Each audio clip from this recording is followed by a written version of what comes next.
Hey, hey.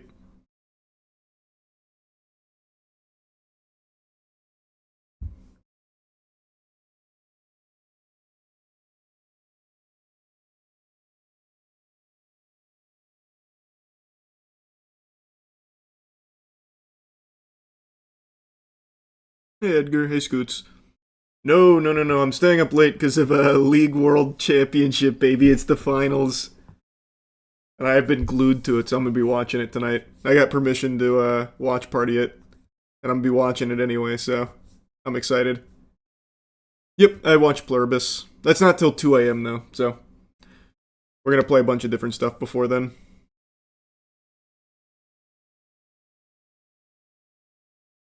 Plurbus is very good. I really like the first two episodes.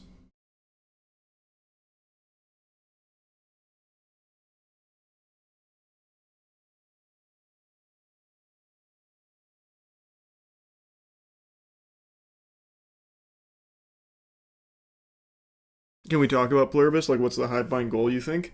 We can talk about it in a little bit. I don't want to get too deep into spoilers though, because it's super new.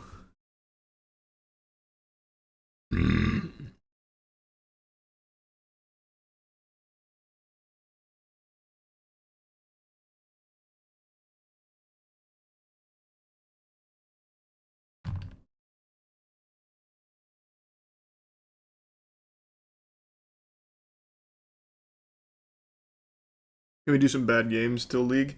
Yeah. Well, I don't know about bad games. I'm gonna be playing a variety of games like I have been. I want to try this game called Pluto. They released a demo yesterday, and it looks interesting. So I wanted to try that, and then we could just play a bunch of different shit.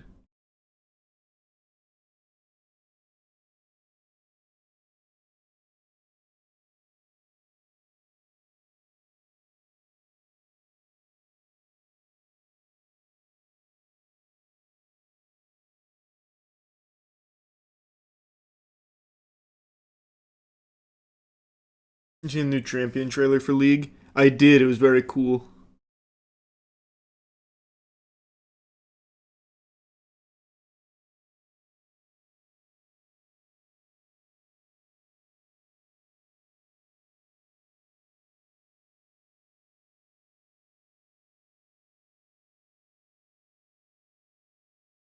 I know, man. I can't wait for the finale of Dispatch. Yeah, we did the Dino Blade demo already. I am watching Worlds. I'm watch partying it, baby. That'll be tonight at 2 a.m. It's not sponsored or anything, but I did need permission. We're starting at 2. I am pumped.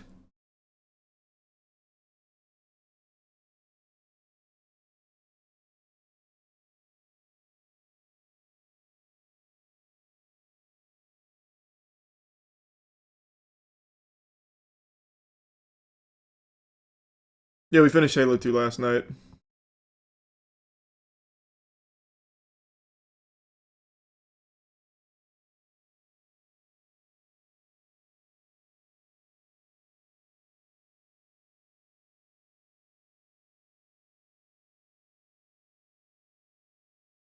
Yeah, I know Sword of the Sea. I haven't played it yet, though.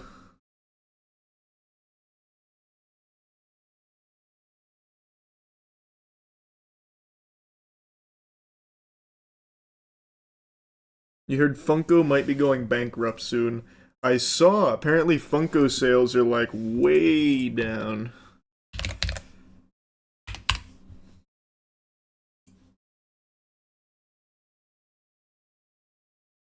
I didn't look into it, though. Funko makes shocking announcement about the pop culture company's future.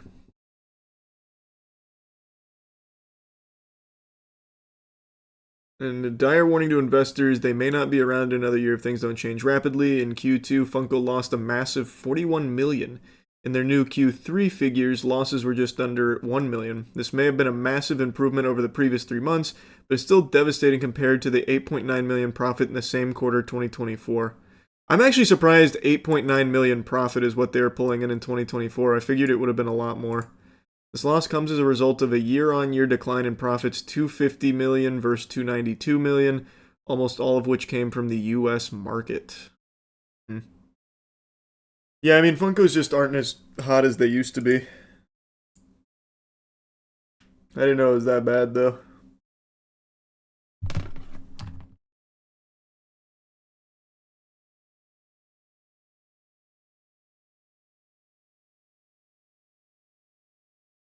Labubu killed them. I guess so. I mean, that's the thing about collectible toys. It's a fad, so it comes and goes. It'll always ebb and flow. Funko'd been around for a while, and I guess Labubu just came and ate its lunch.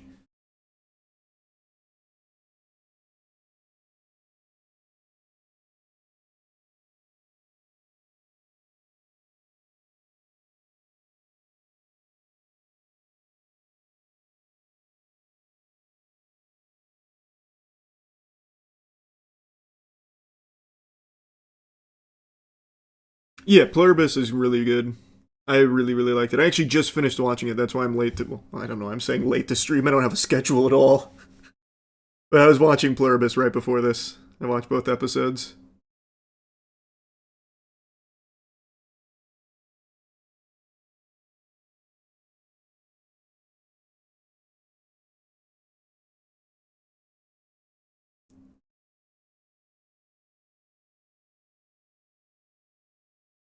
You watch Frankenstein yet? Nah, not yet.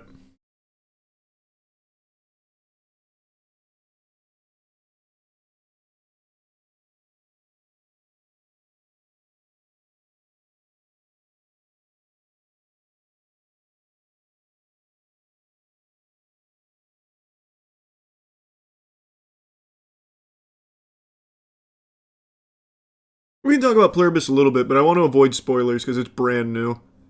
Like, it literally just came out yesterday. I think it is an extremely interesting concept that so far has been executed very smart. Vince Gilligan's done it again. It's very good.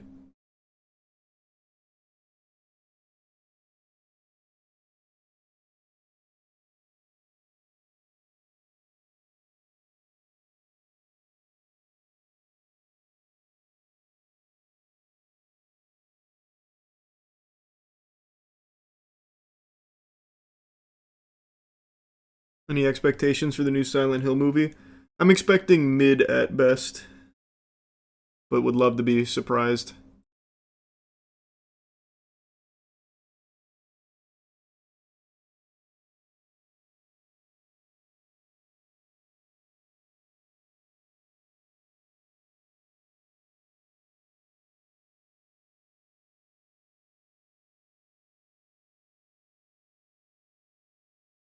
Super invested in Dispatch and its characters, was curious if they've been talking about possibly making a second season. Would suck if they stopped at 8. Like I said when we finished 5 and 6, I hope they're doing a second season. I have no info on it. I got no fucking clue, but you and me both, man. I'm hoping for more. I'm loving the game. Plus, it would be cool to reprise my role too, so I'm a bit biased as well.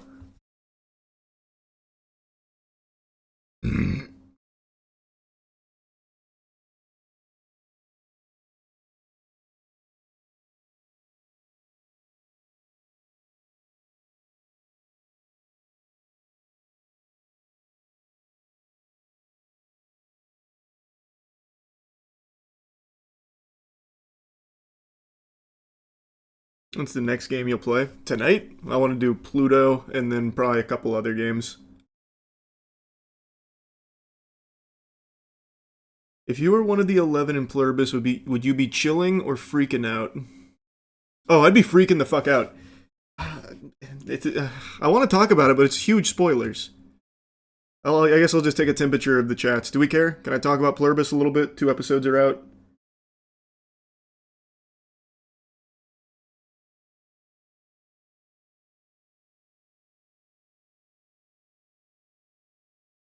Chat's kind of split. Okay, quick spoiler warning. If you don't want any Plurbus spoilers for the first 2 episodes, just mute real quick. I'll be quick. I'll do this with my hands when spoilers are done. Okay, we're back. So if I was one of the 11, well, 12. If I was one of the 12 that survived the assimilation, the joining, as they call it, I would super be freaking out. It's the end of, like, individuality. And I think that's, like, the underlying theme, which is exactly what Carol's talking about. So, like, yeah, on the surface, it's technically peace on Earth, but there's also just they got peace on Earth by taking the people out of Earth fundamentally. So like it's completely worthless. You have like the idea of peace. So if I somehow, avoided the joining or whatever, oh, I'd be freaking the fuck out. Because I'm fundamentally alone. It's all super hollow. It's meaningless. And that's the point that Carol's trying to get across.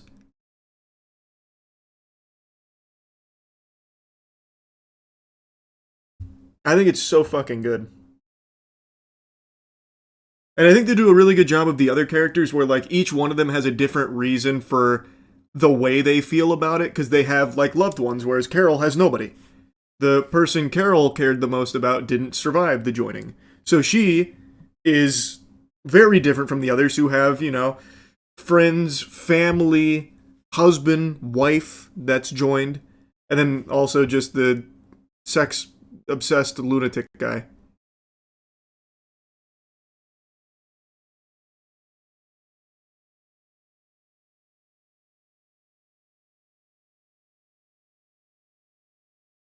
Is it actually a virus? I don't think so. I think they're being very truthful when they say that it's not a virus. I don't know what it is per se, but I think they're probably right. I don't think it's a virus. I think it's probably like akin to something like in Kingsman with that frequency that made people go crazy and violent, but the opposite of that.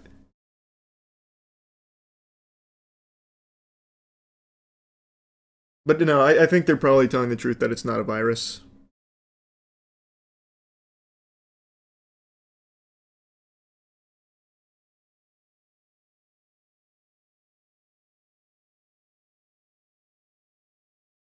Yeah, I think the show is extremely good. I'm very invested. I think they are crushing it. I heard someone say it's from an alien race to make the world peaceful for when they attack. Interesting idea, but I think that kind of thing is beneath Vince Gilligan. As pretentious as that sounds to say, I feel like he probably wouldn't go that route because I think that would kind of undercut it. But maybe I'm wrong. And maybe there's a way that he could build it up where it feels really cool. But just the idea of like we need to make them docile so that way when we oh wow. Oh big wow, that's I'm spoiling my britches right there. Those were some big farts. But I feel like again, if it's alien race that wants to attack us, I don't think they'd need to pacify us with the the mind joining. That I think would just be kind of silly.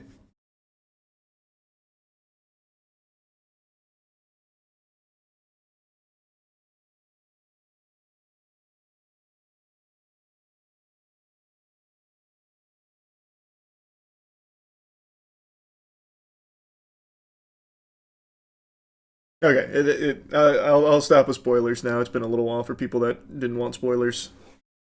All right, we're done spoiling. We're done spoiling. I got to get some thoughts on Plurbus out.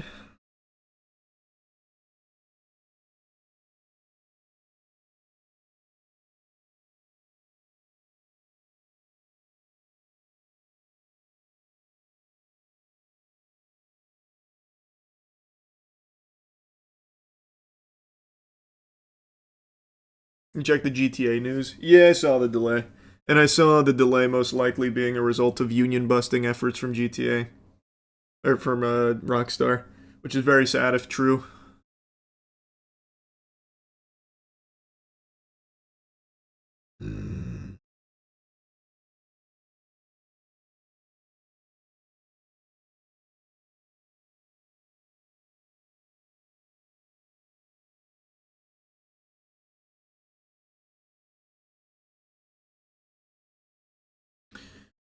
Jason Schreier actually confirmed that the GTA 6 delay was not related to the union busting drama. However, morale is currently rock bottom for them right now. Okay, well, there's. Hopefully that's true. Well, not the morale part, but hopefully it's not a union busting effort.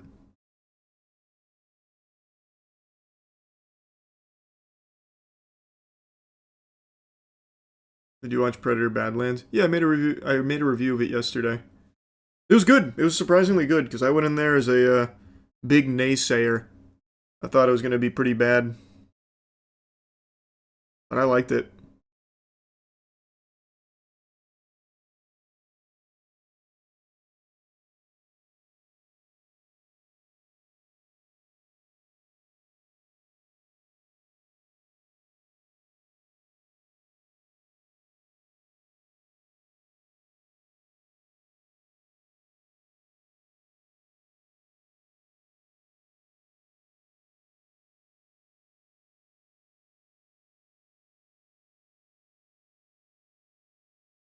What's your favorite System of a Down song slash album?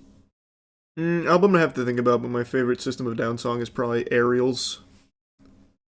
Found that song in a Halo 2 Super Bounce montage. Same way I found Deftones.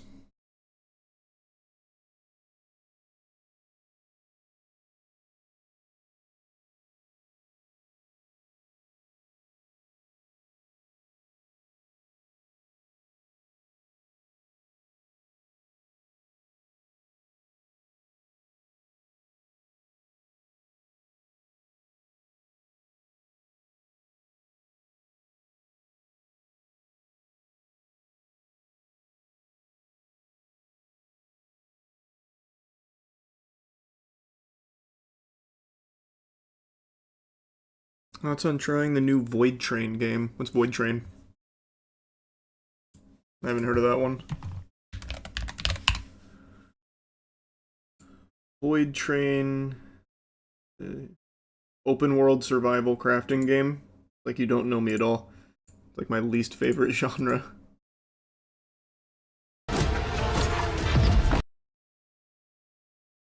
Maybe I'll play it with the boys though. The style looks cool.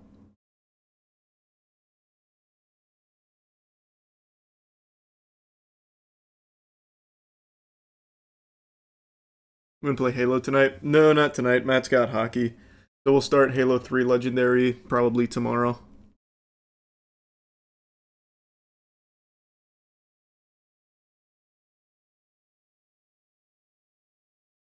Yep, I will be watch partying the League Worlds Finals tonight. I'm very excited.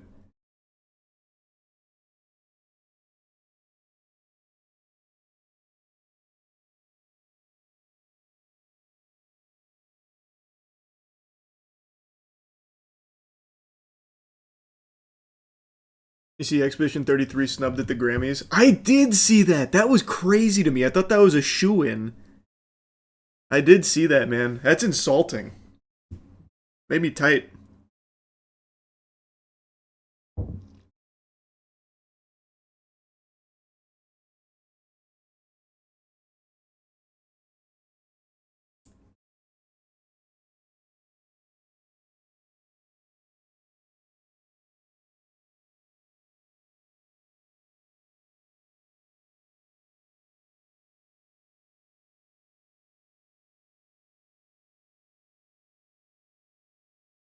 It's the Grammys bullshit to be expected. Yeah, that's true. Even still, though, I was surprised.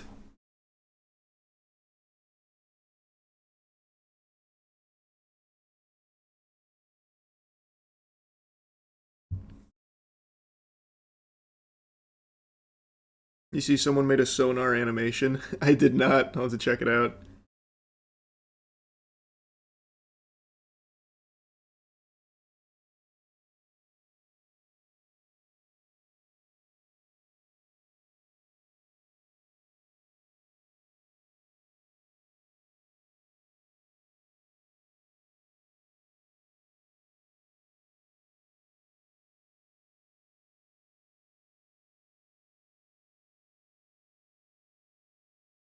You see the body cam of the man claiming to be Jesus and starts singing after being arrested. I don't think so. I feel like I'd remember if I saw that one.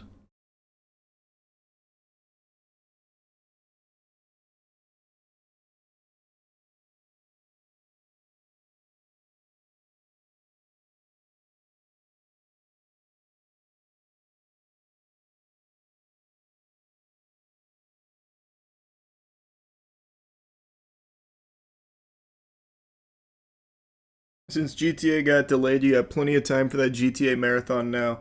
Actually, true. I will 100% be able to finish my GTA marathon now this time, since they delayed it by so much. So yeah, the GTA marathon before 6 is definitely on.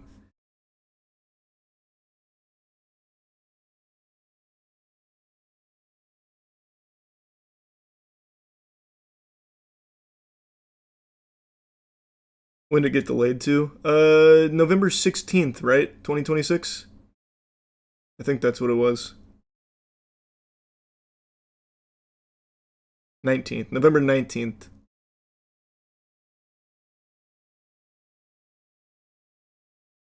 You starting with the first? Are you starting with the first or with 3 for modern GTA's? That's what I was debating. I don't know. I don't think I ever played the actual first GTA, but I played GTA 2 on the PlayStation 1. I actually played that before playing 3 when I was a kid. But I don't know, I might just go right into 3. Oh man. Oh, wow, I'm having huge farts tonight. That's big. That's big for the stream. So I'll probably just go 3 to 5.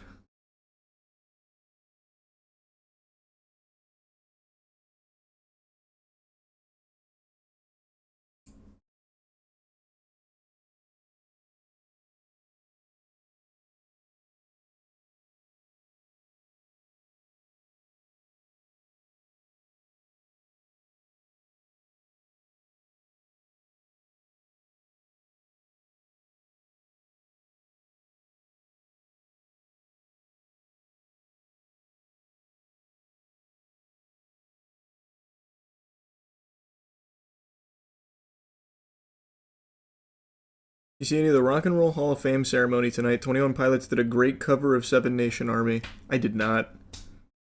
Didn't even know that was going on.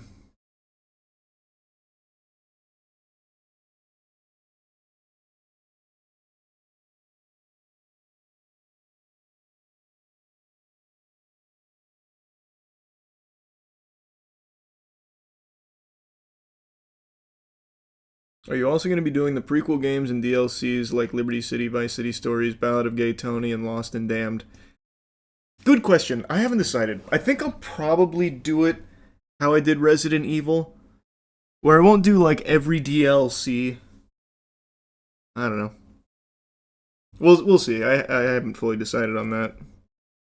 We'll cross that bridge when we get there.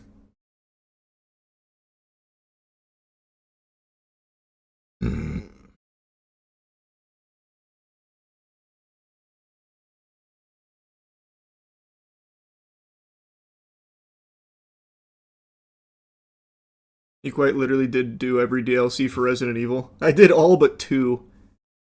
I didn't do Resident Evil 7 Tape 2, and I didn't do Resident Evil Village Rose. Well, I guess I did do the Rose DLC when it came out.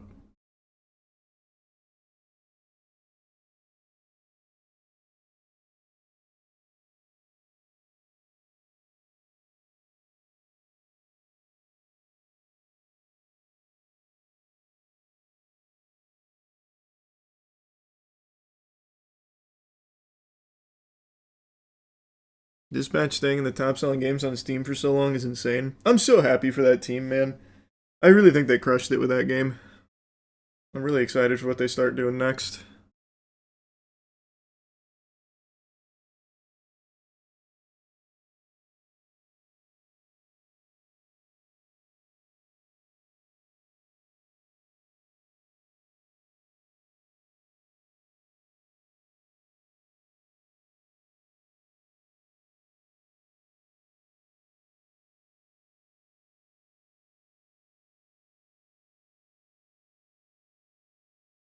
What do you think? What do you and your dad think of Bob Lazar's alien ship claims? Oh, my dad loves Bob Lazar. He was actually just talking to me about Bob Lazar, what, 2-3 days ago?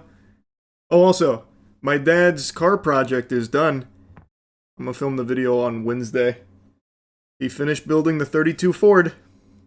Took him and Joe, what, about a year and a half? Built the 32 Ford from, well, not fully from scratch, but close to from scratch. He's very excited to show it off. He's been cleaning up the garage for the last 2 days.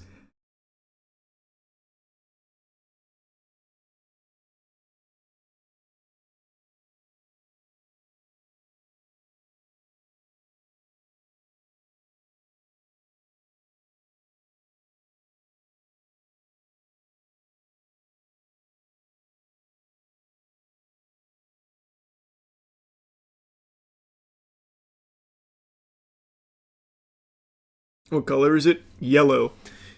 He is making it after the, well, he's making, I don't know why I'm saying making. He finished making the American Graffiti 32. This is what he built this with his dad when he was 16, he said, and then he sold it. Here.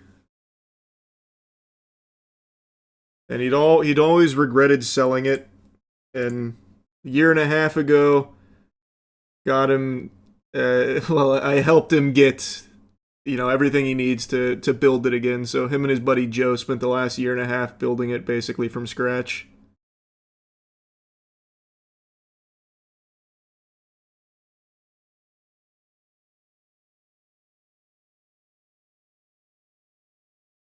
Is it environmental friendly and electric? Yeah, yeah, it's a hybrid.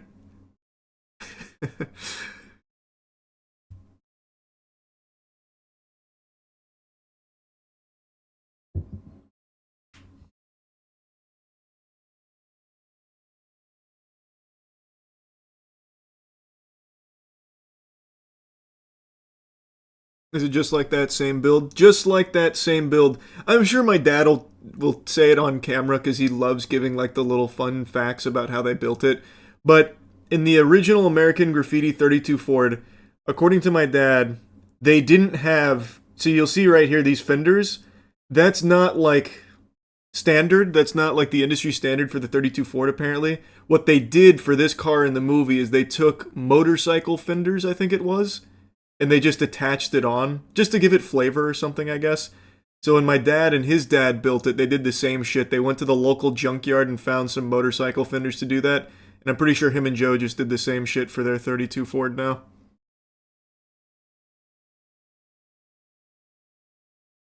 He's got a lot of fun facts about the 32.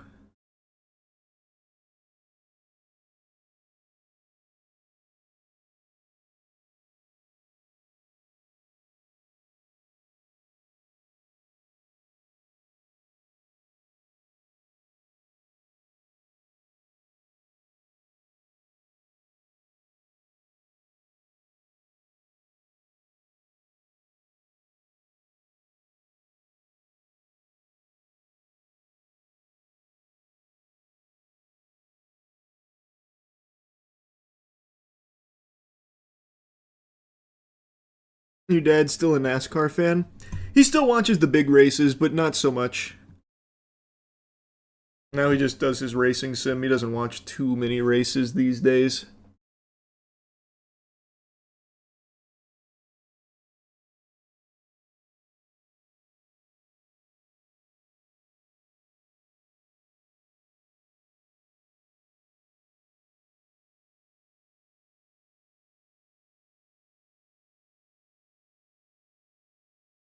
Did you fix his iRacing sim? Hey, he's been fixing it himself these days. He's gotten pretty good with the computers now.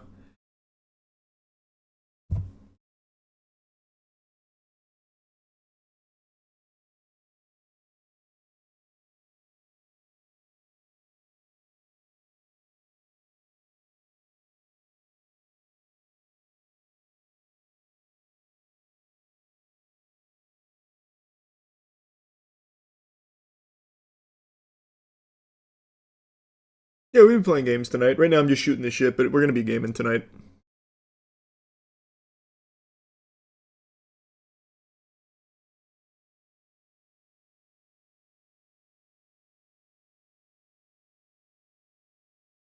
Want to play CS? Probably not tonight, Edgar.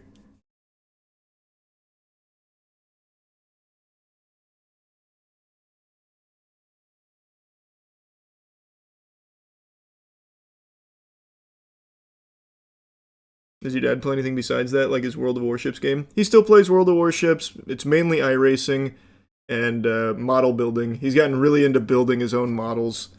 So he doesn't like to buy kits or anything. He just buys raw materials and then just makes models of cars.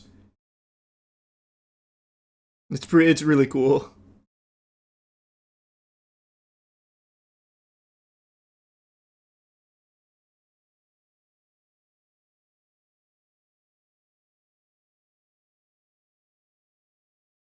I tried to get him into Warhammer, but he just prefers cars.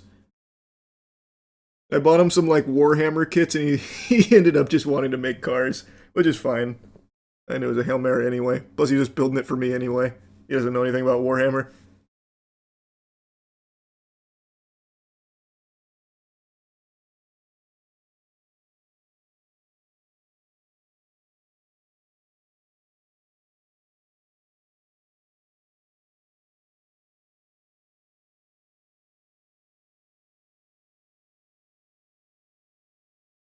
No,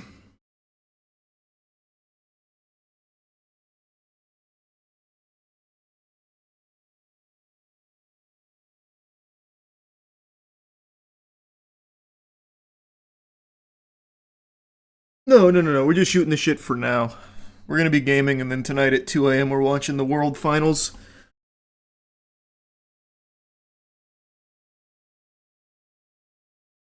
The shooting the shit's just not for now. Till I get ready to hop on a game.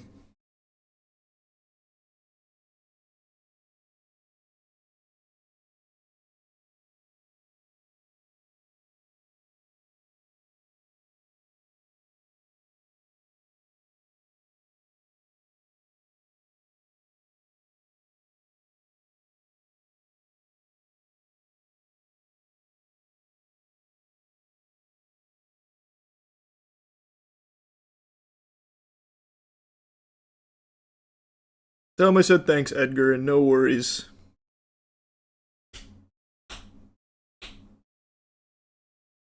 Wait, can you co-stream Worlds? I got permission. I got the green light.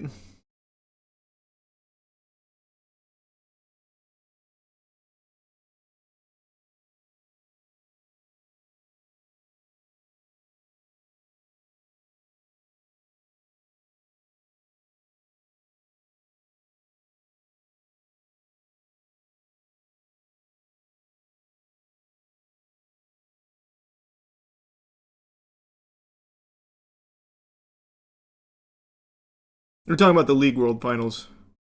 T1 versus KT. I think it's gonna be a crazy fucking match.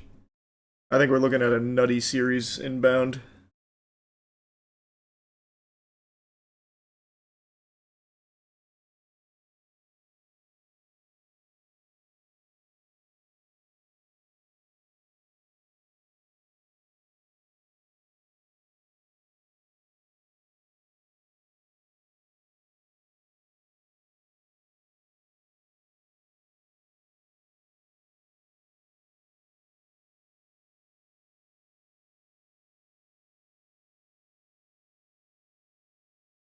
You played the Apex update? Not the newest one. Burnt Peanut and I hopped on Apex like a month ago, though.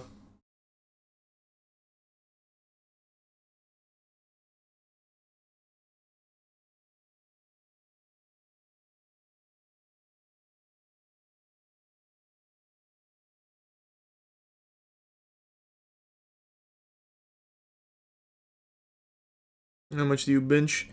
Still 185. I've still not been able to comfortably get into 200 yet. But I think I'm getting close.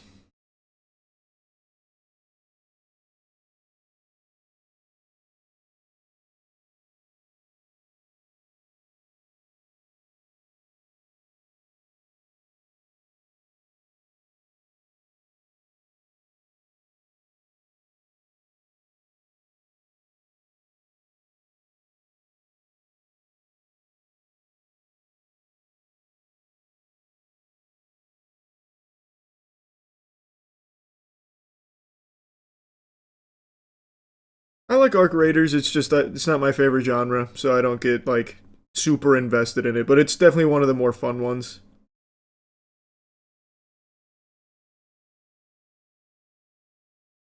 Someone in chat saying you said Predator Badlands sucks. You gave it a good review, right? I like Predator Badlands. I had nothing but glaze for it. What are you talking about? I thought it was gonna suck based on the trailers, but it was a good movie. I liked it a lot, actually. What are you talking about? I gave it a very positive review.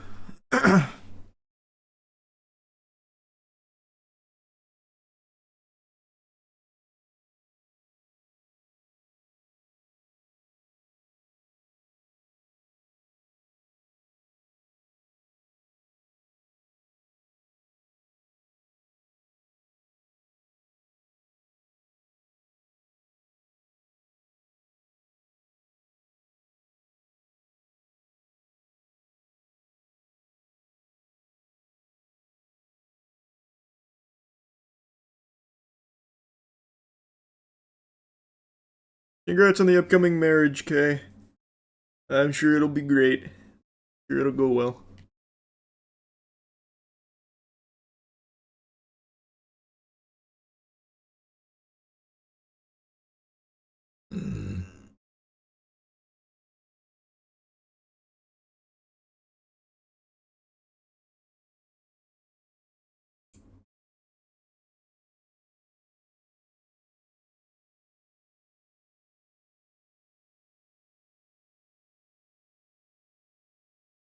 Glorb dropped yesterday. Oh, I know. I still need to watch it. I haven't watched it yet.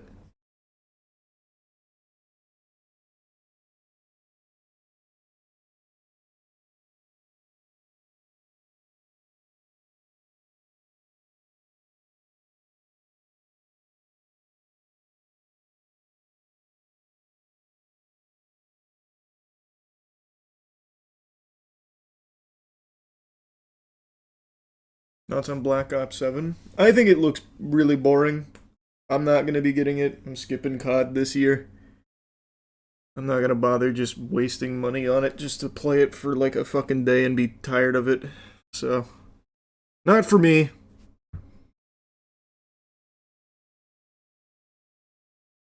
Breaking the COD cycle.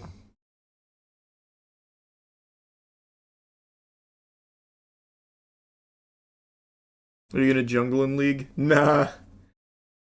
I'm top laner support, nothing else. When I get really tilted top, I go support to try and make up for like the actual brain dead ADCs, only to then just be stuck in hell with them down there. But I can't help myself.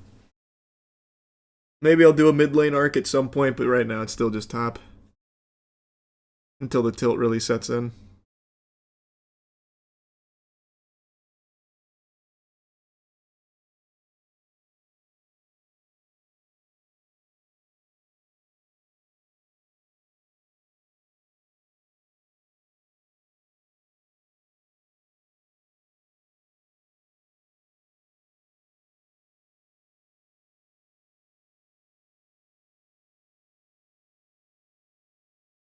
Yeah, I've been watching Gachi Akita. It's good. I got no real big complaints on it. It's just good.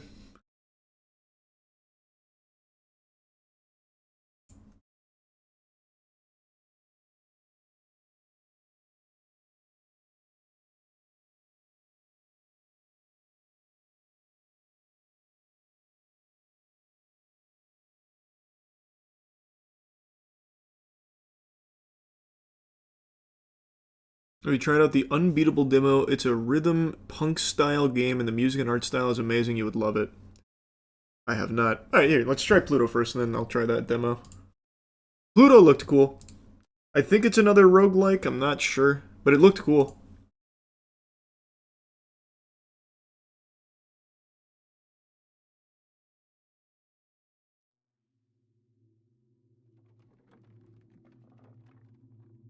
Just use an anonymous identity, I guess. Yeah, turn the data collection off. You don't get my data. It's mine. And Google's. And every other service that exists currently that's harvesting data. Alright. Let's check the tutorial. Welcome to Pluto. Click on the fight to continue. In Pluto, you play a wizard who casts spells with your fingers. Cast spells to defeat enemies. Each spell has elemental recipe. Ignite has a recipe of fire plus arcane. Okay. Left click a spell to select it. Try selecting Ignite. Left click a finger to play the selected spell on the finger. Try playing Ignite on your first finger. Press space or the cast button. Start casting.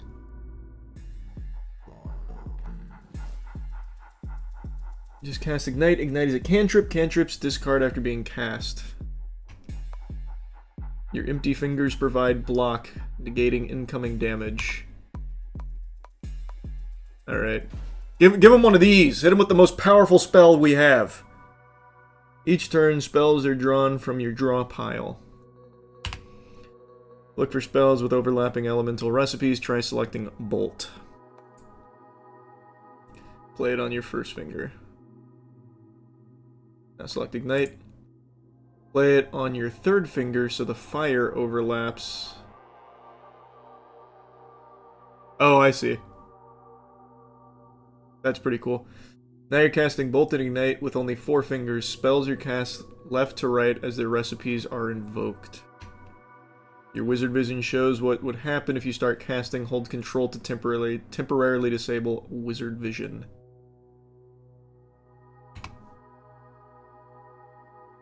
Alright. Fire!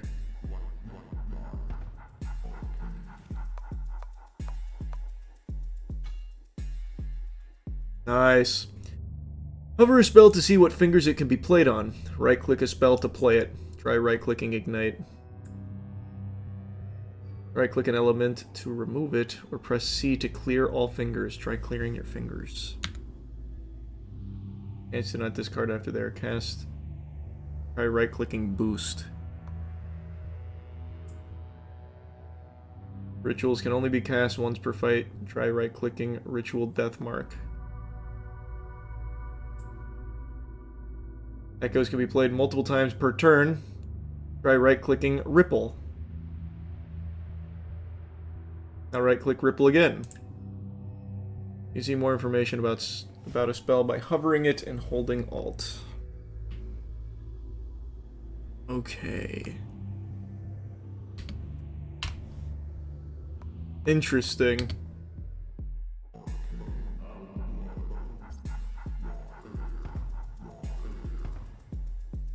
We did it! Tutorial complete. Well, maybe not.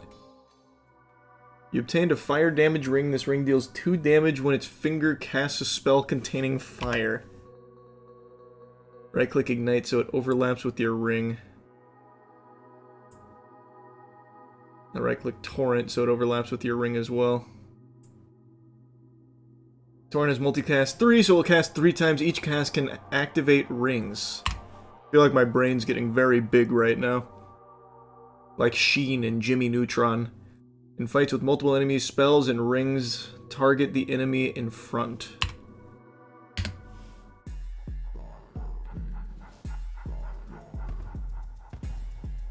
Nice.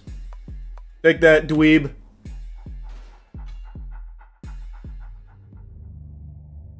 Consecrate is an enchantment. Enchantments will alter an empty finger for the rest of combat.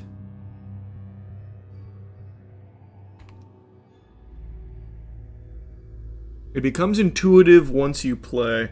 I think I understand it. Kind of.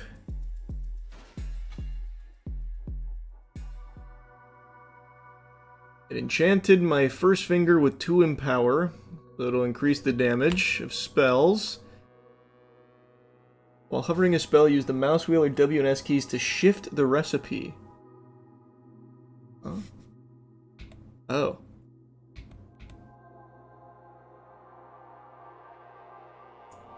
Okay.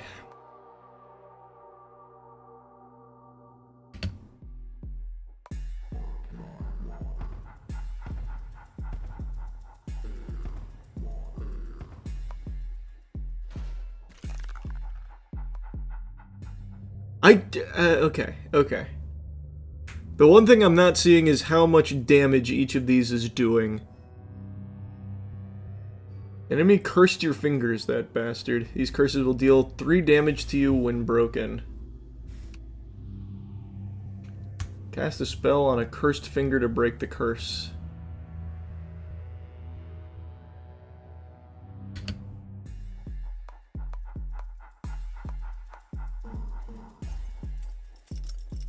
Curse broken. Enemies without the range status can only attack when they are in front. So him. You can cause melee attacks to miss by using a dizzy spell to rotate enemies. I want to move this on my... No, I want to keep this buff. My Empower. Why can't I just move that to the other finger?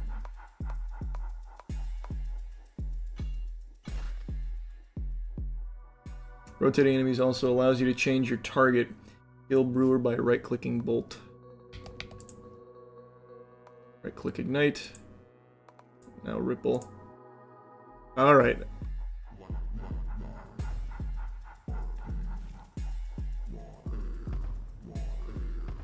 We did it! I am the ultimate wizard. Alright, tutorial down. I've now mastered the game. We are the finger-banging wizard. Yep, that's right. Gain 1 power for every 12 spells cast. Alright, let's play the piano on that ass.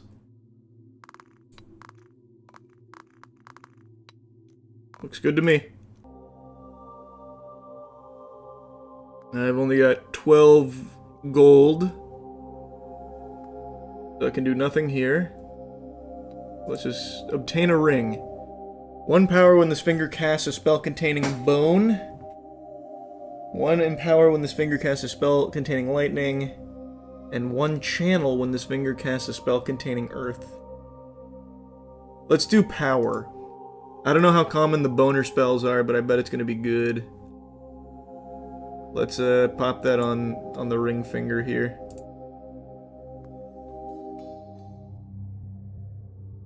Alright, we got any bone in here? Nope, but we got 2 bolts. That's good.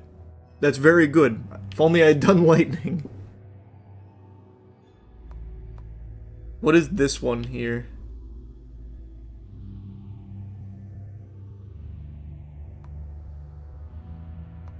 How can I see what element that is? One's like the smoke element.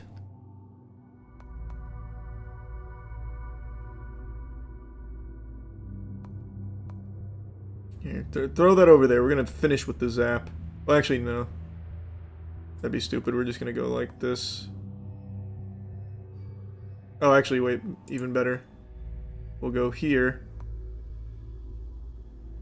Wait, how can I... No, take it back. Take it back! How do I unchannel a spell? I want to put it here instead. Oh. Probably the X. Found it. There we go. That'll free up a space if I do it like this, if I put them like that. So... we'll go here. Bang. That saves me a finger. No space to cast. Oh, there we go. Now I have 3 available. But I have nothing that ends with that symbol. Shame. Shame. Okay, just cast it.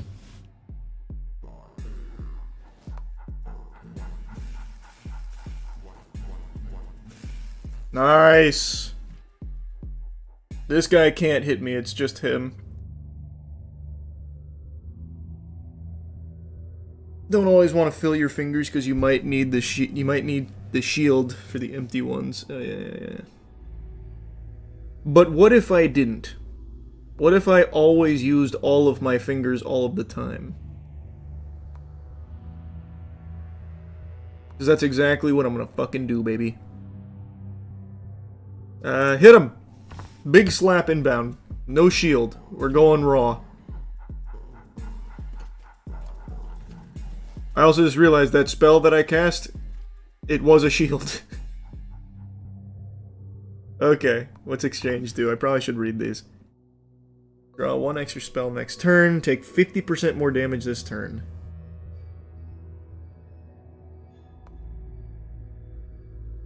All enemies rotate. That's not bad. But then I discard a spell. I don't think it really matters. He can't hit me anyway, so I might as well just stay on him. I'll take 50% more damage this turn. We'll just shield ourselves. This uses 2 turds and a fart. They switched anyway! Boost. Perfect. This will be good.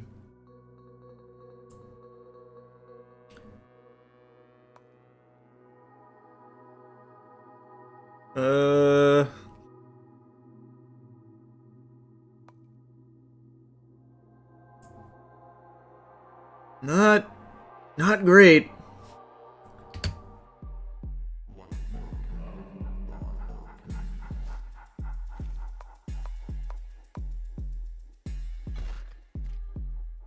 No, they've swapped again, damn.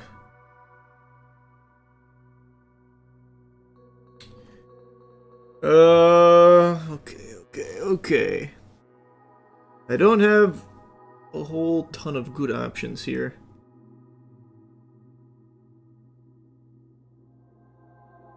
This guy's so fucking tanky. What if...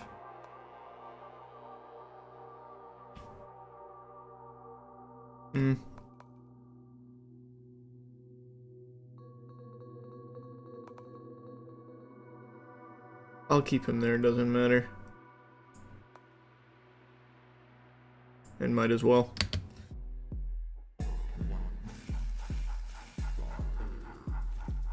There we go, finally got through the shield.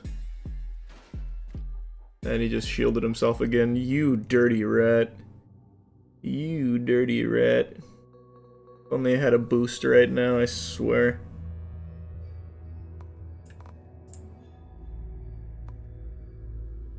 Got 3 fingers left I can exchange, but that doesn't feel worth. He's about to hit me for 10, which will become 15, but it will give me an extra spell. Which I don't really need, fuck it.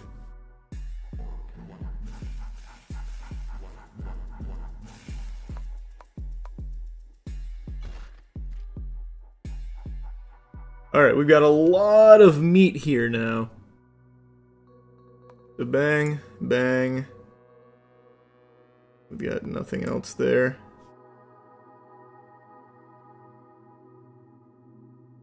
I mean, I'm not gonna exchange.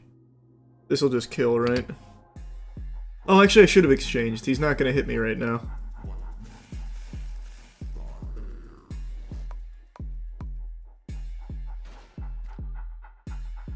I blew it. I could have exchanged for more. But now I get the boost.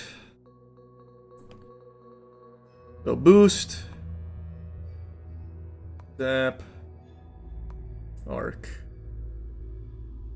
And that will kill. It will kill. Oh, that guy even ran away. Fucking coward.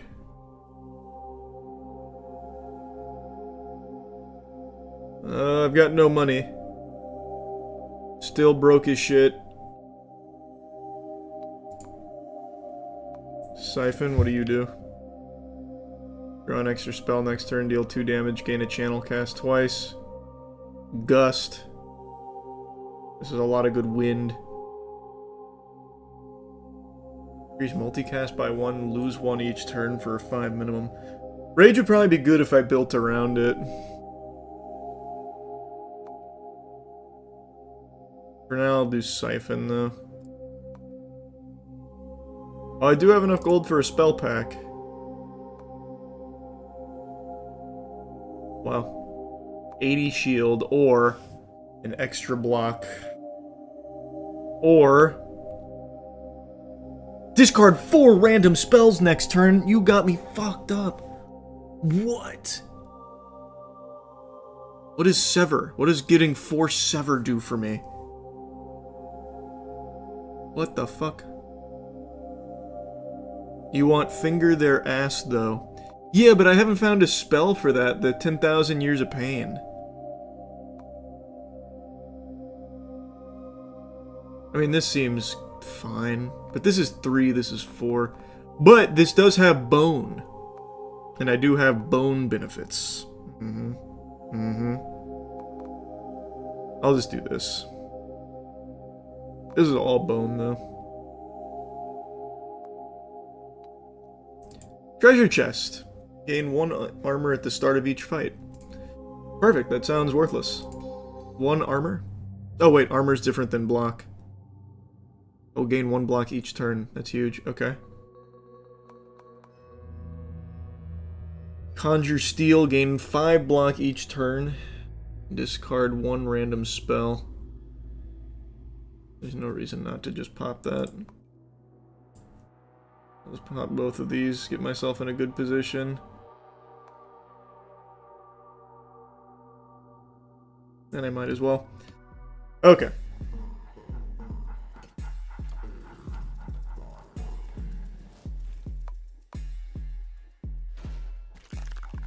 No, he bit my finger off! Why? How do I fix you again?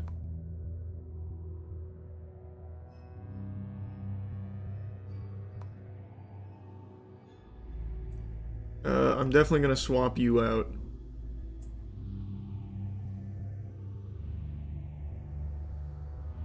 Looks 8 damage when broken. Cast a spell to break. Do I just put any spell on it? Let's just try. I can't remember from the tutorial. Okay, yeah. Oh, we got our boost in. Oh, that's gonna hurt him. He's not gonna like that very much. He's holding up the peace sign, but there will be no peace here. Oh, you bastard.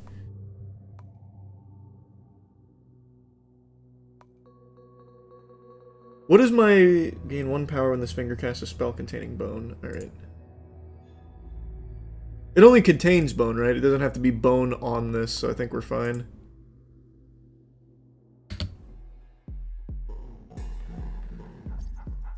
There we go, yeah, I got another power. Stop biting my fucking finger! Why?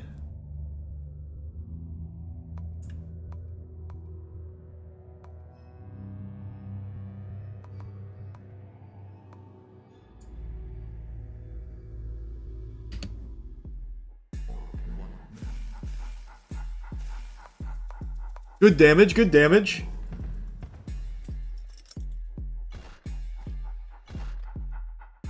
Oh, I'm actually taking damage now myself. Not optimal.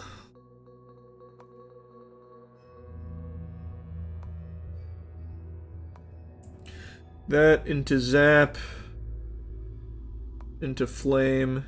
What's cover again? 10 block. That's it, huh?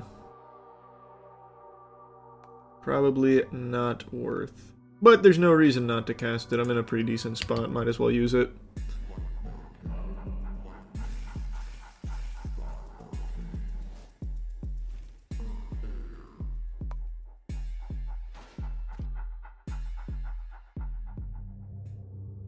Throwing this man to the wood chipper, huh?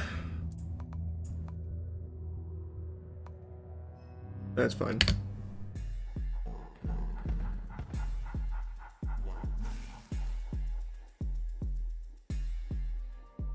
Nice. Reroll shop, take 2 nodes. Oh, nah. New spell. Oh, all bone. Tribute. This turn attacks deal 2 more damage. Gain 2 in power, 1 sever, cast twice. Okay, this looks cool. 5 vulnerable. Enchant a finger with 8 in power. Jesus, it's gonna make. This is big time glass cannon. When empty, this finger gains 8 in power. This turn attacks deal 8 extra damage. Holy shit. For sacrifice.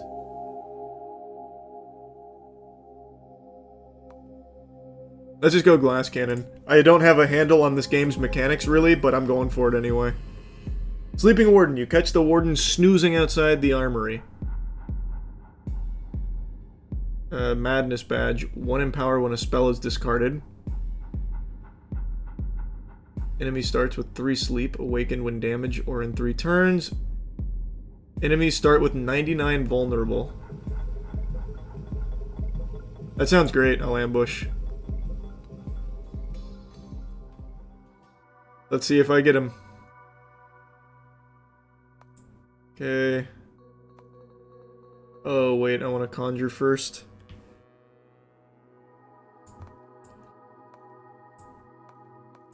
Okay, we'll just hit that. Get the empower. Save my boost. Ooh, yikes, these are all pretty shitty. Not good.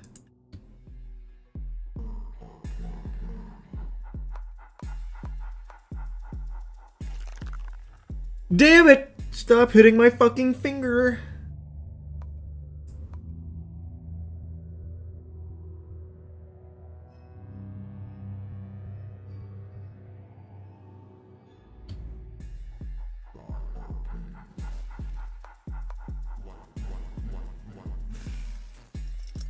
So is there any reason to not fix... Oh my god. Not fix my finger?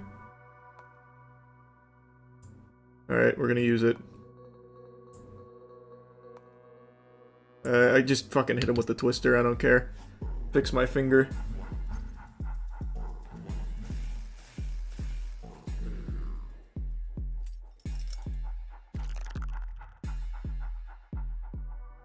Oh god, I might be cooked. I might be cooked. I can't afford to take 50% extra damage on this turn.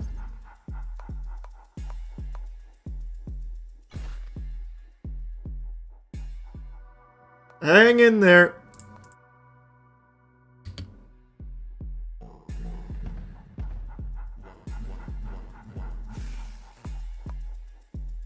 I'm just gonna... Oh my god, I'm losing all my fingers. You dirty bastard. You dirty rat.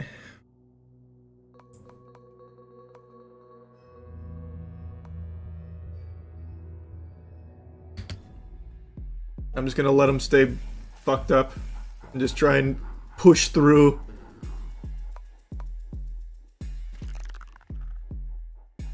Okay, I think I killed him here. That should be GG. R.I.P. Warden.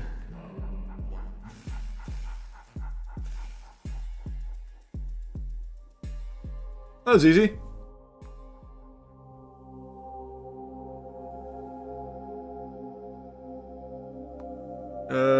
Anything with bone? No bone. Shame, shame. I guess we'll just grab this.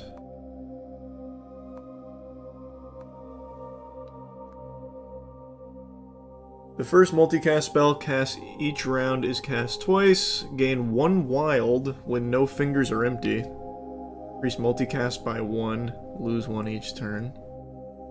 The first ritual cast each round is cast twice.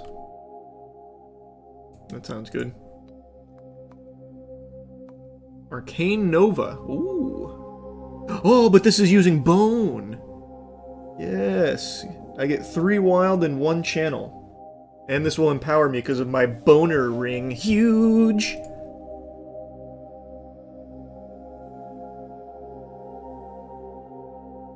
I'll heal to full. I drew no bone. No bitches. We're gonna start with a twister, so that way he can't hit me anymore. I'm gonna save that boost. Actually, I won't save that boost. Start twister, then boost, then zap, then this. Oh, I already have a cursed finger. Did I do that right? Boost, zap. Yes, I got it right.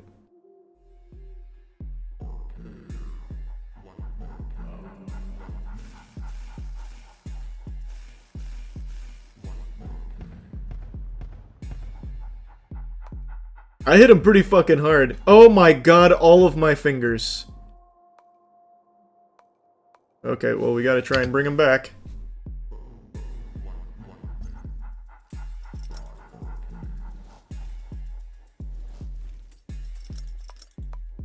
Wow. All of my little fingies.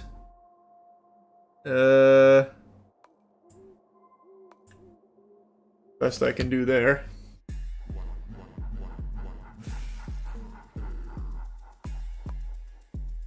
I should have brought these fingers back while I had the chance. Oh, I'm cooked. I think I'm cooked.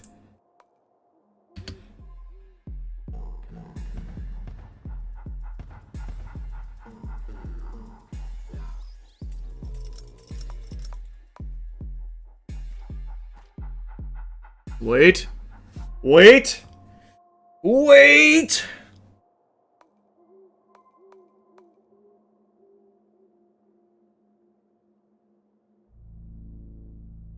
Is that optimal? Surge is gonna give me wild. Salt Circle gonna give me 80 block. I think that's the play. And I'm gonna get an Empower here.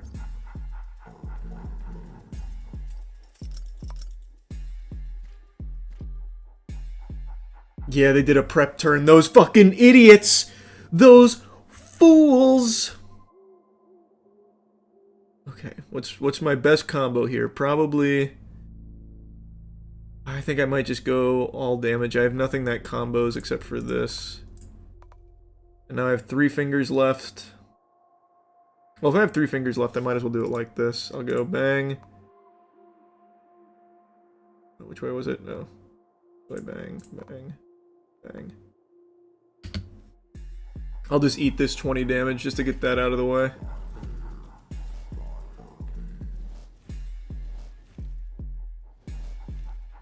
Nice! Oh, that was so clean! And the 20 damage didn't even roll over on me. That was huge. Should I spell pack or just wait? I'm just gonna wait. Time warp. I'm assuming this is an extra turn? No, it's 1 extra spell and 1 insight, which is 1 extra spell. Charge. 1 momentum and 1 vulnerable. Power is not lost this turn. Rolling Blast. It's just an empower. I think I'm just gonna keep going. Everything that gives me bone.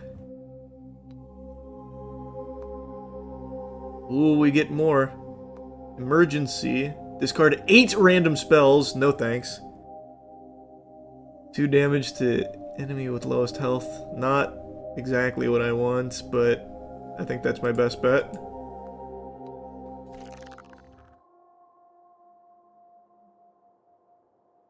Let's Twister to get him out. We'll Ignite to get that go. Oh, I should have Surged first, yeah. Surge, Ignite. Or actually, no, I had it backwards. Surge, Twister. Oh, my finger didn't get fixed. Oh. I can't afford to take that 20 damage. But I need to... I'm just gonna eat the 20... Oh, that's... Actually, no, I can't afford that. I can't afford that. Surge. Twister. Send it.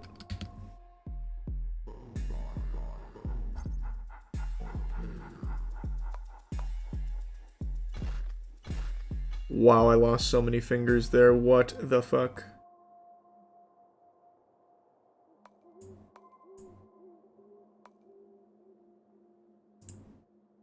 Just really don't want to lose 20 health there.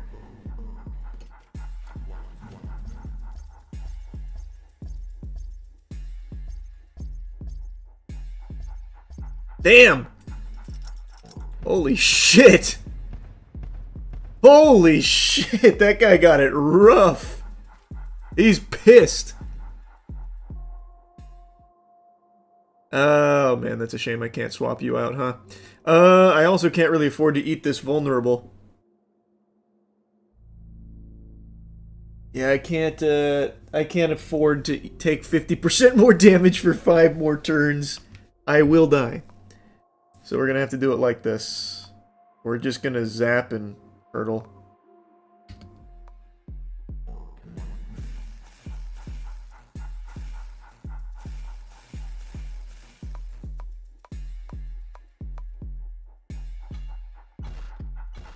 Ugh! All my fingies! Okay. It really wants me to rift, but I just can't afford it!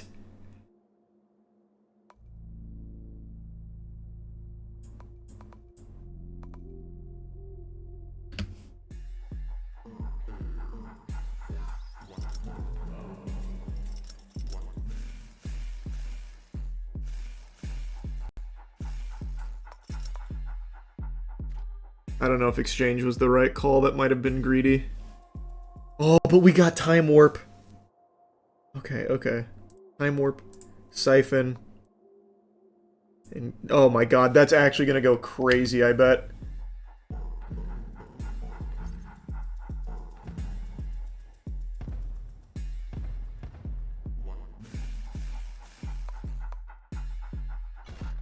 Oh! Yeah, I'm in a good spot now. I can Salt Circle. Actually, do I even Salt Circle? Man, I could have rifted, actually. I probably would have survived. Figure that fucking butthole up there. Get inside him. A little proctology. Maybe I just full send on damage. No, I won't kill off the damage yet. Okay, let's just Salt Circle.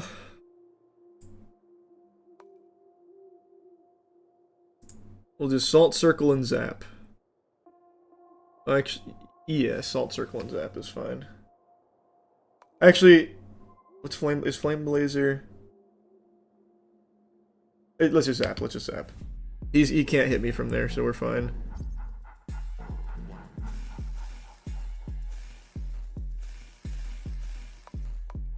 That's great damage. Okay, now he can hit me. Now I need to kill him. So, what's the optimal way of killing him? I only Zap and Flame Blazer. Okay, that kills him. Just the Zap kills him. That's good. And that... Well, Exchange was stupid. I didn't need to do that. I'm gonna kill him.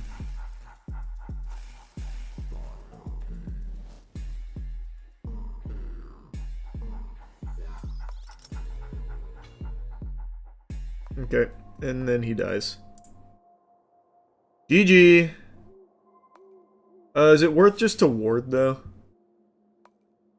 You don't carry your block over, do you?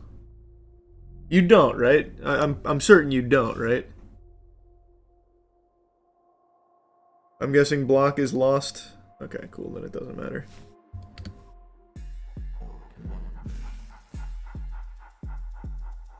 Nice, we're cruising. Okay, cool, cool. I really want this.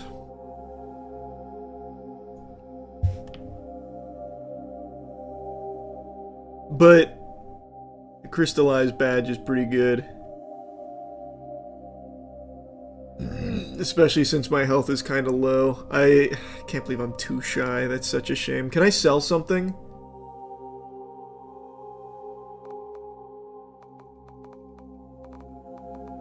Can I sell this? No.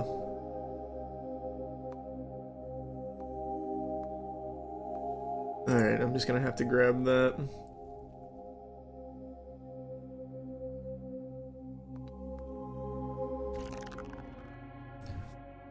$500, huh? 500, huh? Fuck it. I'm sending it. Oh, wow. My fingers are hurting. Let's just get them all up. I'm gonna need it. I'm going down to 40. Fuck it.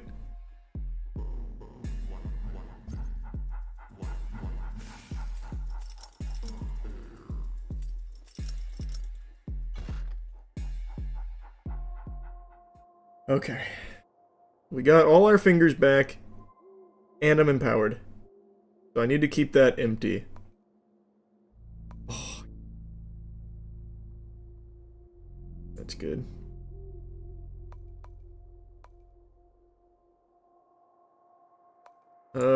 Fuck. That might not be the play. But I only have 3 fingers because I want it. Okay. Let's do it like this. Since I do want some damage, let's just do it like this.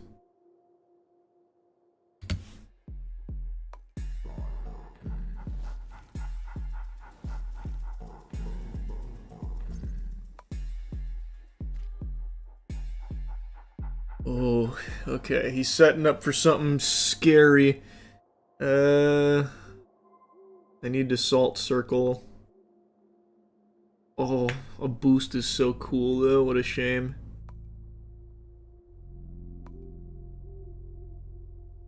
And then I need the Siphon. Wait, what? Why is it not letting me put it on these fingers? Huh? Do I already have it? Oh, it just puts it on these? Because I have 2 already? Oh, I didn't know it could just fit in there. That's cool. Wait. Oh, fuck. That's big time gaming.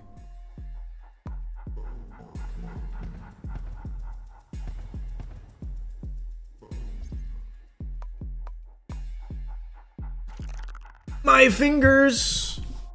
Ouch! Oh, we got a surge too. Ooh, that's so big. Surge. I can't afford to take a lot of damage though.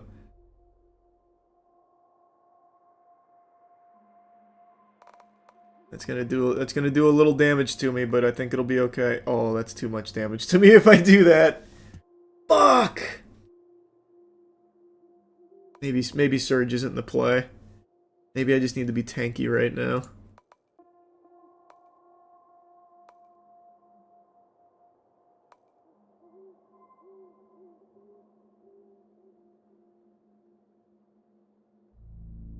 I'll bring one finger back. I think that's the play. Yeah.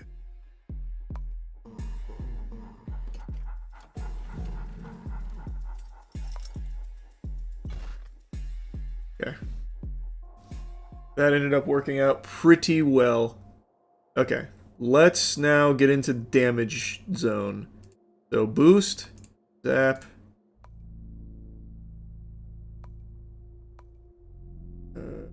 Here. I've got 2 left. Man, Surge would have been really good last time, but I'm going to just take the 8 in power. Am I understanding this correctly? As long as this finger is empty, it'll be 8 in power. So I don't put a spell on there and I get an extra 8 in power, right? I'm pretty sure that's how that works.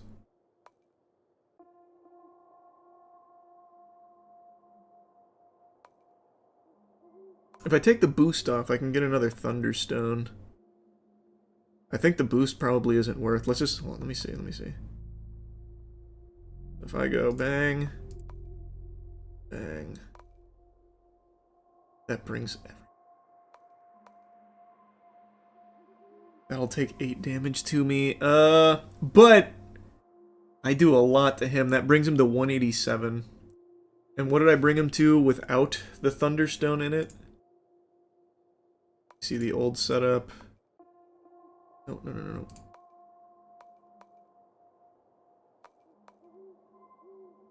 The old setup brought him to 245. But it's safer, because then I don't take that 8. Alright, I'm going to play it safer. And I'm going to get a little shield.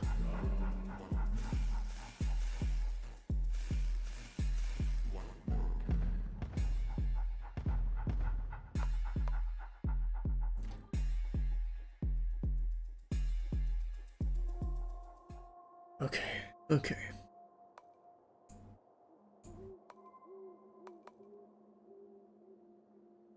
What's he doing next? What's his next move? This will take him to 138. Do I survive another turn? I don't know what his next move is. Where do I see it again?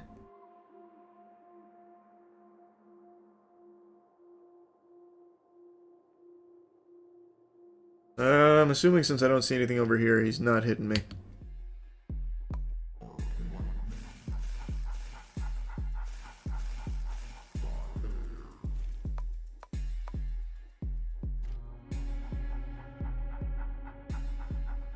He did not hit me. He healed a fucking ton. Alright, now I'm gonna Surge. And I'll zap. Oh, actually, no. I'll cover.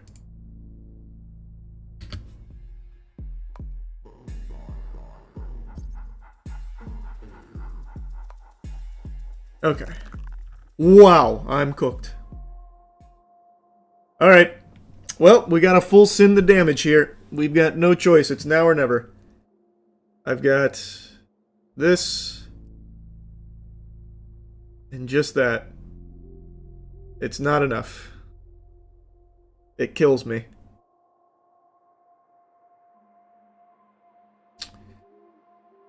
Man.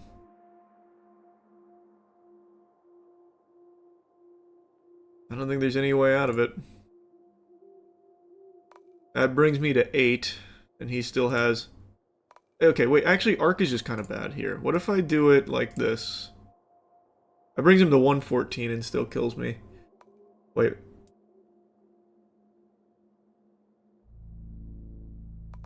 I die before the arc casts. It wouldn't have been enough to KO him, though. I tried like 5 times, could never beat him. He always curses both hands. Yeah, it's tough. What about going tanky here? What about a ward? No, ward's not here.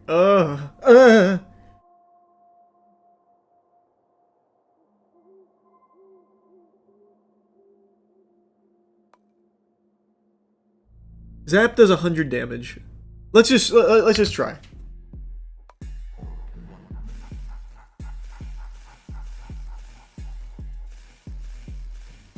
I'll play it very slow and steady.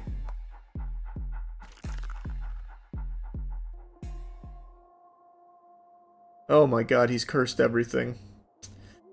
He has cursed everything. I really needed that empowerment over there that he is now just cut off. That's 142.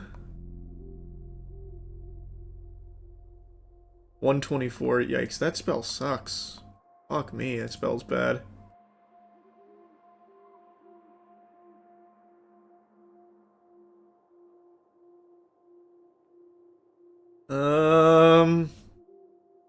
Yeah, I think I'm kind of cooked. How about this? 122. Alright, let's do that. Free up 3 fingers.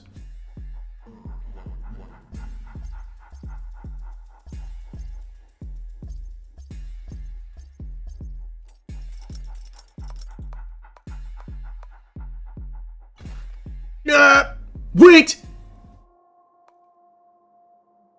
Oh my god, 13 HP. Do I have anything that can kill? Oh no! Oh, why? 13 HP.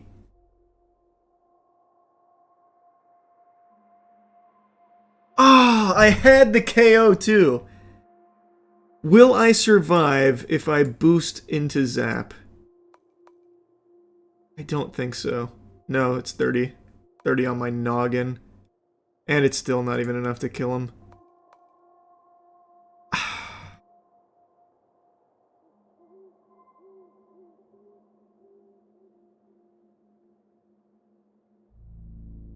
Can these go on the same finger? Oh, they can go on the same finger. I keep forgetting that you can just stack them inside like that. No, no you can't. No, you can't.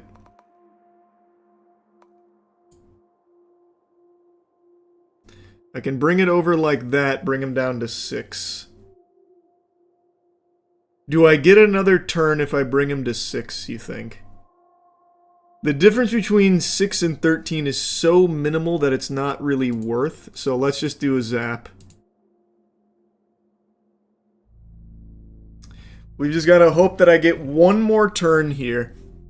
One more turn and I got him. We're just gonna go for the zap. Boosting the 6 is not worth, rip it.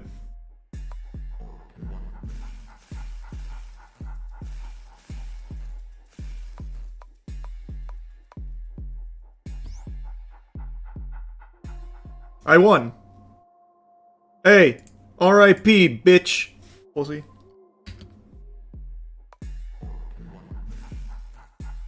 First try. Nice, completed the demo. It only took me 1 run, and I completed it. Good shit. You'll love to see that. I'm getting good at these roguelikes.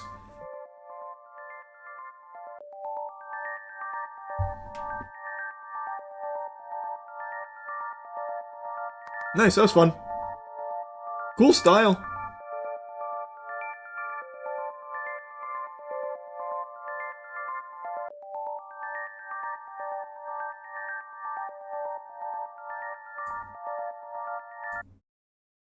Nice, that was big. Yeah, I'm watching Worlds tonight. That's why we're going to be staying up real late tonight.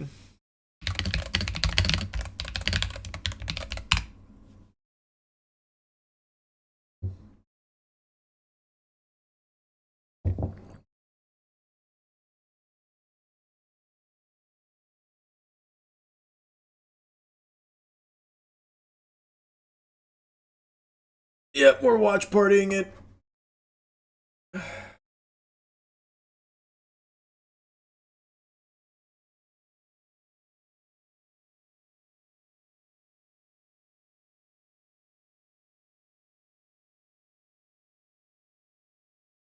Play some League? Nah. Gonna just be watching it. I played League earlier today, had some banger games. We're climbing.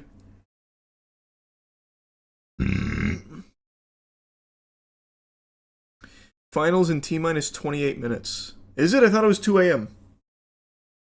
Is it 28 minutes?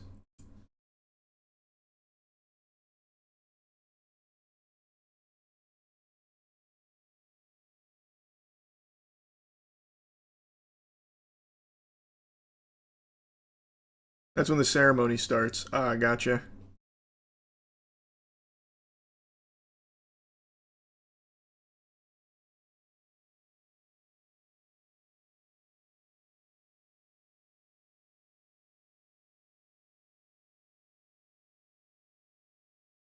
We should play Unbeatable now. Oh yeah, let me look at Unbeatable.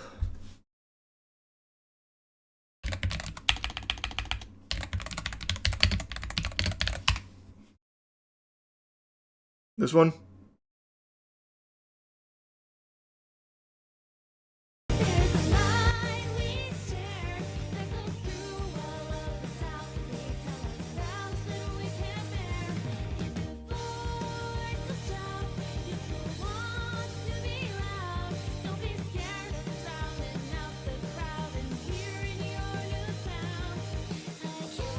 Well, let's get you DMCA'd. I have no idea. Is this not music made for the game?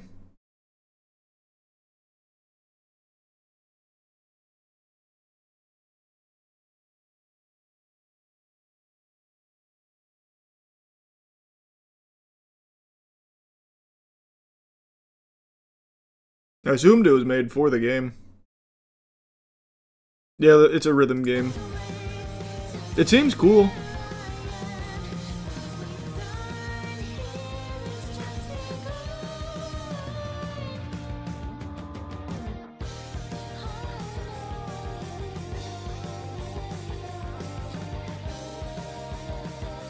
But you're right, yeah, maybe it'd give me DMCA'd.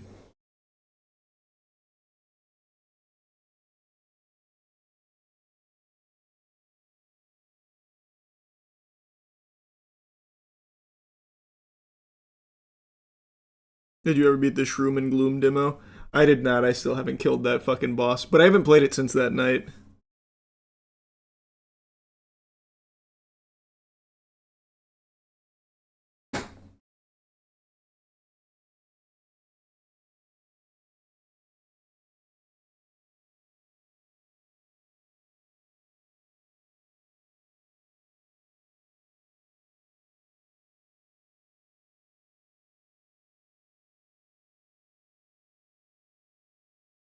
Dispatch is Wednesday, the finale.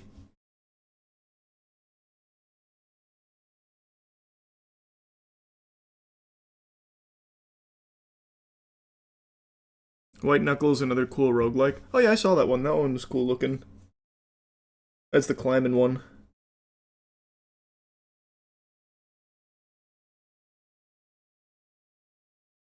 You just need to focus on upgrading one or two cards without picking up too much bloat. That's what I tried to do, but I don't know, I couldn't get those 1 to 2 cards that could, like, juice enough. That's what I was attempting to do.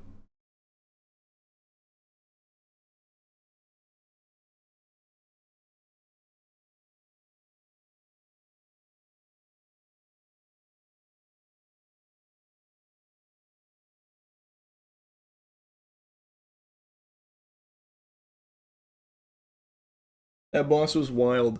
Yeah, the Shroom and Gloom boss is crazy.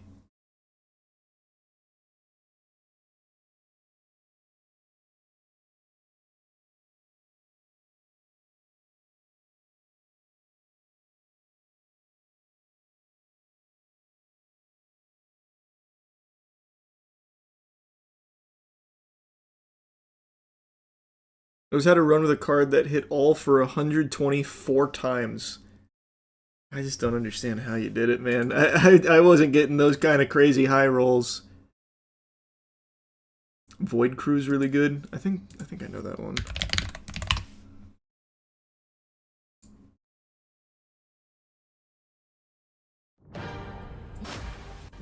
Yeah, I know this one.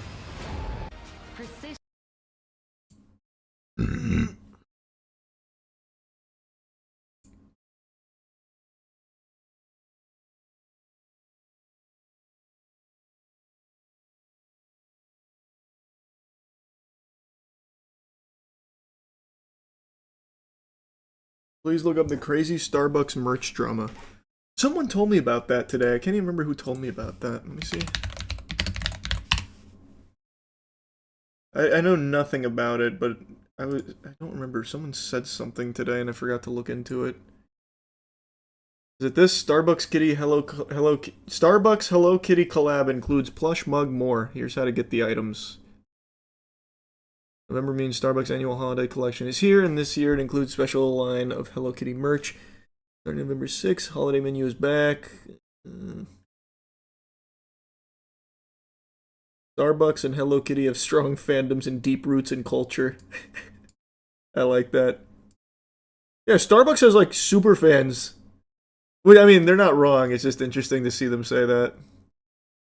Interestingly, both were born in the 70s. Hello Kitty in 74, Starbucks 71. Decided to bring back the nostalgic vibe with this special collaboration. No, it's not this. It's not this? What is it then? What's the merch? Oh. Is it this? Starbucks apologizes for $29.95 barista chaos after many fans miss out and merch resells for up to $50K. Starbucks merch selling for $50K, huh? Consumers may be rattled by inflation and fears about the economy, but that hasn't stopped them from flocking to Starbucks for the coffee chain's latest limited offering, a 20-ounce cup shaped like a teddy bear. Who gives a fuck? Starbucks unveiled on Wednesday its Barista Cold Cup selling for $29.95. Sold out within hours, with customers complaining of people in line shoving one another to stake a claim over the product. Others claim they waited in store lines for an hour only to see employees take 2 cups off the shelf and buy them themselves. Some able to buy the Barista Cup have taken to reselling it online, with many cups going for more than $300, even up to an eye-popping $50K. That's not a real sale. It happens every single time there's anything like the fucking Pokemon Oreos. It's not real. Are they cool? Like, what makes them so coveted?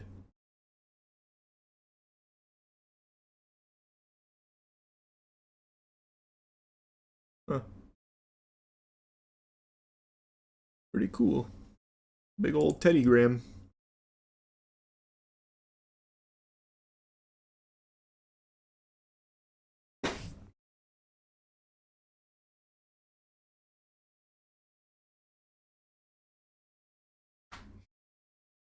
They're cute, but that's it. They are cute. $29.95 also seems steep for that.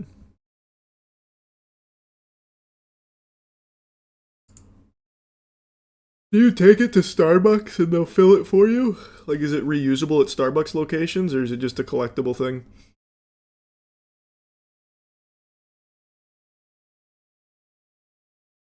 Huh.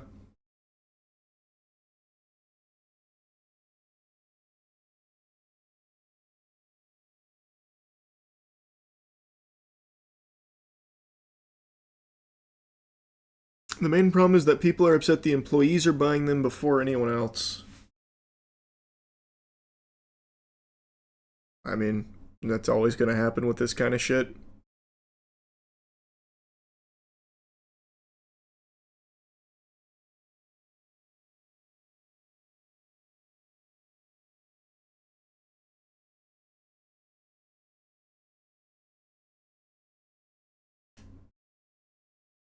You maxing sailing? Oh, for sure.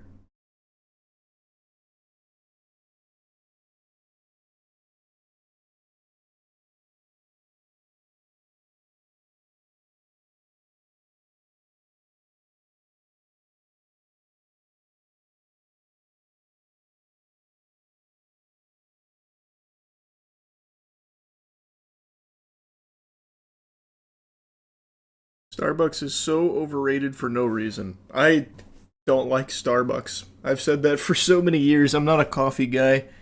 The only thing I've ever liked from Starbucks is their Impossible Breakfast sandwich. Like, I'm not a vegetarian or anything, but whatever they do with that Impossible Breakfast sandwich is, like, actually good. And I think they stopped offering it on the menu anyway, so there's literally nothing I like there now.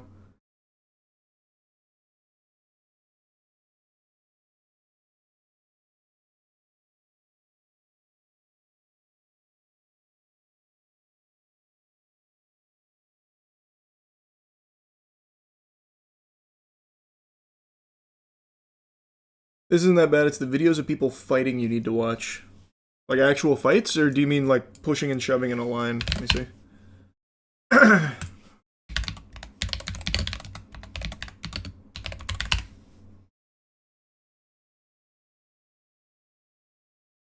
got it. I got the berry stick. Start to hit store.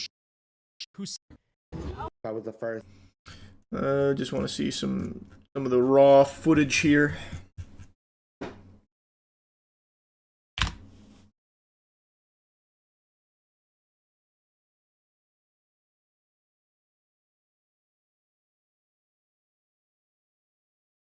I don't see anyone fighting. At least nothing's come up for that. For me to get up at but they are now popping up on resale sites. this hit, they're Yeah, I don't know about that. And yeah, we're watching Worlds. You think T1 will win? I think so. I do think they will.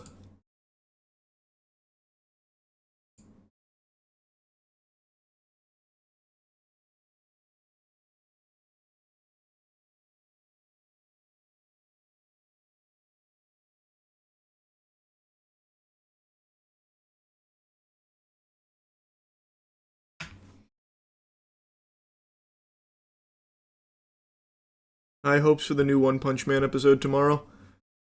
Fingers crossed, man. Fingers crossed.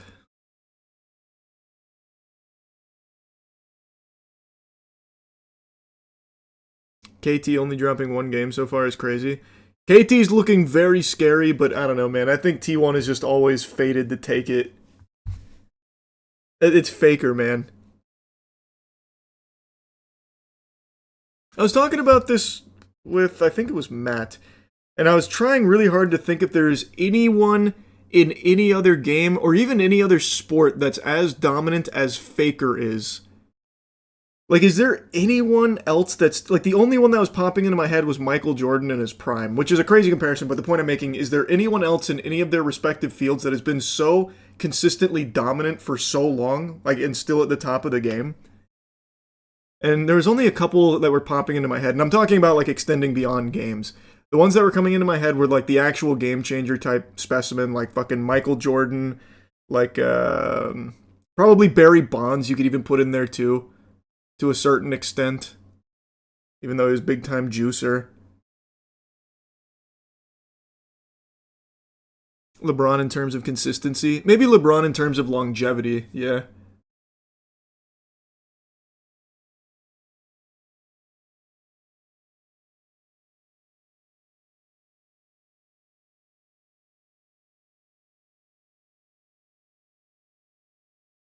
Tom Brady was it. Tom Brady may be true, yeah. Tom Brady probably a pretty good one as well.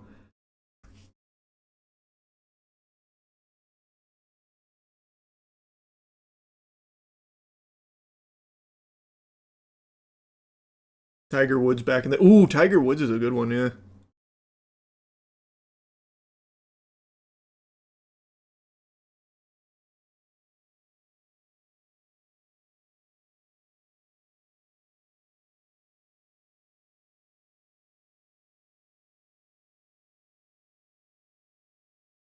Hey, Chase.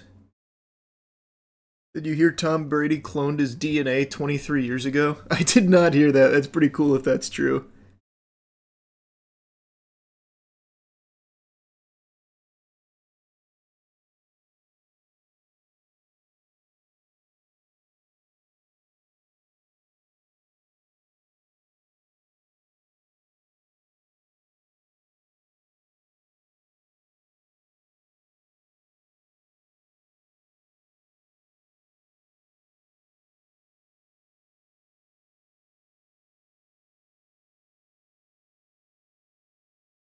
He keeps it in case he wants to come back out of retirement again. Yeah, he just re-injects his 23-year-old DNA into his bloodstream. Instantly de-ages him.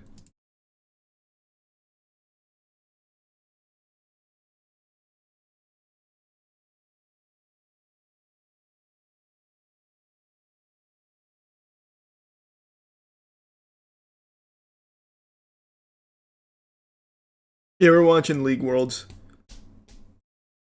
That's why we're going to be up pretty late tonight.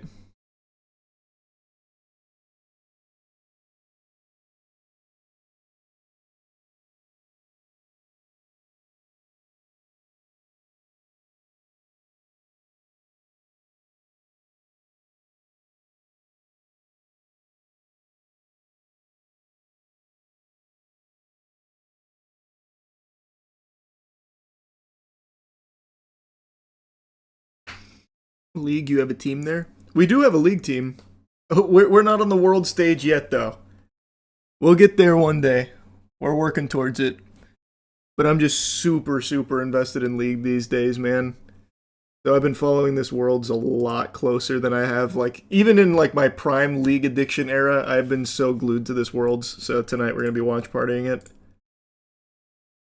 It's the finals, baby. T1 KT.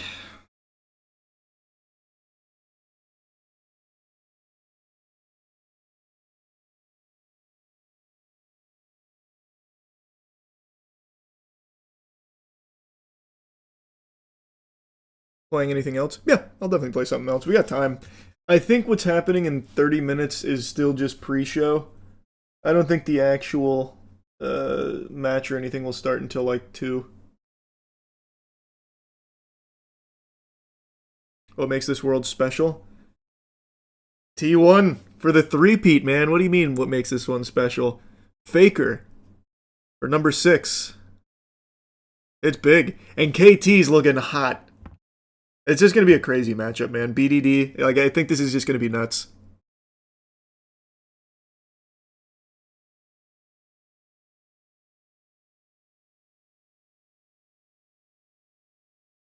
Why is your Steam account so barren? These are just the playable games.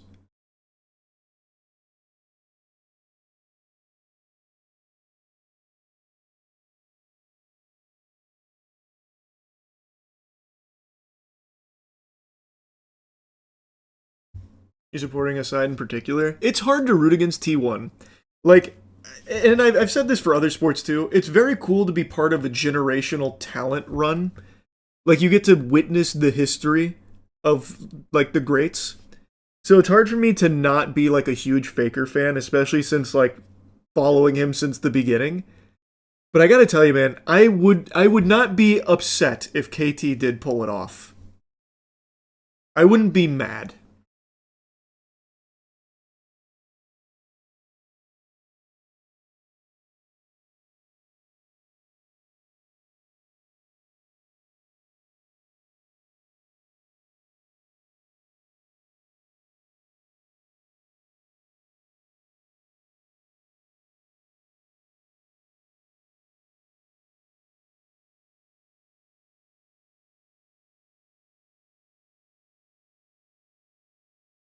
Are you casting yourself, or are we listen? No, I'm not casting myself. We're just watch partying it. I'm not like a commentator or anything for it. We're just gonna sit back and enjoy it and get fucking hype.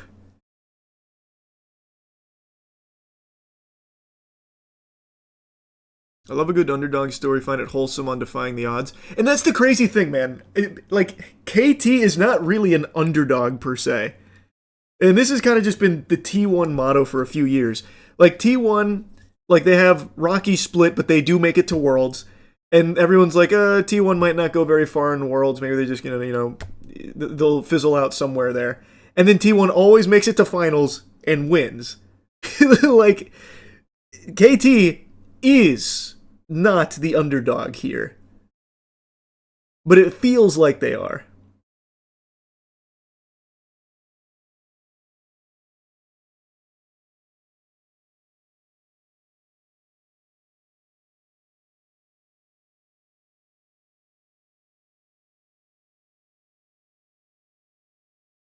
T1 won World so much they earned a perma buff for it. Fucking true. So true.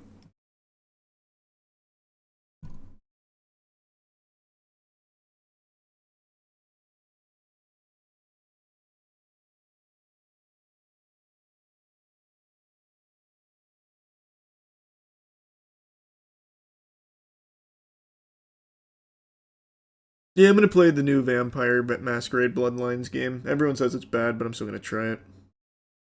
You see the full Courage the Cowardly Dog game came out on Dreams? No, I saw the launch trailer though. It's just I don't have Dreams, so I can't play it.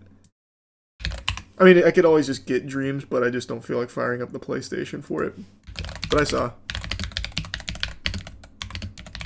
It looks very cool here for anyone that hasn't seen it.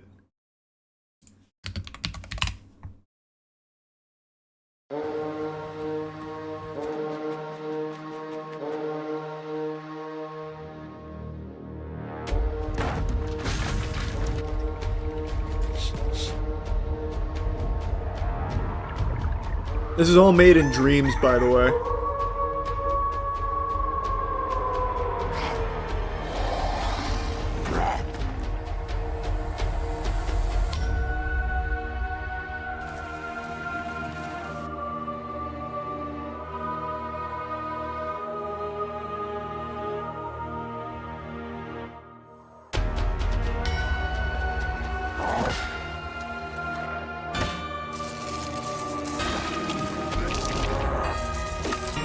It is very cool looking.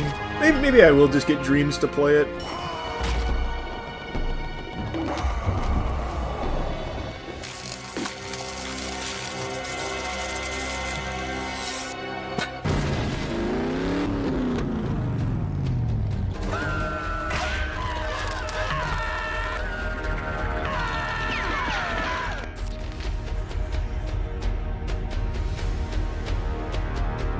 God, it's so good.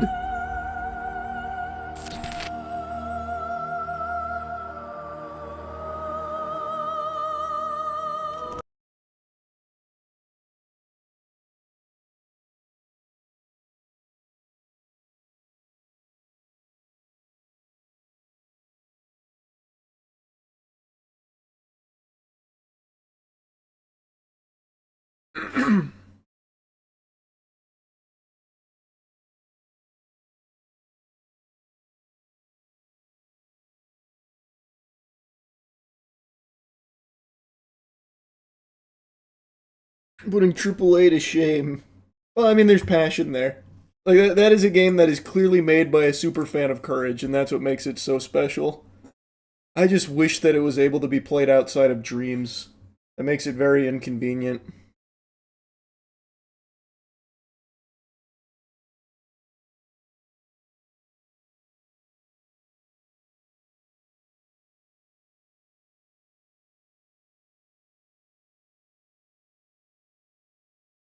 I'll never get why they didn't port that game to PC. I don't know, man. That's a good question.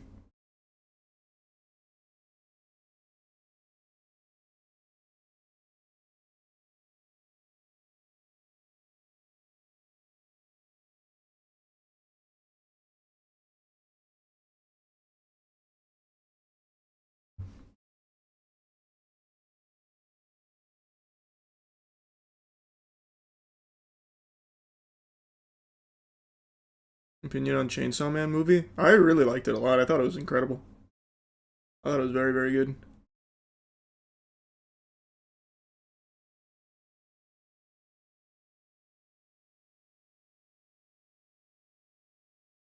Yeah, we're doing a World's Watch Party.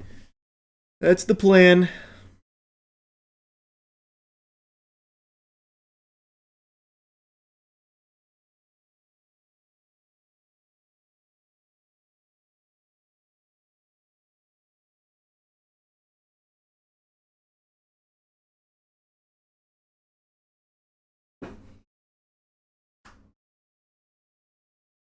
How do you multi-stream? What software? It's just a free thing for OBS called Sorayuki.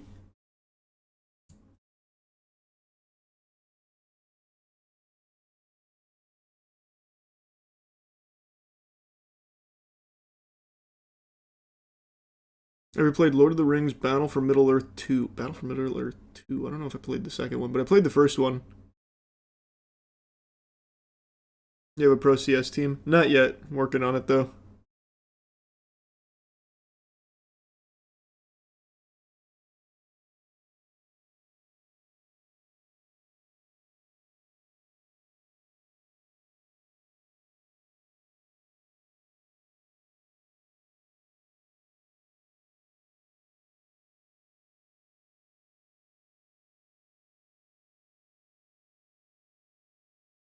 You see the scene where Sonar saves Robert in the bar fight if you fail the quick time event? I did. I did see that scene.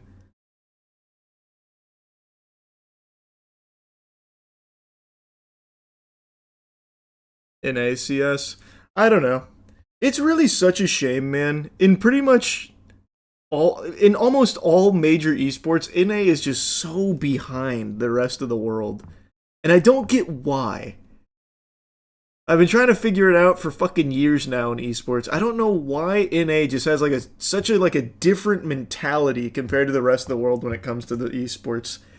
Like there are some where NA is very good, but on the whole, we are just always such a weak region. I don't know, man. It sucks.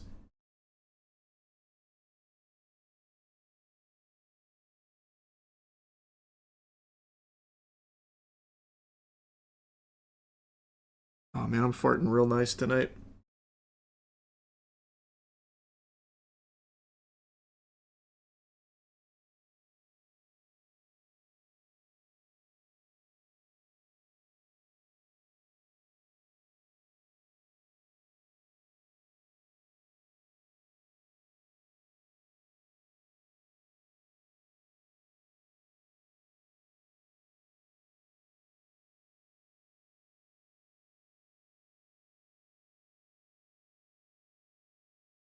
Because NA players play for fun and don't take games too serious.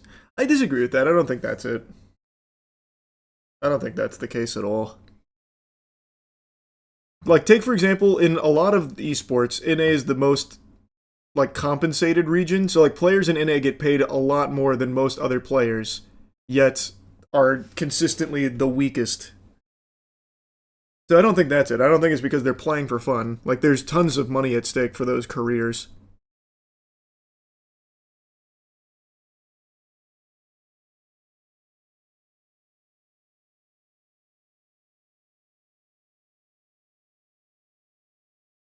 Yeah, I'll be co-streaming Worlds. I got permission. But like I said, there are a few games where NA is very good. Like for example, Rocket League right now. Best team was NA. Our Halo World Championship team at Shopify Rebellion. NA. Like there are some games where NA is very good. Just across like the entire spectrum of esports, NA is just a consistently weak region.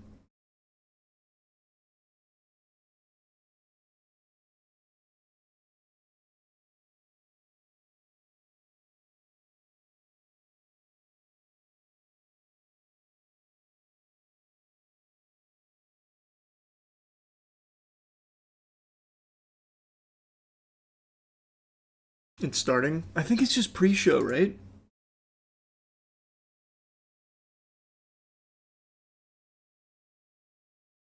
Here, I'll just we're just shooting the shit anyway. I'll throw on the stream for now. And then if it is just like a pre-show or something, we can all... Yeah, there's an hour countdown until the main. World Championship Finals between I knew it started at 2. As we see our heroes step into this arena where they can etch their names into history. Will it be this man with his 6th World Championship, or will KT complete the underdog Cinderella story they've been on this whole tournament? We'll see. It's going to be absolutely incredible. I mean, you want to say T1's favorite, but KT already pulled off one of the greatest upsets we have seen. Yeah, I'm going to be watch partying Worlds. I got permission. We're good. We're good. Yeah. But I think I'm just going to wait for the actual pre-show to end. Yeah, we'll get to predictions later, and I think in the meantime we'll play another game.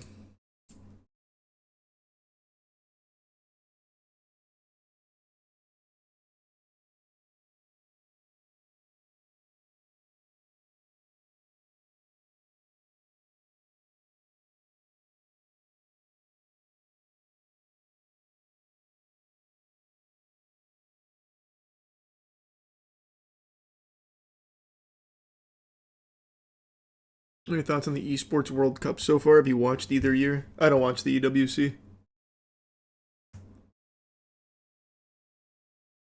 Have you played the original Bloodlines game? Long time ago. I don't think I played much of it, but I tried it out a long time ago because Reddit used to glaze the shit out of it back in like, fuck, what, 8 years ago? No, maybe even longer. I don't remember. I tried it once a while back.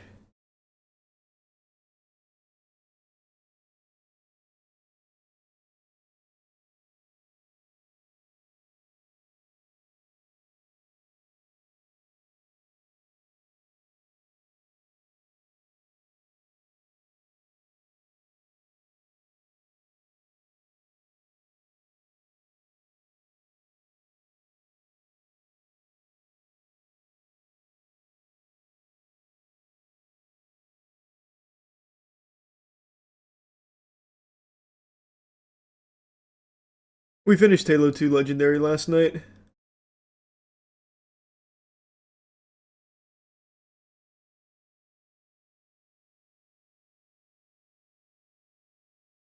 Have you seen Buy Sweet Carol? It's all hand animated in the style of old Disney movies. Oh, that sounds cool. No, I haven't even heard of it. No, we already played Pluto. We just finished Pluto.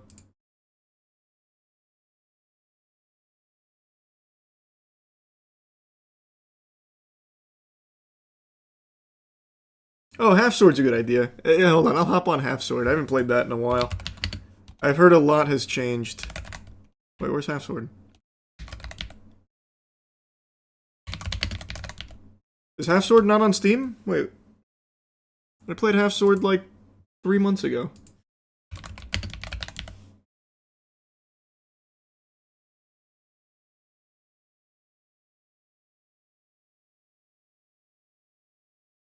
I gotta re-download it, I guess.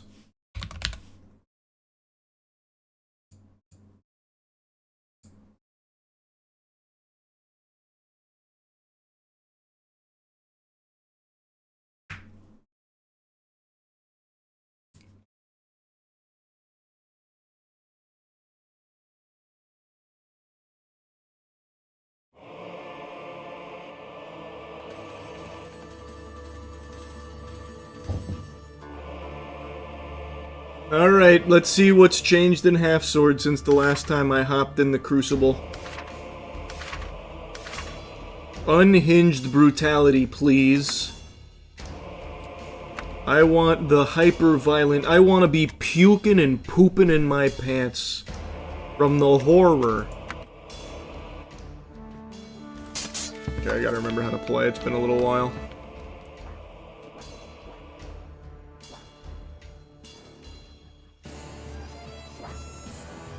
Oh yeah, that looks good already.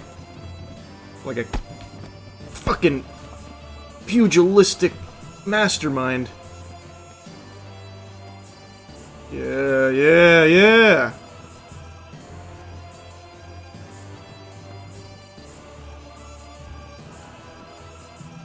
Set graphics to high. What, are they low? Oh yeah, they are low. Cinematic. Oh yeah. Yeah. Okay. Schnauzer! Fist play.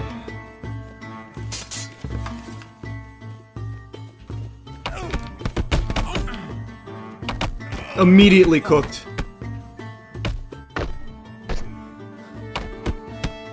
Yeah, I've still got it.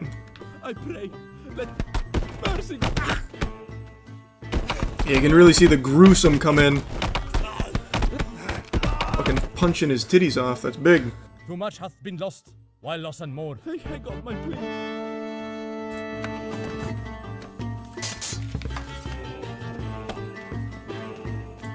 Fuck, I don't remember how to pick things up. Is it E? It is. Ah! Right at you then! Ow! Fuck! He's good. By God's bones! Gosh! Ah! Coward! Run! Man, I'm tanky. I'll fight the winner.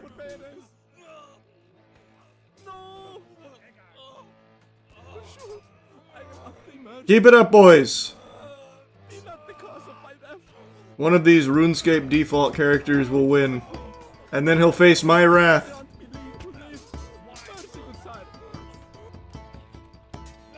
Alright, I'm coming in. Ah! Oh, fuck.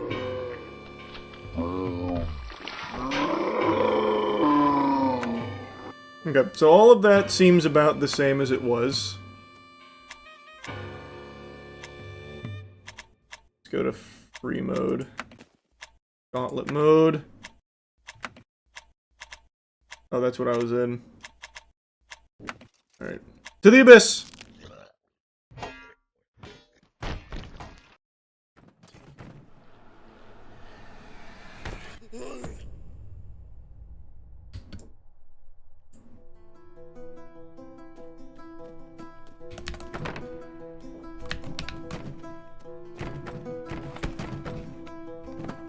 Nice. Oh, wow. Look at this Bushido. Yep.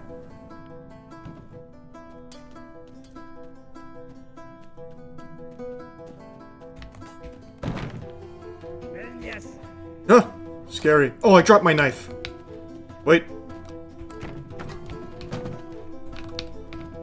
Ah, fuck. No, no! Help! Help! Give me this pot. Ah! I got desperate, I got desperate. Rough run.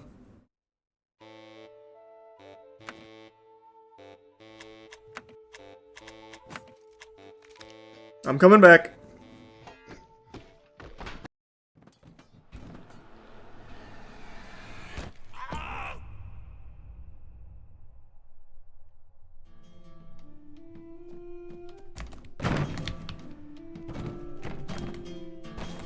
Nice, I got some shoes. Best weapon in the game. How do I lunge? Can I lunge? Just block. How do I put them on my fork? Shift.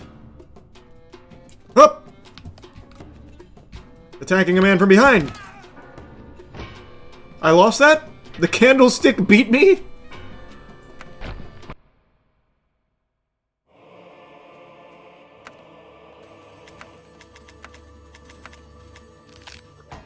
Interesting.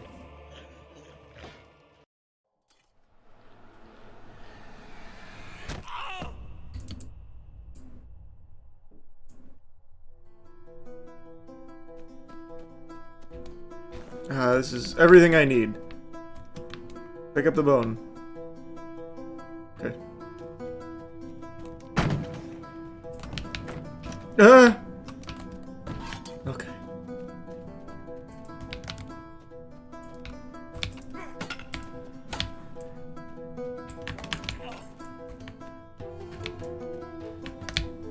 Oh! That was a huge move from me.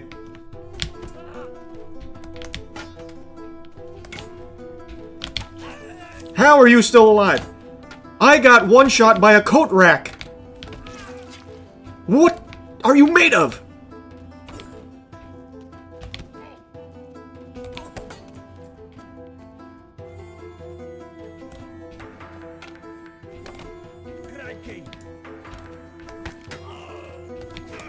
How do I fucking stab you here? Yeah. Let not be heavy upon me. Have mercy on me. I can't quite figure out how to stab you. I'm sorry, that must have been very painful. That was a rough way to die. He bled out.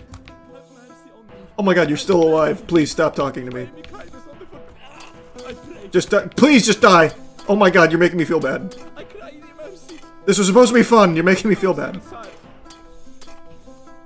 the love of God, do me no harm, but let me goodness. Just fucking pass away, please. Finally, thank God.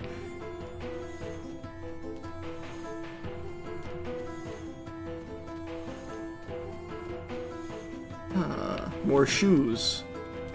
But I'm satisfied with my Crocs. Hey! Oh, it's Alt, not Shift. Ha! Hit!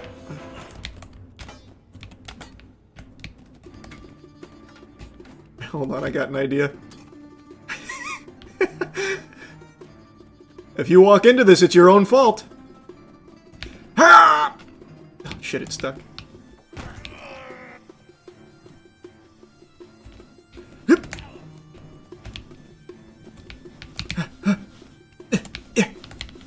God damn it, stop aiming so low. Hold on, I'm winded. That's on me. That's on me.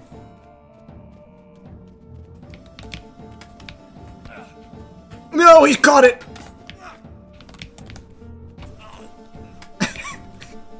Fuck!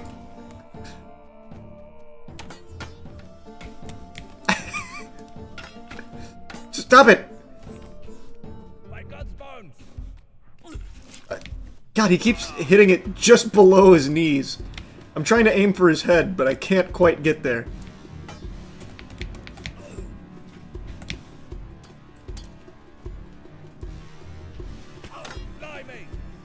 Let's just try helicoptering. Hold on. Little winded.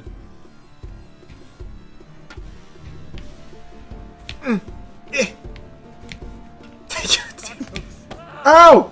My ear! Dirty rat.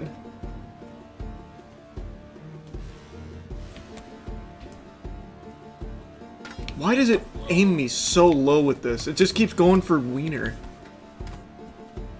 I'm trying to aim up, but every time I go alt here, it just goes... Oh, there we go. That was good. That was a good jab. Oh yeah, he's feeling it. He didn't like that.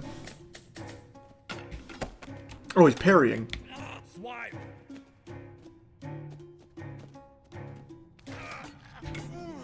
Got him! An excellent fight! Please let go of it. He's chomping on it! Oh! Nice! I think that was the liver, right? Did I get you in your liver? Judging by how quickly you died, I think I did. I'll flip him over like a hot dog on the grill.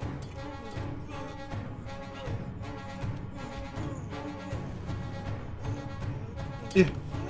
He'll die eventually, I'm sure.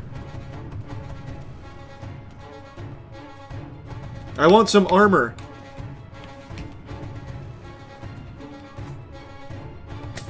Hey, watch where you're swinging that thing. That's a dangerous weapon. I found a hat.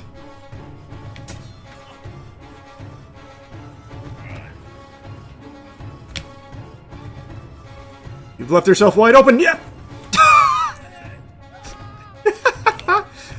Alright, please get off this now. Thank you. Where'd that hat go?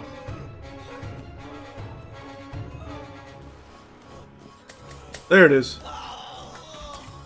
No, not that. Nice!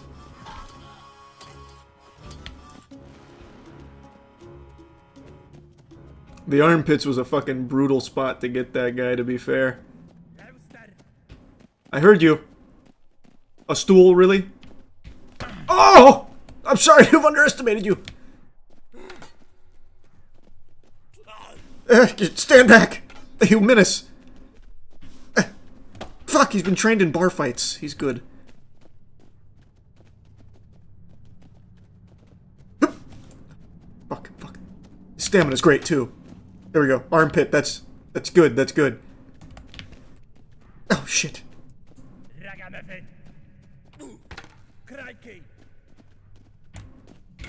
No! Oh!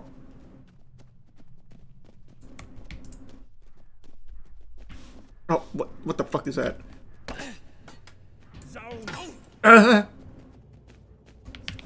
There we go. Excellent fight. I need clothes. Ah!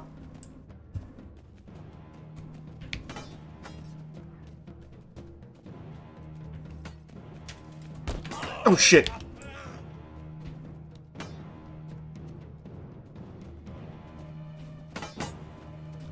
I gotta keep my distance here. This guy's got armor. And a long weapon. Not as long as my weapon, but still pretty long. I'm trying to make him hurt himself on the pointy end. Hip! Oh, shit. I have an idea. The razzle-dazzle, maybe? Oh, that was a bad idea. Oh, boy.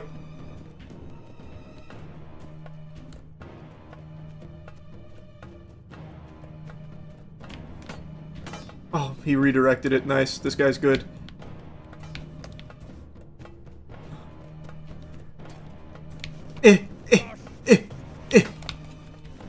It's... Oh! What do you mean? How did he... What? I stabbed him in the stomach! That's some fucking baloney right there. Yeah, we're watch partying worlds.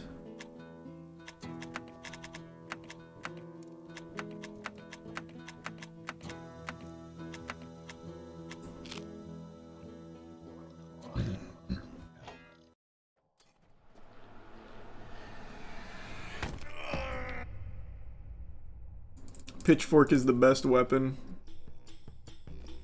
I believe it.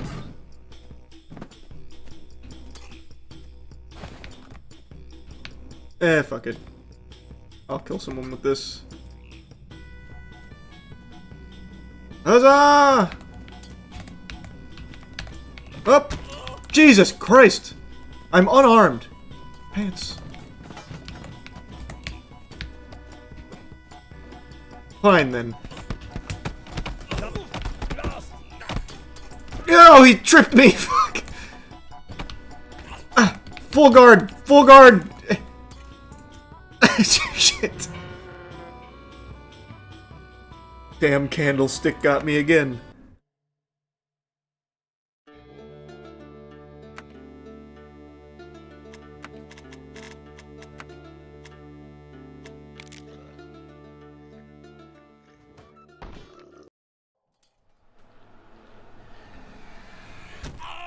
Okay, got him this time for sure. Just need to find a weapon. There's one. The shovel is perfect.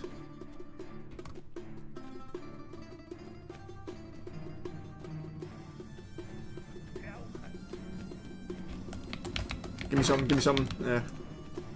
Shovel versus shovel. Broke my wrist there for a second.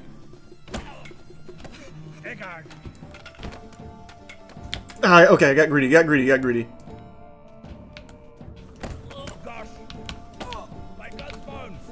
Oh yeah, he didn't like that. Oh! Come on! Fall over! Fall! Fall over! Why? Why? Oh, alright, I'm winded, I'm winded, I'm winded. You've got great balance. You won't do it again! Fall! I'll choke him out. No, not the candlestick! Take him down! Oh wait, I can kick. Just fall down! Why?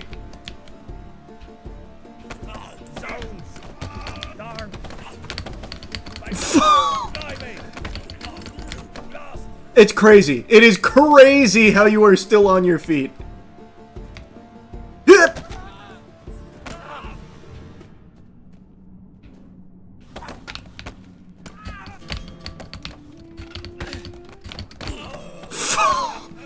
What is this? What are you? This man is immovable.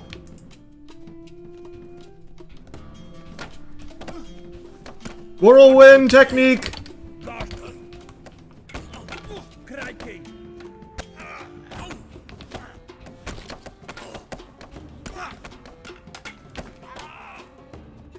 Every bone in your body has to be broken, and you still refuse to fall. Finally! You fought well. Ah, damn it. Hold on. Sorry, I'm trying to end you quickly, honorably. Fuck, I'm sorry. There it is. Okay.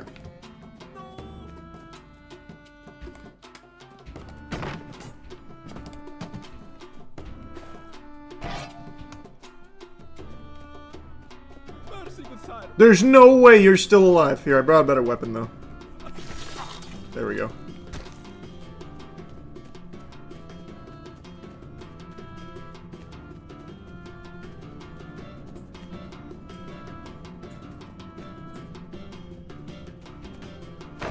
Oh!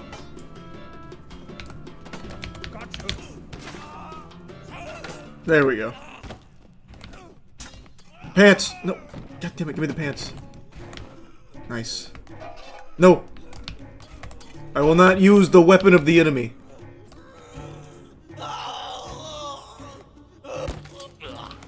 Excellent fight. Shirt! No. Fuck, fuck, up! Okay, we're good. Oh, that's bad, that's bad. It got stuck. Oh my god! I cleaved him in half! If it was the first guy, he'd probably still be on his feet right now. He would have walked it off.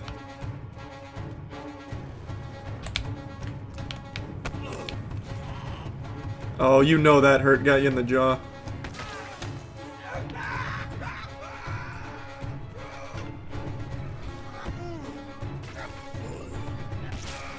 There we go.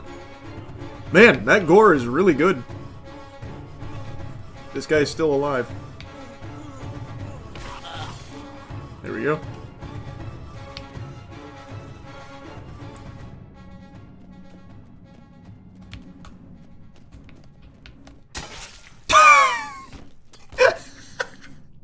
That guy's heart wasn't in it.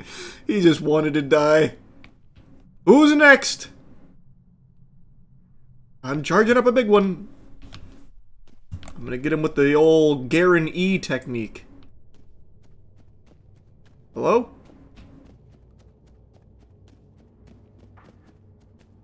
Yeah. Yeah. Ah, you again. Oh, that hurt your shoulder, I can see. That couldn't have been worse for me. Wow. Wow. God damn it. I'm coming back. I've got a plan. I've got a good plan. I'm gonna get right into his sack. I'm just gonna get right up fucking in there.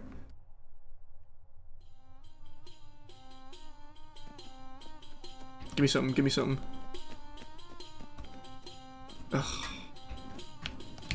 That's the weapon I want.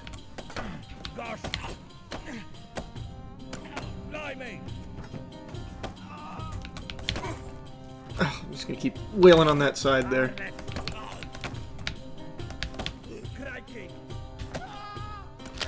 There we go, I heard some ribs break in there.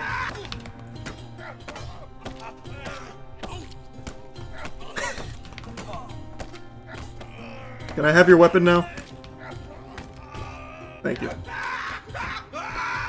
No, no, no! Move. This is exactly what I'm looking for. Oh, the fuck is this? Throwing knives?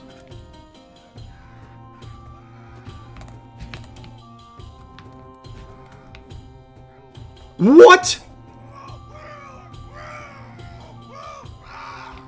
But why, man?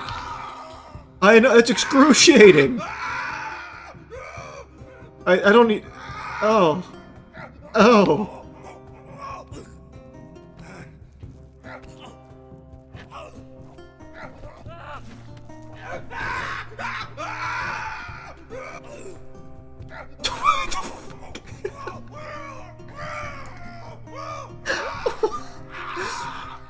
Just tell your body to give up on itself.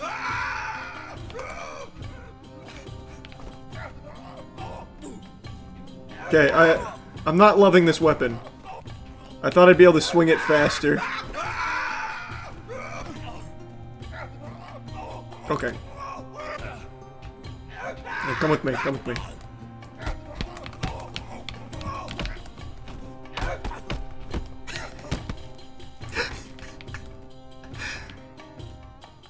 Alright, where's, there it is.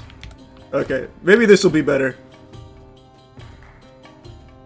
Here, we'll just do a bunch of stabs.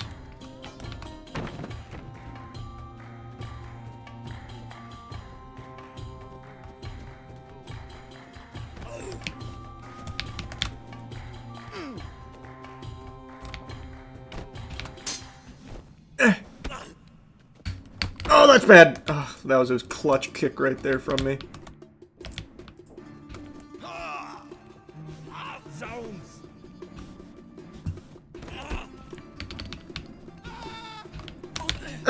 God, these are bad.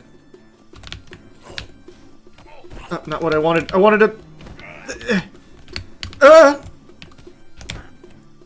Oh, fuck. I thought a slow controlled weapon would be good, but it's not.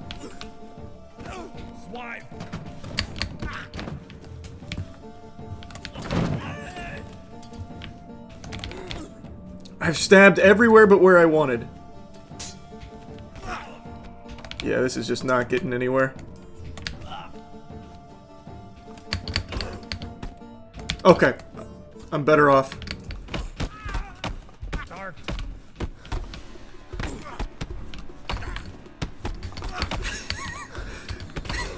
You've never seen this kind of martial arts before.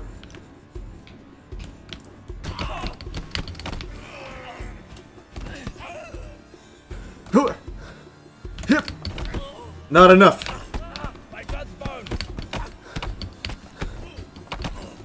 Okay.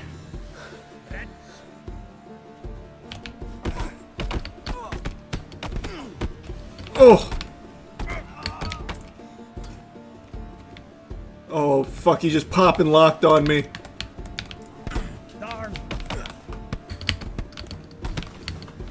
Come on! Haymaker! There it is.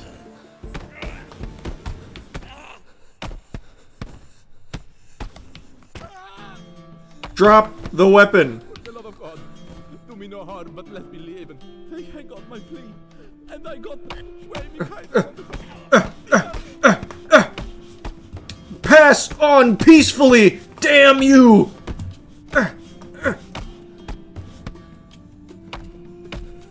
Okay. You're still alive, aren't you? Yeah. Okay. love of God, do me no harm, but let me live. Mercy, good sire. I got my plea, and I got Oh, you're lucky. grant me leave to let not thee hand me. Why can't I hit you with this? Why does it go at an angle? What is this doing? What is my hand doing? Have thee mercy, I pray. Okay, let's just two-hand it. I cry thee mercy. Oh, I hate this weapon. I hate it. I'm better off with my fists. Have mercy on me. I'm trying to have mercy on you, but won't let me do it! Swear me kindness.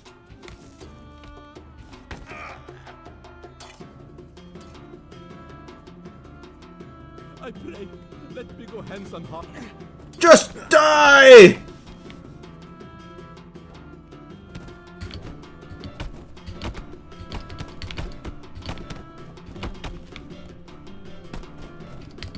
You dead?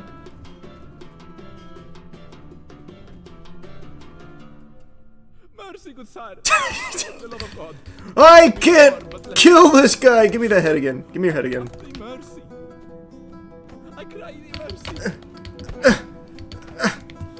Just go!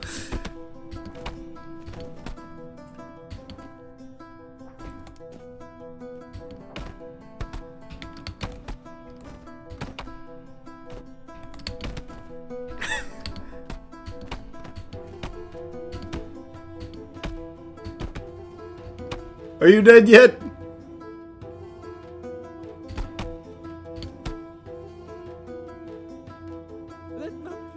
heavy upon me.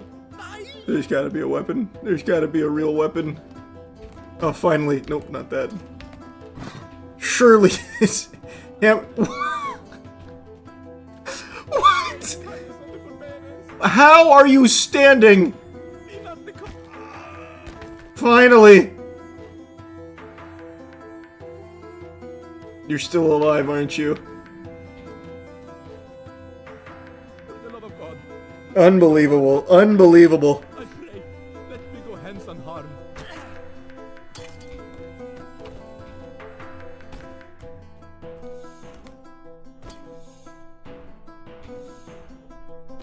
Why is it going in that direction? I just want you to bring it straight down. He will not die. Finally! Finally!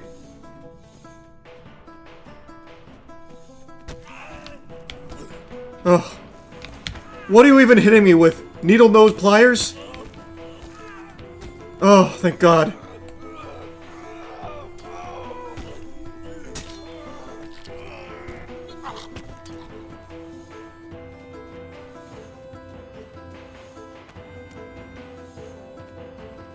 Give me armor. Oh, not the candlestick. Huh. Oh, fuck. Damn it. Oh, this is a tough matchup. Oh, that's bad.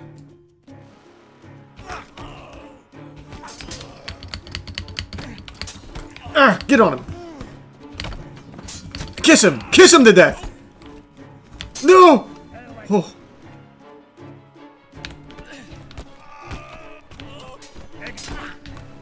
Oh! Okay.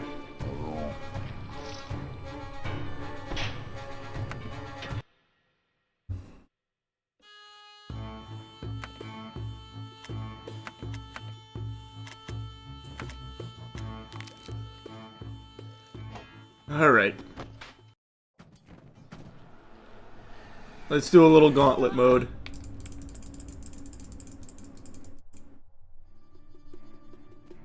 Wait, did I not do gauntlet mode? I thought I hit gauntlet mode. Maybe I didn't. Oh, this piece of shit.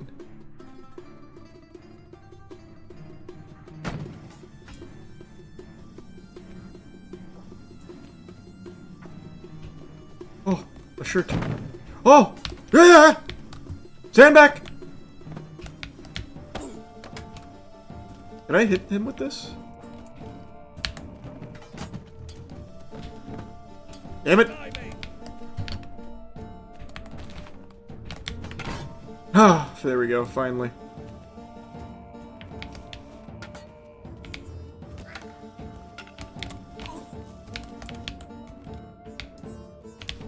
Oh, come on. That missed? Oh, I tried to just go up and fucking parry that.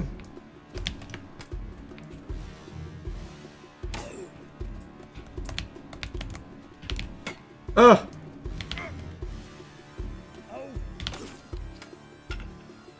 I heard that penetrate. Oh, I tried to just run it into him.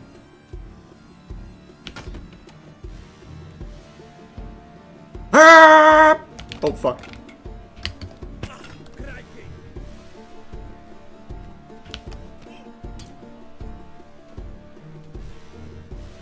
Oh, come on.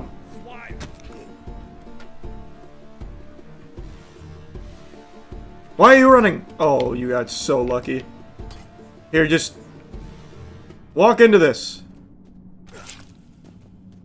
I've got a new tactic. Oh, it's lagging real hard. It didn't like that tactic very much.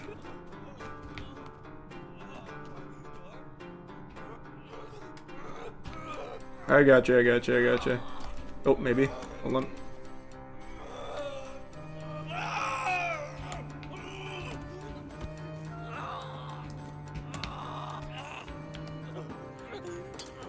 For the love of God. Oh, it's lagging real bad right now.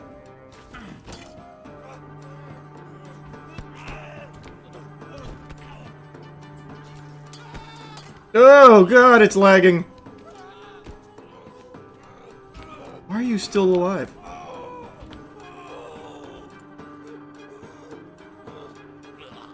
Oh, there we go.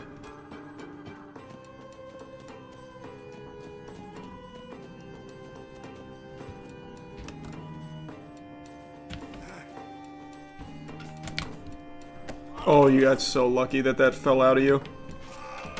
Yeah, that's the eyeball. That doesn't feel good, I know. That one's rough.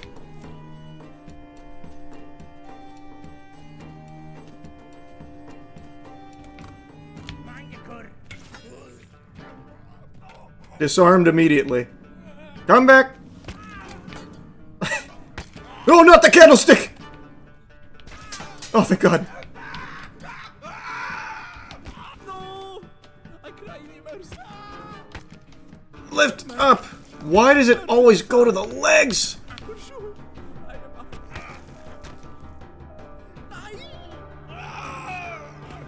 Pray me kindness on the forbearance. Now the one time I want it to go low, it won't. I...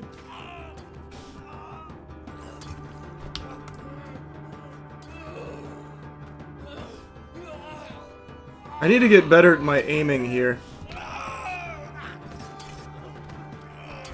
Oh, nice kickflip. Alright, give it back, though. Give it back. Give it back! It's like a fish out of water. Give it back!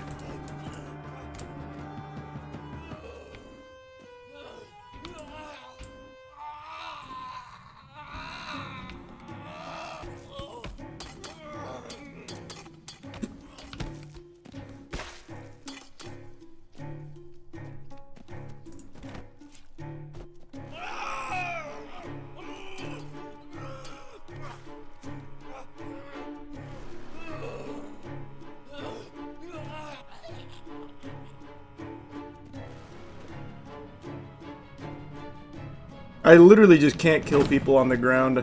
It is so hard for me.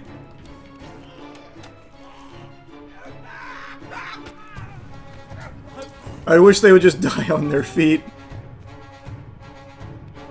I cry in mercy. Be not the cause of my death. Pray me kindness on the forbearance. For the love of God. Here, just throw your head on this. I'm just gonna try and beat him down, I guess.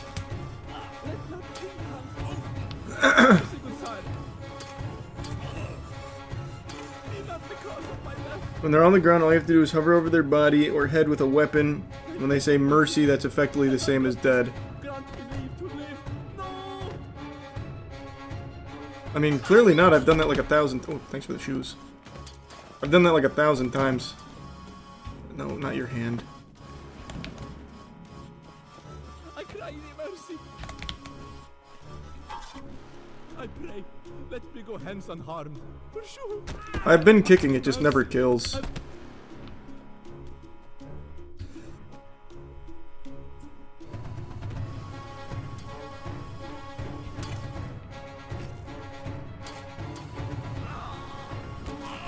I just can't bring the weapon down the way I'd like, and I can't poke the way I'd like.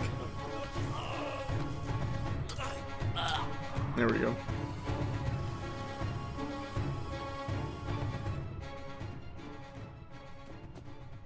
Yeah, this is probably my boss fight.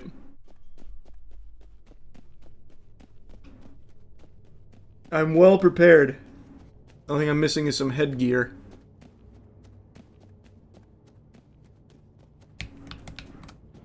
There he is. Yes! Yes! Perfect!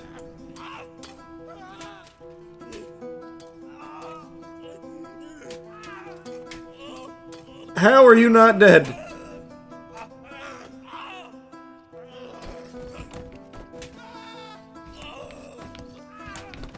How are you alive? There we go. Oh god, now it's stuck. He's become a part of my weapon. There we are. I don't get his helmet?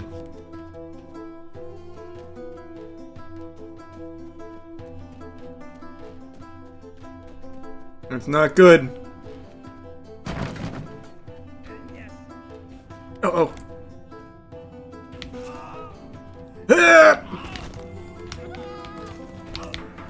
I've got a new strat. Oh, he's still alive.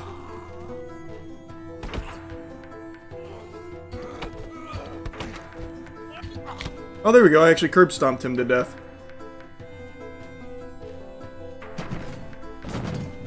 Oh! A sword.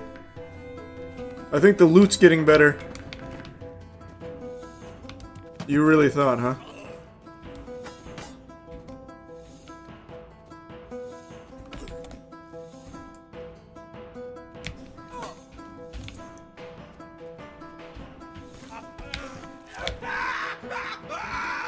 Yep, that's what you get.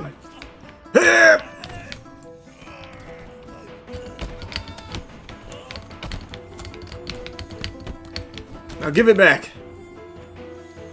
Yeah, I'm cooking right now. Send more! I dare you! Oh! Hey!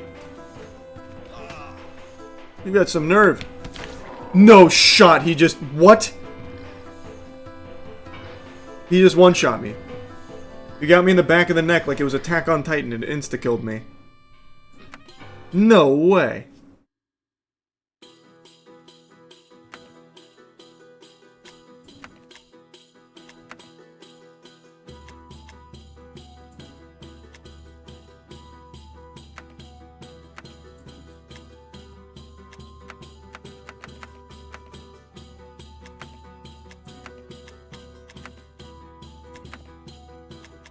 Alright. Let us sharpen our swords in honor. Hold on.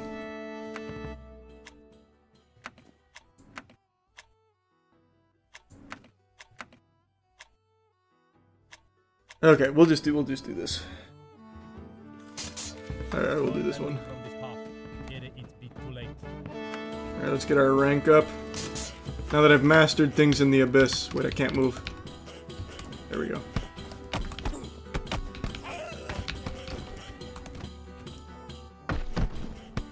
Nice and easy. Hold on, please. For violence are mad, but bow. Game starting in 15. Alright, perfect. It's perfect.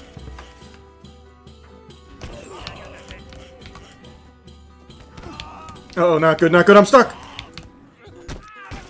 Oh! Get away! Get away!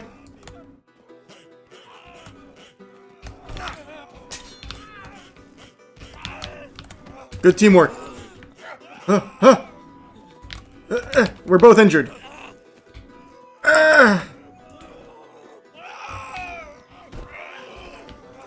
What am I slicing at down there? That was your neck. I know I won that. Perfect. That got a little dicey. I got a little dicey.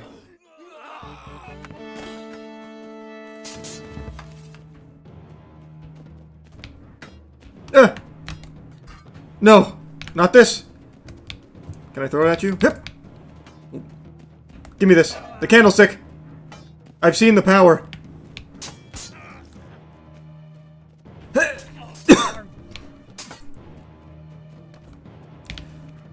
Get back! Get back! Man, candlestick is good. Get back! No! I got too close. I took a big wallop. It's stuck! Yes! Go! Go! Push! Push! Push!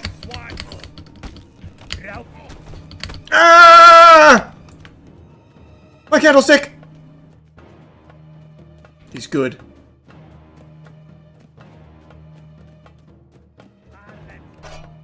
Ah! Oh, I tried to get him with the no look.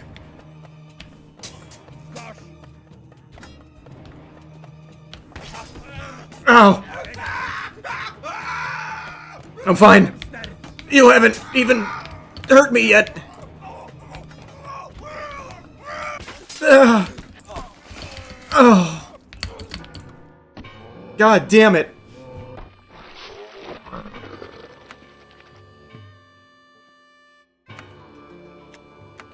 Oh, I had that too. I had that. Again is there in blood spilt. Wakes us.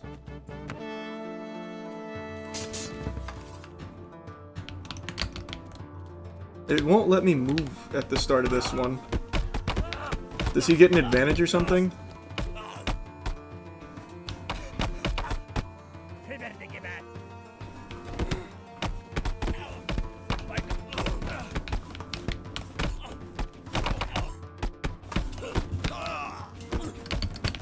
Come on! There. Jesus, you made that take far longer than it should have.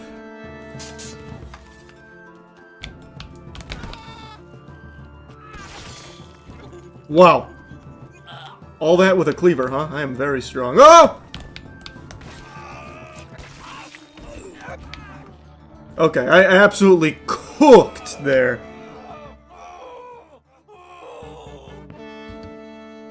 Alright, I got him this time. I got him this time.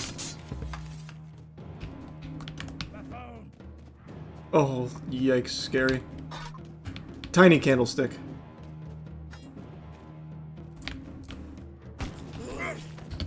Oh, no, that's bad. Yes! I kicked it out of him! Give me it! That was so clean. Pussy. You love to see that. Nice. Peasant rank. Huge, huge, huge. Yep. Now it's smooth sailing.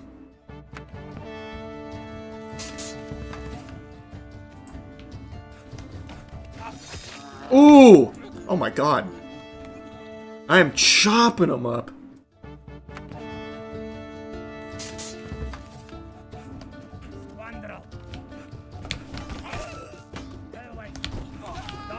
Oh, please, get your skull off of my axe. Please. Brother, please. Get off my axe, man. Yeah, there we go.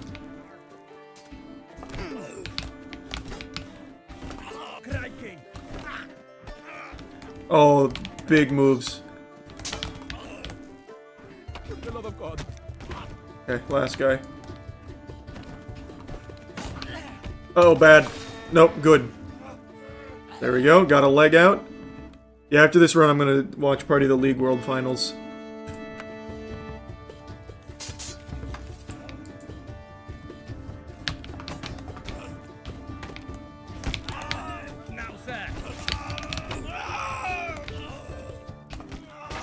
Nice.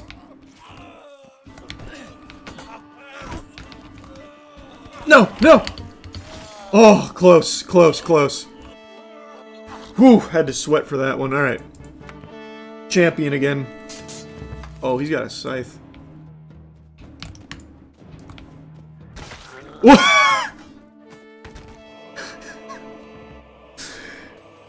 I will always remember you.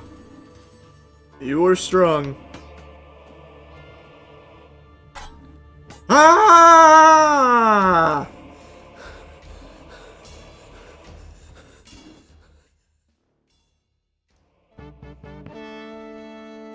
Nice. Alright.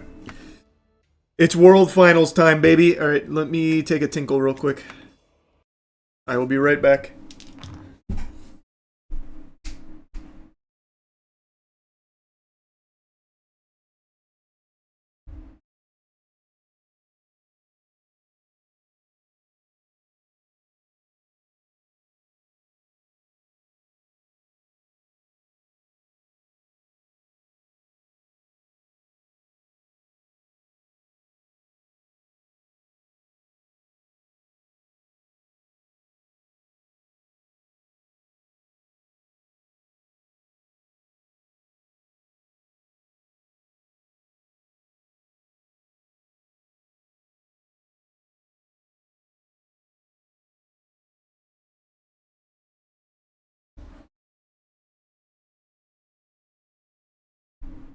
Alright, baby, it's game time.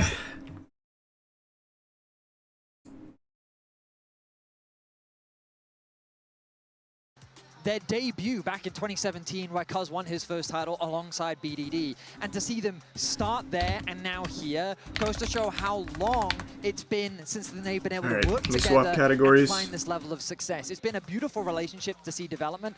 And as Emily mentioned earlier, when we saw it in their highlight moment of winning against Gen G, it was those two immediately turning towards one another, reaching what was a beautiful point. Yeah, and as we see, they're kind of concurrent timelines where they've overlapped as teammates. All right, all right. They haven't. This is the core of this KT lineup. This is what KT Roaster wanted to rebuild around, and now that's finally paying dividends, and they're in the World's Final. That's absolutely beautiful. And now, how could it be any different? Our featured matchup presented by Mercedes-Benz. BDD versus Faker. Oh, that's her dress. I thought she was holding a trophy in front of her. Wait, that's an awesome dress. I thought it was like a huge trophy or something. History, BDD will take KT Rolster to the World Finals in our featured matchup presented by Mercedes-Benz. As with so many before him, this road has led him to Faker.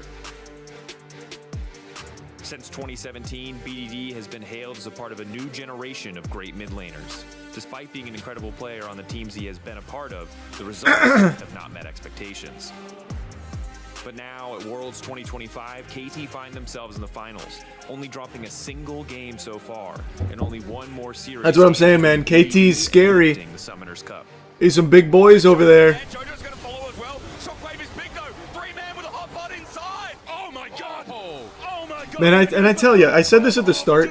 Fearless Draft, I think, is just one of the most exciting things they've implemented in so long. I love Fearless.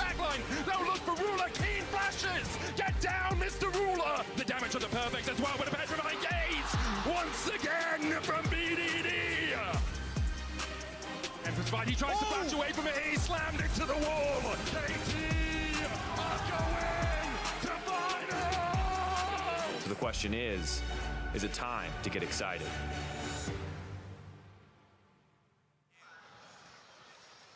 That is the question indeed. Of course it is. It is the time to get excited for either person, but also to see Faker, to see if he can do it, if he can add another era to his many eras. I know, man. It's a big one. It's a big one. World Championship. Like I said, I'm a huge Faker glazer. But like I said, I wouldn't be upset if KT pulled it off. Going to Worlds in 2013, that era where we did not know what we were going to see in the decade to come. He came, he saw, he conquered, he won that first World Championship, and he never looked back. This is my personal favorite Faker era, which is the 2015, kind of going into 2016, right? This is where I really think he blossomed into the absolute best. This is where map play came in. This is where he expanded his champion pool. He was constantly learning new champions, the Lulu, the Azir, to become the best. And to me, this is a sad era, but I think it's so important to telling Faker's story because you have to think back to these times where he was struggling. How long had it been since he won a world championship? After they lost to DRX in the finals, there was a lot of conversation about, is this the That was a crazy finals too. Another opportunity like this? Will he get that this one was pretty close nuts again? as well. And so it was that struggle that made the current era, I think, so meaningful. And now we find ourselves in the current Faker era, a moment where many sit with bated breath. Can he do what no one has done Opening before, ceremony happened a little while ago. 3 world championships in a row. We are witnessing history. We are witnessing legacy right now. The question is, can Faker do what he failed to do in the past? And it's great to see these eras because, he's been such an icon, and sometimes I God, think it's so League of Legends crazy. Esports has been what it was and what it became. If it wasn't for him helping, we can hang our aspirations to him in all his eras. I mean, the only one to match the GOAT is the GOAT. It is crazy when you look at these two different eras of his career, how much success he has had, how much longevity he has had. He now has the two most dominant, kind of eras of League of Legends. They're both just him. It's two dynasties. Opening ceremony hasn't happened yet? I thought it happened a little bit ago. Insane matchup in Oh, cool. I didn't miss it. Everywhere, really, but we are 5 minutes away from the opening ceremony. Oh, yeah, you're right. By MasterCard. You're right. Before we get into the predictions, please note that the opening ceremony features flashing lights and other effects that may not be appropriate for photosensitive viewers. But with that, let's see what the fans think at home. They have voted once again at MasterCard GG on X, and usually when T1 is playing, they do call the game for T1. I don't think it's going to be any different, but let's take a look. The real question is... Oh, wow. So the real question is how many KT fans have also voted for T1? They want to keep that superstition going and they want to keep the faith not to get excited for KT, but we are damn near excited for KT. We are 3 minutes away from seeing the culmination of all those weeks of the World Championship to see which story reigns supreme. So what do we think? What do you all think? And what are you looking forward to? Well, as a KT fan on the desk, this is not a superstitious prediction. I do think T1 have the edge. My big thing is that it's going to come from these bot lane picks that Vedius touched upon earlier. I think with the way that both of these teams are playing around pushing bot lanes, I've loved Guma bringing out the Kaisa, having a lot of success on that. Carrier's champion pool, I think that is where the edge is going. What's your favorite league And character? to me, KT have earned Yorick. their right to be here. It is not a fluke. They have improved so much. I'm a big and they Yorick are an incredible guy. team. It's just unfortunate for them that sitting across for them is the core four to make up the greatest League of Legends dynasty I think we have ever seen. Carrier, Owner, Faker, Guma. No one has ever won 3. They are about to here today. And you'll see that prediction and you might think this must be a meme prediction. And my You haven't been analyst playing him brain though, would only think so Malphite. too. But I Yeah, was that's in true. this I have position been just 3 spamming years ago Malphite. when I Bronze witnessed Zodia. DRX versus T1 and I Malphite just predicted works so T1 well in to my gold. own detriment. It's Because been fun. the truth I is like that Malphite the a World lot. Championship magic is real. The run that KT have done is what a thing of beauty and a thing of excellence. And I truly do believe that today I'm the here for pieces will Mundo. come together I don't and think this you're team gonna will see the shine owner like Mundo they have again. before. I do believe that Maybe I'm KT wrong. will Maybe take I'm home the wrong. trophy today. You say you're getting excited? I am so excited. Maybe to he's watch now KT. practiced the fuck out of Mundo. Hey, either way, right? It would be an unbelievable story, Isaac. And I think, you know, anyone who's undecided would be happy to see either stories come out today. Absolutely. You get to see the continuation of this dominance, the greatest dynasty ever in T1, or you get to see a beautiful underdog story. No one thought they would be here. They have a chance to be the best God, in the that world today. trophy is so unbelievable. Cinderella story coming to Fuck. fruition, but it is a lot. It is a tall order for I anyone want us to stepping compete onto for the that red so today. bad. And legacy is earned. Oh There's no my shortcuts God. or workarounds. There's only the It's so sacrifice, good. the passion, and the pure drive towards the Summoner's Cup. A rare honor attained by an exceptional few. For BDD, it is a decade-long obsession, a longing larger than life, that feeling that he deserves to be the one to lift that trophy. He finally gets his chance at eternal glory today. Wait till But it Faker is what he retires. stands, Faker. I don't think A player Faker's whose ever legacy retiring, brother. permeates like a sprawling I river don't through think he the should. history of worlds. Still at the Who top of his influenced touches game. on all of the stories Man's got another we 10 hold years so left at least. dear. And today, at the zenith of BDD's arc, he stands before him as the villain, the unkillable Demon King, the greatest He's of signed all till time 2029 for at the least. end of Oh, time. really? It's only poetic then I didn't know it that extended for that BDD far. to fulfill his lifelong goal, he has to go through the protagonist of all of League of Legends. A crownless king versus the greatest to ever do it, looking for his 6th World Championship title, further solidifying a legacy that can never be doubted. Only one will lift the Summoner's Cup today. It's time for the opening ceremony, presented by MasterCard.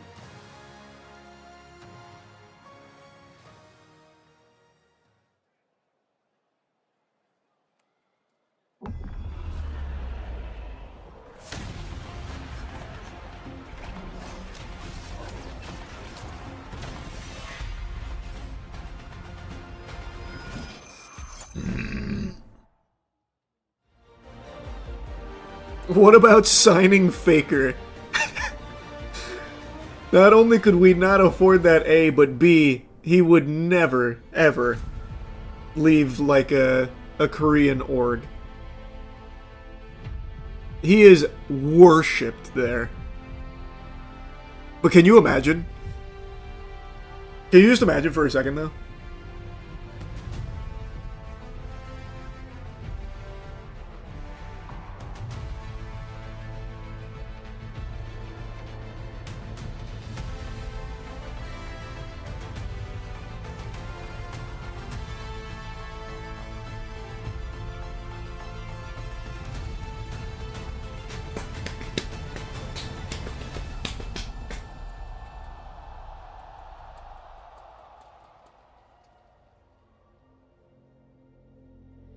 As a child, you'd wait and watch from far away, but you always knew that you'd be the one that work while they all play.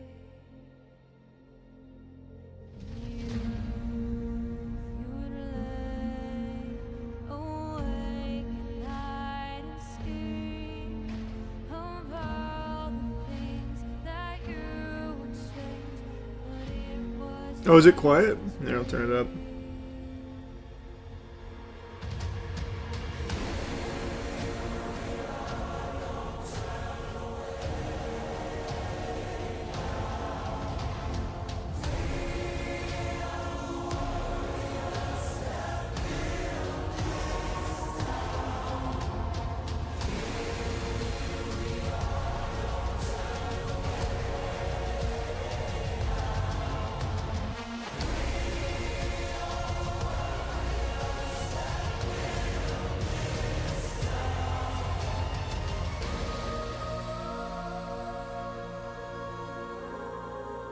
They better have the dragon at this one.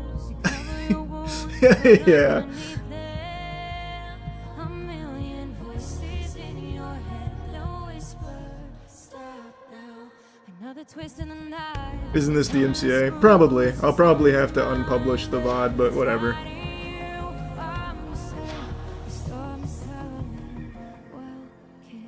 What you gonna do now? It's your reflection looking back to pull you down. So are you gonna die today and make it out alive? You're gonna conquer the monster in your head and then you'll fly like Phoenix fly. It's time for a new empire. Go bury your demons and tear down the ceiling. Phoenix fly. What you gonna do now? It's your reflection looking back to pull you down.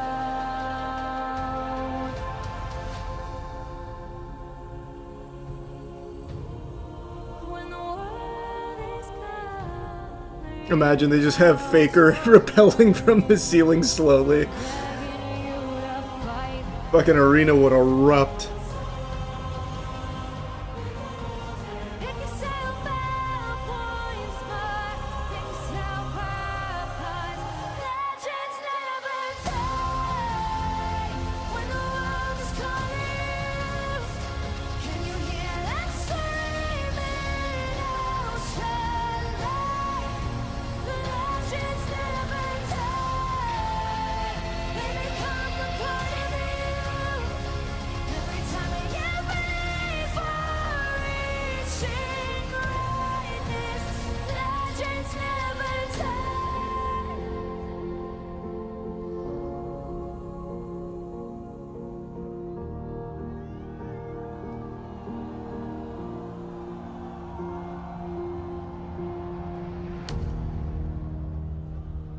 Nice. Where's the dragon?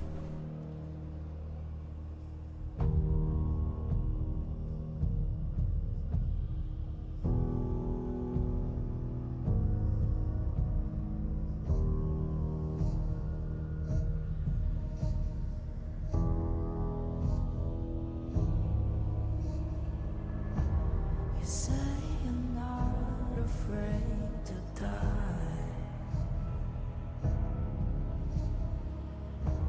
but take off the armor. Man, how the fuck can I get rid of this? I might swap over to the YouTube stream in a second if that keeps popping up.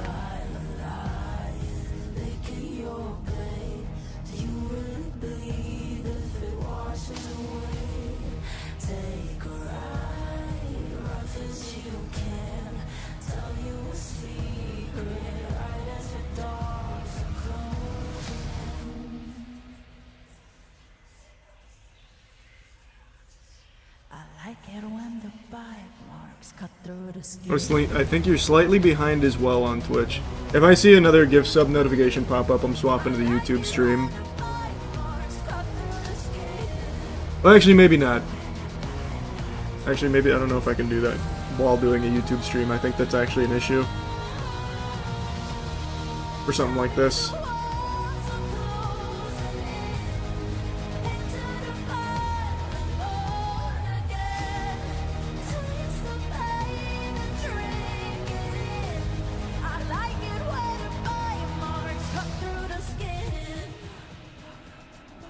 There's gotta be a way to turn these fucking notifications off, right? Wanna see Am I on the crack pipe? Do we have any, like, serious Twitch users in here? How can I turn that off?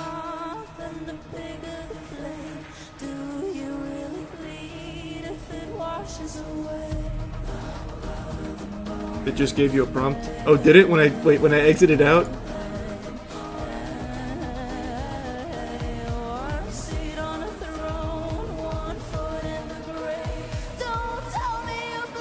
When you exited last time, it asked you and you missed it. Great.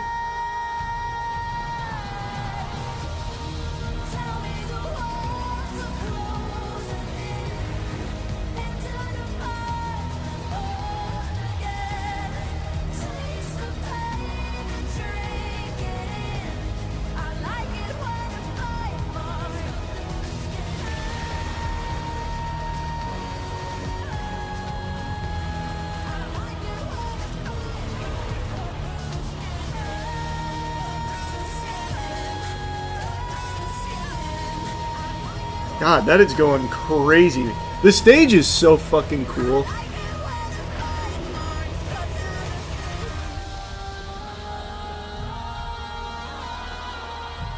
It's such an impressive production. I know a lot of people don't really like opening ceremonies because they'd rather just get right into it, but I always appreciate it. I like when Apex did that at Worlds. Riot usually does a good job here as well. I don't know, I think it's fun.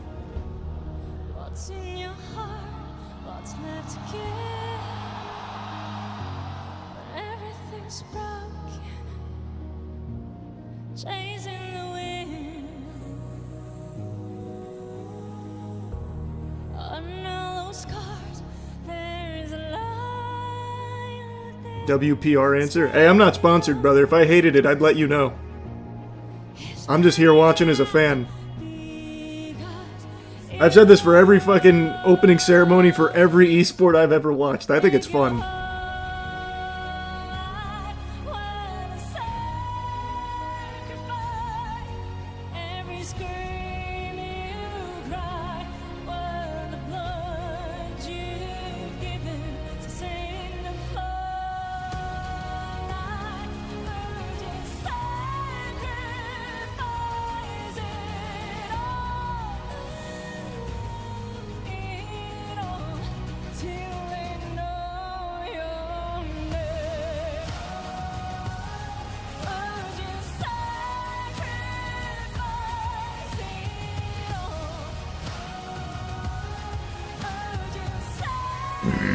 Twitch stream is almost 2 minutes behind.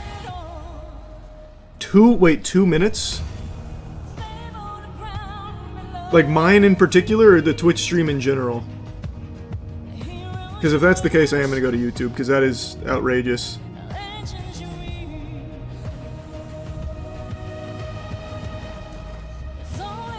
Yours. Let me try this then. It might have lagged at some point. Yeah, I think that's exactly what happened. Am I caught up now?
Oh fuck!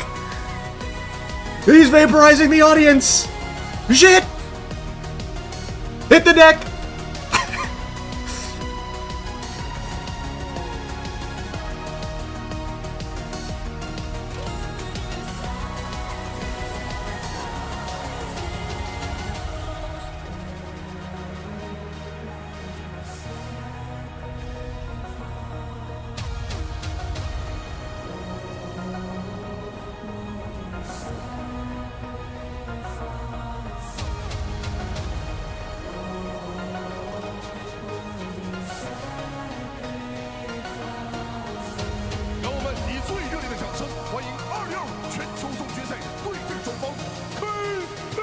Why Worlds at 2 a.m. time zone.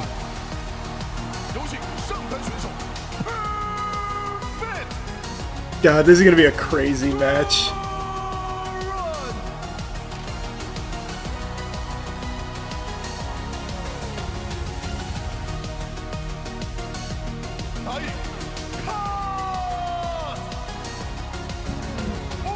No, it's not. T1 scripted to win 3-0. We'll see. I don't know. I just don't get the feeling it's going to be a clean 3-0 and a handshake for either squad. I feel like there's no way.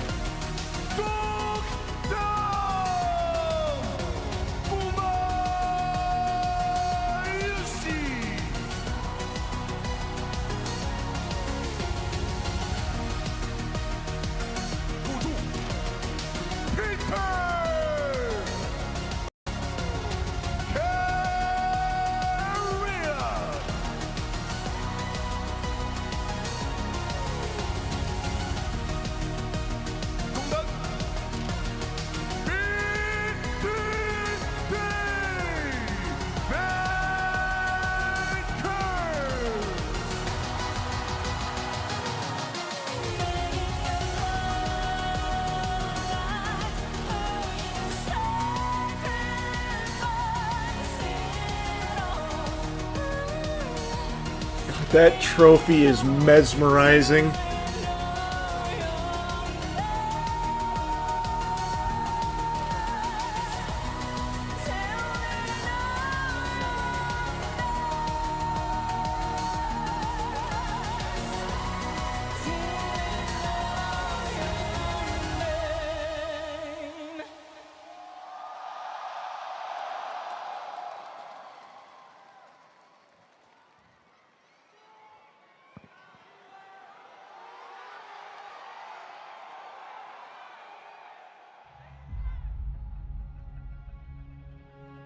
古人夜观星象，得见天界分野。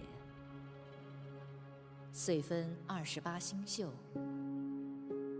又归4象：东方青龙，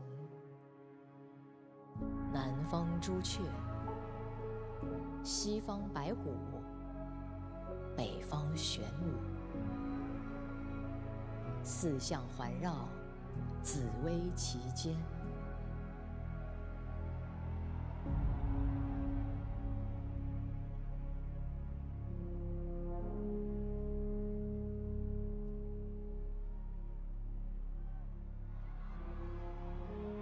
T1 与 KT 于此聚首，一生积淀，只为此刻。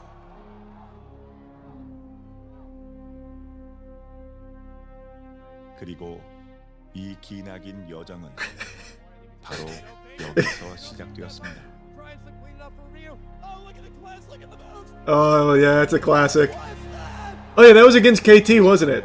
롤 챔피언스 The Z clip was against KT. I'm almost positive, right? 운명을 가른 5세트 통신사 대전. Yeah, it was. Nice, nice. 했을 때는 사실 그렇게까지 많은 사람들이 좋아해 줄 줄 몰랐는데 13년도에 그 KT 경기로부터 제 이야기가 시작됐던 것 같습니다.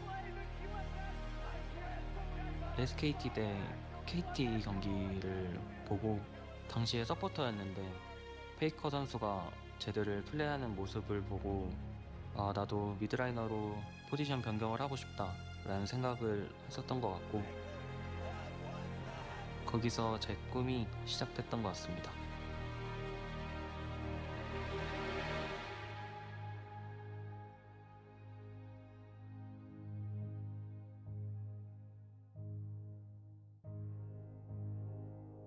어렸을 때 제 꿈은 롤드컵으로 처음 비행기를 타보는 것이었고 롤드컵을 우승하는 거였습니다.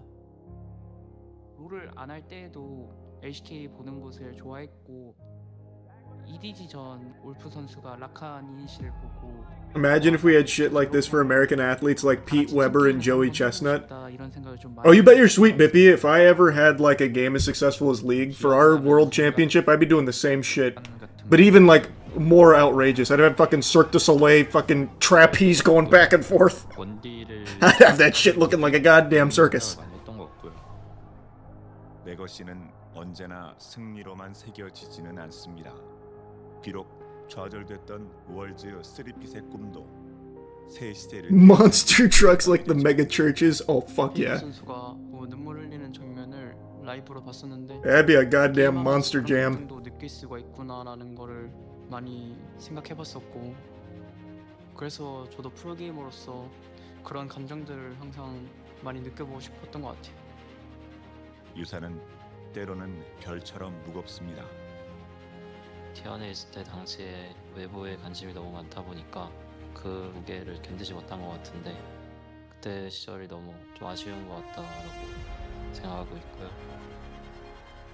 첫 데뷔하고 많은 사람들이 저를 평가할 때 두려움도 많이 느꼈고 자신감이 없었던 것 같습니다. T1에서의 저는 그때랑은 좀 많이 다르다고 생각하고 이번 연도에 팀을 구하고 있을 때 보사이가 함께 하자고 얘기해줘가지고 너무 기쁜 마음으로 함께 했는데 같이 결승에 가니까 너무 자랑스럽고 증명할 수 있는 기회가 생긴 것 같아서 너무 기쁩니다. 프로게이머로 활동을 하다 보면 청춘 그리고 20대 다른 사람들이 하는 경험들 못한다고 생각을 하는데 They don't even do this for the World Cup. They should, man. It'd be so good. I always love that.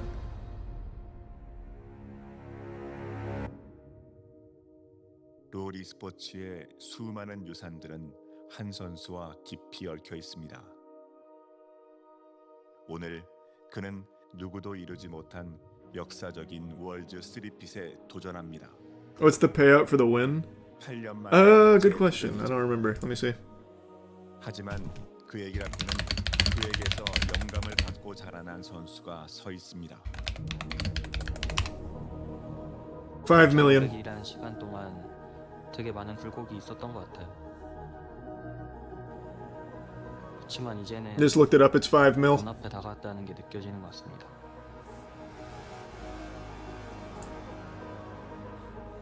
2013년에 시작된 그들의 운명은 2025년 월드 챔피언십 결승 통신사 대전에서 결실을 맺습니다.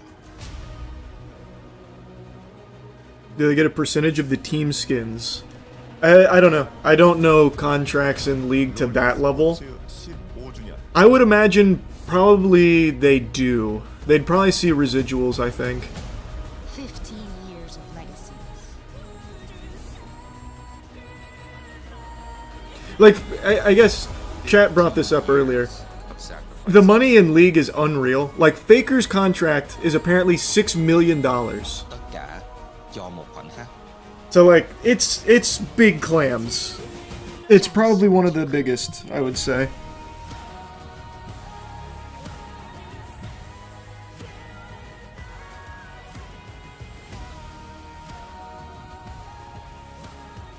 The only thing that I think is probably bigger in terms of prize pools and all that is obviously TI.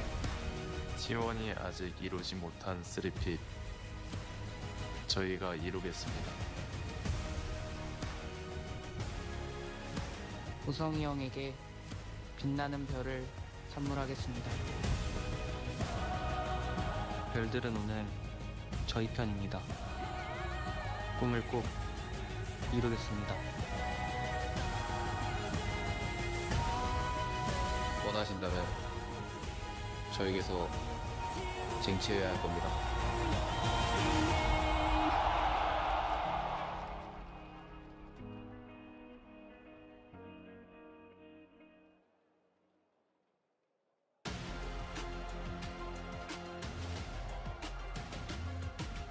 Everyone to the 2025 World Finals. I'd love to see the owner Mundo again. Imagine he opens up with it for no fucking reason. For a trophy or for 3 in the case of T1. Welcome to the Cash Desk. We get ready for for this game one. It's my distinct pleasure to be joined. Next year, Charles will be playing there. Yeah, my meteoric rise in League. Best of 5. An amazing day ahead of us, and what better way to start it than what we just saw? I think the most important thing for everybody watching is their emotional attachment to League of Legends and League esports, and hearing every single player on the stage talk about how much. What team are you rooting for? Like I said, I can't not root for T1 here. I really can't. I just love living in an age of like generational one-of-a-kind talent. Like across all sports and everything, I feel the same way. And I can't wait to see what we're gonna get. So like I'm an Ohtani bandwagon fan. For the same thing. I even like LeBron a lot too for that same reason. All right, let's get into the Like draft anytime now. there's like this crazy specimen that you probably won't see again, it's just so cool. So I'd love if T1 did do it. Faker gets his 6th, the three-peat is complete. But I like KT and it'd be cool if they pulled it off. I wouldn't be mad. There's a chance for T1 to ban it out, but here you go. T1 immediately grabbing Faker's Talia, which has been point and click this tournament. It feels like there is not a skill shot that this guy cannot connect with. He has been incredible thus far. I want to point out, as we get deeper into Fearless, something to keep our eye on. Double support bans targeted at Carrier.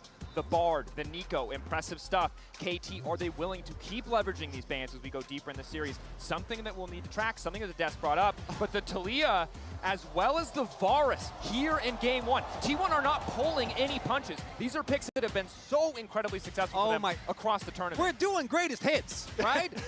Triple bans going towards BDD, which I think, given his form this tournament, has been absolutely stellar. Complete no-brainer. But there is that Predictions for channel points. If any of the mods are here and want to run it, sure. I just realized I never modded you, did I, Archive? No matter what. And I love that they took away the Talia. If you want, you can do some predictions for channel points. On what BDD has been able to do with it, particularly that Wukong Talia combination, absolutely lethal. And it's going to be the pickup of the Rise here for BDD, a counter pick we've seen many times into Talia, and we're not done because Owner gets his Sinzao.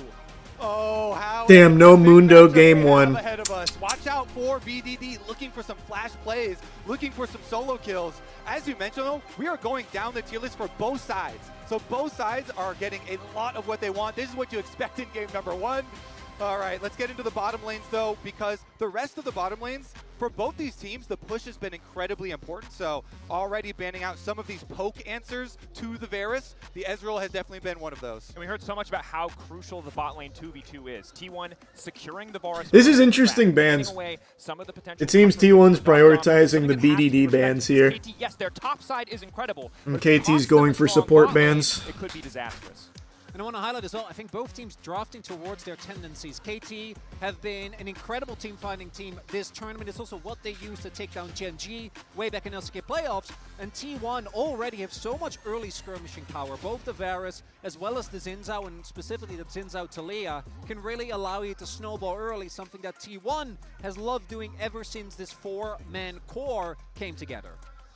Eyes now on what the final ban will be here from the side of KT. Another support. You still play League in your free time? Yep. I've been posting a lot of League on the gaming channel. A lot of these diving threats from the side of KT and T1. The Renata takeaway. I've been climbing. Like that heads-up play from the side of KT to limit the counter-engage options to make sure that their dive can be affected. But we're looking at a carry a counter pick available as we get later in the draft. Oh, does make sense here. Poppy is going to come through here for Carrier.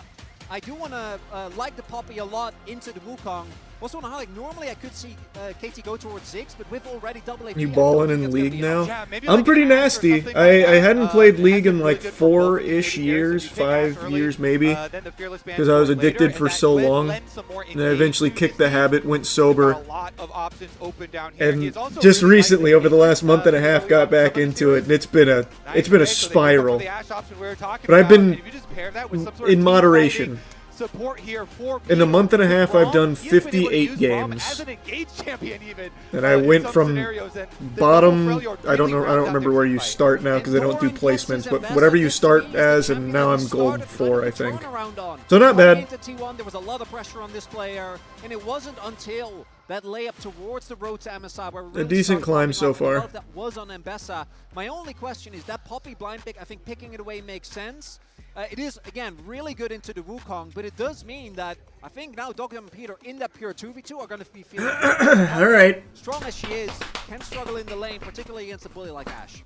And it is carry as Poppy, so he could just have a magical Poppy ultimate later. He could get some flash plays going off. You can just turn around entire team fights. You hit a couple people with that ulti. Let's get into it, though. I mean, Perfect as well. We talked about the Rumble priority early on for him. He has been one that is not afraid to play it into Ambessa, so this is going to tell a lot for the series as far as the top lane does go, you know, throwing this down. If Doran is unable to actually punish Perfect up here in the top lane, I think that would bode very well for KT. Are you going to get Platin? Are you going to get Platin go cold turkey? I'm not going to, so I don't think I'm going to quit League again, like, fully. Because I'm just so invested in the esport now. Like, we have a League team and everything, and I want to build it into, like, a legitimate contender.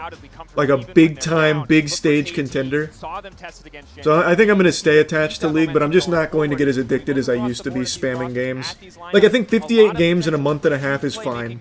That's like, what, 6 or 7 games a week? Or not a week. It'd be more than that. It'd be like I'm looking at what 8 or 9 a week. mid laners do in terms of global impact. Both Ryze and Talia have the ability to impact side lanes. That's been a strength for both of these players. And there is also, again, the implications in Fearless, as we've highlighted, and I think that really puts even more pressure on, because BDD will not get to play Talia, Faker will not get to play Ryze, and Dogdom, he has had some insane Validity Varus performances this tournament. I didn't mean to. It was an accident. I fucking hate that meme. Game number 1 as well. I really liked how, after the Gen G upset, multiple KT members referenced how important game number 1 was for their mentality, for their confidence in pulling off that upset. And they referenced that after game 1, they really thought they were just going to be able to do it. And so game 1 here on this huge stage, World Grand Finals versus T1. This has huge implications because T1 are the more experienced on this big stage with all of this pressure.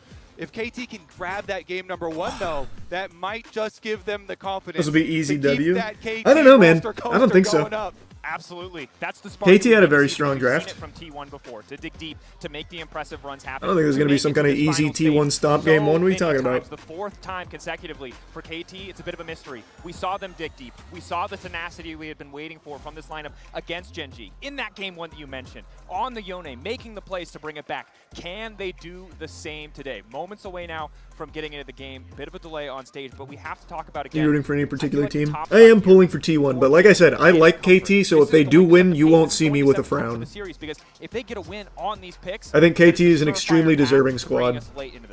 And as another reminder, Perfect his Rumble. We even saw it for stretches in the LCK. Just get banned. Just not give him the opportunity to play this champion.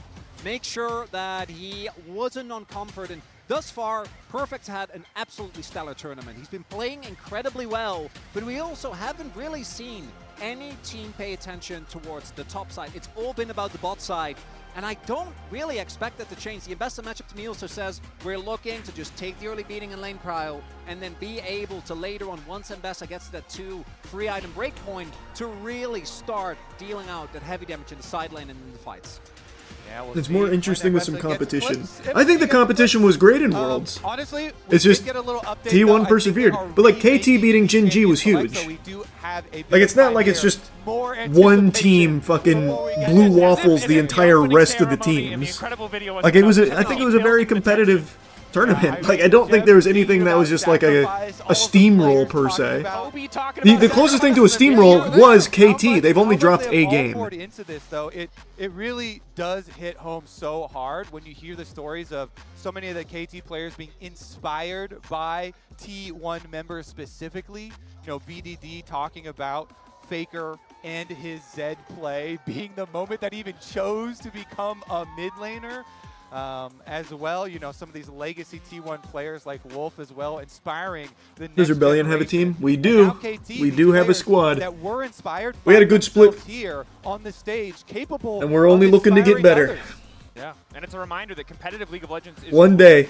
One day we'll be up there. How many millions of players does it take to churn out 100 pros across the world, to break it down over constant domestic tournaments into international events, to bring us down to just the 10 players left standing? How many people have lost to Faker and Solo Queue over the year, or BDD over the year, just to lead to this moment where they can play at their absolute best on the World Final stage? I'm still flabbergasted that we have a telecom war in the grand finals at worst. I don't know. We've had a week to kind of deal with this. I'm still not quite there.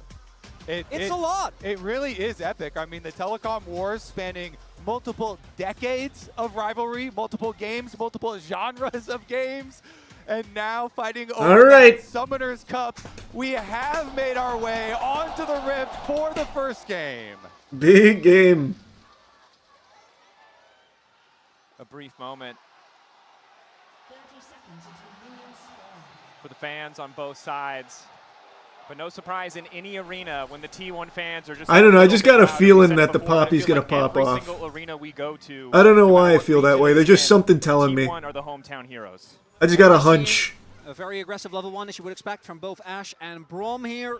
I want to highlight one thing that we've seen this tournament is the arms race when it comes to teleport in the bot lane. Right now, Guma did actually go for the teleport, and Dokdom hasn't. So Dokdom does have a combat summoner, but they need to actually get any mileage out of that, because if not, you are going to lose in the long run if you have even trades, because your opponent will be able to cheat tempo way better than you do. And we'll also see whether lane swaps might play a part in that as well, because teams have been very happy to swap for grubs. Yeah, meanwhile, on the other side, Guma won't have a cleanse if he does get hit by an Ash arrow. Yeah. And so we'll see which bet ends up paying off. And it's important to note, as thrilled, as excited we are at this matchup, the story... Wait, you can watch us on stream? I got permission. I don't think you're allowed to just have free reign on it, but I did ask. But it's only because of the it's not sponsored or anything, so if I end up fucking hating it, you'll know. There's faith that this telecom war but they did give me going permission. to be one-sided.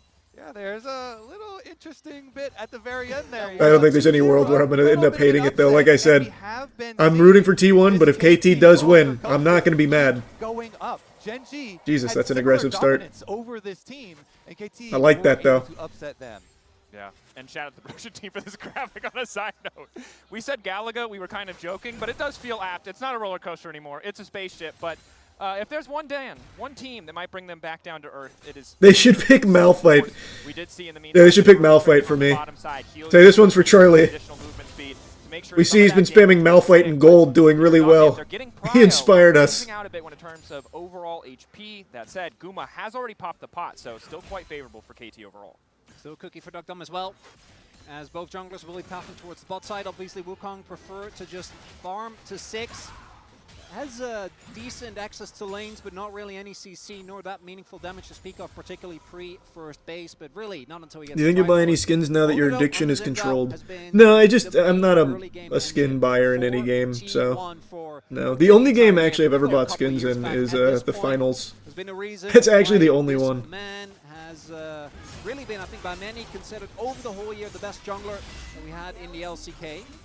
And the desk so beautifully highlighted his consistency, right? He feels like the rock for this team. That's been doubly true for T1 domestically. Of course, at Worlds, so many of the members of the team have stepped up, so it doesn't just feel like Owner running the show in the early game, but need to see where those early ganks are going to come from, because the Xin, we know, can have that early impact, even while we expect the Wukong to farm. Yeah, and on the you see the new cinematic, new champ? That yeah. Really highly prioritized right now. I saw the new champ trailer.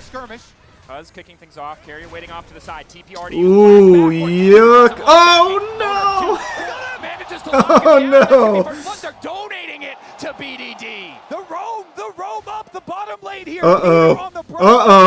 He's able to roam early into the river. That makes the difference. The concussive blows actually makes the difference. They pop the blast cone, and it is KT who strike first. And let it be known. That's a pretty big catch right there. You want to fight for Scuttle? That's a pretty big catch. Straight to river, and it's that bot lane prio we talked about. Because they had the prio, starting level 1, Peter was able to roam up, and Owner gets caught off guard. Pushing lanes are everything for early jungle skirmishes. This is the first highlight that you ever talk about for jungling, for objectives. Got hit by ads at the worst time. I wish I could turn that shit off, man. I have it set to the lowest possible on Twitch, but it doesn't. It still has, like, the minimum still has them. It's set to 30 seconds per hour. That's just really unlucky. Such a carry player all year long for this KT squad. And what I love with BDD is it goes way further back, right? As a perfect. Oh, Doran baby. Forced to flash back. Just a Scary, trade of scary, flashes. scary. Doran struggling to survive now in this matchup as Peter does his best to hold the wave. Carry going for the knockback on the heroic charge. Guma a bit more damage, but clearly the lane's getting a little bit anxious, trying to force these bigger plays. But we're seeing there is no hesitation from KT. Perfect with the confidence on the rumble to go in. But for BDD, as I wanted to, just as a small reminder, I would have killed him right there, not gonna lie. away from True. making, and I would say dragging his team to I know you would have. finals back in 2021. As Dom going in. Hunter's falling up quick enough. Now Carey is looking to finish the job himself. Yep, I told you. I told you. Him down. Dom forced to No. Oh. No, Carrier. No. Avoiding the angle back into the wall. Carrier gets it. Okay, still got it, but he's gonna have to. He trades it. Yeah. And Dom tries to get Guma, pays for it with his life, but he Damn. doesn't trade back. Okay, now they're going to gank bottom lane too. Guma's trying to push the wave in. That was really good though to in that in a trade. Wukong is there. Knocked him on the way down. He won't be there in time. However, on break. Yikes. Looking to mark him Uh-oh. up. Concussive blows finally hitting. Auto attack reset more than enough. Guma Yushi falls at the hands of Cuz.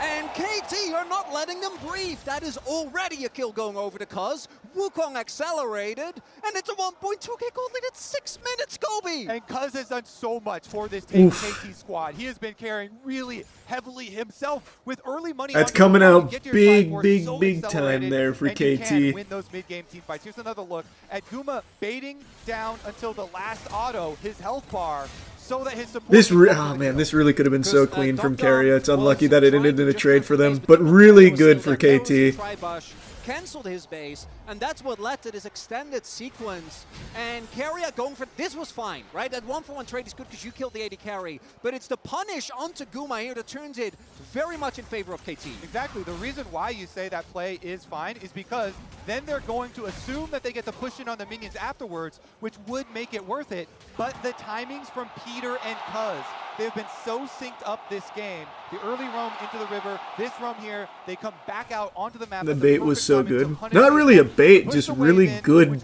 communication there for Cuz to be And there. as we talked about in the setup, before Knowing that they could punish Guma. game number one, I don't think it was necessarily a bait, brother. for KT in their ability. It was just in a really this good grand catch. Finals. They talked about it after upsetting Gen G, and they are off to a very good start here early on in game number one. Incredibly impressive start as once again the flick connecting onto BDD. Faker holding his own in the mid lane decently well despite those early kills going down, but you both highlighted it so well. Dom, really everything working out perfectly for him as his team is there to support. His team is there to cover. We did see in the picture-in-picture while we were breaking down that replay an attempted gank top side from Owner. Wanted to try to find an angle onto Perfect. Hey, wishing you speedy recovery, Mosey. Doesn't go through, but KT on the bottom lane. Now that Guma has this 6, potentially more angle here for T1 to play if they want to recoup some of these losses. And for T1, there is still a lot of power in their team fight. I particularly like their ability to single out targets and force unfair fights, right? With the Talia, with the Poppy as well. Poppy in Please fix particular volume. can Is it too really quiet? turn any Still? game around as long as you find There. high enough That better? value targets. But we also need to be real. This early game is being completely run right now by KT. T1 recognize they cannot contest the grubs. Prio on the top side still in favor of Oh, Perfect. wait, hold Mid on. lane relatively even, No, slightly it's in still favor. fully maxed. Of the side of T1, Faker hovers into the darkness, threatens maybe a Weaver's wall to the bottom lane, but Peter and Doctam pretty effortlessly holding for now. So difficult to dive this Faker. Ashe Braum, but Carrier might go for it anyway. Knock forward, Doctam there. Case to stand behind me, wants to come through, but Carrier, of course, can interrupt. Flashing out instead, then using the W to escape, just to make sure the steadfast presence does not come through. However, they're zoned away from the tower. That's and they're gonna be plating. losing some Hey, that's players. plating. So KT, they back off. That does mean with the half row mid from Faker, who is hovering to threaten the full commitment from T1, BDD is going to shove out this mid wave first and see if there is any contest over red. It looks like Cuz, early pings, he knows that may be an objective that Owner would try and go for, and so immediately goes out to protect it. Do really like the bounce back from T1 here, not getting Toronto is the arrow. Faker, not Excellent dodge, Faker. The GOAT does it again. When it looks like he's doing nothing at all, he's actually doing everything he needs to. CS denied as well as the plates.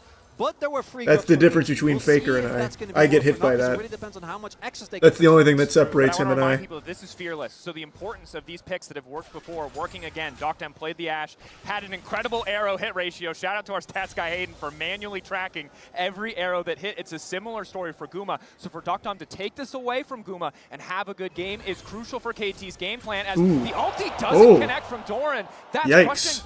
Very likely would have been a sure thing on the initial kill, and now Perfect wants to go for the all-in. Carry on the way up, but Perfect is completely overheated. Buying a bit more time to overheat now as he turns back into the wave. Damage coming in, and the rest of the team has arrived. What a follow-up. What a follow-up. Running for his life, concussed, taken down. KT's looking so good. Perfect on his rumble. There is a reason he is so confident on Oof. that champion. Teleports down to the bottom side, will equalize the play. So the cross map doesn't work God out. damn. Targeting Perfect. And Bessa has been a missing ult there strategy really point cooked that play. against KT for the whole year. So it makes sense that T1 tries to go for it. But once that ultimate misses, you can't keep forcing it. Perfect, able to stay alive, doesn't really take any meaningful damage, and his reinforcements ensure KT now up 5-1.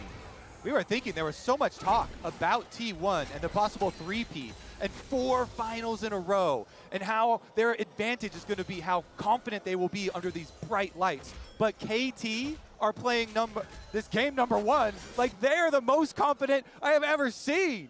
Which is so impressive when we look back at the media day at the press conference, and Peter was talking about how Carrier is perfect in every way. The only thing he had going for him was supposed to be his rookie spirit, but he's been first on the map. He is paired up with Cuz so incredibly well. Now almost a 2,000 gold lead for KT. T1 not out of it yet, but sent reeling in an early game where they gave the ideal top side to the side of KT, even after 3 targeted mid lane bans.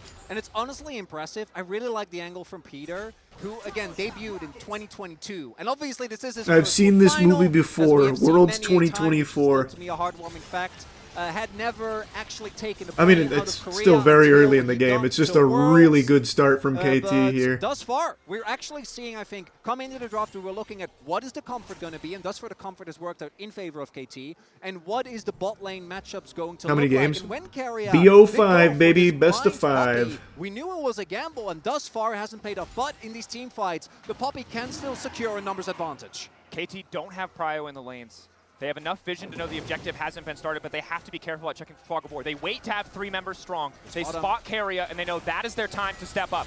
Owner waiting. Gumayushi on the way in. Ooh, the arrow. No chance to use the crescent guard. It might be too late by the time Owner does it. Realm War behind, and it's BDD right on top of Owner, but Faker is there to cover. Instantly, he's sprinting out to safety as Doctem starts to rain hell onto Owner, but the Zin is too damn tanky. The objective in the sight. I actually thought T1 might have been able to turn that for a second. Second Drake dropping for KT. KT played it perfect. T1 second smite, this time cannot find the arrow. Second Drake goes over, and it's again no hesitation from KT. KT, I mean, they've just been so methodical in this game with their lane assignments, with their choices here for objectives. They pull the pincer closed. They trap T1, force them off. Multiple flashes invested from both sides, though.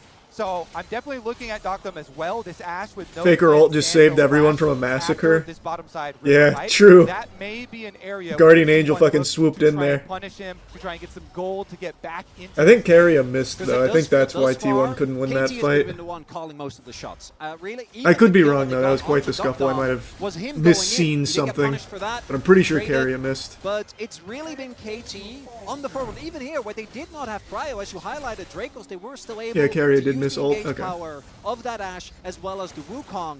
And I shudder to think what would have happened if Perfect had joined that fight, because the Rumble with the equalizer could have made that a lot worse. T1 was able to get out, and they will keep the gold within relative touching distance, but early Drake stacking, an incredible team fighting, team composition, and just the confidence with which KT is playing thus far is really impressive. So I think we're going to have to keep our eyes on if T1 are able to create some pockets of vision that they can abuse and make some picks of their own. They do have to Heard you back on the ranked grind. Yes, sir. Yes, sir. Abilities here to try. We're 58 games deep in the last month and a half. Gold 4. At this Varus and throwing out the. It's going pretty well. I've seen some very inhumane things though in solo queue. I'll tell you that much. Doctem is playing incredibly well. Look how safe he is being on the Ashe. right now when he had nobody near him, he backed off to his tower, even with nobody showing. He's got his hawk shot, and KT have plenty of vision for him. Road to Worlds, goddamn right, I'm on my way. Giving him that safety where he can just kind of hug that wall, and so I feel like KT almost removing any of Moving the mid lane can't take jungle as easy allegations. because they know that's what they're looking for. But Play what lane you want, man. Don't let him bully you into it. Doran can't keep the dive. The BDD's not going to over push here. Nice force by Doran. Gets his ult off, and BDD forced the flash. A big win there, because that does mean some of the engages of T1 a lot more scary. Exactly. Plus, you know, maybe picking someone off in a side lane, not just looking at that mid lane here with another flash down. Very important for T1 that in a deficit like this, although not game-ending, that they can find these avenues for individual outplays. But now it's Doran's flash traded back. Oh no! BDD came back to lane. Redemption coming down to heal Scary. him up. Major cooldown that will not be available, crucially, for this Herald. KT are already on it, and they've just been one step ahead of T1. That's a the free entire Herald. Game. Woof! Herald guaranteed, and what is the counterplay for T1 even? With Doran being pushed off of the top side of the map, there's not much for them to Hey, get sounds except good, for man. I could scuttle be up grab. for the 12-hour grind. Waze is not even going to get pushed all the Oh way in. no! Oh no! Concussive blows, the Cyclone immediately. Doran! Well, Doran can't push a single button. Oh god! Team merciless on the dive. Doran caught asleep at the wheel, overconfident. T1 trying to fire. They got it too. They got the first turret too. Wow. Get it. They've got Damn. the race already, and they get the tower early here. They won't get tier 2 or anything, but damn. Gold lead. The dragon stacking continuing. Super worth. KT in game number 1. The coaster does keep Jesus going up, Christ, they Chronicler. fucking world start him up there under turret. Goes up eventually. The fucking 4-man top, the TP in. Good lord, they wanted his But I ass. want to highlight, what did this cost Goodness T1? So one gracious. TP stop to try and salvage this turret, right? Stall. If there's 2 people there, he can probably at least keep it alive long enough for his team to win it. But he TP's in. Then Faker also has the TP towards top to prevent them from taking down the inner. So now T1 not going to have those available for any upcoming fight. In about a minute, the possible soul point for KT is spawning. And credit to T1, they're leveraging the power of the Varus well in the mid lane. They've consistently had mid-prio. They've used it to chunk away at that turret, chip away at that potential objective. Losing out on the boots is very unfortunate, but need to see if KT can keep this momentum going, because this is the pocket of vision you were talking about. Already set Are you up relapsing? by T1, Oh, I've one been step ahead relapsed. when it comes to this objective and the control they have over the area. KT might just give it. Only now are they getting control of mid lane. Yeah, at the middle stage of the game, the team fights are definitely still very winnable here for T1. There has not been this huge break point that KT have hit, even though they do have a very nice lead in this one. You know, Cuz does not have his full second item completed on the Wukong just yet, so it is still about positioning and execution as they look towards this Dragon Soul point. There's 4 the seconds Herald. on the arrival of the Mountain Watch Dragon, out! And Rifthold is Zoink used for Scoob! Wall to try to block the initial charge. Is just going to deny that. Well played. Good piece of mind by Faker to deny that potential prio point. You want to know Still something real does mean, sad? however, that KT get Didn't know you could do that to Herald. objective. Owner, Guma, Faker, Carrier, I had already no go. fucking clue you could even do highlighted it that. earlier. Can be crucial. Can You don't deny see that in gold. The members of KT access to the pit here, but it's a very slow, drawn-out secure. BDD marking Doran on the flank. Arrow starting to rain. Peter getting chunked out of flash. Okay, good. I'm not alone. Pretty much everyone in chat saying the same thing. I had no clue. Redemption now used. Cooldown up just in time. It's gonna make this dragon fight a lot harder. Oh, what an! Oh my god! Carrier locked up. Rumble coming in, but denied. What a great Rumble ult! And then it didn't matter. And it just didn't matter.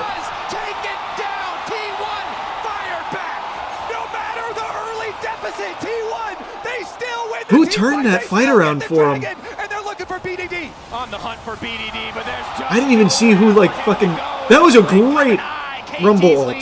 That was truly a great Rumble ult. Walk into the pincer. That objective just a little bit too juicy. It was Doran? But they will Let me pay see. for it very He must have had a heavily, huge ult. as the attempted engage onto Carrier is stopped by his W. How clutch are they? Look at Yeah, Owen oh running it yeah. out Oh with wow, the wow, Zin wow. ultimate to spread them apart, and Doran following it up on his Mbessa, and they split apart the team. Carrier was huge. So meticulously, Doran was huge. That was and actually they just fucking great from immediately both. steal the objective on top of it. frustration on the face of KT. Not the end of the world, but the goal is a lot closer now. We look back at that team fight. Owner, a hero. Guma raining down arrows, but also Doran. was getting Owner getting focused, in made a there. mistake keeping That the just top went side, as well as it bounced could. right back in that fight to be critical for that T1 advantage.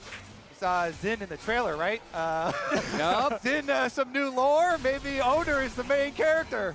And I want to highlight what you said earlier, Kobe, because it was really, if you looked at the actual item finishes, basically everyone in the Just game was like sitting on, that, like, 6-5, an item and a couple of yep. components. So if KT And the had gold maybe lead to a little T1, they more, a got couple more Dragon break too. points that they've hit, could have been a difference maker. Now T1, slight gold lead, but I do think it's again important to remind everyone that I do still love the KT Cup when it comes to the actual 5v5, but we are seeing if Doran and or Owner can get on that back line, can get on top of Docdom and BDD, the fights are basically unplayable for KT. Yeah, and the reason we keep highlighting a lot of the setup players here for this team is because if you do have good setup for Talia, Faker's Talia, the combos are so deadly. And Faker this tournament as well has been able to do a lot of raw Talia Ws to find picks and find burst damage. So let's see about the approach to the Otacon. How much do you get if you win finals? It's a $5 million prize pool. Doran is First getting place the top gets a tower mil. at the moment, so that is going to be guaranteed gold here for 1 T1. M. And this is the struggle of playing against T1. Their movement around Doran the map is so TP's up. confident. KT need to be ready to pull the trigger, and they have. Otacon started. A big risk. Doran resetting back to base, likely to finish the second item before he TPs into the fight if needed.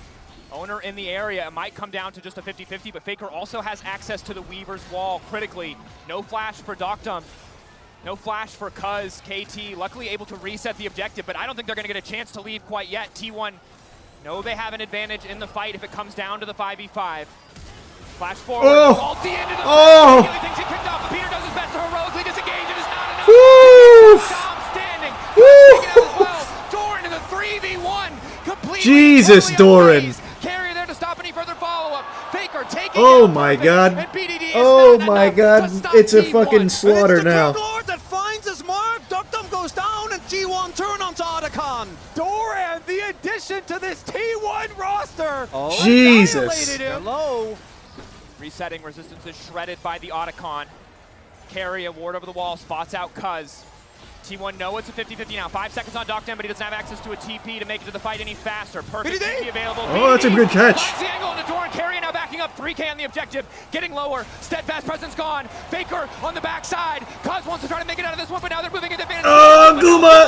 Oh. Like to finish him. Looking for a bit more damage, but T1.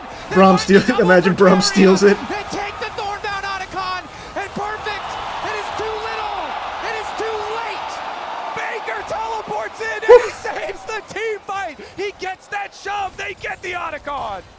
That's probably curtains. I think that's probably a go next. That was huge. What a swing. What a swing. And it all started with that Doran.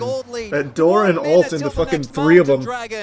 And now T1, it feels like they're in full control. What a fight, what a scramble. BDD makes a heads-up play, flashing onto Doran to get the first kill of the fight. And then T1 are communicating the teleport arrival from Faker. Look at Owner running away so that Cuz can't find burst damage onto him. And once Faker comes in and gets a double shove. And that shove ends the fight immediately.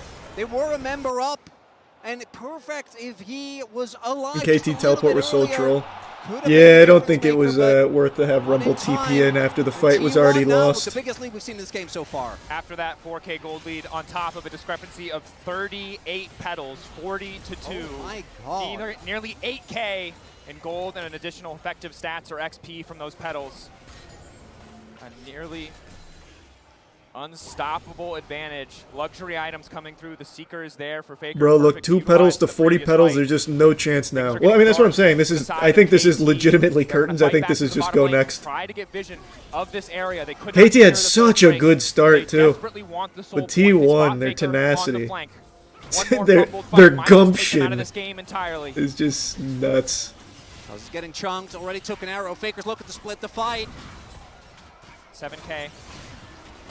Cuz gonna have a hard time healing back up that chip damage. Reset. Does have access to the Sundered Sky. Objective reset now. Eyes on those support cooldowns as well. Carry his ulti. The Unbreakable for the Braum will be important as T1 already getting mid-prio. Doran fishing for the flank once again. Ready to come over the wall with the I'm keeping my eye on BDD. No, that's just he doesn't even get a chance to fight. But he just finds himself in a 1v1 Unless versus Doran. Hope fading fast for the side of KT as Carrier is still standing. Perfect and BDD running for the hills. T1 grabbing their second Drake, but Owner not done yet. Knocks Peter out as well. And Cuz just doesn't get to play the game. Yikes. Carrier, well, we haven't talked about in a bit, had a rough start to the lane. I'm thinking now the Poppy pick really works out. He's the one that set up the pick onto the Wukong. I did tell you at the very beginning, I had a feeling. I had a feeling about that Poppy pick. Did I not say that? I feel like I said it. Honestly, not that that's a crazy prediction. It's fucking Carrier. So I mean, the combo here, and it's the immediate follow-up that to me seals the deal, right? It's Doran is ready, Owner's there, Faker sets up the wall for the sandwich, and even though BDD and Perfect are trying their best, again, without that Wukong, without that front to back in these messy skirmishes, T1 is just reigning supreme. you really did prophesize. Insane. True. Yeah, I just see things that other people don't when it comes to League. They all go in. I see the line. They all find the engage. They find the kills. And they find themselves almost 5,000 gold in the lead. Bet they banned 5 supports next game. They tried that for this one. Owner is too They banned 3 supports. And Carrier still goes ballistic. 43 to 2, right? So BDD is the only one. Like, what else are you supposed to do? I guess you could ban all 5 supports if you want. Or you could ban 5 supports if you want, but I mean, I don't think it matters. Carrier's just too good. Makes a misstep, the fight very likely ends. The Braum was supposed to be They actually banned 4. Who was the 4th? This dive from Doran that stopped the dive from Owner from coming through. Who am I forgetting? But if T1 are the ones to kick They it did off, Nico, it just has Bard, not been enough. Alistar. Oh, Renata. Yeah, they don't dare to go for it. I haven't seen Renata in any of my games yet, so I forgot that that's a support. Beasley Faker does a flash. If they try the arrow, could have made it out, but they don't want to go for it. Yeah. Faker with his arm guard has a couple of ways to buy some time if you overextend going for the chase. But then you look at the mentality on the other side as KT, and you kind of have to go for one of these plays to pick someone off out of position. You have to hope that you're going to be able to surprise someone with an Ash arrow. And True. Gotta play for some picks now. Doctom, you highlighted it. That's the arrow. The sustained damage that Ash can bring to the table is, of course, impactful, even on 2 items. But none of these fights have been long fights. He's been deleted at the start of every single one. So finding that advantage, finding that additional member in a fight, making sure it is a 5v4 in the favor of KT, crucial for the next fight. The combo is still there. The Cyclone, the Equalizer. You can see how KT can find advantage, but it just has not been working out past the 15-minute mark. I also love that Carrier Poppy has the most kills of any single player in the entire game. Feels apt. Battle Poppy, baby. Yeah, look at his items. That helps, right? Uh-huh, the redemption. The redemption locket as they're going to start it up. He's got the TP, he's got the heal, he's ready to move across the map and make plays. Eyes on the Keeper's verdict to see if they can force Cuz out of the pit. 7K, objective getting lower. Oh, wait a minute, BDD. Likely gonna have to use the arm guard. Extra shield coming in. Wait, Carrier ult down. KT might be able to turn this. They might be able to get a little something here. And Cuz, the Equalizer, the Cyclone, T1 moving through the choke point, but KT don't have the vision they need. Finally, the ward dropped as T1 once again take control of mid, but happy to just trade a few cooldowns and back away. And it was the resilience of KT that got them the win. Probably smart. See, if that was me, I'd just go fucking all in. I'd full set. Oh, God. Oh, God. Unbreakable used to kick off the fight. That's the ulti from Gumayushi. Good response coming in from Perfect, but the damage not really enough. They just can't kill Owner. Knockback from Carrier takes BDD out of the equation. And once again, it's Doran on top of Doctam. Concussive blows by him an additional second. Perfect running. The flick back likely to come through as Faker tries to get the damage down. But now he finds himself in a brief 2v1. Goes Golden. Oh, Carrier. Carrier there right in time as KT are effortlessly dismantled. Doran dropping Perfect as well. And they're gonna yeah, at least get the shove. That's me spamming surrender right there in my lobby. But not going to be the case. TP's toward the Baron. And T1 about to close out this game. Yep, that's a T1 Baron, all right. Here's another look. Owner starts it out early, knowing that they have the rotation up from Faker as well. And so bottom side of the fight, you see Faker coming over while Owner, his ultimate actually expires, and they trade 1-for-1 on those junglers. But since Faker's able to section off the rest of the KT members here, Perfect has to flash, and BDD doesn't get a chance. And BDD, he flashed onto Owner. Yeah, it's game 1 to T1. Wasn't perfectly in range, didn't actually do any damage to him, and then got taken out of the fight, I think, by the Poppy, which meant that They were severely lacking damage there. And again, Faker, perfect knowledge of his cooldowns in that extended fight. Waits for the Seraph, knows it'll save him. Still has access, crucially, to the Zanyas when BDD and Perfect try to go all Just in. all in on all in on Keria now. KT betting it all. 5 members strong, but it's a Baron buff empowering T1. As long as Just they fucking buy send time it. here, they're chipping away at that Red Bull Baron power play. Objective getting lower. Owner waiting over the wall. The wall to divide the team coming in from Faker. God, Denied Owner's by like a Peter. shark. Owner now on the flank looking for Cuz. Not sure if he's found him. Cuz turning right Oh! back into Owner. Owner instantaneously into the back line. The concussive blows there, as is the perfect execution. Keria in the thick of it. Gumayushi and Faker untouched coming over the wall, but it's Faker. Full confidence is the flash, but unfortunately the flip back goes wide. Doran turns it right back with a sundering blow. KT pulling away. Man advantage for the side. No way of they get T1 out of this, being right? ushered out. Keria wants to deny it, but he will only be able to Well, isolate Perfect. R.I.P. Baron is Perfect. still backing them up. The Dragon in their sights. T1 once again taking a fight. And an attempt from KT to maybe get a soul point because T1 took that Baron. Not going to end up working out. That's going to be triple Mountain Drakes to come through here. The turn Charlie, what do you think about people saying that it's boring because Faker is winning too much? I hate that mentality. I actually hate that mentality. I think that a person as dominant as Faker in any sport, like even outside of esports, is always just a net positive, not only to the sport itself, but every player, because it gives you something to strive for, to beat that player. Like, when Tom Brady was on the Patriots, I fucking hated Tom Brady. Couldn't stand him, because he was so good. But I just think it's such a great motivator. I think it's just so good to watch someone at that level, and then everyone can then strive for that level. So I couldn't disagree more with that perspective. Literally couldn't disagree more. They just cannot finish these crucial kills. On top of that, their reliance on magic damage to burst through health bars being very heavily mitigated by the double Maw of Malmortius for Doran and Owner respectively. In the moment that Dogdom's taken out of the fight, Cuz alone can't really do enough AD damage. And then he won a Tampa ring. And then when Tom Brady came to Tampa, loved him. Then I became a big-time Tom Brady glazer. Even though the very early scrimmage didn't go their way, are now marching on KT's base. Final wave of this Red Bull Baron power play.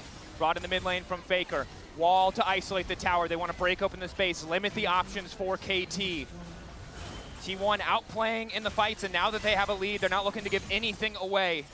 3 minutes on the next Baron, 3 minutes on Soul for T1. Is Faker still fishing for the flick back, for the seismic shove?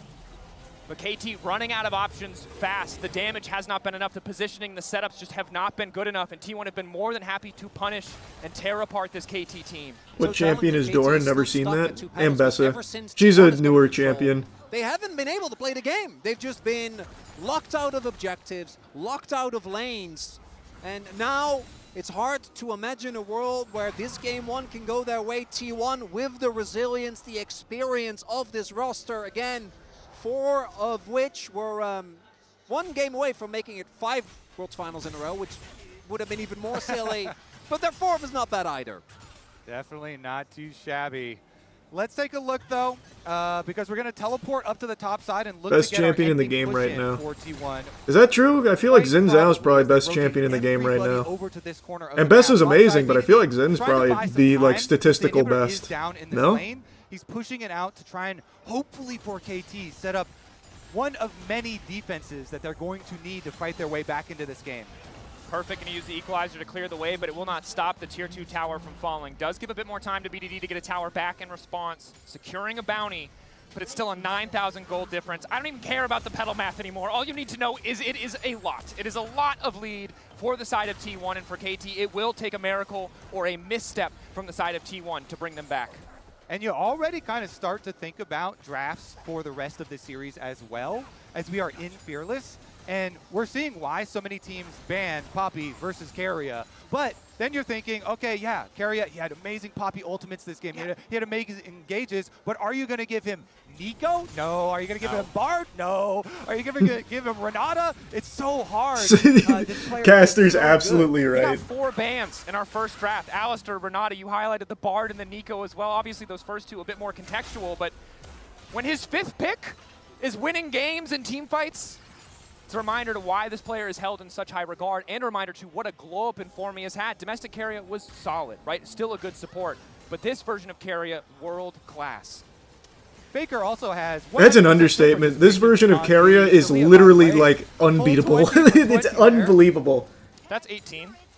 Just kidding. You ban 4 supports, and he still gets a Poppy that goes crazy. That Keria double kill didn't count. We don't give that one. That one, those two just didn't count. It happens to the best of us. I felt like Don't we worry needed a about it. comedic break. Yeah, because barring a KT steal of this next dragon, the game will end on maybe Baron, definitely Mountain Soul. We do see a Vamp Scepter for Doc Dom, some Grievous wounds as well, maybe help him heal back up, but of course the range discrepancy is big, but more importantly, 3rd item coming in for Cuz, 4th item for BDD, that death cap.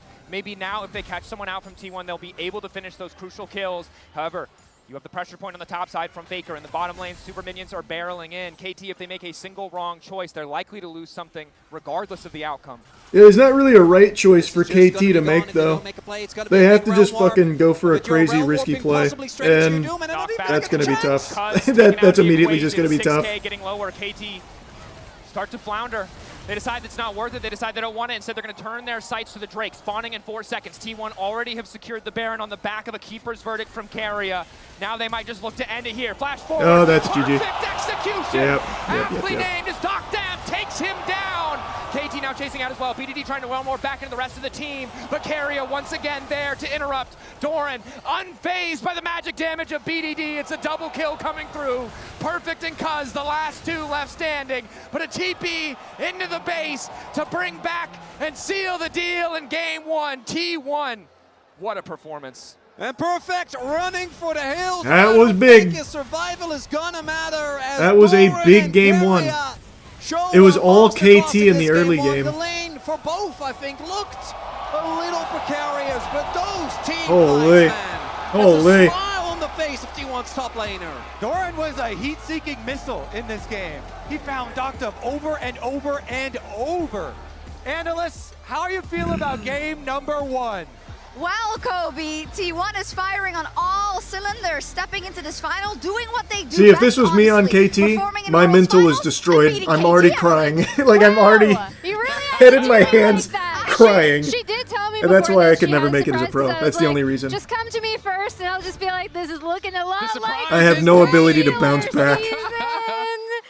I'm very used to this feeling. Are you? So thank you for making me feel at home. It's okay. Are you used to the feeling, though, that KT have such a great early game, but then drop the ball? That's a little different, but you know, sometimes they have it in them. I did really think that KT's early game started off very well. I was expecting the bot lane to be huge, right? And I actually did think the way they played specifically around Peter's Braum, linking No, up with KT's Cuz, early as you can game see, was about Cuz's as good as you early could have stats it. there. Yeah, exactly. I knew you'd agree with me. And it just didn't matter. Also talking about your GOAT, but then it all went wrong, Azale. It did, or it all went right for Yeah, T1. give me 1 second. I'm going to fill up my water Every real second quick. counts I'll be thanks right to back. reliable Cisco network. Owner turns the tides at Dragon. So I want to rewatch this team fight. A couple crazy things happened in this moment as we'll pull this up and I'll do a telestrator for it. So it is 2.5K gold lead up at the top of the screen. It's 2 Dragons in a row. KT, the early game really could not have gone better. They're going to find what looks to be a brilliant engage on the T1 members here. You know, right snap engage. They go in.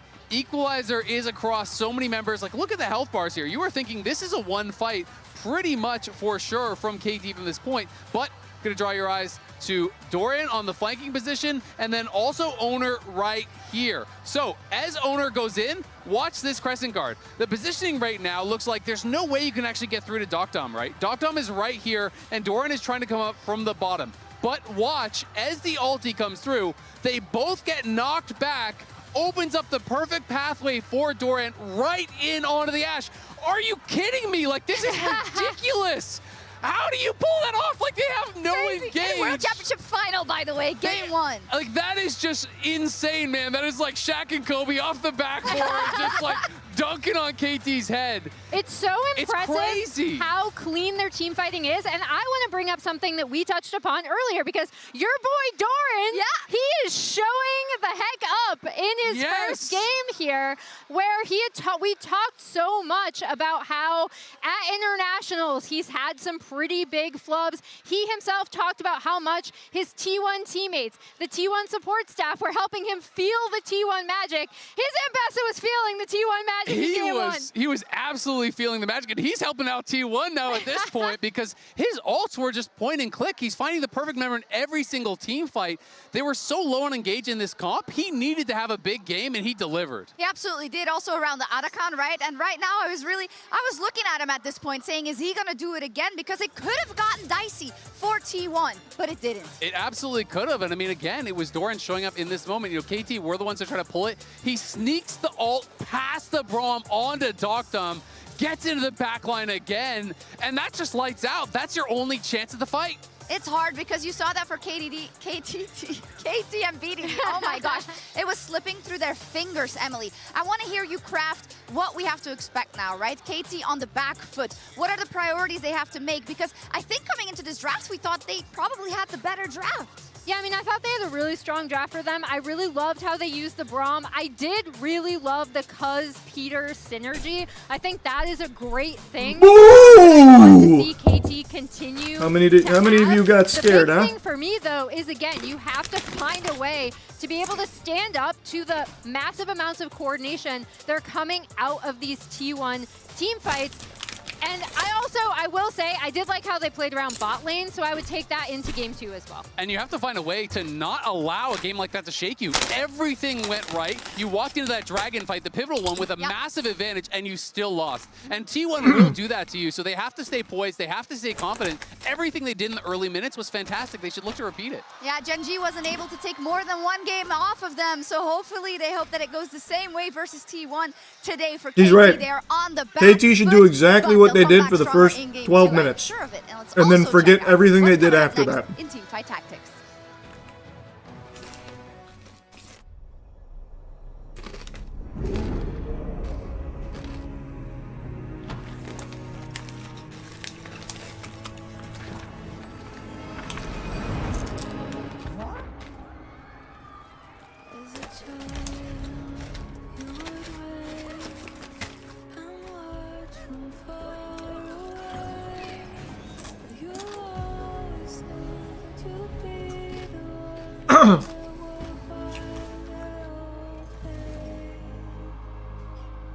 Oh, I'm eating Quest protein chips.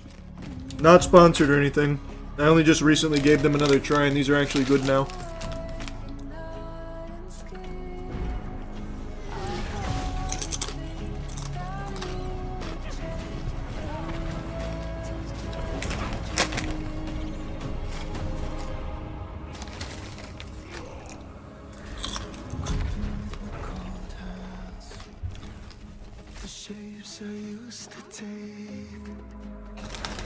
Literally just ate some of the lime chili. Lime chili?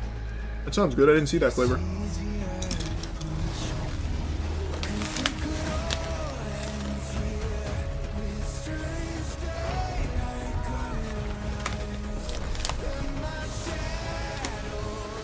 Cadriel has 300k viewers. He earned them, man. Best League streamer.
Oh shit, the German suplex.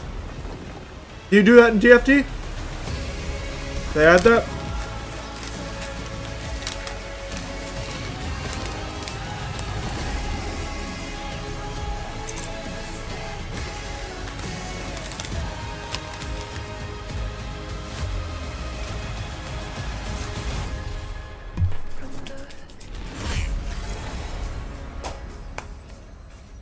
How is TFT these days? I haven't played it in years.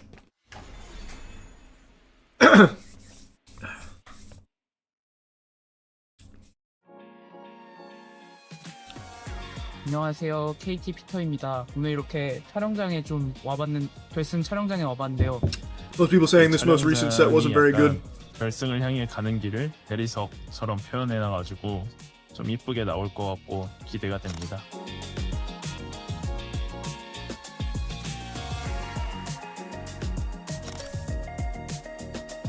What champion in League of Legends is considered a weapon of mass destruction? Do you mean like in current meta or all time?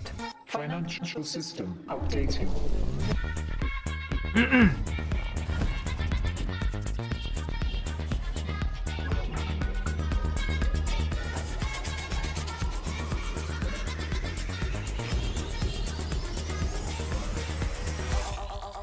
Briar is a menace right now.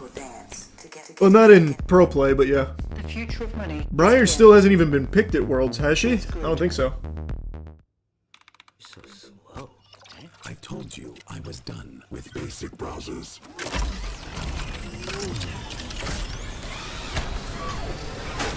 Your setup wants Opera GX, and you're holding it back. Bad in pro play, crazy in solo. Upgrade to the gaming. Many such champions. Download Opera There are some GX. pub stompers that will just never see pro play. I actually just watched the video on it. I think it was Vandril about champions that never got picked in Worlds or anything. Master Yi has never been picked in pro play apparently, ever. But I bet if you go into solo queue right now, you'll see 10 Yis in fucking 15 games. 누구 만나도 이길 수 있다는 자신감 정도로만 생각하고 있습니다. Faker picked mid Yi. When? I just watched this video a couple days ago. Is it wrong? Or am I misremembering? Was it not Master Yi? Maybe it wasn't Master Yi.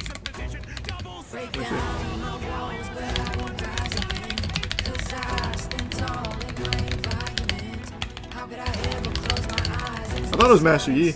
They try to take me down with their violence. Oh, they go back in. Bishop flashes in, and down goes Knight. Huh. No, it is just Briar.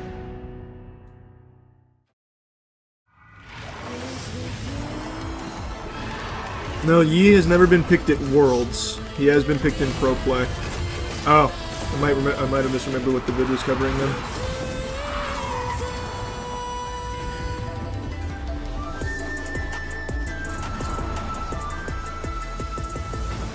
You're super behind again. That fix it. Every moment of your journey, crystal clear. Landscapes, absolutely stunning. Close-ups, sharp and full of vibe. Does Mantheon get picked? Group shots, Mantheon sees some play. zoom in on one face, still flawless. Colors so real, every scene, every smile, unforgettable. Oppo, Find X9 series, Hasselblad telephoto, zoom into detail. I got this old thing. Goddamn. And the bill from the store Keeps where I lagging. got it. Figured you could beat it with a better deal on one of these big boys. It doesn't work that way. Guess you're not as cool as Verizon. Bring in your AT&T or T-Mobile bill for a better deal. You don't know that?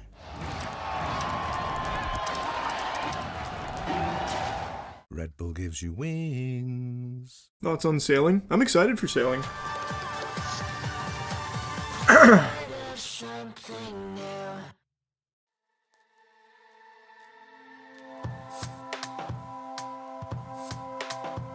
No cheeky soap ad. Yeah, next year. Next year will be a sponsor at Worlds. Do you actually have co-streaming rights? Yeah.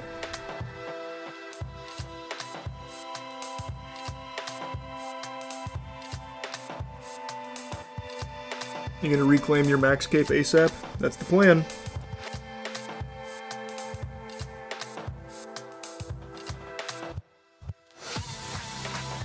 Shopify Rebellion will be at Worlds soon. We're working on it. I want so badly for us to be at the world stage, man. We're trying to make big moves here in the off-season. It's just there's been a lot going on. I don't know how much I'm allowed to talk about in terms of off-season moves and stuff, but we're doing everything we can.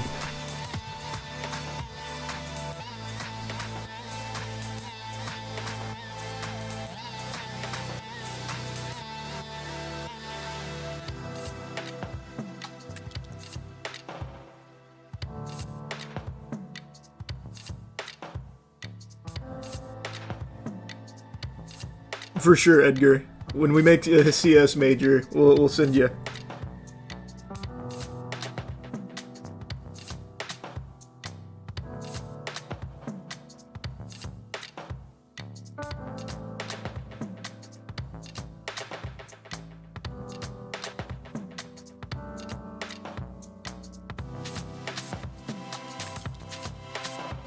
Lots of NA pros are leaving, no? Am I allowed to? I don't know if I'm allowed to say. I don't know if it's all public or not. I don't know if I'm allowed to talk on it. But I think most people are expecting it. So it shouldn't be like a huge, crazy surprise that there's quite a lot of NA talent leaving.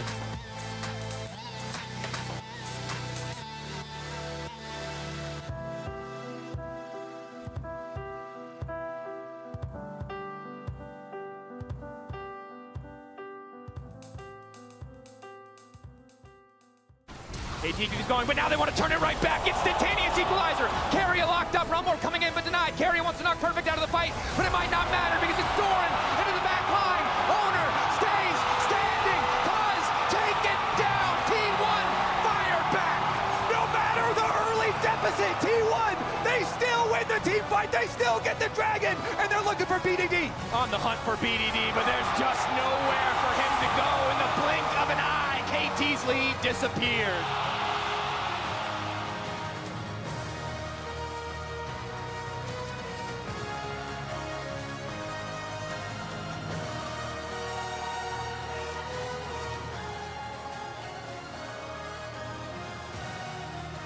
Crazy how one bad team fight made KT lose the game. To the World Finals, where T1 are up 1-0 against I mean, it was a little bit more than that. Like, I think that's selling what T1 did short. T1 played that really well from a deficit. It wasn't just a bad team fight. But of course, it didn't help that happened. That it is fearless, seeing what options are available to them. And a lot has been expanded here when it comes to cooldowns or cards for both teams. Right, we're not going to see the BDD for Talia, which I do think has been his best champion this tournament. And I really want to hone in on what, for me, went wrong. And I think it was not the early game where the set plays really ended up working out, but it's as soon as the map opened up. And I think that is something that, to me, is really hard to fix from game to game. Because if you end up with a You think T1 ints early to mentally fuck KT? Can you imagine if that actually is the play? You listen to their comms, you're like, okay, guys, let's take a few deaths here, just so that way we can really make this hurt. Especially when the KT players have all really emphasized specifically team fighting in a lot of their interviews afterwards. Perfect gave one, Peter gave one as well, where they specifically talked about this being such a big strength and them wanting to focus on those mid and late game team fights. That is where they're going to have to bring it together. So when you're thinking of team fights and how to construct those, I'm thinking of Trundle and tanks, and we already see a Trundle ban. So KT, man, that Bard is going to be a permaban, huh? The priority for Sion just goes through the roof. If there is no Trundle, Sion has just been God. Certainly has been. So as we get into the first round of picks, the final round of bans here, at least in Phase 1, and Champ Select powered by Omen and HyperX, we're looking at the Nico, a potential first pick angle. Both the Nico and the Bard were banned against Keria in Game 1, and T1 have a choice. Do they want to risk giving this up? The answer is yes, but as you highlighted, the Sion is available in a world without Trundle. So there is Sion available. I think this is a B1 Nico. To me, feels like a no-brainer. It was Peter who, for a period of this year, was genuinely the best Nico in the LCK. Yeah, KT grabbing Nico there was the right call. They don't want to give that to Keria. That is obviously something. So if you're not going to ban it, pick it. Because they played the Talia, which can really struggle post-6. We'll see. Wait, so all champs from first game are banned? Yep. That's fearless, baby. I love that. And then you have to worry about how fearless bans are do you so feel like the Rek'Sai fucking counter into good. is. because we have seen varying levels of Best success change League or Esports has made in of players using Lord it. knows I think how that long. Perfect definitely can use that very effectively, and get some early CS lead, get some early turret plates if they do it. So as expected, the sign goes to go down because of the Trundle ban, and then I'm already thinking of KT possible Rek'Sai there for Perfect in answer to get his own Zinzal kind into of the breakdown. J4. Jarvan to me really goes up in value. Once I they love plug the Jarvan. Antillia are out. I think Those are Jarvan not is so available, good. So that does mean that it's a lot harder to immediately and easily punish this champion. Definitely the case, but anytime, of course, the Sion is locked. Doesn't in, I'm Apex keeping do my- most just in the back used of my legend, mind, the most potential of used a swap, legend band looking next at that game? bot lane Yes, too, sir. knowing how Fearless, baby. I effective Sion can be really in think the it's the swap, future of standing games that pressure. rely KT on debating how character they wanna picks. respond to this Keeps it J4 fresh. by a champion who Makes it fun. pro players have loved for so long, but a champion that often has struggled to find impact on the world stage. You can see 4 wins, 12 losses. And you want to get a kill combo with that Vi for your mid laner here for BDD. Are they going to drop BDD's pick, or are they going to drop the top lane answer into Sign here? I guess you could say, Perfect, just play a tank or something, and you don't necessarily have to go the Rek'Sai answer into it, and so they could invest in the other lane. I do like relying on BDD's champion pool and just making sure Perfect's comfortable. This is one of the champions that he has played. Yep, we have a And league team. One thing that T1 does have to be careful about We is that do. We had a already good split, They too. are looking to go towards a 2-carry composition, and that And is only something looking that to I get do better. think Vi, Nico specifically, can punish really well, because Sion and Jarvan early game actually do bring out a surprising amount of damage. Jarvan is fine going later into the game, but when you have enough dive to guarantee that one of the 2 members will be taken out, you might struggle. That's why I like the Sivir pickup. Sivir is one of those carries that is very hard to lock down. One of the picks that's good into her is already alongside him with that Jarvan that can actually reliably lock it down. So I think the Sivir prio here makes a ton of sense. Of course, securing that Rek'Sai, as you highlighted, does cost at least 1 champion from BDD with the Yone banned away. And we already have a support pick locked in for Peter. We mentioned it in Game 1, and we should say it again. Bot lane 2v2, incredibly important for both these teams. We saw in I love Game 1, Jarvan because I KT suck with mechanically. bot prio, able Isn't to that the run beauty of map Jarvan? It feels for so 15 good. minutes. The question is, can they Jarvan is just always And there's also useful, the fact even that if you're one of the best trash. champions we've seen with Those are the Nico best and kind of Presence before, champions. Where Sivir actually has a good matchup into Korok. No brain, which no frees up the map aim. For T1, which most likely, okay, I'll be a I actually was Jarvan gonna main. I thought that they were gonna I don't think he's all the of it most on brain BDD, dead champion instead or gonna anything in the take game, away not the by a long Kai'Sa here shot, for but he's just Dom always useful, with even if you're Vi, trash. With Rek'Sai and with Nico, makes a ton of sense. Yeah, it's just too good of a Kai'Sa angle there for KT, the dive. So wanting to deny that one makes a lot of sense. Faker Galio as well gets taken off the board. The protection not going to be there. And the question is, how much emphasis do they want to put on giving full information to Keria before he goes for his counter pick? He has Obviously, 2 you skill know what shots. support If that you're isn't the playing biggest against, load of but baloney I've it's ever heard in a my lot more life, complicated than that. Jarvan EQ is not a Looks skill like shot. give If that you're missing counter pick to Faker EQs, to make sure that he is there's fully set a up for bigger success, problem and afoot. use this Lulu to ensure that You don't even Keria have to can hit do like whatever he perfect wants to do. EQs. And with the Lulu, you have extra safety for one of the 2 carries that you're going to get, right? It also is a lane that can actually be quite oppressive, particularly when paired with something that shoves well. Looking kind of at the options remaining for KT, the Ezreal certainly feels like he can stay at arm's length, gets out of the J4 kind of threat and pressure quite easily. That said, I am looking at the T1 lineup waiting for a big source of damage. Sivir takes a lot of time to scale up. You have a lot of amazing front-to-back tools for T1, but with Azir and Orianna banned away, where does Faker want to go with this counter pick? Yeah, maybe the Victor, maybe the Mel that he has liked. Mel, maybe save that one actually later for later in Fearless. But some sort of control mage that does output a lot of damage like you're talking about, like the Victor. Only problem would be then that you would be very vulnerable to the dive that KT are showing. And this is what I'm wondering about is, what are you going to pick here? Oh, steal it away! It actually is stolen. That's crazy to me because I was looking at something that pairs well That's with Vi, and I interesting. think the issue here is that a lot of champions who would want to go with Vi are things that dive as well. Like, think about the Akali, for example, but you can't really blind those at the risk of getting counterpicked. And instead, BDD says, give me the Mel, a pick that has been rising in prio this tournament. And I like Victor when it comes to a 2-carry composition. But you do need to get to your items because the early game for this comp is not looking too hot. And I think that we have to hope, or at the very least the KT fans have to hope, that BDD's first game on Mel isn't his first ever game, but just his first competitive game. As we did see with Owner and Mundo. That's a early on, really and now interesting here call from against BDD. Faker Silas. I don't think he's On page picking of just to Reddit, take we it watched away 100 from times. Faker. He was Medic last year, an incredible World Finals call. Like the casters were Faker saying, stealing Mel is away just that a ultimate pick you from choose at the Rapunzel, end of making Fearless. incredible game-winning play. Well, And let me because tell of you, There are Fearless. a lot of incredible ults for him to take once again. And I'm definitely looking at the Nico I don't think ultimate that for was the sure, plan. Too. If he can find Peter, if he can steal the Nico ultimate, the engage there would be huge. I do think, though, with the Silas, it really does help you with the early game issue that you otherwise might struggle with. Obviously, Silas also, once you are able to get on top of the Mel doesn't have the ability like she does against many others to kind of create space with her W. KT has low But I damage do think team, it it's makes going to the be composition a little 2-0. awkward. It patches your early game Well, I disagree issue, with that, but I do think you're right. It's going to be 2-0, but mainly just because of Scion. And really try to play that classic front to I don't know if I agree keep with the safe, low absorb damage the comp initial being dive the that reason comes that it's through, going to be a but 2-0. I Silas think does it's the solely opposite. going to So be we'll see how Scion. T1 is able to navigate that, because I do think if they would have gone for the Victor, like the first item spike or two really doesn't feel that impressive to me. And I feel like KT in the later stages of the draft actually drafted themselves some versatility here, since they indexed very heavily into range with both Ezreal and Mel having very long range. They can try and go for some poke damage early as well and try and force the shorter range T1 squad to do the engaging on them and look for a possible counter. And as we get into game 2 here, remember to log in to your Riot account on I really hope login.com. KT keeps that aggression they had from game 1. I really think that was the way to do it. It's just they fell But you might apart. not have time. You might want to wait until after whatever is happening here continues to happen, because Keria running for his life. He's going to Faker get there to keep his body block flash. any potential follow-up damage. Standard comes down, gives enough information to know that KT is backed away, but KT making an aggressive level 1 play to seize control of this early jungle. And we do see KT again going for a very aggressive invade. These level 1 plays in the early laning phase was something where They don't have the KT was damage to straight deal up with better in game Scion. number Well, that's the beauty of We it. try to leverage that again. Nobody does. Not really It's gonna leverage Scion. anything meaningful this time around. Carry didn't have anything forced. He will be there with the main wave.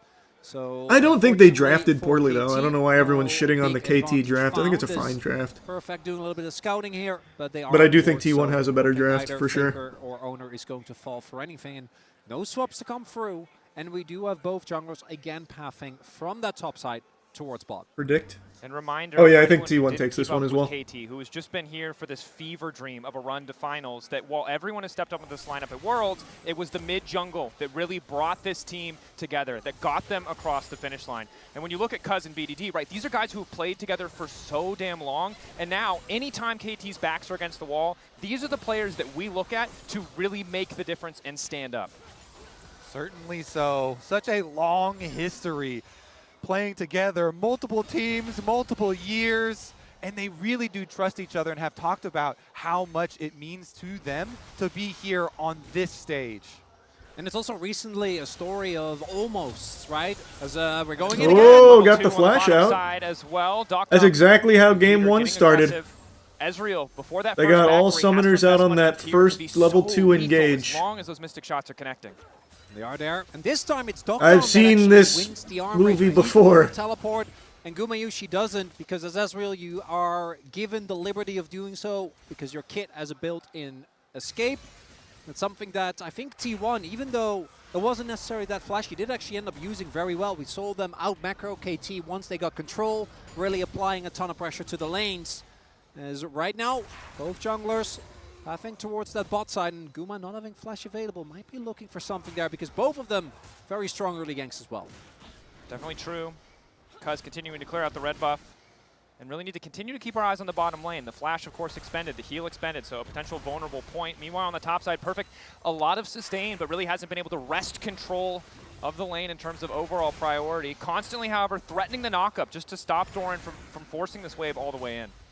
Yeah, the sustain on a Rek'Sai, so nice. And these tank matchups will eventually start to whittle them down and look for the extra pressure there. Meanwhile, speaking of pressure... How long does the World Games go on for again? It's best of 5, brother. Security because his bot lane is moving first, but the jungler already there. Nice initial sidestep. Flash backwards onto Faker. The root connects. Good damage from BDD, but he can't quite finish the kill. And the flash expended means advantage to the side of T1. You'll take that if you're Owner. That means that once you hit 6, that is a Mel without an escape. If you do find your ultimate, that's not true. Mel has an escape. Maintain his pressure on this lane, but he he can does just walk have to away. Heavily. And the critical part is that T1, they don't nothing else, overextend really. the play because Cousin Peter... Oh, here it comes. Here it comes. Guma. KT getting aggressive, just knocking down Gumayushi, Nice. taking first blood as Peter They're playing flawlessly exactly turns how into they the played Canyon game minion one. to eat countless tower Now they just need a shots. better We've seen mid-game. this so many times, and it actually does get old seeing that happen again. Nico turning into the cannon so you can get that massive. I'm right there with you, Kobe. You It can does just- get old. You can just keep tanking tower shots. This one wasn't too egregious because they didn't have to take quite as many, but they pull off that play. And this was, again, Peter and Cuz playing together. They had linked up and they were looking to counter the mid play. Then after the mid play, they just turn their sights, wrap around towards bottom side of the map, and they find the value there. Now T1 resetting, putting Guma on the top side, knowing that he needs a bit more time. This is one of the downsides of Sivir. We know her to be this wave clear machine. She can take control of mid. She can empower these dive threats, and she can be a late game carry. I really But do early wonder on, if why she falls BDD behind, picked that she Mel. doesn't do a lot. T1 trying to get some more resources. I just can't imagine it's Pocket, just to trying take get it away time to from stack Faker for Cole later. so that he can be relevant in the fights to come. And KT, But that is a off weird to pick another here. good start I'll here, agree. And for them, I imagine coming in, I don't really Spurs see it. has talked to them to. The early game was great. A lot of the things there went well. We're able to generate a lot of leads across the board. Early dragon stacking plus the grubs, but it was actually following through and not giving T1 any opportunities. We know how much resilience this team has. We've seen them do it. He was a again beast with and Mel again last time. And he's doing again fine at now. It's not like he's Worlds. doing poorly. A bit of damage on the door, but he's It's just the silent pick in 1v2, itself. I so don't he'll really be fine. So for KT, get that's it my here. test. The objectives early, I trust that they can get, but can they actually keep that pressure up? Gotta One of the promote advantages of Arcane. Zion, right? No real hard CC to interrupt the decimating smash here in that bottom Yeah, lane. that's what it is. Perfect can be more at risk when he steps forward. Riot to asked clear. him Luckily nicely. For him, however, Gumayushi is behind. That's There's cute. not a lot of damage threat there. And it's Peter playing with fire, roaming into T1 jungles, giving perfect information to Cuz. Owner might have a false sense of security here. Doesn't have information on Cuz. Peter now committing a little bit more. Q over the wall. The Ooh. ball breaker, immediate route to follow, but Owner Nice. going to flash to safety, uses the smite. Very to aggressive. secure the grubs. Would you say worth? I would say It is a definitely very worth. good-looking I mean, early Peter and game. Cuz, again, we keep Again. on highlighting No, for Owner, because he got Grump. Yeah, come on, Kobe. You're a jungler. I'm going to go, yeah, sure, I'll go worth there for Owner, flash for Grump.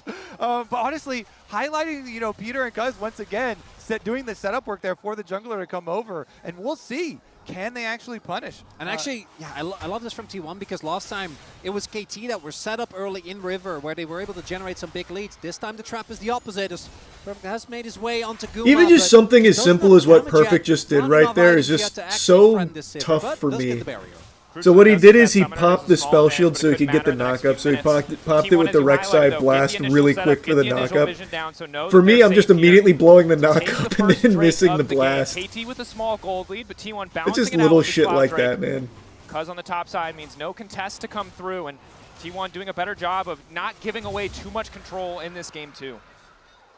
Dragon secured in the aftermath, and now you also get your level 6 here for What's your Owner, so rank, let's see little if they bro? can actually Fucking apply that pressure gold through 4. the I just mid-lane. came back They after did many burn years, though. BDD's flash, but look I at took it, it's almost many, back many up here, years quarter off, of the like way 4 or to 5 go years for off. BDD, and Cuz I've only been is back doing for a the month work and a to half. get I've done defensive 58 vision games. around We're mid gold lane. 4. Try and bridge that extra That's no little flavor, coaching, the window no where you watching would be vulnerable guides, to a just J good vulnerable. old-fashioned Might have grit. also been the reason why KT they really didn't want to commit to that fight, because if Owner just ults onto BDD and Faker gets on top of him, like, what do? There isn't really any counterplay for the Mel, who again likes to play at range, slowly stack up that passive. Will you stream League? Ultimately No, I just available posted on for the gaming BDD, channel. So I play it on my own. that execute might end up being valuable in the fights to come, and there is that stolen Nico. I think by far the best out of all of those, unless you really want to go for a very specific play with like the Vial. But generally, that Nico ult gets so much value. Silas has many ways to get on top of his opponents between his rocket belters. There he goes. Middle onto Peter, catches the real target carry there for the follow-up. Flash out from Peter, forced to use the heal as well. And of course, while he's really far away from that ultimate, not having that for the fight when he finally does, that flash is going to be critical. Yeah, double summoners off of the Nico, off of Peter could be very big. Is going to mean that KT will start up these grubs though, and Peter heals up off those honey fruit. And Faker doesn't have his ultimate available, so that might be the reason why T1 is a little bit hesitant. And also this time, their skirmishing just isn't quite as Okay, strong. they right? get In the in grubbies. previous game, I think that they had so much power there. BDD. Not quite the case here. Getting aggressive, access to the golden clips is there. Flash down, okay. Wants to reflect a bit of the damage. I mean, back the onto Mel's looking Faker, pretty not good quite right in now. kill range yet. Crucially though, Faker no flash because of the previous play. Cuz still does have access to that ulti as we hear the farm alarm on the top side. Doran there just in Farm time to clear alarm out is the wave. adorable. I like it.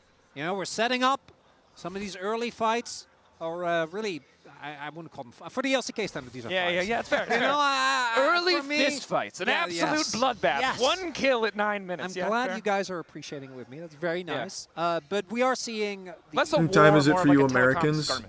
East Coast, it's 3:45 for us. Telecom polite. It's late. Discussion. It's a late evening. Oh, you will take Dragon?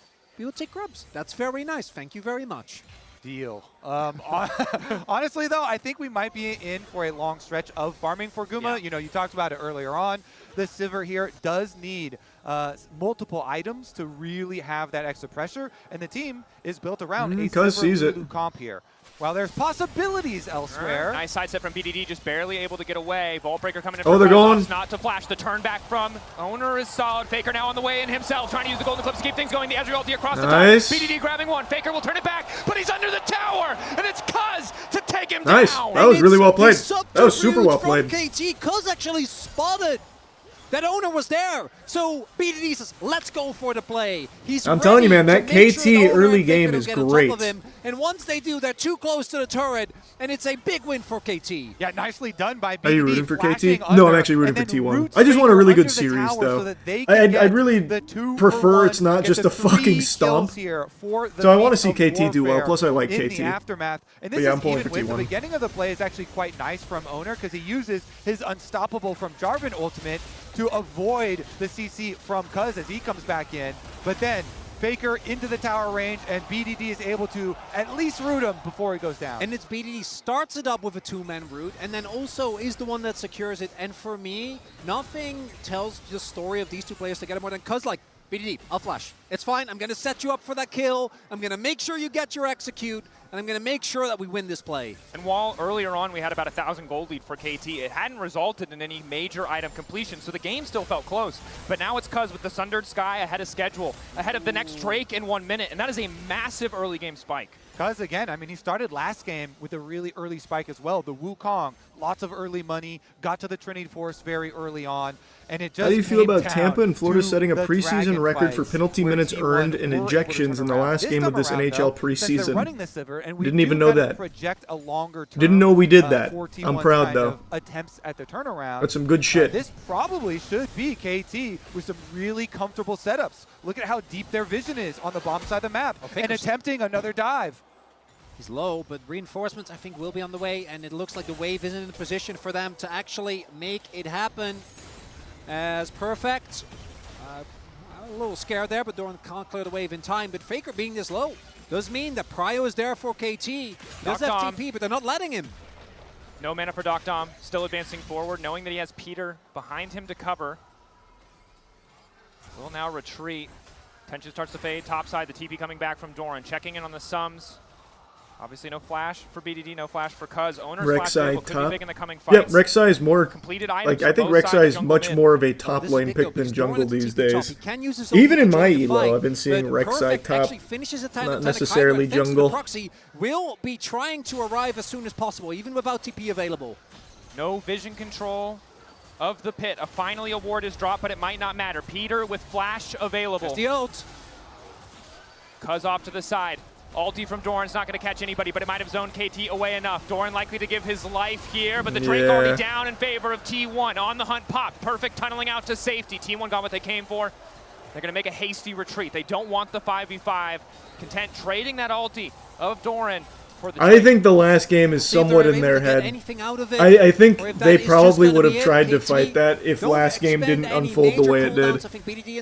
Not that I think it's necessarily like a super winnable fight they had right there or anything, I just feel like they probably would have went for it. Prio will continue with 2 Drakes early for T1. Definitely a big win. Yeah, nice setup, and then, as you say, Doran coming down. Good ultimate from him to zone them off, secure it.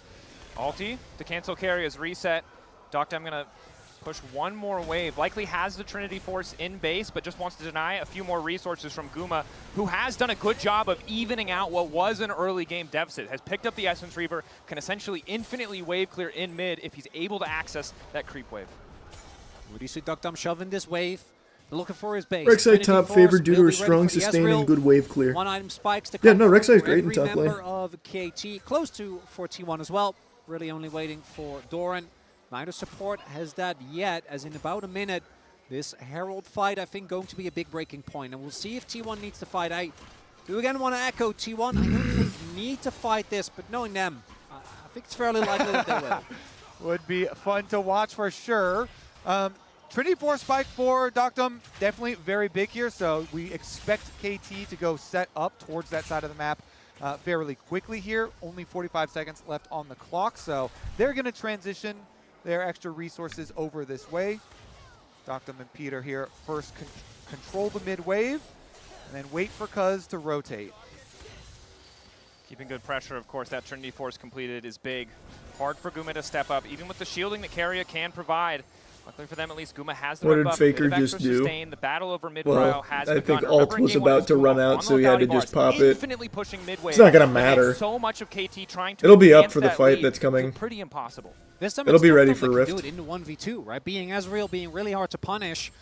I also The wanna Herald echo, fight is going to whilst be they move the puppy, crucial. This time for Keria, on the Lulu, offensively, he doesn't get to have nearly as much agency, but he can kind of fulfill the same role. And Cuz is currently sitting on the biggest individual lead we have in the game. If he goes in too aggressively and he gets hit by either the Poppy W, he gets ulted on, and gets knocked in the air by a wild growth, he needs to be very careful about how he picks his fights because, again, T1, there's only 2 big carries, but this early on, the damage is still there as BDD. BDD potentially caught out, layering into CC a little bit off. BDD unstoppable for a brief moment, ready to use the ulti, but Faker has stolen one away. The goal in the clips, but the follow-up is there from Peter. Makes it a 1-for-1. Vault Breaker coming in. Faker just CC'd for an eternity. The Kingslayer Really good follow again, man. Time is Cuz is on a killing spree. So T1's idea was to make the quick play before the Rift Herald fight, but KT, they close the trap, they get 2 back for themselves, and I think they can teleport still from Doran challenge does Herald, signal though. They want something.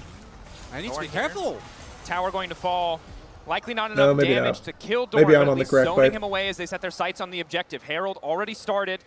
Cuz will secure it. Yeah, no, I'm super on the uncontested. crack pipe. did get I tricked don't know, out maybe I with just the, overestimate what Sion's they're like, capable of. I feel like he could let's just put him walk out. in there and just make it The really play still hard. works out, though, very nicely for KT. They get Doran's TP, they're able to get topside turret, and Herald, this time there's no Talia in the game. That mid lane turret feels like it's sure to fall, and whereas last time KT wasn't able to actually break the game, it feels like this time they're closer than they were able to in game 1 as this turnaround and the reinforcements for KT were beautiful. Again, T1, they want to go after Man, BDD. that CC They was wanna take so down fucking the brutal. star player there for KT, but it is the rest of the team that assembles and they get there in time. T1 knew that KT were trying to do vision setup work over by the Rift Herald, so they knew they had to make that play really quickly. But being unable to do so means that not only do they lose the extra kill, but they also lost the objective. So now Rift Herald Eyeball in Cuz's inventory will allow KT to really press this lead. That thing basically is going to guarantee you another tower, and they can truly open up this gold lead. Owner doing what he can with the standard to regain control of vision. And I gotta say, BDD has been really solid on the Mel. The use of the rebuttal to buy time has made what should be an easy kill combo of this Jarvan paired with the Sylas really just take far too long to finish off what should be a very vulnerable control mage. And when Faker and Owner are trying to attack him and they dive these towers, he's getting roots off on them under tower aggro. Of course, Cuz is the big beneficiary when it comes to those kills, though. 1.2k individual lead. Here's BDD the assists Herald. And a bit of a farm advantage. I don't think they're Holding going to be on able to a block decent him this lead of his own, time. Has opted for a bit of healing reduction. Going to make things that much Unless harder for Owner and Jarvan Faker just as wants the charge ult to comes prevent the through. charge. And last Just time, ult this someone was to the point block where him with the T1 turned terrain. game. The lead this time is bigger Which for I've only KT. just now learned you can do I think because of T1 last game. Don't want to let them get this dragon. Want to get soul point themselves. Faker's ulti available. Needs to hijack the ulti of Peter.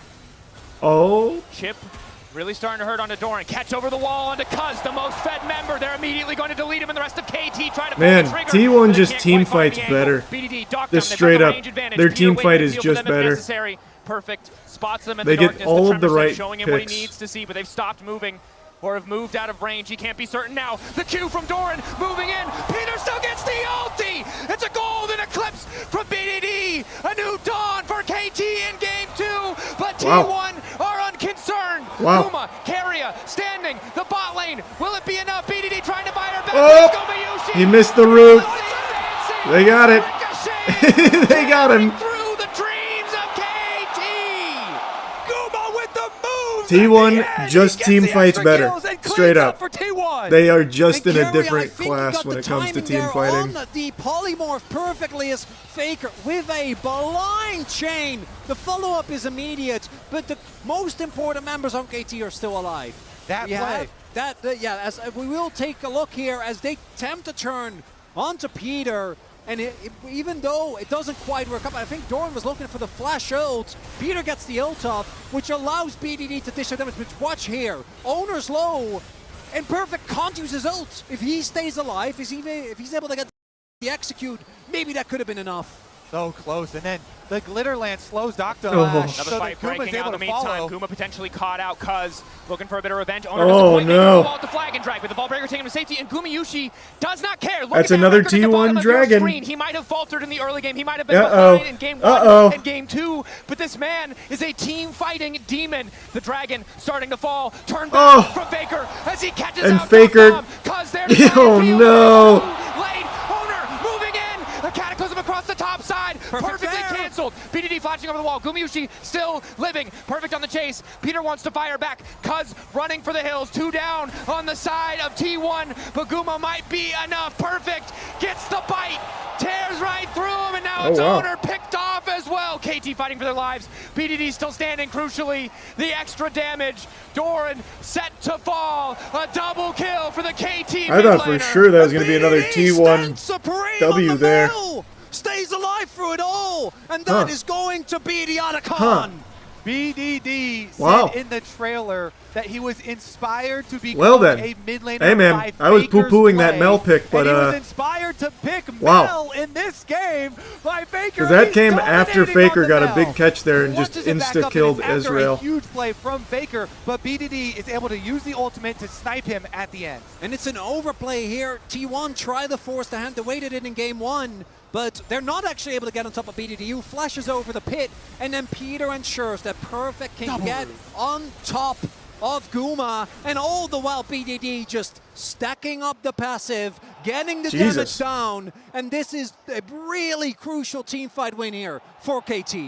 The funniest part to me is that while BDD was chasing down the last of those kills, 8 and 3 Gus Mel. was actually just doing blue buff. It was almost that. He was like, "You guys got this. He's gonna steal away the blue buff. You got it, buddy." Yep. They also grab the dragon in the aftermath. So KT retaking this team fight really is meaningful. They put a stop to the T1 Dragon. Oh, it's a super meaningful team fight. Look at the gold lead Even now. though Gumayushi's been allowed to live for so long in these fights, if They Doran got and Owner Dragon, don't they quite got have the everything damage there. to That was finish fucking these fat. kills, Jesus. It's really hard for Guma to get in position to follow up, to chase down here. He has so J4 many members of misplayed this that team hard. to work through. I think the big T1, problem there with despite that the is they deficit, have been didn't kill fighting very Cuz. well, but KT clearly upping their game in this They had an draft and in his opportunity to performance in kill game him, 2. but then they changed And that's Prio. one of the issues that we They went did for see somebody with the else, Silas, right? and then he got Because to just you get had this more free hyper carry damage in in and get out. Gumayushi, who has the backup of the Lulu as well. But Faker, he's very cooldown gated, and he has been falling behind thus far, has been going for a lot of plays, and as we all know, Faker ain't no coward. He's going to keep going for those plays.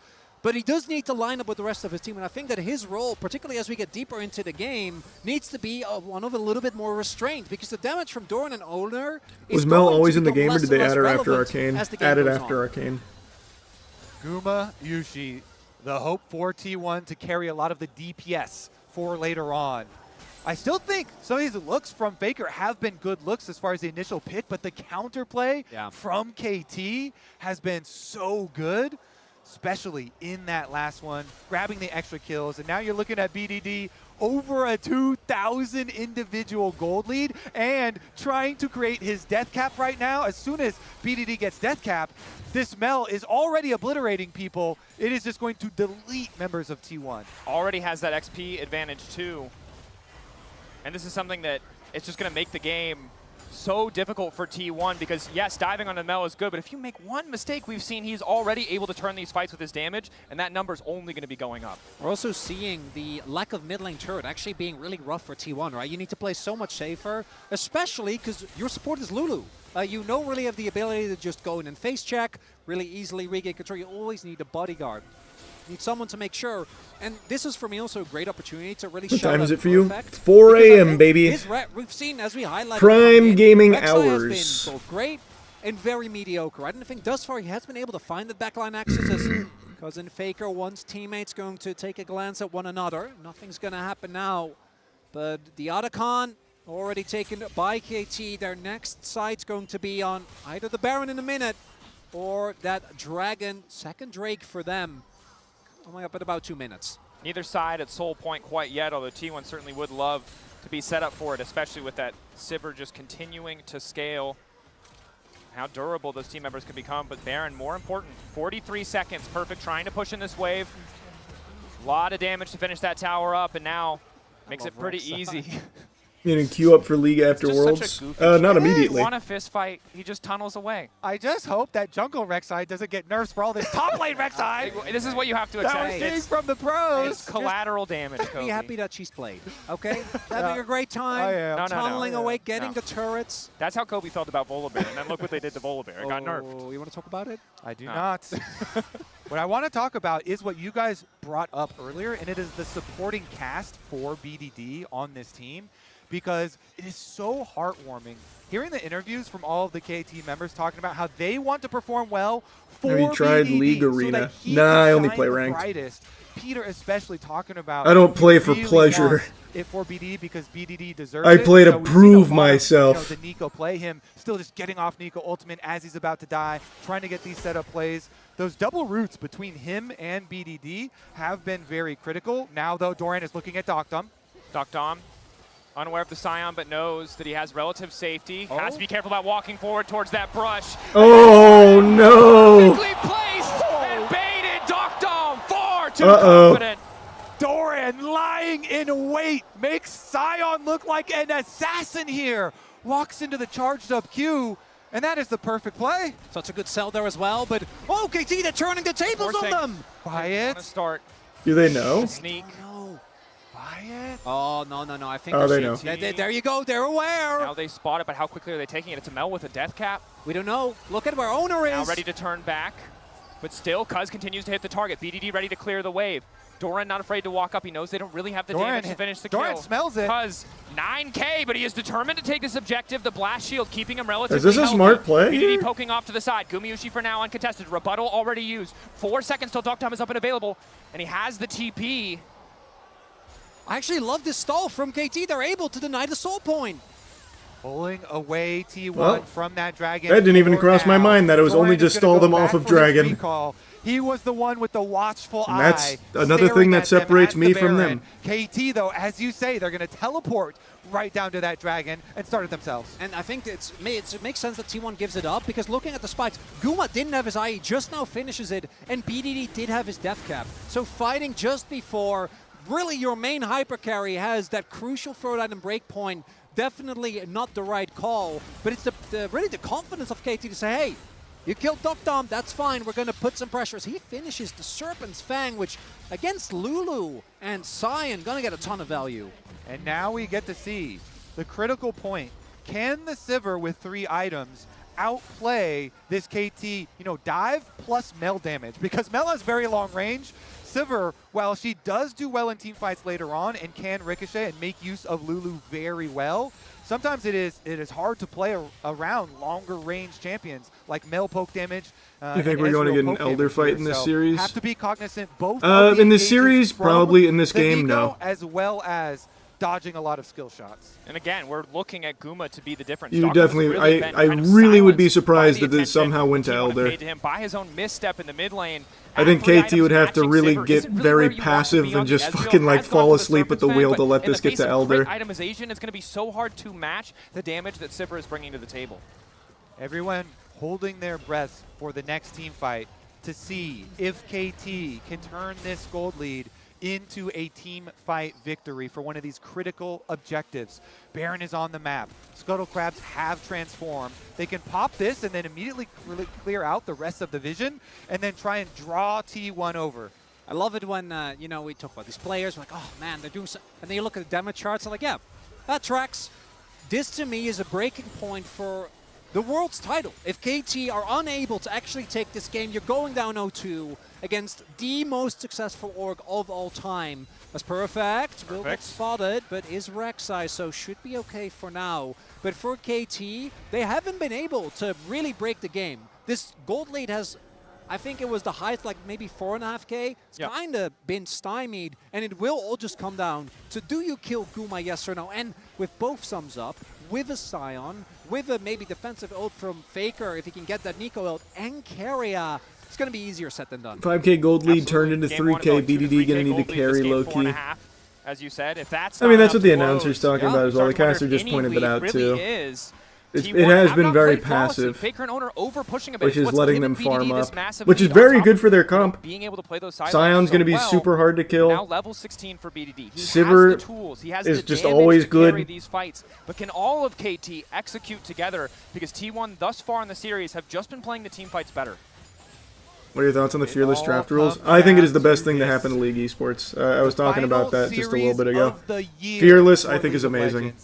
I think Fearless is truly amazing. KT make their stand? Makes it They've so got Vision fun. on Baron.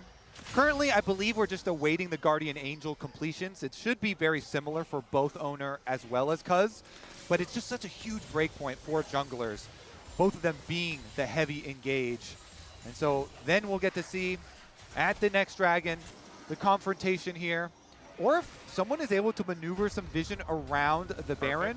He's got a lot of tunnels available to him. Nothing gonna happen for now. And maybe both teams don't want to run the risk of just starting Baron, right? With the amount of damage that's available on either side. KT though, definitely going to play for Vision here, and their damage, if BDD is there with the W from Cuz, definitely can do a lot of denting to that Baron. TP up towards the mid lane, coming in from Doran.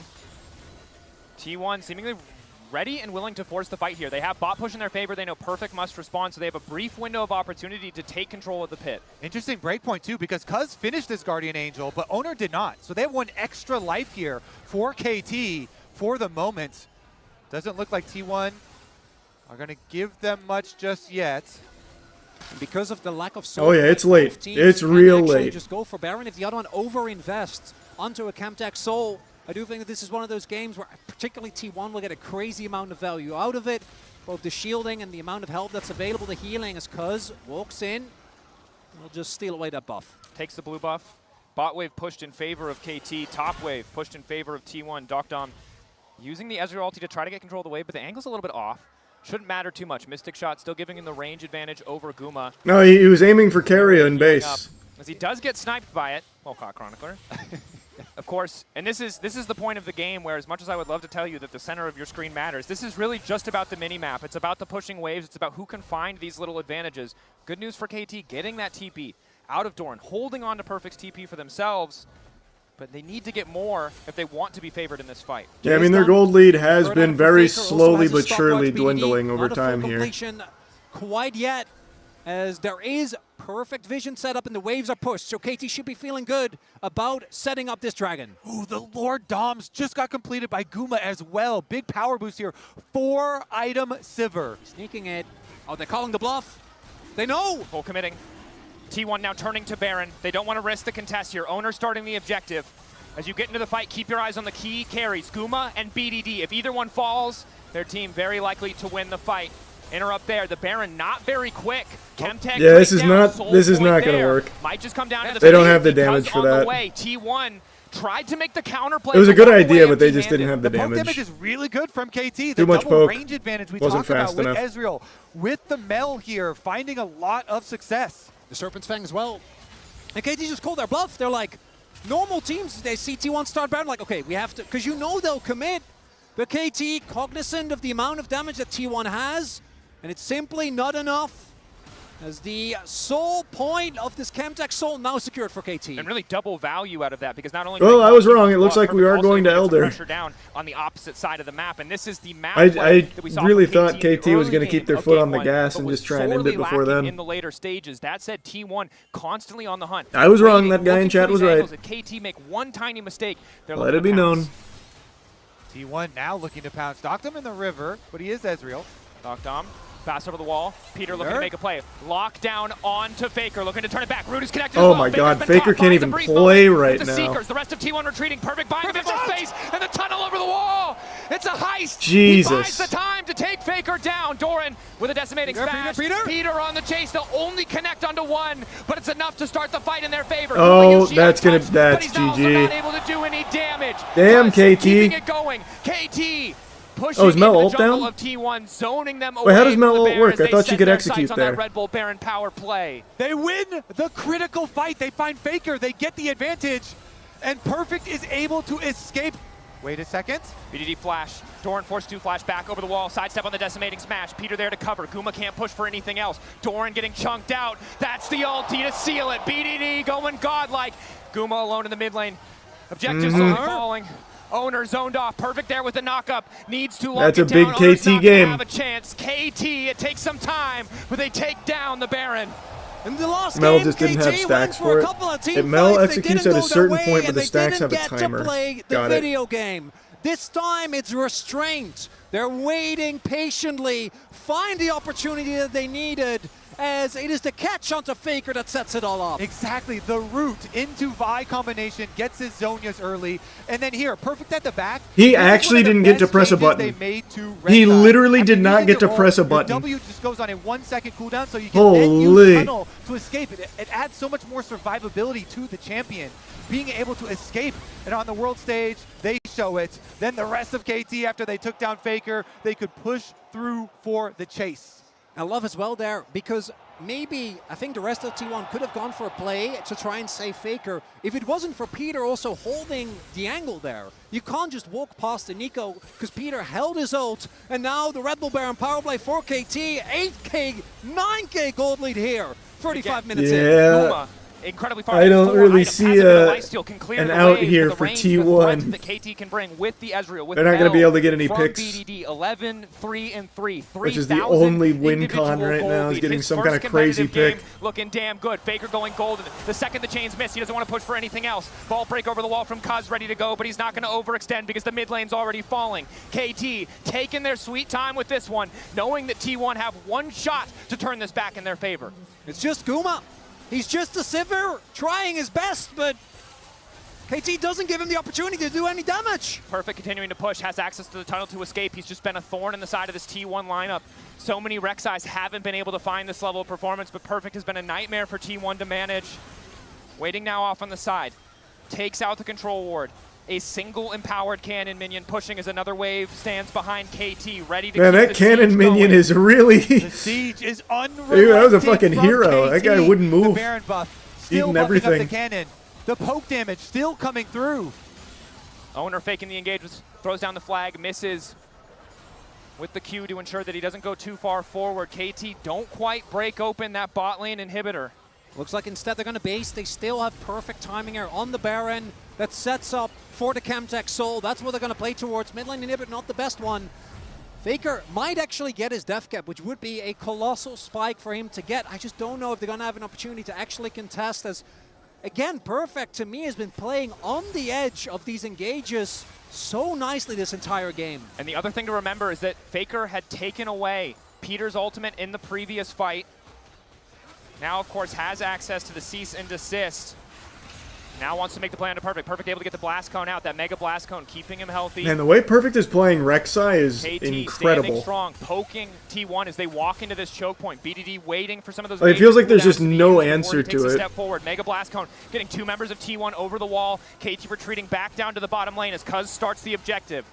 Flag there, spots the objective play. Faker on the flank. Perfect not going to give him the angle. KT starting to retreat.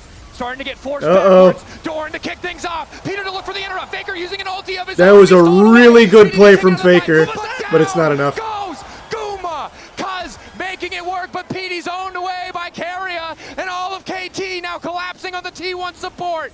At the end of the day, it is only Owner, and he cannot stop the Soul. KT get the Soul, and they want the Nexus too. Perfect continues to push down. They've learned, they've adapted, they've stayed strong in the face of the game 1 loss. KT And Rek'Sai firing basically back at full against health T1, still but through do it they have all. the power to end the game? Another TP. Doc Dum on the way. Doran giving everything to clear the waves. Owner and Carrier here. Surely the Ezreal is enough, but the creeps are falling back. Doran remains standing. T1 are not out of it yet. Doc Dum needs more, and he cannot get it. Guma's up in 10 seconds. The reinforcements Well, they couldn't end. T1 will arrive. This would be the most T1 unbelievable will cling comeback on if to this T1 can game. pull this off. I don't think it's possible, but it would be crazy. KT, even with the damage It would be dealers crazy. dead, does not get the opportunity to actually end. And T1 battered, but they'll get one more shot to try and deny KT a chance to equalize the series. The roller coaster keeps going up. So look at BDD trying to kite Owner and Doran on the bottom side. Meanwhile, Peter had the massive I really thought that counter ult from Faker was going to be huge for them. But on watching it on the replay, it didn't really lead to a whole the only one lot. is Faker, and he was caught by that counter engage. And with even BDD going down, doesn't matter if you don't have your own damage dealers. As in about a minute, the Baron will come up, 2 inhibs are down, and KT looking to equalize the series here as Dokdom hits full items. Full build there. Full build for Guma. Now has the lifesteal. 100% crit chance. If he has the space to work, he can do the necessary damage. Deadcap's still a little bit of a ways away from CS Faker. for Likely Guma. he recalls and finishes it here. But in the previous fight, did have the Pot Blossom, but couldn't find that big angle. Couldn't find that big moment to shift the fight in the favor of T1. And the timer is great for KT because it's the bot lane inhib that is still down for another 3.5 minutes. Mid lane not that valuable, especially against the Sivir, but that bot lane needs to be answered or it can just straight up end the game. Patience, the name of the game for KT. They don't need to take any risks. We've seen the players, they've gotten over-eager in game one. They've made some of those fumbles. Dokdom getting caught in the mid lane just earlier this game. But the push is in their favor. The map is in their favor. They don't need to risk anything. And still, they'll take their time walking into the jungle. This time around, Doran won't be able to find the blind decimating smash. But the ultimate kick what the he connects fuck? onto the wall. Perfect waiting on the back line. Dokdom untouched. BDD untouched. Doran straying What did I way just- too far what? forward in a moment of miscommunication. Down goes the top laner. What did I just T1. see there? KT start the Baron. That face plant means Baron, boys. It was always going to be Little glimpses of a my Hail gold games Mary there for a from moment. That was T1 If interesting. they wanted to get back in this game, but that one does not hit the mark. That's Baron, the second one for KT. When we talk about T1 hitting a wall, I didn't expect it to be so literal. As KT now push on the top side. You got him good there. 18 out of 20 for that one. Perfect score, some would say. Perfect himself, of course, has the Randuin's available, or doesn't have it available, but has the slow. The crit damage reduction makes him such a nightmare for Guma to deal with, even with the armor penetration from the Lord Dominic's. KT again in this position where they keep that long-range siege going. BDD not showing on vision yet. The last inhib tower falling down. Inhibitors following after. T1, a last desperate hold here in game two. If they can turn it back, it takes them to match point, but KT set to even up the series in the 2025 World Finals. Doran isolating Cuz. Peter finds three with the knockdown. Perfect there to fall, but Faker turns it right back and knocks down Peter. Dokdom, BDD. Damn! He's shredding through everybody. The Sivir finally allowed to take over the fight. But they managed to take him. Faker's still alive in the scrappy fight. The extra healing is making all the difference. Dokdom doesn't quite have the damage that he needs. Oh my god, this fight is crazy! Dokdom able to find the kill. Perfect. Cuz Dokdom falls. A final hold. Holy shit! Almost turns in their favor. They almost had that, man. Rek'Sai is unkillable. Guma dies, and so does T1. I think on the scoreboard everyone's going to say BDD carried. I truly think it was perfect. I think perfect was the big difference maker there. Game doesn't go down. Deals the damage, and with the alpaca thumbs up. The way perfect played KT every to team 1-1. fight there was actually KT resilient amazing. On this stage, they bounce back in game number 2. They create such a lead, but it still seems so difficult, you know, brick by brick, piece of gold by piece of gold. KT, they have defeated T1 in the second game to even up the series. All right, we got ourselves a competitive Before we talk about series. that game and what's ahead in the series, we saw him in the opening ceremony. Now let's check out the world debut of Zahan. Take a look.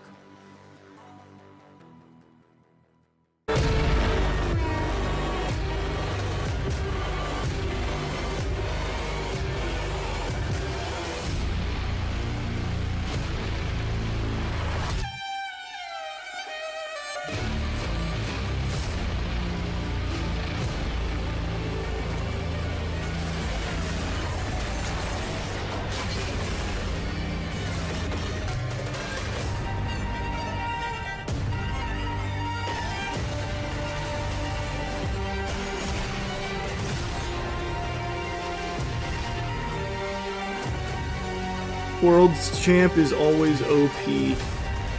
Well, this is, according to the trailer, a version of Xin Zhao. So, probably is going to be fucking busted. I don't know if we have any old heads in here, but maybe people remember the OG Xin Zhao on release. One of the most broken champions on release ever. It would be poetic if this champion is just as broken.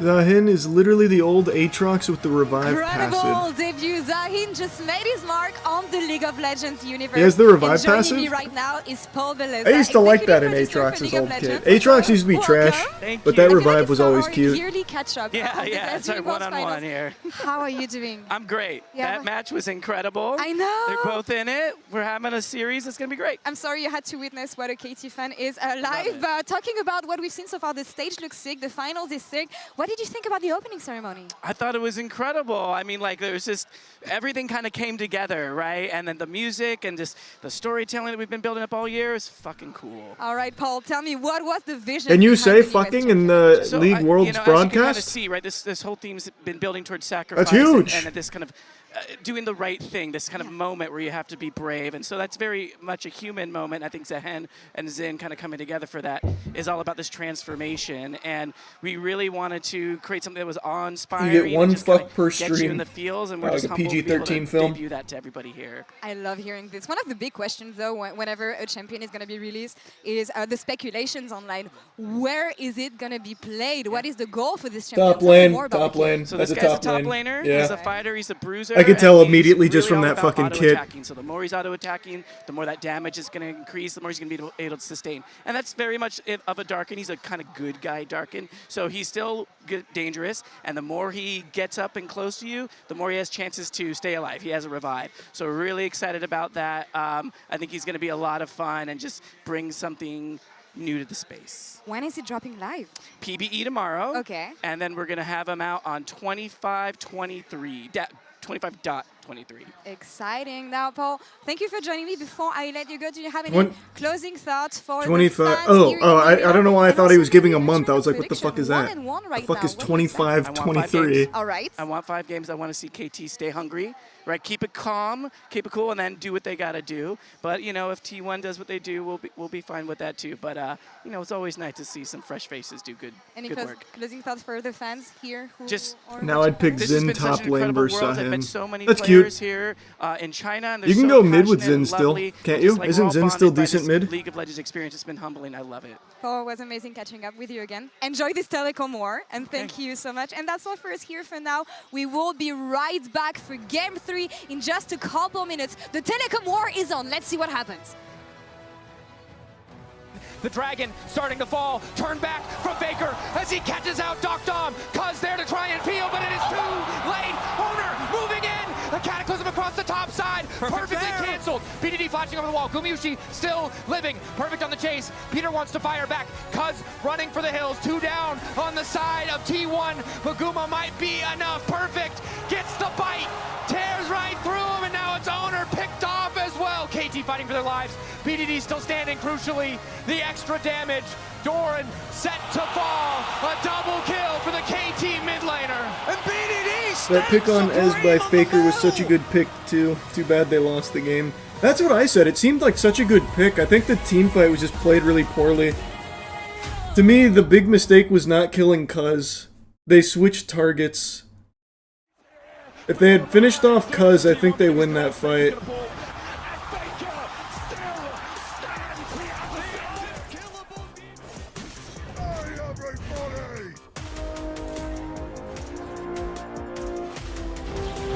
What champion do you want to see most in this series? Like some real ass pull type shit. What would make you most hype? Owner, Mundo.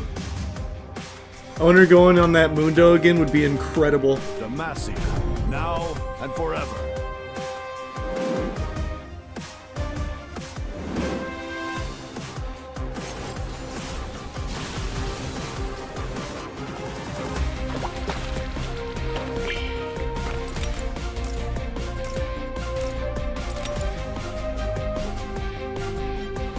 Yeah, go give the team some coaching.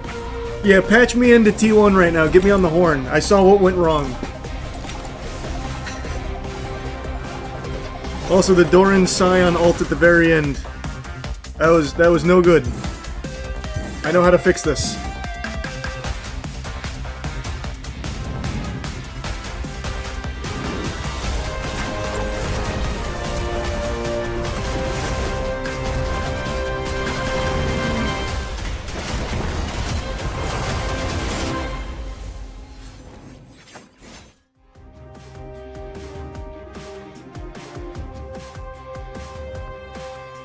When I was a player, if I was to like make a misplay, maybe it's my Can you mouse. give us some Shopify Rebellion League roster clues / leaks? If you were at home, you wouldn't do that. I cannot. That's what I was talking about earlier. I don't know what I am and am not allowed to share about the state of League esports and all of our off-season moves.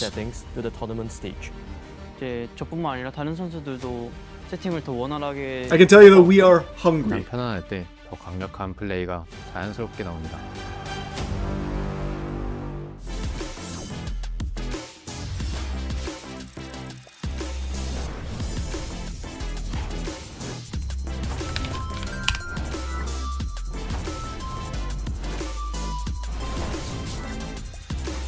$1.2 million viewers for this right now on Twitch alone. League's still got it. They've still got the juice.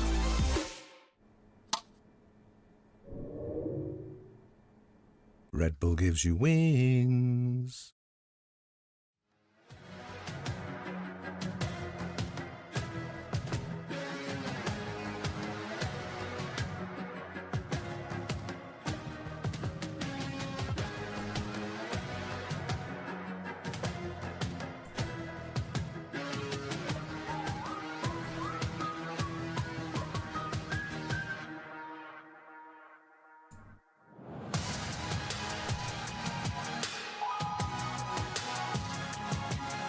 KT or T1? Come on, which one this round?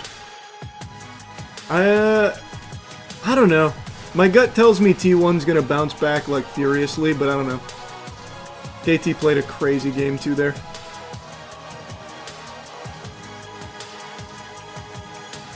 Let me grab another snack real quick. I am fucking hungry. I got a minute 30. I'll be right back.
I want a love that's so medicinal.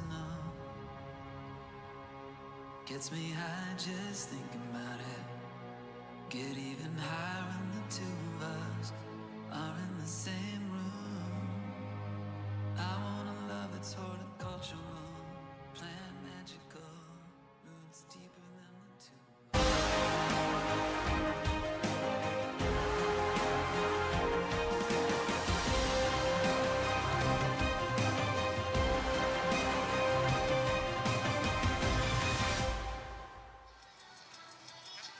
KT fight and get one back. 1-1 between T1 and KT in our grand final, meaning we get at least 4 games. I'm so incredibly happy. KT, they had honestly good starts to both games, but I want to take a look at this following HyperX Reflex replay where Peter just gets the 3-man root after he ults. The patience that was demonstrated by Peter first to hold on to the E to make sure that he could lock down Faker to find that initial pick.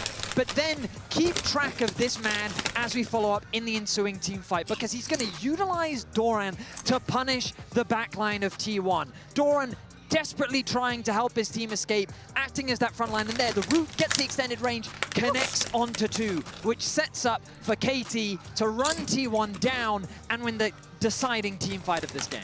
Yeah, and I really want to call out, as we take a look at Peter's Pop Blossom step back extension again, also perfect at the beginning of the fight to kind of set it up, ending up zoning off 4 people. I actually thought he very quietly had a pretty strong game on this Rek'Sai. Quietly, did you see the end of that game? I did. If it wasn't for Perfect, perhaps we'd be telling a different story, and I think it's so cool that it is Peter and Perfect. Of course, we're going to highlight more, right? But these were some of the question marks. They've had an amazing Worlds run. Can they replicate There's that more in the grand chips. final, Emily? So far, yes. Well, the biggest thing is More of we the talked protein after chips. game 1 about where do KT need to step it up. They need to step up their coordination in these team fights. We just saw from that play that we ran how their coordination is working. And I also want to point out, KT's early games have been really, really strong, and it begins and ends with Cuz. I mean, the whole early game, the way in which they're gaining control through making proactive players on the map. The fact that Cuz is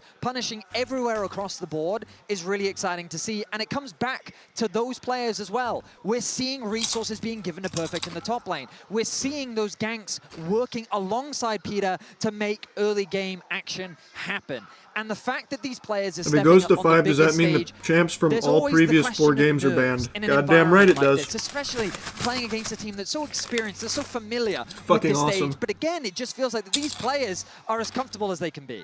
They're super comfortable, and I've loved their early game plans too, right? From level 1, you can see how they're trying to play super, super aggressively. I've really loved how they've played around the bot lane, and I also love the way that both Cuz and Peter are working together to set up these early Are they going to games. play any We of talked your so picks much like about Vel'Koz? Cuz and BDD coming in to this World's Finals. I would be side by shocked side, and to see Betty, any of you my have a lot champions of here. good things to say We will about not this see a jungler. Vel'Koz. Absolutely, I We do, will because not see a you're Malphite, and completely we will right. not see a The two Yorick. together are really kind of the foundation of what keeps this engine moving. Cuz provides that early game impact, and then BDD, we saw him at the end of that game running with 12 kills on the Mel, providing the damage that his team needs to win out on these team fights. But especially Cuz for me was a big surprise, because we talked about how Owner is this staple, this stalwart for Yorick's been T1. picked. To Yorick go up has been against him picked. and have these type of He won't early be game picked here, though. performances very much No surprised shot. me. Absolutely stellar, and I feel for the KT story, right? If you go down here 2-0, reverse sweep is incredibly difficult, but they kept pushing, and I feel like that is one of the hardest things to do, Emily, versus T1 specifically at Worlds, not to mention in the World Finals. Yeah, exactly. The resiliency of this KT team, not just today, but especially in the Gen G series, has really, really impressed me, especially after watching them kind of biff it domestically sometimes when the pressure was on, right? Biff it. So I haven't heard that in a long big time. thing that I really love to see out of these 2 games, like Betty already said, it's Cuz, the way he's setting up these early games, it's the way that Cuz and Peter are working together, and also Peter and Perfect really stepping up in fights. Now T1 will have their first opportunity on the blue side. That does mean they get a little bit more agency and control when it comes to deciding the draft itself. But I love that KT has already taken away the Nico. We talked about how for carrier this was going to be an absolutely massive pick, and the answer was the Silas, which for those that didn't watch last year's Worlds was a crazy pick for Faker. He was the sole decider in that game 4, so to remove that from the pool as well, I love KT's approach to draft and how they've been handling T1, but now with T1 in the driver's seat on this blue side, I'm excited to see if KT has a response. Oh yeah, at least 4 games. Who's gonna get to match point first? Casters, who do you have? I mean, honestly, it's an incredible question. But I will say this. For An T1, incredible question. I don't ever feel comfortable What do you mean? doubting them. You just because asked who even you think though you're, KT won who do you that think's going to get there some first? of the ways that they were able to hold, that they were able The to hell? play, Like the reminds simplest me question that ever. This is a team that wins like the most titles normal question. for a reason, and it's something that KT are going to have to keep contending with. They've won the early games back-to-back. Will they do it again? I think I like what Betty said. It's going to come down to draft. It's going to come down to a lot of these key picks. Yeah, they have been really methodical, and I like what I've seen so far from KT on stage.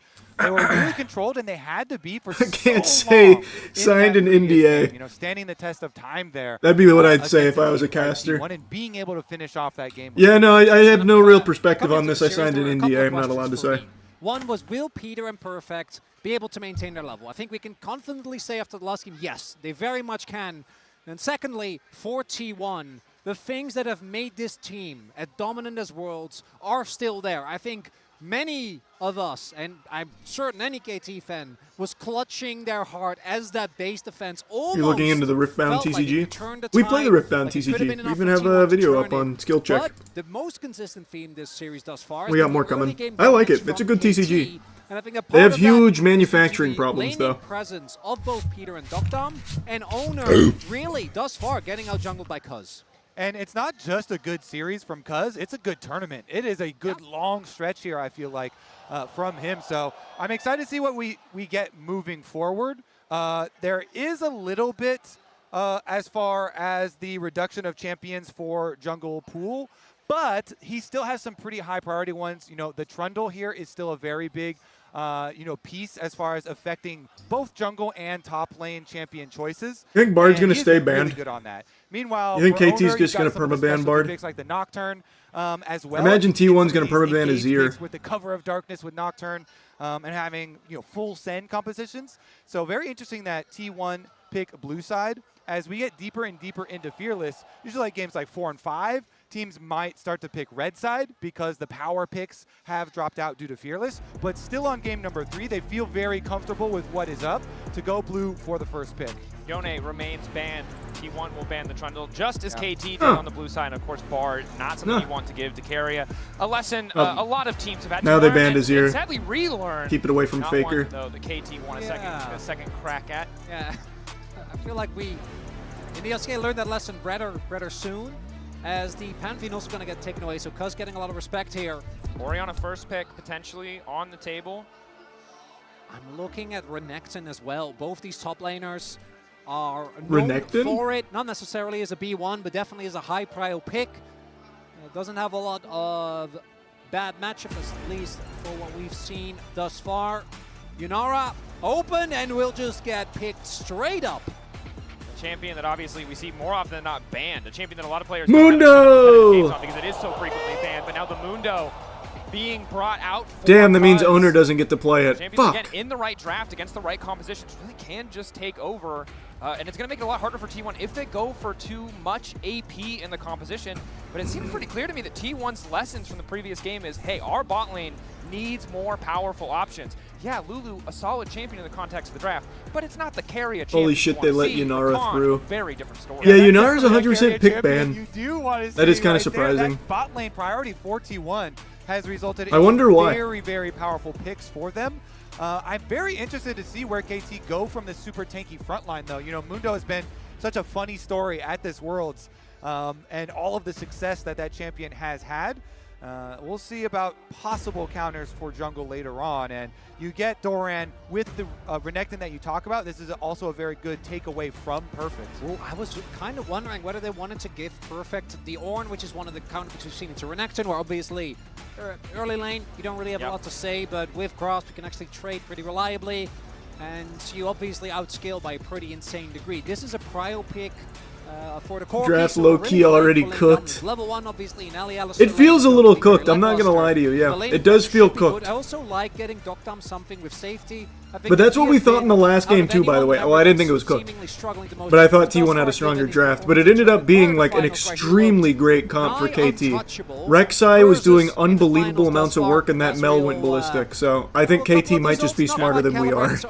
I know it's crazy to say, but hear me out. They might know more than we do. The one that we see the most often in the context of this tournament, and it is a really night and day difference between the great Corkis and the fine Corkis. How you use that first Trinity Force power spike can really define the game. And as we enter the second ban phase, we see the Lilia taken away from Owner. Obviously a champion who can really just kind of dance around the Mundo. If you don't hit a cleaver, she's just going to run you down. It's also that Renekton Lilia combo. We're really now getting towards the Not just the OP picks. We're getting towards No target one is picks. allowed to go to They sleep. let Carrier Everyone get has to Rakan. be It's awake. very It's cooked. getting personal. We're really going into the target bands here. I mean, it does seem cooked, but I don't know. BDD specialty After there. game 2, I'm not Interesting, going too, to count out with the Lilia KT ban. Are we picks. going to see more since Yone is still up and available? You know, well, okay, never mind. Yone was one of the first bans, so they can't do any more of those AP options. I do like the Galio ban here for Faker because that Rakan Galio combo, even if you're Corki, that's going to be hard to play into. Also, the Galio early to mid, right, the semi-global presence, but just the taunt is so much value for protecting an 80 carry. It means any potential dive option that KT want to go to, even if the Yone is taken away, really just struggles against a champion like the Galio. Now the Casio as well. You highlighted the target bans. BDD, you said it, it's getting personal. And it makes sense as well with Rakan, Renekton already both locked in, even though the mid-jungle 2v2 of Mundo Casio doesn't necessarily inspire that much confidence. It is something that can be quite devastating. I hate You can get Galio. through the early game, Why? which Just 'cause thus he's so far, strong? KT have definitely That's fair. been solid on. As perfect, looking for another tank. And BDD is going to need some serious damage because I know late game Mundo can be a damage threat, but early on you're going to be really reliant on Duck Dump and whatever BDD will end up picking. Taking his time. Luxury of red side, of course, you might lose. All right, let's see what BDD pulls out this time around. You ensure that last pick, counter pick. Faker in the previous game didn't opt for the Victor. This time around, seems like he just wants something safe, something solid in Who's the mid Doc lane. Dumb playing? Corky. Knows that this is kind of set up to really be the Guma show. When you have a champion like Yunara, even though Guma all-time is 1 and 2 on it, there's a reason it's so high priority. It really can take over games. Is it BDD Akali? We've seen that as a counter pick into the Victor. The mid to late game gets nigh unplayable in the side lane. Another champ I'd be looking towards by virtue of T1 outside of the Victor being short range. Is that Anivia, which has been kind of slowly coming up as a pick this tournament. Yeah, T1 kind of rounding out a lot of damage on their team. And they add even more damage on top of it. Please. Holy shit. The Syndra potentially to come through. Now, of course, the Viego. Normally we see it paired with champions with a ton of burst damage, like the Syndra that is being hovered. A champion that can find resets in these fights. The damage on T1's side right now is crazy. Possession could do a lot of work. And there's layers to this because Cuz is one of the best Viegos we've had in the LCK. BDD earlier this year had the best Syndra play that I've ever seen. Hit a 4-man scatter, and he will be locking it in here. Hey man, we thought it was a little chalked in the last game for KT, and look what they did. I guess we'll see. I guess we will see, but man, that draft for T1 is strong. Impressive clash of team fights. Fuck These me. two team comps are explosive as well. Both the burst of the Syndra, the Viego resets with that Renekton. It's gonna be fireworks. Absolutely is. T1 and KT 1-1. Match point on the line for both sides, and a lot of new champions being brought into the fold, courtesy of the Fearless Draft. The Viego, I'm looking at the Mundo, the Syndra. So much to keep our eyes on. Y'all sleeping on And there was Alistar. a lot of content around Alistar Owner's is first like an Mundo absolute pick. priority But pick in a remember lot of that the cases. Don't Mundo nobody that sleep Cuz on him. played in this tournament It's was just also his first professional game of Jeepers. it as well. The So all of the T1 junglers draft really is being forced crazy to strong. pick up that champion, and now we're get to see it in the grand finals. For both teams, this is the reset. You see A best K-Drill of has three, twice the all that viewers in the stands main in front of broadcast. you. I did. KT, both I did see early that. games have He earned it, taken man. control. Dominating the map, finding Great advantages, streamer. punishing where Best T1 league have streamer. overstepped. But in the mid to late game, it has always felt like T1 might just find the angle to fight it back, regardless of what happened in the early game. Will this finally be the game to buck the trend? Will T1 pull ahead for the first time this series, or KT set to run away with yet another early game? It feels I like this do is the not tough think duo for KT's T1. early game There's is going to Renekton, go there's as hard. Viego, I'm going to tell you and right there is now. that Rakan. I think there is Showing no Yunara world where they for have a another little bit of strong time, early but game. This is basically Not up with to the this last comp. game. That was 2 carries. This time they basically have 4, especially when it comes to those early game fights. And we're going to have to see how KT deal with, I think, having the weaker early game comp. And one of those carries is Yunara, super power pick on the patch that has not been given over very frequently. Faker on the run from the early move here from KT, though. Backing away. And as we have a moment to reset, right, a moment to breathe before I'm sure inevitably fist fightings happens, I want to remind people that Both of these lineups have made swaps this year. Despite the fact that they are in the World Finals, it has not been smooth sailing for either team. Guma, of course, subbed out. Doran coming in for Zeus this year. And when you look at this lineup for KT, players swapped in and out. Peter multiple times, perfect on the top side, doubted. And it's such a testament to the tenacity of these players that they have come all the way to the World Finals. Because there was a lot of hype behind Wei coming in after basically doing the Challengers equivalent of Golden Roading. And it, in the end, ends up being Peter that is here at the World's Finals. And I already talked about it in game number 2. It has to be said, because this man was the most often talked about weak point on this roster. And thus far, he's had a, frankly, incredible tournament, particularly those isolated deaths. I can't really overstate how big of an improvement that is and how reliable he's become. And KT have clearly been leaning on him. And even in the game that they lost, you know, his Rumble very good as well. So perfect, really showing up here for KT as the entire team. Yeah, see, now it's T1 that's instantly getting all the pressure. With the Q charge. There's no, sorry, T1. There's just no world KT is going to have the same kind of early game that they did in the last two. No shot. Carry and Guma, also the access to the Gleaming Quill on the Rakan means they'll be able to keep their health relatively topped up. See how long they're able to secure pressure as we take a look at the entire map. Doran push on the top side. Mid lane relatively even. BDD, of course, can do a lot of damage in those short trades. Very easy to land those Dark Spheres when no one has KT will boots, win this but one. has to be careful about taking I mean, they certainly can. Yeah, multiple pushing lanes. It's not like it's an unwinnable matchup or anything. I'm just saying, they had 2 games with really, really hot starts, very aggressive. That's not going to happen here. Lanes and go try and punish, because probably going to bounce back to the other side and go for the safer Scuttle Crab trade. Faker's actually been doing a really good job in lane. Is Peter. Oh. It's going to be a trade. Initial knockup, but that trade did not go super well. Peter, again, Alistair passive a decent amount of healing, and they are up a sum, but have to be careful about trading his life like that. Still have the heal. Corner does look for a dive. We'll see. Ward should spot him out if he actually makes the play, but I think he's just going to go for Crab. Yep, hug the side, and then the play here from Cuz, where he recalled immediately after his clear, is going to pay off. We'll get back for that Scuttle Crab trade that you're looking for on Mundo. And Owner down here will be... Mundo goes where he pleases, my fucking boy! For both. And I wanna it's so nice seeing Mundo on the big stage. Has been love that really, champ. Really solid, actually able to dodge most of these spheres. BDD with the phase rush. Still able to CS well, but has been pushed in for most of it. And T1, since Owner got bottom side Scuttle Crab, communicating, all right, Doran, go in, get your ward timing here for the respawn of these Krugs, the second clear. BDD also at some point forced to burn Flash. Didn't catch it at the time, but that is a massive cooldown to lose out on. Again, Syndra, one of the biggest weaknesses of this champion across countless times we've seen her in Pro is that, yeah, it's easy to stay ahead. It's easy to stay at arm's length. But once you lose that flash, you're incredibly vulnerable to these early ganks. In the Viego versus Mundo matchup, Doran's got some plating. As Mundo, you always want to try and activate your ult as low as possible, right? That's when you get the most value. But that is something that's very scary. There's obviously also the percentage health damage that Viego does, but just the threat of that execute with the setup that's there from the Rakan, from the Renekton, it means that Cuz is going to have to play very respectful, as we do have both mid laners now TPing back to lane and BDD again. If they can keep track of Cassante kind of sucks now. Cassante's still good. What do you mean? Yeah, Mundo oftentimes... He's just not broken like he used to be. Luckily, I wasn't playing at the time he was broken, so I've only seen him in this state, and he's still good. Set here from supports, both junglers will meet up with their supports and combining for some mid lane push.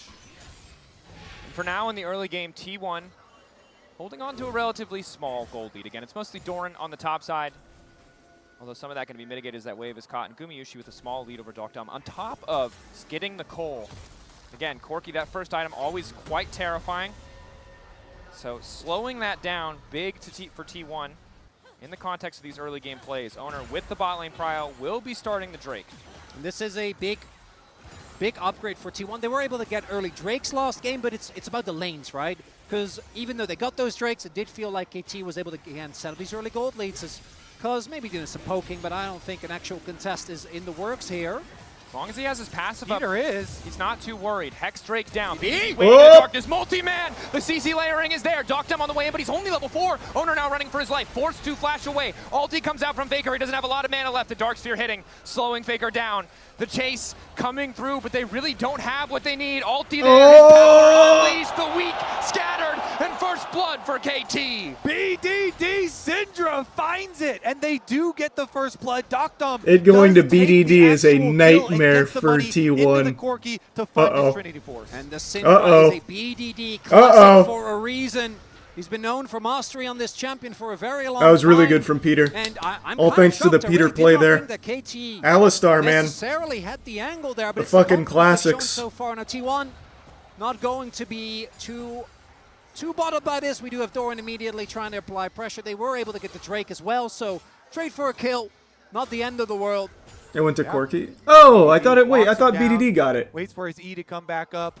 Am I stupid? I thought the ball all killed. The balls down with the ultimate and does find the kill. As you Oh, say, you're right. though, Dragon over to T1 What so was they can that? look to keep stacking. Doctum, it feels like caught shopping. Panic barrier in that moment. No, I think he tried to cancel the base cancel with barrier. But so of course, if you don't take damage, then but he was a little bit too late. Also the Fury from Renekton eats the shield. So, awkward situation for Doctum. Will be down the barrier. Of course, not the most important summoner spell, but does mean he needs to be a bit more careful when he does reset to this top side. Uma and Keria starting to poke, looking to get control of this lane. Recall for Doctum, only getting him that Phage. Not ideal as Faker and BDD continue to trade. The Siphon power from Faker is such a strong early game trading tool, just to make sure that BDD really can't run away with this mid lane. And Doran What's that Crocodile doing? Going for the proxy here. You want to get your extra Hey! move up and catch the wave before it joins up with the opponents. Is going to mean Cuz has an inside route and access to the alligator, though. That's a Mundo with red buff. Yeah, Doran. and Syndra's coming. Doran. He's just dead. You only have one piece of He's CC. cornered. Yeah, that doesn't work on him. He's going where he pleases, Doran. I think this might not have been what you wanted. BDD on the way, hoping to get this donated. Doran, I think. Well, he's stalling. Barnot might be in the game, but this is certainly a magical journey for Doran as... I don't... Trying for the execute. It's all he can Nah. do, but not going to happen. That was cool. Wow. What an interesting play. It's important to choose your timings when you go to Yes, proxy. and also a reminder that no matter what you see in a World Final, it's not always going to work in solo queue. Hey, they got grubs. I take it back. It was He a genius made the play, Mundo yes. ult for Yes. move speed. T1 still got the gold lead. Free grubs for his team. They're down 2 kills, He's but they still do on have the the ball. gold lead. He's buying time. He got his waves. I'm going to ask you as the LCK expert, are you giving him credit for that as a calculated play? It's up to you. You can decide. We'll go with you. I mean, normally I feel 400 very gold comfortable making a lead. judgment call like Hey, that, but Doran has sometimes we got to take those. often missed the fight, both in a very positive sense and sometimes in a more questionable sense. So, but we joke, obviously, the Mundo getting ahead is not great, but he did actually get a lot for this, right? With the grubs going over. They lost the gold It did lead, by feel the like way. It was just unnecessary because I think the first proxy was Fuck! great. How did it go so wrong? Perfect. Oh. Top laners versus junglers. Who comes out on top? Perfect. Not quite able to pull Owner out over the wall. W coming in there from the Yunara. Perfect waiting for a bit more time because they don't want to fully commit here. Doctum and BDD. Scatter the weak is good. Will at least be some more poke damage back onto Faker as Peter TPing in bot lane. Headbutts back Guma. Ooh, dodges the Slurkle, and we will be seeing Perfect make his way towards the top lane. Or the slowing circle, Yeah. I assume. Okay, got it. Max lives on. He does. I don't love it, but, you know, we're an LCK versus He's LCK decided. match. Yeah, that's fine. Yeah, it's good. As Perfect actually going for the 4-0 first. There is a lot of healing on the enemy team. We'll get a decent amount of value of that. Yeah, and we just saw Perfect had to respect the possibility of an owner execute play, down there on the bottom side, trying to get an extra summoner spell or something out Did of they his ban smash, but Trundle this game? Trundle was because of not the banned this arrival game. of Guma, had to respect I don't him think. and I'm pretty back sure he off wasn't. from the extra possible damage there. So we remain very calm here. And you can kind of look at it as T1 have paid for each objective with 1 kill Imagine Doran worth goes of back gold, for more proxy. for their dragon and for their 3 grubs to get to this point. Pathmaker, Q3, but of course Perfect already used his own ulti. Dominus meets ult advantage for the side of Doran. Forces the flash out, happy to have that small advantage. You highlighted it well, Kobe. They did concede 2 kills, but when you have He the gold was. lead in both objectives, I don't Was think you're he? too bothered. BDD taking a Didn't bit of seem damage. like it to looks me. like T1 are just here to help Faker get that push out. Likely completing a major item. Ooh, that is the ultimate gone for Faker. So we'll see if BD is able to catch the wave and then TP his way over, because there's not prio in either lane. It feels like T1 should have this on lockdown because it's there, and Mundo That's a known hard to steal. be unbothered. Continuing to do That's a decent lot of damage. damage. Infernal, good damage as well. Lock up there, but Owner going is unstoppable. Peter caught out for a brief moment, immediately going to be forced to ult. Oh no, the Alistar Q missed. Absolutely nothing means T1 are able to walk away. A bit of a fumble from Peter, but it doesn't cost KT much yet. Gumayushi standing on the backside. That's a ready big to transcend flub if he needs right to. there. Got them That is going a all in, big trying to stop him flub. from getting his fight. Owner on the way in, looking for the reset to keep the fights going. BDD going over, wants to kill Owner, but Owner lives for an extra second. The stun! Oh, Owner taking over BDD, but the stun does not connect, and Peter's now running. all that off one mistake from KT. But it might not matter. Reset on the ulti from Owner means he gets to back away, but the health bars are low across all of T1. KT, this is an insane gamble. Objective, lower and lower. Oh, baby Mundo goes where he pleases. Carry still living. Doctor Oh no. the fall. Down goes the 80 carry. Doctor on the way. Mundo. Fish in a barrel, and it's time for KT to start free firing. T1 thought they had the edge, but in the end, it's KT who take the Drake and the play. Jesus Christ. Mundo! He steals the objective. He chases down the kills. The hero, the KT. God, Mundo's so good. Looks dire for KT. They waste a lot. BDD there tries to get the execute, but just doesn't have the damage. Syndra's down, Flash is gone. And then, as Peter goes down, I want you to watch what Dokdom is able to do here, because he keeps hovering over, firing these rockets. The poke just keeps connecting, and then Perfect goes in, and all he needs to do is buy time and buy space for his Corki to Gatling gun his way through T1. Huge, huge moment there. Corki doing work. Cuz hits the cleaver. Mundo just Flashes in walked to forward, finish off no the kill brain, as just well, clicked. and BDD comes I know, back isn't in that time beautiful? to claim the Isn't kill that a on beautiful Faker thing? himself. In the back for KT, erupting with joy. It looks like T1 had taken it. The steal started to See, feel like I it was told going you, to man. balance out, but in the T1 had overall a extended crazy fight, KT draft, just but keep on doubling down. you And folks, cannot I'm starting count to think out the Mundo KT, might I be a guess. problem. Everyone's saying how cooked it was. That's almost 10 times as much damage. This That's is- a little silly. This is Cuz's second professional Mundo game. Yeah, on track. Just looking wait good. for the And team I gotta say, fights. Owner Hey, gets brother, the I don't know Kraken what to tell you. Slayer. That was a team fight. Gumayushi has not decided to ult. Dokdom might be in trouble here. Knockup does not KT connect. played Peter it trying to get a really bit more well. space, and Cuz is Mundo! all of T1 forced to retreat. Maximum dosage popped just to get him in range as BDD then is now collapsing on the side lane. Multiple pieces of CC stun. Initial lockup into Owner is yeah, decent. BDD BDD trying there to for turn sure. back. Sidestep does not work. Owner taking the kill. One of the hardest parts about these control mage changes is, or trades, is when you try and play the side lanes. You are very vulnerable here. And so T1 able to pounce on the flashless Syndra. Really nice play there from T1. Also, no, right? Cuz shows mid. Ult obviously felt like it wasn't going to do too much. Just wanted to get to the fight as soon as possible. And I think shouldn't line up too poorly when it comes to timing. Level 2 of that almost available. But knowing that there is no one and that BDD doesn't have flash, Doran and Owner can fully commit onto the Syndra. It's dead even. And it's going to be BDD. But only one team has a Cuz Mundo. very far ahead, incredibly difficult to kill. But BDD, who's flashless, Dokdom, who's flashless, really vulnerable to the potential engage threat that can come out from Owner or Carrier if T1 can find these angles. For now, a battle of vision. We're looking ahead to the next objective. 20 seconds till that Rift Herald spawns. Both teams gold, nearly neck and neck, but a completed item for Faker is going to make a big difference. T1, if they can get backline access with Owner, Carrier, or Doran, the fight is going to be really hard to play out for KT. BDD's position is going to be paramount in these fights. As in the last fight, he flashed forward, didn't find the kill. Thanks to Viego, rest of the both team that teams kinda have a build him out. Mundo. It's Then got adorable. picked there as Cuz walks forward. That's assuming with if no you can fear. ever take down he the has first to let one. his front line do the work that they are built to do. Peter, Cuz, and Perfect. Let's see if they can actually bring it together. The teleport is ready for Perfect The as well. Ignite He is goes now proxying down. Doran, but he knows At least I that thought I there's saw nobody an else that's Ignite, gonna but there's come no and Ignites on gank the him. board. What the fuck did I just hear?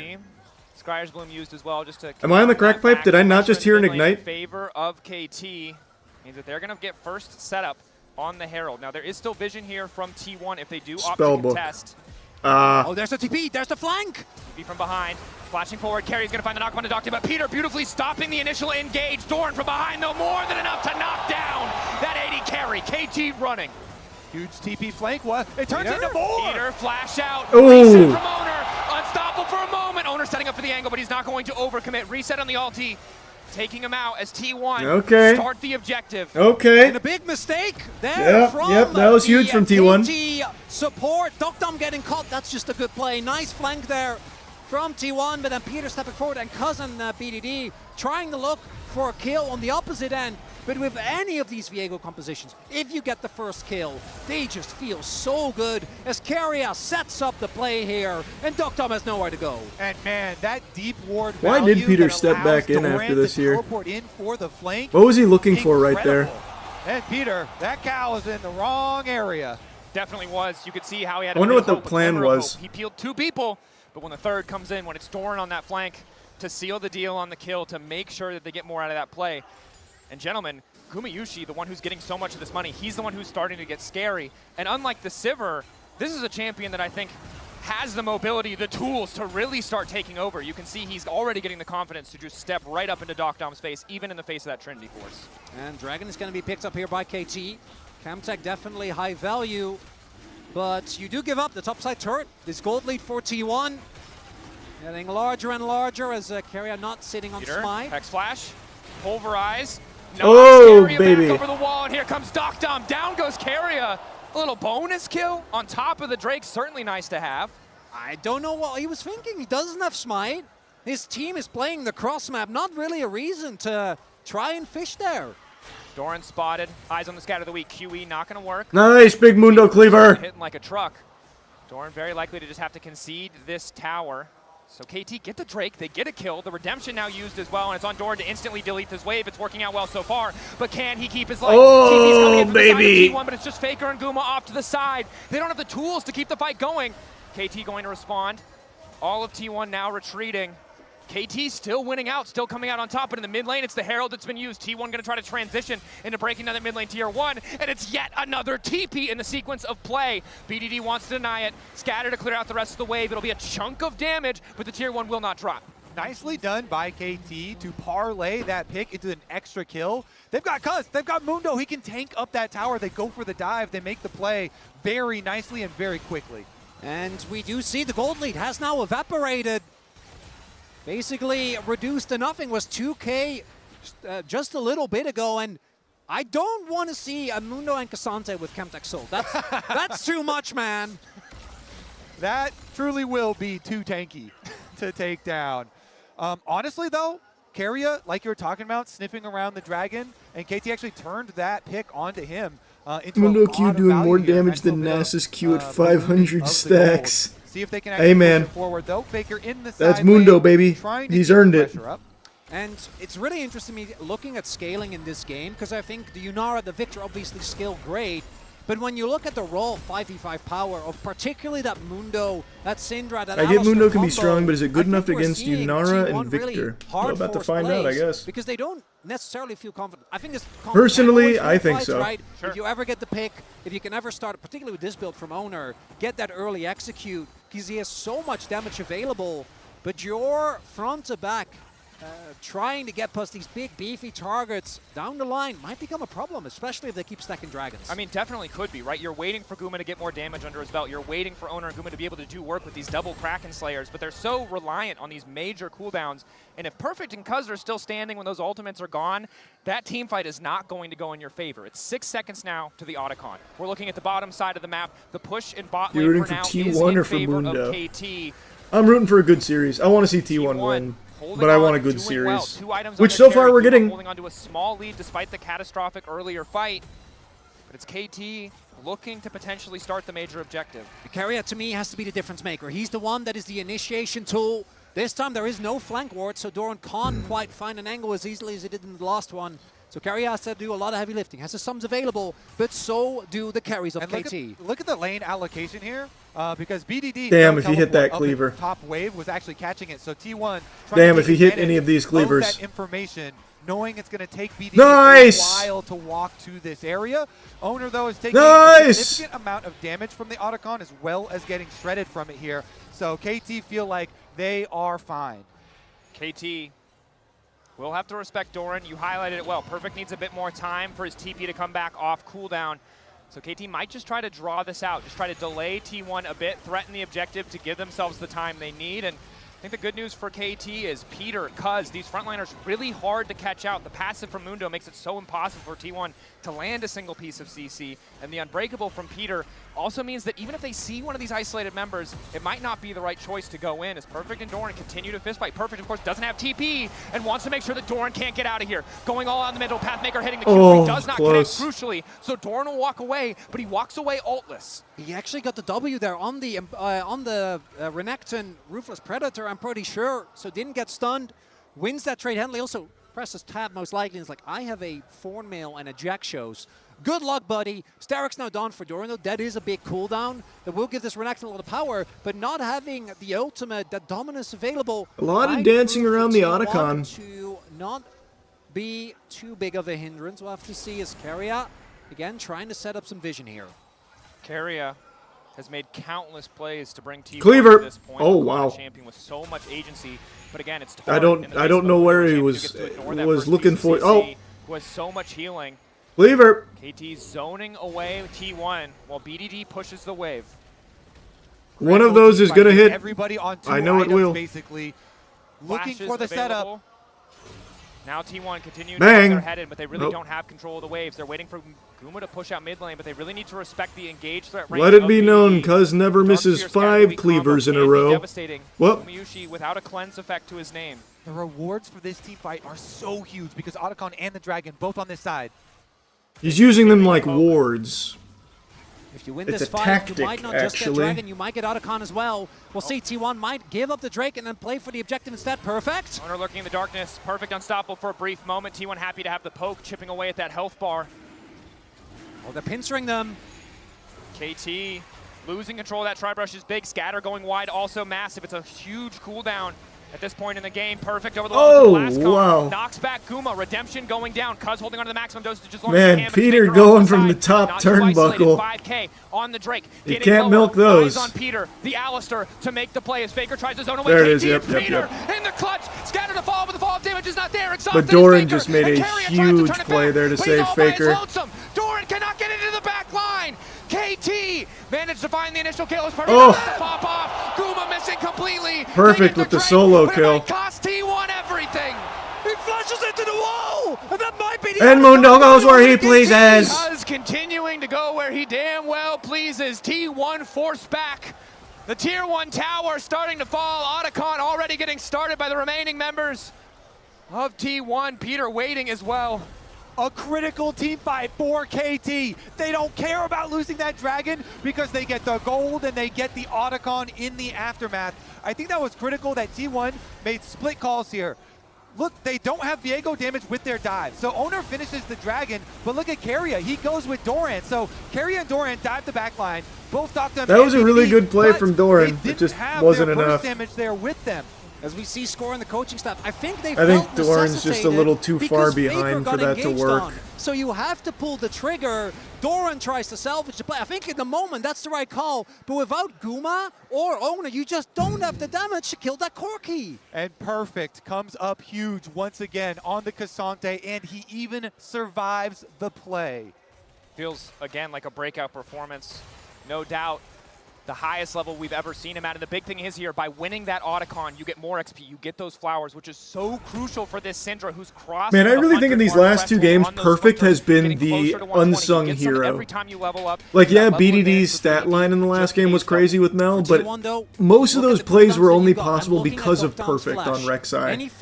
And in that fight right there, Perfect solo killing the Viego, surviving everything. Like, I think Perfect is just doing so much work right now. Okay, let's be real. Cuz also is about it. He's getting close to level 16. Not feeling too good about that one, but Docdom, BDD, even Peter if he's too far forward. You need to start the fight with an early pick, but for that, you need to be the aggressor. And I think, that engage we saw, if it's KT that is calling the shots, the Viego comp just doesn't hold up. Yeah, I mean, you called it right before it happened, but Peter, the engage, the setup onto Faker, followed by the scatter the weak. Nice little opening for them. You have to be on the same page in these team fights. Both of these teams have indexed so heavily and found so much success because of their team fighting. And I think pressure just continues to be on Guma, right? Had the Sivir game, they couldn't quite get it over the line. On Yunar, the strongest AD on the patch. Doctum again. He knows. Learn from the previous game. Will not wander into the fog of war, whether it's Renekton or Sion. The lesson has been learned as Cuz has been caught. Oh! Cuz getting bursted through with the flash over the wall keeps him standing. Peter trying to zone away. Ulti from Guma means they want to keep this fight going. Good Wait a minute! Quite connect on Gumayushi Wait quickly. a minute, they're He's able to turning just it! free fire. KT forced backwards, but Faker now half HP. Mundo just standing in Victor He ult. went in instead. A lot of damage to come down, and KT. Mundo Cleaver has connected. The Cleaver still has access to the Oh maximum god, dosage, that zoning Mundo all of E T1 hurts. away. Faker just barely So able much to damage. make it out. TP is his. Man, that He Mundo can get Cleaver back to just this hurts fight. so KT much try damage. to force the Baron. Flip it. Faker can TP back in. A lot of cooldowns are gone, though. Look at the ultimates that aren't available for T1. They have to be careful of moving into the choke, and they know it. Yeah, all they Trying to have is push from another Renekton ult, side. huh? The potential for BDD to line up a multi-man scatter for it to end the fight in a blink of an eye on is massive, but KT. once again it's the fight they're looking for. But it's Doran!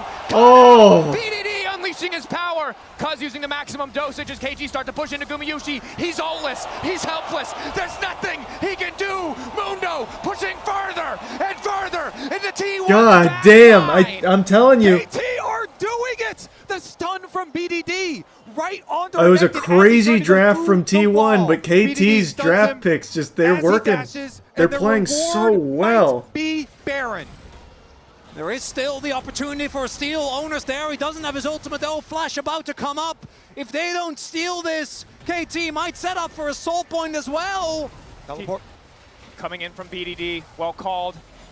Potential 50-50. Another really interesting thing about pro play, and I know it's not like the craziest thing, but knowing when to chase and when not to chase is just so huge. In the blink of an eye, KT take everything! And the scatter from BDD will not let them pass. Dugdom lives. Woof. And that's Baron. Listen to that crowd. Listen to that crowd. They are riding the roller coaster. KT with the advantage. And when we look back at this fight again, Doran caught Oh. the scatter to deny his path over the wall. And I was wondering how Doran got caught. I didn't see it. And Faker on this Victor, trying to make I wonder the if fight work, I as they wonder if just don't BDD have the calculated that, or if it was just a to deal with really this Mundo. happy He's just not accident. taking any damage. And then they know to start Dude, that was Baron, fucking Doc Dam perfect. them. The desperate play from T1. They flash in, they try and burst down Doctam, but the peel is there. Doctam does not fall. And KT, they've got Baron, they've got a 4,000 gold lead. They also have the Otacon buff still in their favor. And almost the entire year, T1 have dominated this KT lineup. But for what feels like the first time in countless years, it is KT who have T1 on the back foot. KT who once again have a gold lead. This time not from snowballing early, but fighting incredibly in the mid to late game. And for this roster, with Doctum, Peter, and Perfect all being subbed out at various different times of the year, for them to work back to this point, inspirational stuff. KT, can they do it? We saw it in the previous game. Look at T1 those was almost cleavers. able to find their way back. Kuma doesn't have a third on him yet, though. That execution is not quite there. And trying to play a pick comp from behind is known to be an exercise in futility. Look at Perfect. He's not afraid. T1 have to be careful. A single scatter connects, and it all could fall apart. I'd say it already has fallen apart. Here on the Mundo as well. That rank 3 ultimate is big.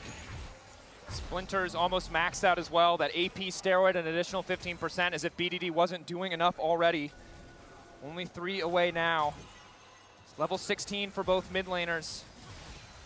Carrier with a good combo, Faker with a good ulti. You can see the path to T1 turning it, but it's just so hard to imagine Cuz dying to anything at this point in the game.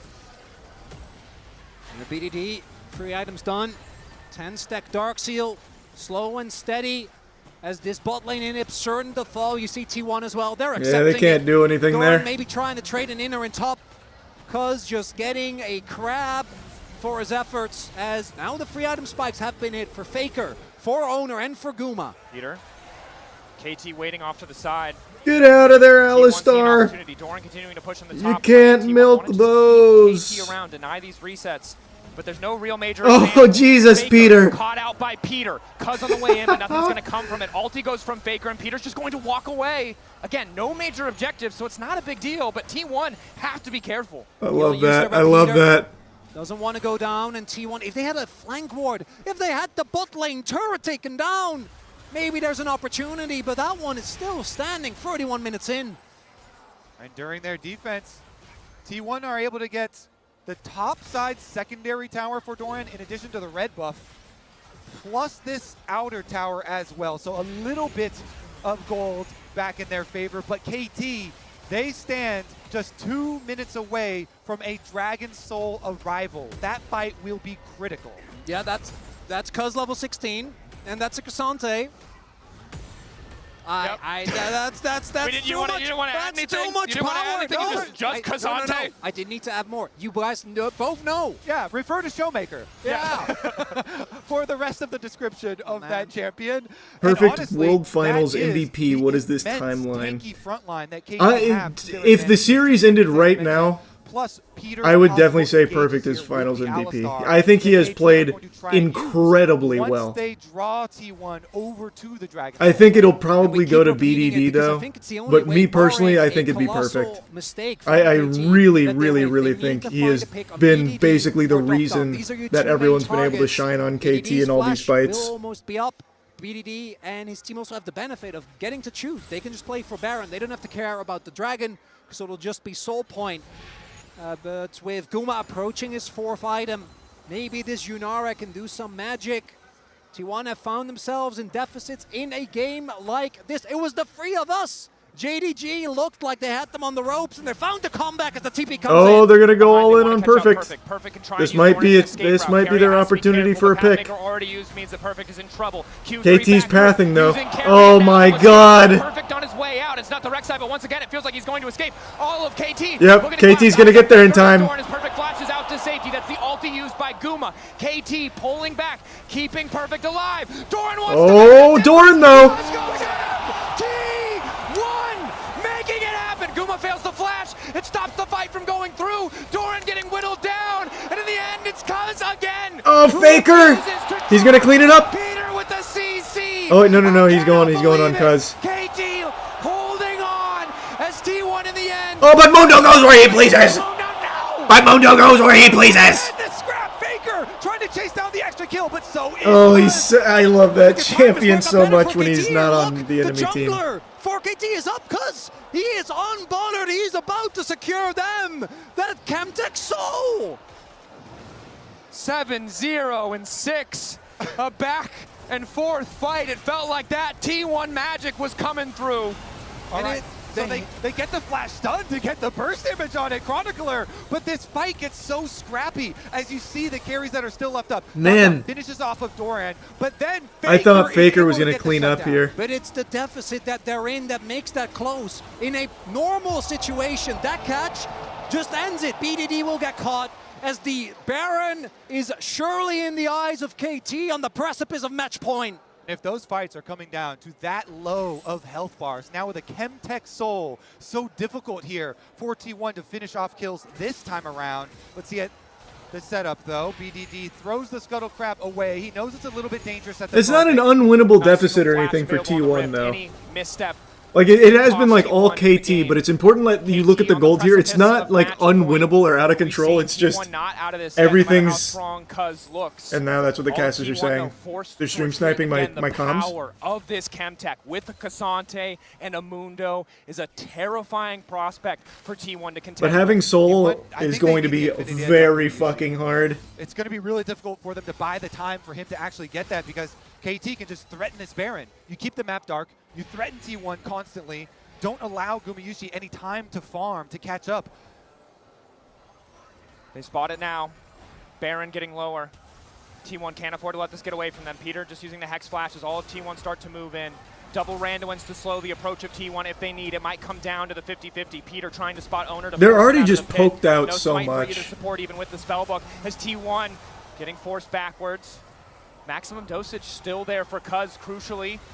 Picks up the canister. Guma really starting to hurt, but it's not enough damage. Sterix is there. T1 taking a little bit too much poke. We'll see if KT actually want to pull the trigger on this or set up a bait. Eventually, T1's going to run out of the resources, but they do know with that ward. Bot wave pushing in the favor of KT. Crucially, if T1 take a fight and lose, KT will immediately end the game. T1, the pressure point is on them. KT have baited them into the trap. Peter. Oh, Peter going in. Finding Doran, but not the ideal carry as Guma and Faker are still untouched for now. Gravity field to lock them up. Maximum dosage. Cuz That's getting GG. lower, They can't kill Cuz. No, refusing to die, and Guma Yuchi drops. KT takes it. Taking it across the finish line. Faker forced back. The bot lane open. The TP there for BDD. Woo! KT And everybody immediately wrote game 2 off, or sorry, game 3 off for KT in draft. We're still not done. Literally everyone in chat wrote it off. About to go up match point in the telecom war in the world's final.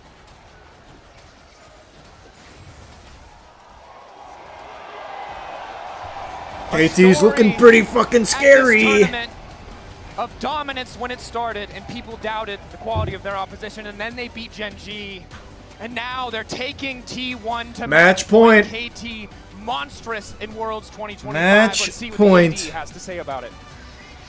KT saying 1 is all you get, just like Gen G. We will take that match point, and they walk past the cup thinking we're gonna be back for it very, very soon. What an incredible game, and what an incredible roller coaster, I just have to say it, that we are on. I mean, it's just incredible at Worlds for KT to be the team that's coming up big in these small moments where it's usually Team Faker 1 that locks are in always now. rising to the It's got to be occasion. now or To never. me, He's this had a pretty game quiet came down series. to a couple of small It's been all moments, KTs after mistakes game 1. and outplays, and it was KT making the big ones. The magic of the World Championship Doran's having a is it gives rough, the opportunity rough for series, players though. to shine. And for KT And I really think it's just to because perform like Perfect they is are playing today so is well. what we'd love to see at the World Championship. Though I will say, What he a has made some phenomenal questionable performance. plays. That Scion ult into the wall and then the proxy in that game.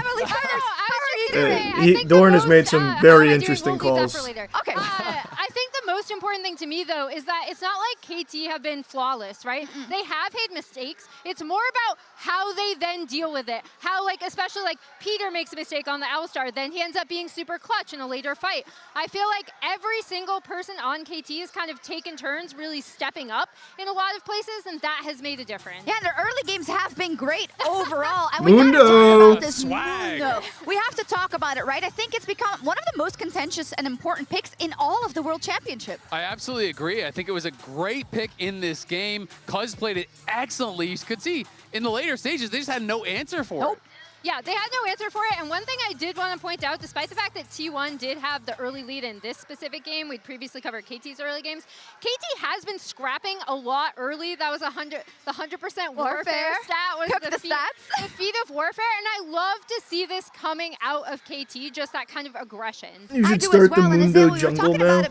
No, I just don't like jungling. Final. I play Mundo top sometimes. They usually I like wouldn't, Mundo. and this He's is a lot where of fun. people step up where you usually wouldn't expect it. And I gotta say, this last fight we're gonna see where T1 could turn the game. Guma fails to flash. Maybe it looks different. Yeah, no, it absolutely can be a series-deciding thing. I think it was a game-deciding play as we can watch this. Eyes on Gumayushi in this play. Faker got such a good chunk onto Docdom, and they committed a lot onto Perfect.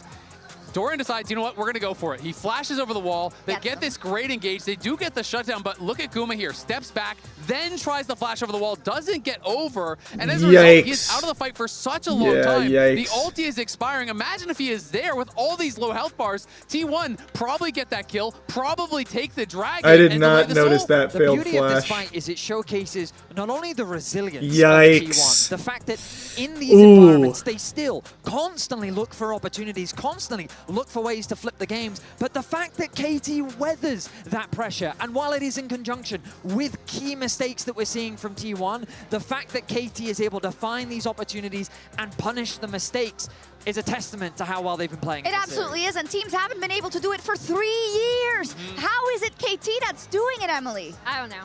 I mean, they haven't won yet. You need I'll to buy just say Mundo KT's skin? MO Nah, I don't buy is to kinda skins. bring you So up many to the point flash where you're blunders. like, okay, maybe they can do it, and then they just Yeah, that was rough. I didn't notice Semis, that. that's what I did you not told me notice for the that from corners. Guma. what I'm telling you right now. And they are getting closer and closer. You have to give them the credit. They're playing incredible. I believe. There's a lot of stats though that we have to look at because Emily is saying that because This could have there been is such 3-0 a if long KT didn't history throw of game it 1. not That's going super the way true. of Because KT in KT those did telecom control the wars entire early specifically, game right? of game And 1. not just losses. This Often, this like, could have been a reverse 3-0. sweep or pushing you out of Worlds contention. They all hurt so much. Yeah, and speaking of resiliency, I don't think there is a team that's more resilient than SK Telecom, now T1, over the years, as we kind of see the Telecom War finals history, because it's only the 4th time They look they've actually rattled. met I'm just going to say it. in a Some of them look final. rattled. It doesn't feel the way it did last year. I mean, well, this is the thing, because I just can never count T1 out in these positions. Because, as you rightly said, they've been in this position many times before. Even at this World Championship, There you go. against AL, they've been pushed to the brink, but T1 are 6-1 when down 1-2 at Yeah, Worlds. but Mundo was up. I mean, Now we're at the infamous 1-2 for Mundo T1 for Owner now. this time around. But for me, like, Cuz Yeah. has been such a Oh, superstar and then, in look, this series. the second I you can't bring do it up, they anything just more put the than stat. sing T1 his are praises 6-1 for how when down spectacular 1-2 I at mean, no one Worlds. can argue the which is a history. crazy Obviously, stat. is in T1's favor. They have won so many times in Telecom Wars. They've showed up in these big moments so many times, but it just feels different because KT does feel like they have the magic on their side this time around. It only has to happen once. The history doesn't matter. No, you take them all. You don't care if you win the World Championship here, specifically for these No way players, right, Faker Emily? And gets that's how I want to Zero kind or of Ori. go into No this shot. break They're and going to go stay into the next permabanned. match There's where also no shot. a player Carrier like gets Perfect, who barred. everybody counted out. A player like Peter, who I had don't a really bad know start and who then else could completely maybe turned it around. save They are them. rising to the occasion. Yeah, I think the tag of like Band of Misfits is very appropriate for this team, right? Like, no one expected them to do particularly well at Worlds. Like, I didn't think they were going to be Renata? incredibly bad. Maybe. But I also definitely did not expect them to make I it don't this know far. enough And a about lot of that Renata. was because of so many players we did not expect to be performing as well as they are. Perfect. I want to shout out Peter as well. Those two stepping up in this game. Also to get here has been fantastic. They have it in the palm of their hand, but we saw someone on screen a second ago who's heard that phrase before. I feel like if uttered T1 about wins his this game, they win the enemies, series. His nemesis on the other side. That's how I feel as well. It is Whoever 1 and wins 2 this down game wins the for series. T1. Literally But for KT, you can and if never, T1 wins this, I ever think they'd turn around and count win. Faker out. I hope we're going to a game 5, but maybe KT. It's such a mental They'll have to like earn it. ruiner if you're on match point and just tries to zone lose. away KT, it's It's Peter so hard in to the bounce clutch. back. Scatter the fall, but the fall damage is not there. Exhausted is Faker, and Carrier tries to turn it back, but he's all by his lonesome. Doran cannot get into the back line.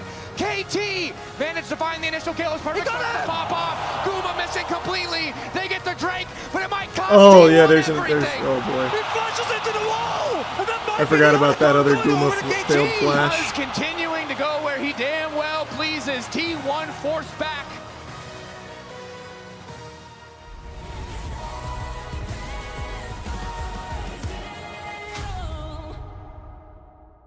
I'm gonna lose my shit if Faker actually picks Zed on next match. Not happening. If you see Faker pick Zed in this next match, I think they're just mentally checking out.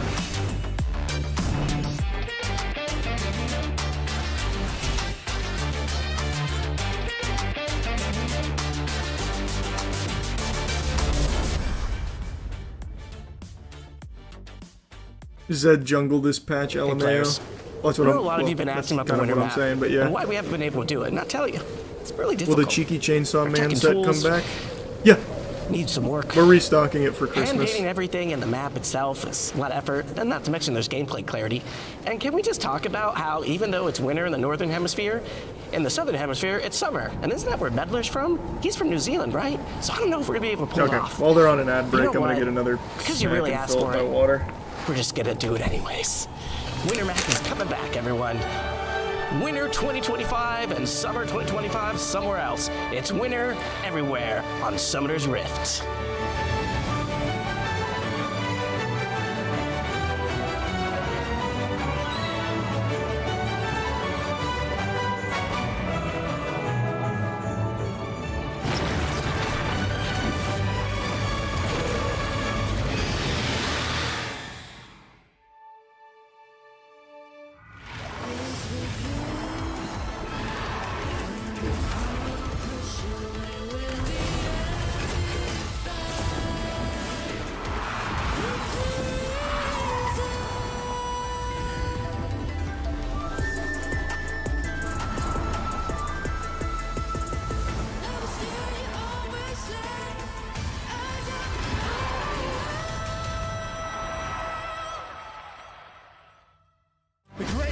players in the world are here. They can just burn this one down. Oh my god, he'll forward by 9! You are going to see them like you've never seen them before. Rocket Will as the Arcane Storm doing so much work, and Gen G, they are just going to ace them. 누구 만나도 이길 수 있다는 자신감 정도로만 생각하고 있습니다. Gen G, the EWC winners. Locking down the Drake is now Doran. Decent position. Double Break down my walls, but I won't rise again. Cause I stand tall in my environment. How could I ever close my eyes and stay silent since they try to take me down with their violence? Oh, they go back in. Becker flashes in, and down goes Knight.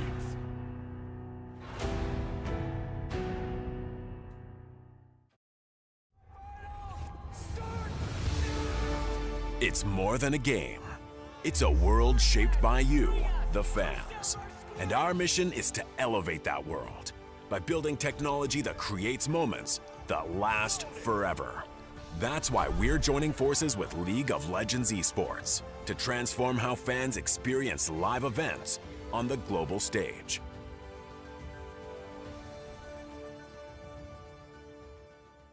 All right, guys, I just landed in China. Let's go.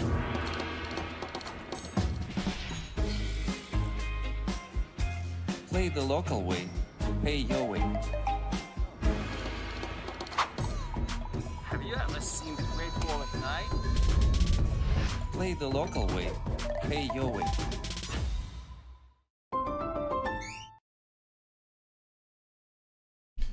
All right.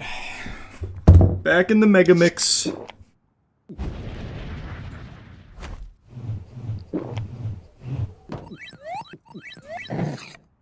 Chat, who won game 3? KT. KT on match point.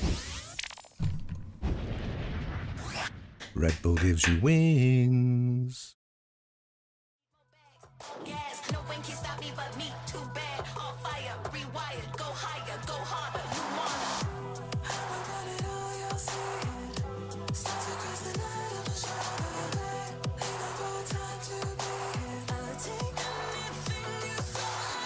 Yeah, so the Shopify Rebellion team. Yep, like I said, we're building it bigger, better than ever. I want so badly to be on the world stage. Not as a player, but our team up there.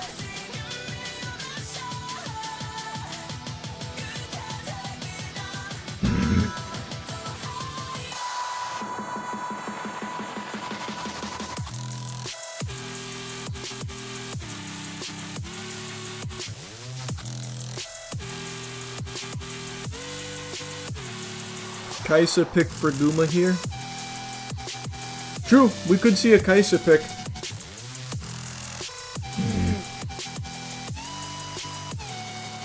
I will say, I don't think T1 can draft a stronger team than they just had. And they got clapped up. They had pretty much everything you want.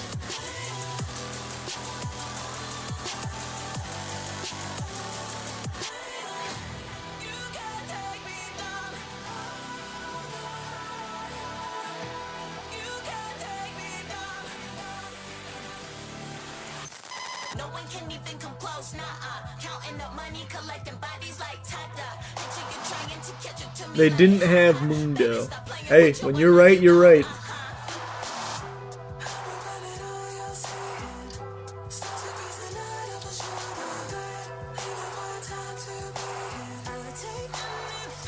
They could have played anything bar Viego.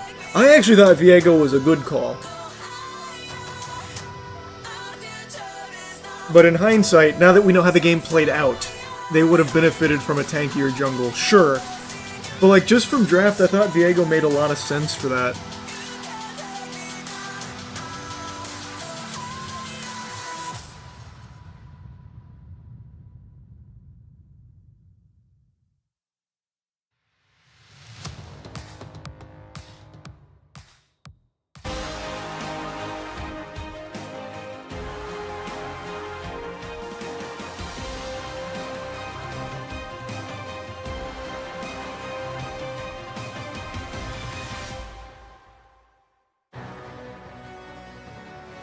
Welcome Match back point. to Worlds 2025. We're here to see Match the League of Legends point. Carnival taking place here in Chengdu, where 1.8 million fans have passed through over the course of the weekend and are watching now as KT, against a lot of expectations, almost all of them, I think it's safe to say, take us in to match point.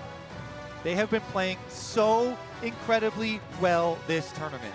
They have still only lost 2 games the entire Watch them get scared tournament. and ban Mundo. 1 to Genji. It's and Fearless 1 bans. to Mundo's banned by T1. default. KT Since he was just played. playing So I don't have to worry well. about it. It's inspiring. Fearless, baby! I We fucking have love seen Fearless. teams be They're gonna in see a 2-1 whole new position batch. before and not be able to close it out. T1 themselves have found Barbecue themselves chicken alert. 1-2 That's down right. and bounced Barbecue back chicken alert.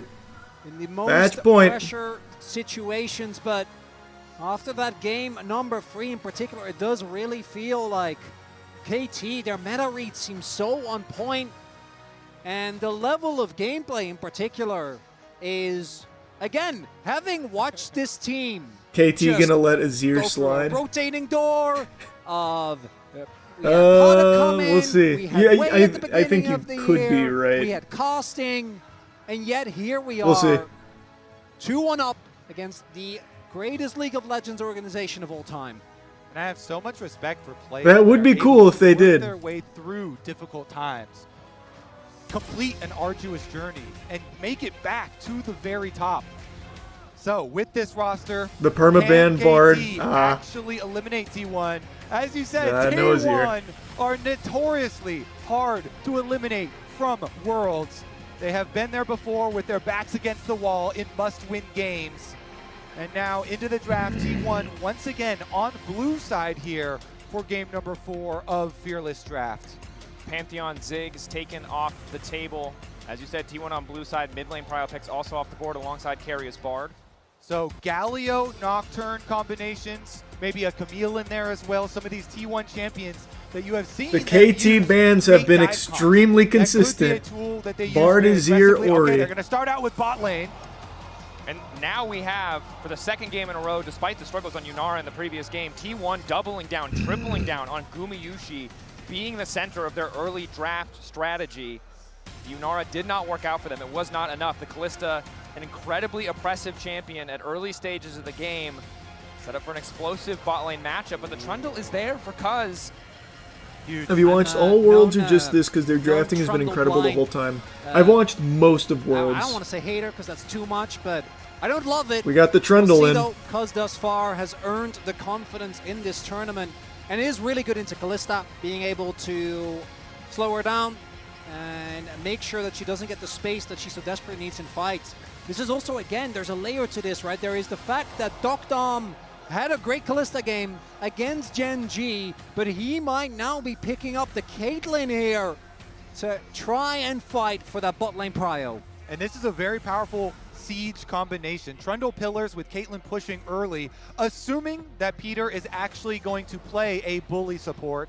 Sometimes they have actually, for KT, I think like Peter's Caitlyn going to play a wrong. They bully didn't support. necessarily Peter's played fully so index fucking into a aggressive in Caitlyn this Lux or series. Morgana or It's been Karma great. type lane. And so they definitely have Peter's some been doing options some still big open to time them. playmaking. But I do really like siege comps and an extra range there with Trundle because you can make use of that pillar. But here is the Nocturne that we were talking about earlier, does get locked in for T1. And I really do think those combination comps are going to come through for them with the They heavy got the dive. Renata for Carria's Carria. Renata here. He's going to have a big one. And for lane, that feels good. But Renata, blind can get punished. Obviously, the 2v2 is absolutely devastating. And that's why T1, I think, have really struggled in this series. It feels like KT's early game has been better.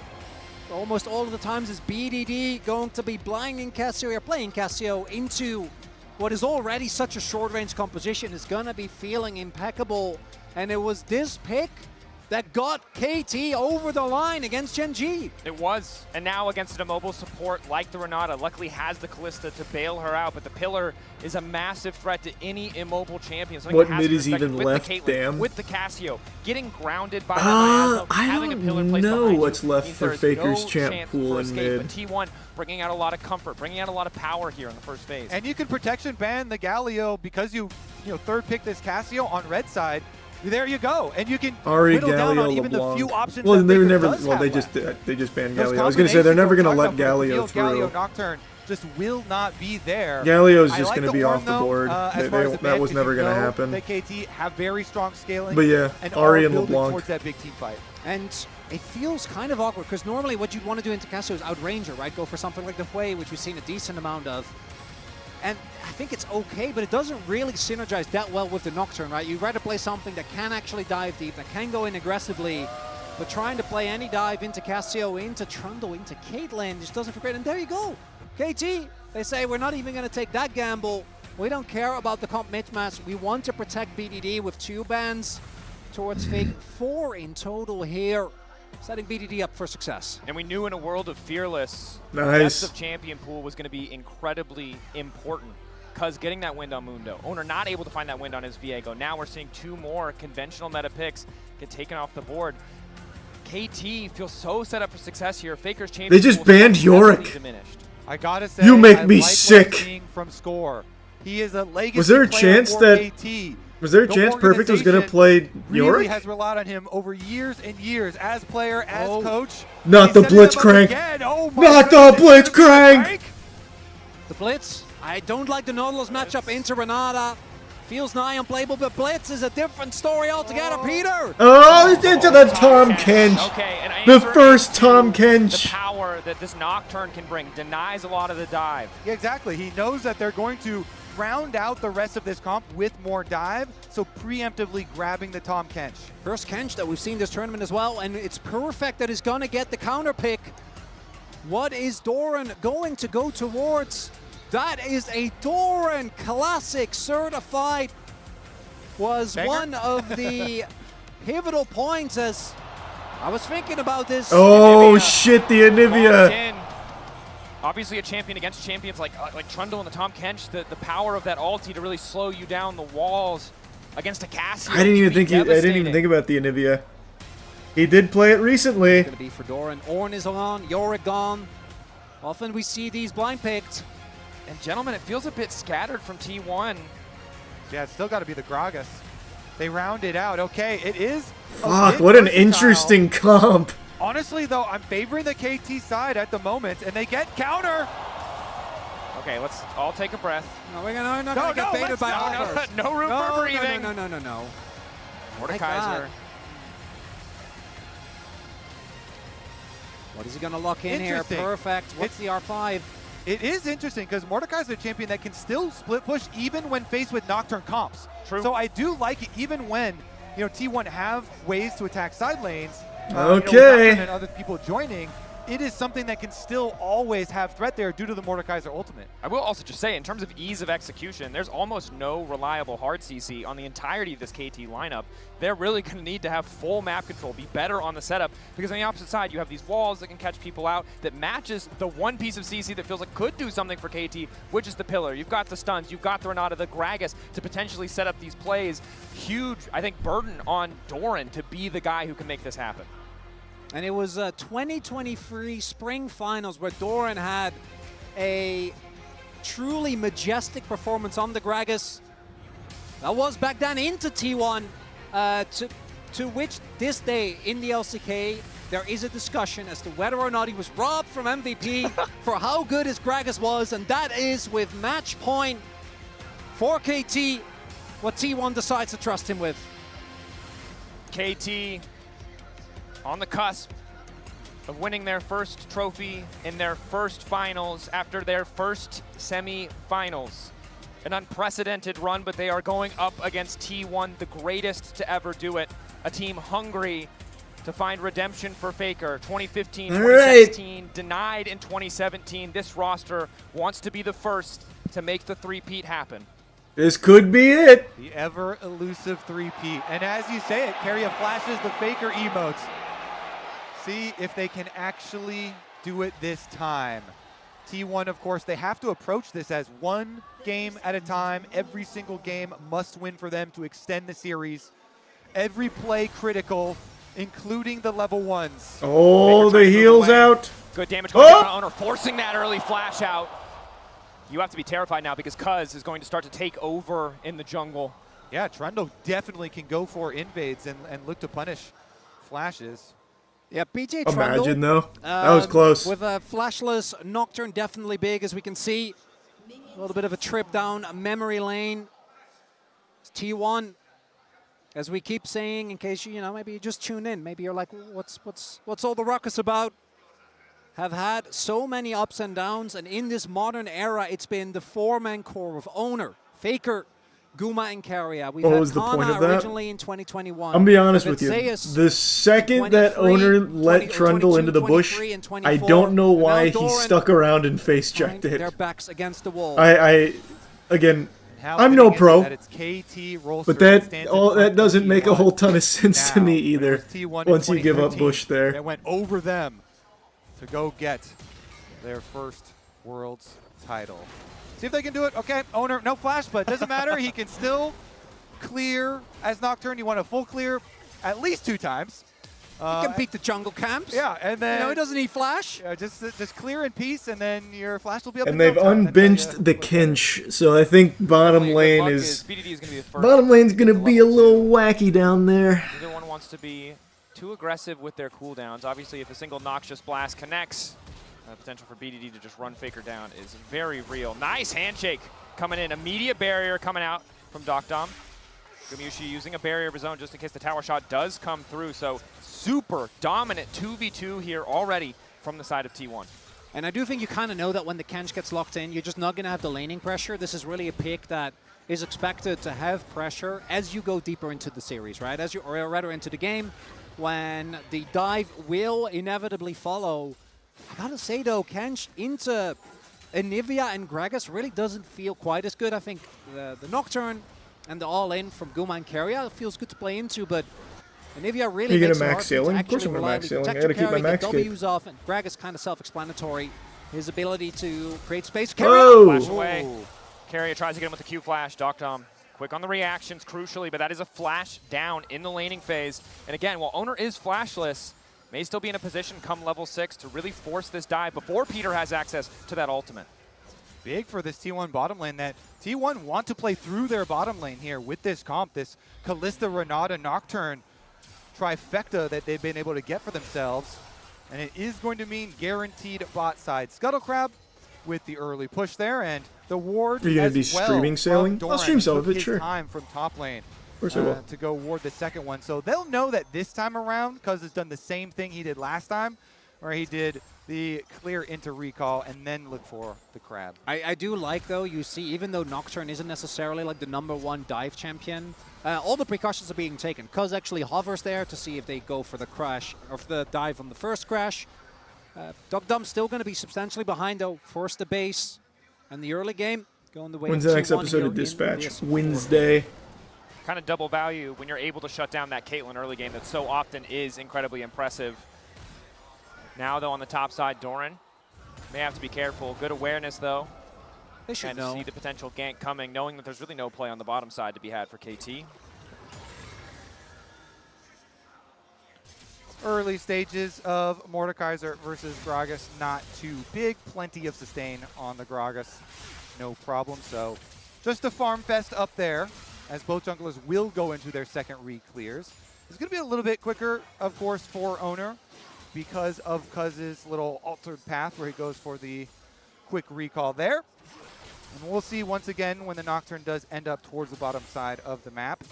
How good is Currently, Mordekaiser though, in high Carrier elo? and Guma at least I don't know. into the fog of war. Then going for pretty deep I have recalls. no idea, really. seeing I imagine good. Faker taking not the best of trades, but not really bought it. Has his egg still available.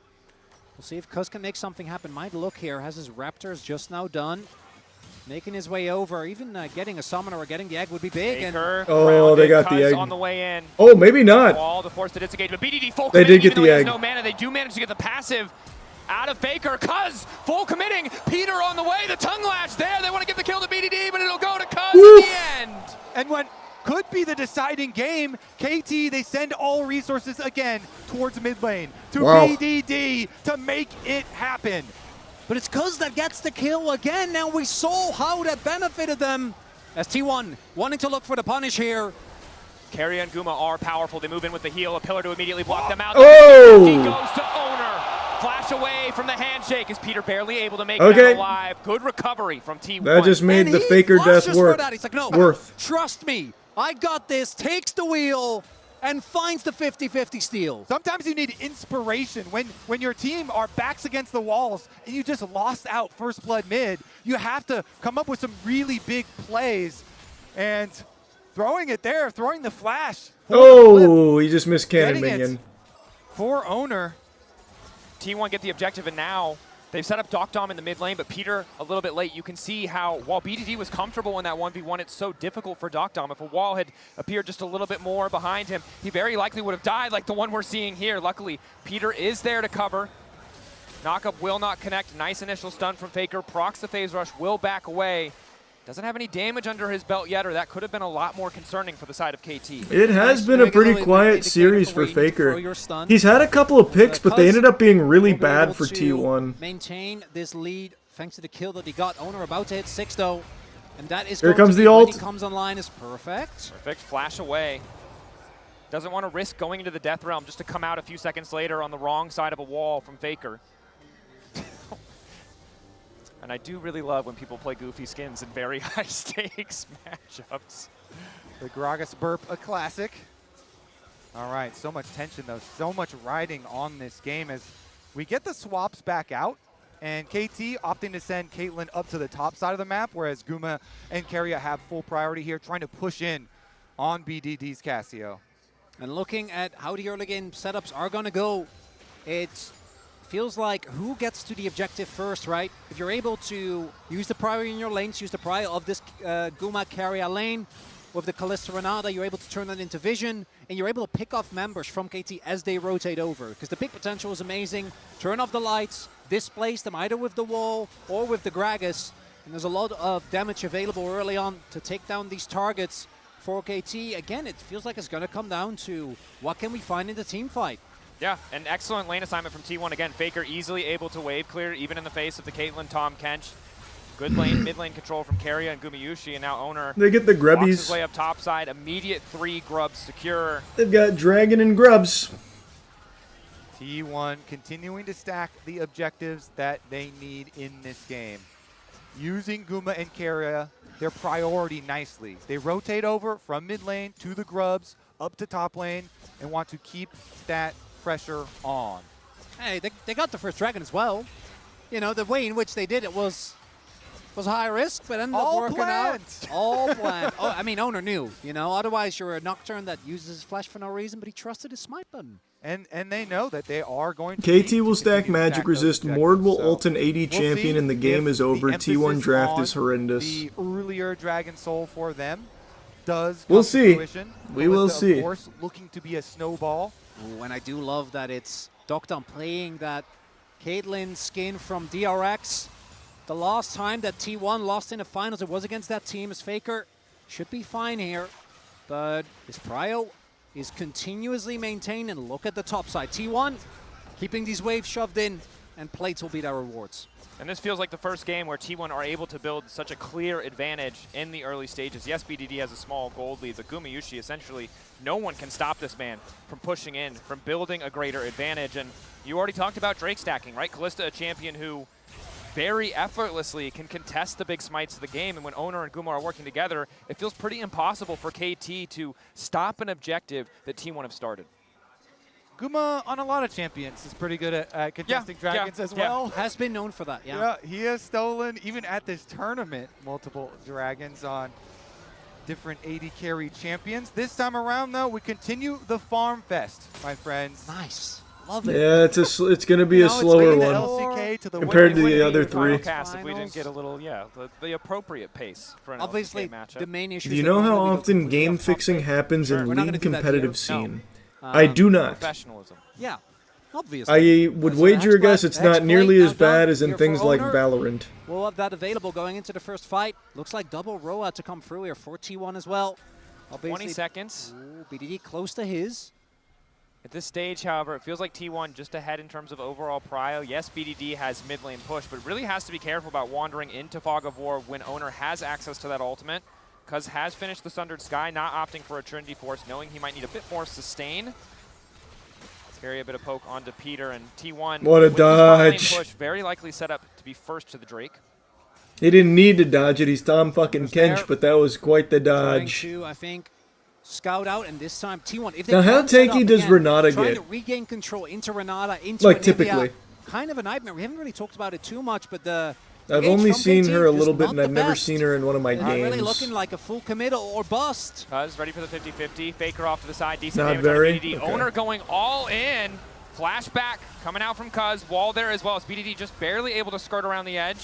So the objective set up now for the side of T1. All right, our Double first team TPs. fight. KT1 equipped Tom with a more Kench. ulti coming out from the side of Carrier. Drake down. The back line of KT berserk as they look if they can turn it back. But again, they don't have the tools to keep the fight going unless Peter wants to flash tongue lash.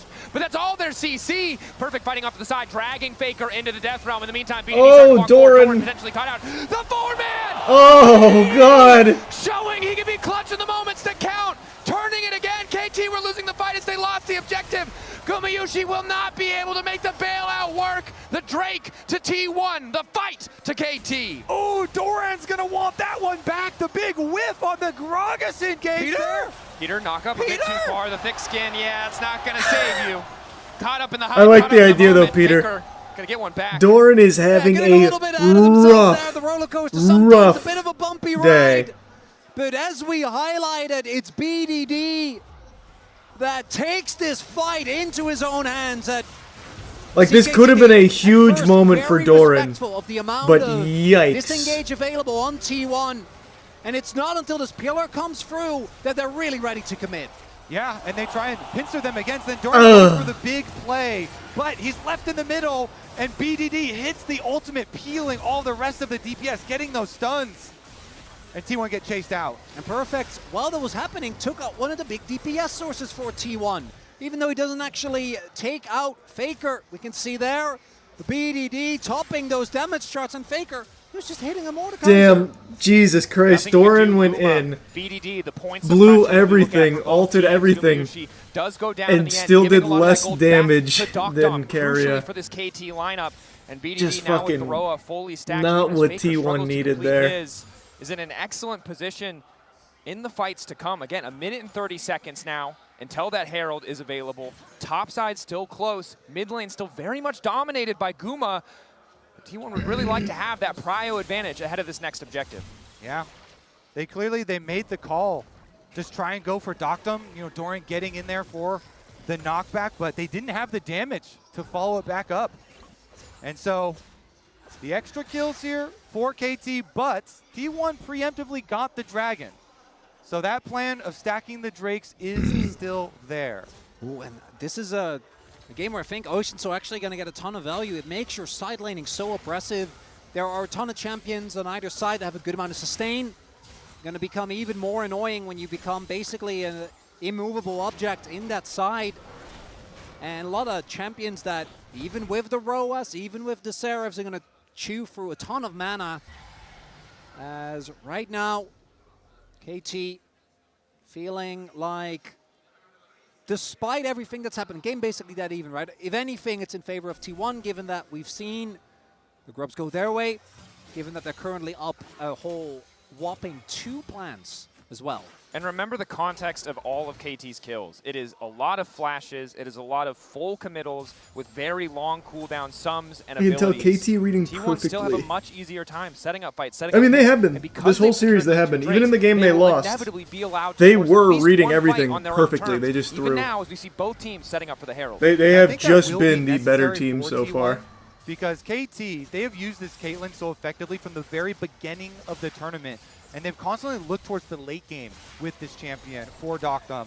And the siege power, the extra range. KT right now, speaking of siege, with the 4-1, but T1 are able to take control of it. They've got control and access to the Rift Herald as well, so they can continue to stack these neutral objectives. And that's the way that they're going to apply this pressure to KT and not Imagine allow them Cuz comes in a and lot just of extra steals time it. in the game. Early objective stacking going the way of T1. KT's gonna collapse on Doran. As a possible play onto Doran here, a dive. Oh man, with they're about just trying to 60 tilt the seconds fuck out of left this on man. The clock would be big. Owner on the way. Please, he's had enough. He's had enough. Full commit now going down. Owner turning off the lights. All of KT. Oh, he's actually going to get out. Back. Peter isolated. This was not the call. Trying to stay standing with the thick skin. Plurbus will dive away as Faker takes down the top lane tier 1. And again, this is the struggle of the KT composition. It's so hard to force anything, and T1 continue to trade up. And T1 was ready for that. Yeah, they were ready. They were ready. Heavily. They're ready to keep Doran safe this time around. That Gragas will not be. That was a costly maneuver there for KT. They got nothing out of it, and they instead lost the turret. Now they're in a perfect position to contest this next Drake. The good news for the side of KT is at least Dokdom finally has that collector, is able to chip away at Gumayushi's health bar, but with the Blade of the Rune King and a red buff, Guma forced to be reckoned with. KT poking their heads, and they don't really have the vision, but they do have a ward on the flank if Perfect can find his way in. We'll just take the more conventional path through the mid lane, however. And look at the flank from Doran here, trying to hide there on the Ocean Rift, looking for a big displacement. Herald summoned in the mid lane. 5v5 at the pit. Flash ulti available for BDD if he wants to try and find it. Perfect isolated off to the side. Hostile takeover stops Peter from going any further. Dokdom completely isolated. Cooking the barrel for just a little bit longer, and now the Drake is going to go down. Oh, good flashes. Dokdom isolated. Yeah, they got him with that. Trying to force that. a fight with Faker, but he gets nothing as the wall comes in to interrupt. Flash over the wall. The ulti from BDD. He might get a couple more kills, but again, the objective belongs to KT. Even as T1 begin to fall, Faker and Carry are ready to turn it. But have they overcommitted the wall there, trying to disengage? Carry a Faker running into the pinch, obliterate, connecting for full damage. Cuz on the chase, waiting a few seconds for the pillar, but the stun clutch to disengage for the side of T1. T1, they get the dragon. I couldn't quite tell if that Doran ult was any good. Like, I don't know if that helped them or not. It certainly didn't hurt them, It is. but I don't know how helpful it T1, was. I think it's still good because they can still keep up their KT gets drag and they get a couple kills out of it. Super because worth. of the double steal that comes through, right? Because they're unable to get this dragon. Owner gets to secure again. And I want to look at the amount of flashes that are blown here for KT. As Dokdom gets taken down, completely focused by Guma, who stays alive until BDD gets on top of him. But the stalling here is a big deal, and the trades aren't that bad when it comes to kills here for T1. And with that objective going their way, so many summoners. They got 3 dragons. And I think the big thing that I'm a couple looking kills at out is of the it. effectiveness of this Tom Kench. This is a moment where across this series, Probably it's felt worth. Like Peter, Dokdom have been Probably doing well, worth. even though Dokdom's been getting caught out, but you saw there the Oh, they got disconnect. a kill Peter out of it. I thought they flashes killed in 2. to try to devour Dokdom. Dokdom flashes over the wall. They can't get the angle, and those moments of miscoordination are effortless for T1 to punish, and this is something they cannot afford because they're already falling behind in terms of map pressure. Even if they have a kill advantage, they're behind in gold. Single mistakes like that could cost them everything. And I'm looking at Owner's smite button. Oh, yeah. Inspect that thing. This guy is cold as hell, man. Keeps on getting these dragons. Started out the game with a flash to go steal it. Can he do one more? Does he have one more in him? And started off the game without a flash to speak of. When it comes off cooldown, he flashes to steal it. And again, this is the member that we've heralded on this T1 lineup as the most consistent point, being clutch around these T1's objectives. looking to get a little Because feisty here you see now. the runway, you see the path to victory. The Otacon, the soul, stand in front of T1. In 2013 OGN Summer, those telecom wars go in the distance. Will we go the distance here on the world final stage? If we start a Twitter poll, can we ask for Game 5 blind pick? I'm down. It's a throwback. Let's get double Zeds, double Shens back Fearless in there. Game 5 blind pick. Run it back. We could do that, right? It's fine. We have that authority, I'm sure. Yeah, certainly. Absolutely not, for anyone concerned. 5 flashes have been blown by KT, and that does mean that I expect T1 to maintain prio in these lanes, because not having flash means that you're much more susceptible to a Nocturne showing up and taking Game 5 your would be nuts. lunch money as It's Owner. looking very possible. We've seen him and Gumayushi often be the deciding factor together, as KT, they might just full send in an Otacon, at least to get the TP out of Doran. Understand the gamble that KT are in because T1 are collapsing, and in the meantime, waves are being deleted. It's costing KT hundreds of gold just to be here. And if T1 take the fight, it might just cost them the game. Perfect has sticking ult. around, ready to get them away. Oh! The ulti not stacked up. Perfect going forward just a little bit longer. The Death Realm to come out. Owner going to respond with an ulti of his own, turning off the lights on this team fight between both lineups. Gumayushi and Perfect in the Death Realm, and Guma Oh takes them. no, T1 Perfect! focusing on the objective. Cleanse used from Carrier. Heal on the way. Faker finding a bit more damage. BDD isolated. Hostile takeover going to connect onto BDD. It won't have much effect as Cuz tries to chase Faker out. Oh! Damn, he might take Carrier, but it's T1 taking the Otacon. Guma Oh, securing okay. the objective. I thought I didn't know that was Carrier that died. I thought they stole the Otacon. I was like, what the fuck? As Otacon goes their way. Okay. Oh man, that was a tense one. You can tell the call from KT, I think at the beginning, is have Mordekaiser just run at Owner and try and ult Owner. But look at Perfect getting kited. The Anivia does so much work keeping him at bay. Carrier as well, trying to help, trying to delay. And then as the ult goes down there, they kite it back out. Otacon resetting. They put so many spears into this Otacon. And I cannot think of a worse champion to pull into Death Realm 1v1 than a Kalista that has been accelerated. Unfortunate from the side of KT. Yeah. You see that they have the damage, that they have the items. They just cannot put it where it counts. And ultimately, that just means The that Faker T1 are spacing even was elite. further ahead. Yeah, keeping him 23-9 off score Otacon in and terms off of the his pedals. team, so that way 1,000 Perfect gold was just advantage stranded and there. 20 Was really, seconds really, until really T1 good. are set up to take the soul. It's going to have to be a miraculous team fight here from KT, because they are second to the objective. And if this soul goes over, barring an Elder flip, T1's got to be feeling real good. Doran isolated for a moment. The miasma just a little bit late as Faker's off to the side. Good damage onto Perfect to kick things off. Cuz still eating a bit of damage. The poke from T1. A bit tough to deal with. You can see the pierce that lands onto Dom. Taking Oh, that the flash. Flash Oh. full committal to the fight. Pillar to isolate Owner. Redemption to heal Faker right The back moored up. That's almost every hands single just cooldown barely turn. It's on missed. BDD to try to turn it back, but it's a split fight. T1 coming from multiple sides. Collapsing as Owner moves in on top of Perfect. Dorn has been isolated in the death realm, but he'll manage to make it over. Flashback! Absolutely Damn, that was a really good move from He Doran. comes out, he is stunned, but he won't be taken down. All of T1 in the pit. That flash The from spears Doran was stacked, huge. Smites available. Faker's going to teleport back. They're recalling Mordekaiser and the Anivia. The fight just continues to go. 6K getting lower. Dom trying to get a bit of poke. Oh no! Peter, Is good, but it the hero. Cuz continuing to move in. BDD waiting over the wall. The ulti is there, but they don't need to face him yet. The turn on to Faker isn't enough. 3K. Cuz in the pit. At the end of the day, it does not matter because it is Doran to get the soul. KT All right, Doran's having a big game right now. of T1 standing. They got the soul, they got the ace. That's GG. As everybody on KT falls. That's game 5. That's game 5. Silver scrapes and my telecom war. Oh my God! T1 stand up, get the Ocean Soul, and they have made every person in this stadium stand up as well. Dom gets hit with the Carrier ultimate immediately. Peter trying to bail him out. They're both so low they get pushed out. Then Doran blocking the Caitlyn ultimate, protecting Owner here as they try and kite back into the pit. Meanwhile, on the top side, BDD was running straight at them. Immediately gets deleted there by Carrier and Faker on the other side. And it's Guma skirting Yeah, alongside the Guma fight. really And the fact went that nuts Faker, there. Even though BDD got his ultimate off, hit him with the stun. So he didn't actually get to do the damage that he needed to, as the double fake out from Doran.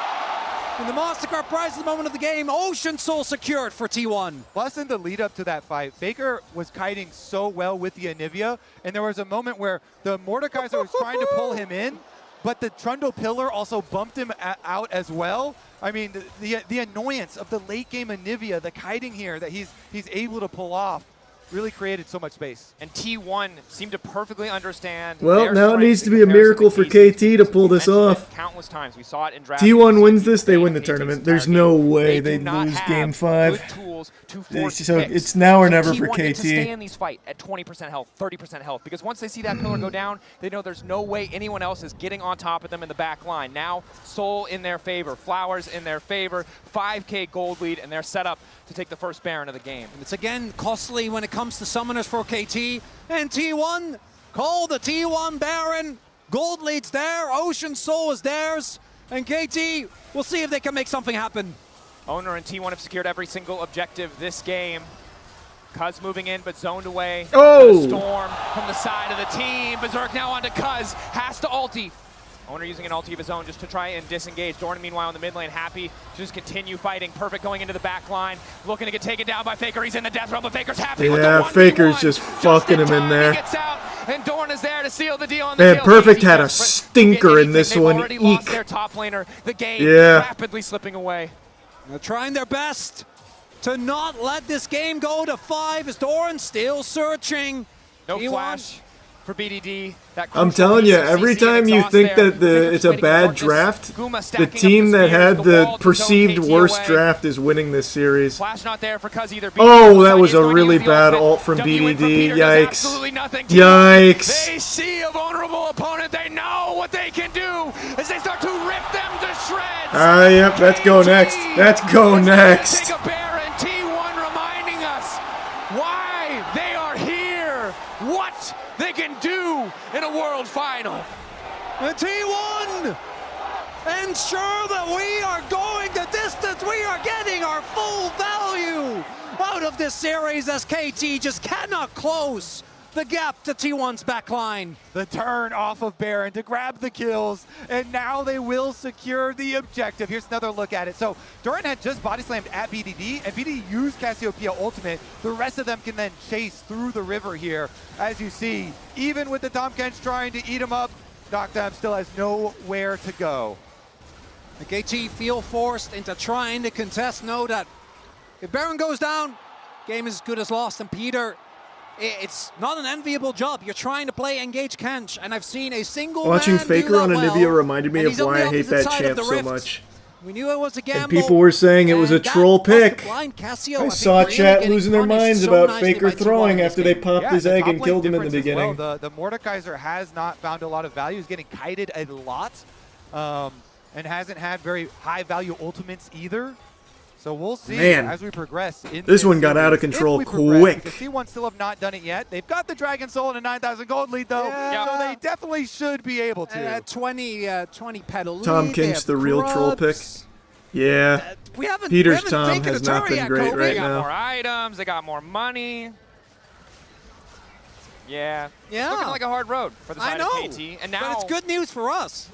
when a comeback happens, if KT can make it happen, then it's something to be considered. Maybe a miracle flash, but it will take that miracle. And for KT, it's so important not to lose sight of the bigger picture. This was a game you could afford to lose because of what you won earlier. It might come down to a best of one, but you need to be at your best form for that matchup because this game is looking done and dusted. Owner pushing in the mid lane. KT can't really afford to split as that tower falls. The threat of T1 diving into their backline. I have yet to see a Mord E land. I have not seen those fingers tickle anybody. Game 1 against Gen G. Not once. To find a miraculous comeback, but this game feels so much more dire. About 35 There's seconds till we see that Elder come up. I don't even know if T1 really wants to wait for it. With 2 inhibitors, they can just decide to back off. No pressure on them. Owner waiting, hoping to catch out a member of KT, over eager, knowing how important it is for them to stop the Soul from going down. 20 seconds, a TP into the mid lane. Maybe going to catch out Gumayushi here. But it's perfect. Again, this is the problem. No matter who TP's in, it's so effortless for T1 to just walk away. Yeah, perfect. That's true. Literally everybody on T1 can just kite the fuck out of Mordekaiser. Isolated, immediate subjugate to try and stay standing, forced to flash back. BDD. Oh! 3-man! But it's Doran to try to turn it right back. The Holy fuck! Turn it back with the hostile takeover. The gold deficit is and it still isn't too enough. massive. Even a miracle, even an incredible angle was not enough in the face of this team. They didn't even get a single one. The triple, the quadra, T1 bringing us to silver scrapes. Guma lives the engage, and T1's hopes live in the grand finals. And the telecom war has never been this insane. Holy shit. Finals, game 5. That was legitimately a perfect Cass ult that led to literally nothing but getting their whole ass like stretched. In game 4, they got the story nothing. For T1 as we get ready for game 5. That was so cooked after Soul. They're on it again, Dracos. That's what's happening. I cannot believe what's happening in front of my eyes. The fact that at every single objective, they looked like they could lose the game, but somehow they secure it and somehow they stay ahead despite everything KT threw at them. I can absolutely believe it because I've seen this happen at Worlds several times and I've seen it happen to my team Unreal. so many times back Unreal. in the LCK and in Unreal. OGN Champions. I don't Who think said it was T1's draft was louder bad? in Bring this him up, Moist. building that when So many people Faker said that. If you're talking about the guy who was like, all you have to do is stack magic resist and Mord ult and AD. T1's draft is horrendous. I don't know where he is. Was cheering just for that graphic alone. I don't know. Coma there. He's deep in thought. But it was He, of course, everyone has said doubting before that draft, including me. 2017 is something I very I also red, thought KT right? had the much look at stronger this. draft. I mean, the players have got to stay locked in. We see them reviewing in that moment, and here is one of those critical plays. Keria pops out of the brush, catches Doctom, and even with Peter there to save him initially, that is kind of the fight, it felt like, decided in a lot of ways. It was so many tense fights that T1 just kept getting the better of KT in. So many of these moments, if they just swung slightly the way of KT, maybe things could have been different. But under this situation, to be down against KT, who's at match point, T1 are just too good. It's crazy. At playing from this pressure. Yeah, and I think the big thing for me I think that that's happened curtains for in KT, this man. I early gotta game tell is you. that whenever T1 looked like they were in a bad I spot, even truly when KT believe was when coming you're out on ahead in match the fight, point, T1 and if you had can't close all of out the on match objectives. point, They were whether it's chilling one until game, their 2 games, like Nivea a first just week, comes whatever, online I just and think that your destroys mental is absolutely everyone. ruined. And again, And the I momentum cannot is so understate how strong of a huge pick Nivea was for the other team. Faker in this I think draft that's just against it. what KT had drafted. It was I think that's very, all very that good. I think asked that's for all like she a wrote. supercut of all the objectives, just because we talked so much about Guma making kind of those mistakes in the game before that, right? And how at this level that does happen. But how does this happen every single time? Is that plot armor? I mean, it's kind of crazy. It just feels like they're able to step up in these big moments. I think Cuz maybe just barely didn't have his smite or didn't quite get it off. It was at 619. Owner flashes in. T1 auto 6-1 smites, when steals it down away. 1-2. They Yep, had we saw the so stat. many opportunities where you We think, saw okay, the they're stat. finally going to get it. Owner gets in again and steals it. The soul fight was actually Dorian securing it, where Dorian went off in this next fight, Vetty. It was really important for certain players to step up, and given that this series has been the Cuz show, Owner couldn't have picked a better time to show up in this series. Fantastic play around the objectives, and Doran, as you were saying, Azel, his scoreline was not impressive, but the impact that he had in so many of these team fights, like, it was truly phenomenal. It was, and I have to shout out BDD as well, right? Because he gets, just like on the Syndra, right? He gets a lot of 4-man stuns. He gets in there with the Casio. He can turn the fight, but you just see at some point that with all the objectives that God T1 damn. had, the fact that they were The game up on 5, the we're forefront, gonna right? see And they some have the confidence wacky makes that Jay picks. just run this one home. Who's Absolutely, left? and I mean, I think they're going to be regretting giving that I think ban only Nivea, Ari is left for 'cause Faker. It seemed like he played Because, I mean, way it's going better to than he be did last Bard, time on the pick, but Azir, also, we were talking Ori, about it in the draft, Eddie permaban. and I were talking through. Well, actually, hey, maybe if you're not gonna Azir. blind Casio, you really Maybe do need the to ban KT will let Nivea. Azir through, Instead, but, they I mean, elected to take T1 away will the ban Galio Azir. and the Way, which are comfort picks for Faker. With Faker, there's always going to be Oh, yeah, something LeBlanc. up, but man, Nivea Ari was LeBlanc crazy still. in this game. And while we look at the faces of T1, focused, calm, getting ready for the next game, we know that this is a situation where they've been in multiple times before, even just last year against BLG. For KT, I can't imagine the pressure that they must feel, the stress, given that you could be a single game away from lifting a World's Trophy, or it could be done and dusted just like that. I mean, it's basically going to be the best moment of your life or the worst moment of your life, right? And it's coming There in is 30 no minutes. worse feeling And than we second heard interviews place. From both of the Legitimately, bot laners I'd from rather T1, be like where fucking they're talking 2000th about the place advantage than they have second. is the experience. They have been here before. Carrie said, I would wanted rather it so somebody much. bend I me was over on dying to stage get and it. bare I ass think KT is spank gonna me be in as front of well. the crowd Yes, as they are opposed to getting absolutely second. dying to get it. We'll get some time to talk on the other end of the break about this man, Emily, but also about the chances of KT. We'll be right back before Game 5. The fight just continues to go. 6K getting lower. Doctum trying to get a bit of poke. Hops will take over connecting. They don't have a cleanse. Devour from Peter is good, but it might not matter. Cuz continuing to move in. BDD waiting over the wall. The only winners are first and third, as the old saying goes. Is it enough? True. 3K. Cuz in the pit. At the end of the day, it does not matter because it is Doran to get the soul. KT might be able to get the fight, but there's too many members of T1 standing. Ocean Soul to T1 as everybody on KT fall.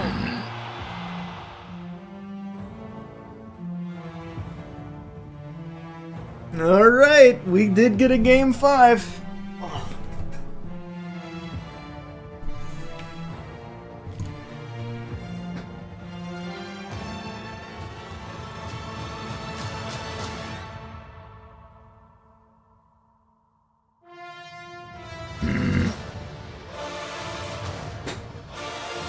Faker did so much work with that Anivia. Very, very true. The Anivia zoning was big. Makes me want to play a Nivea.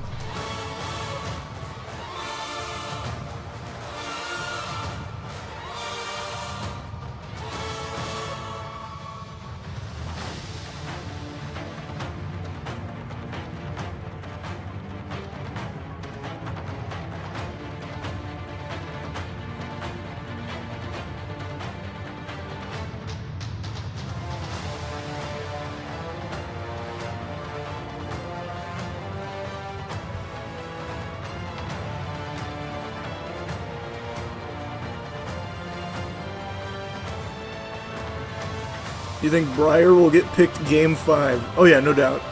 Yeah, we'll see the Briar lock in.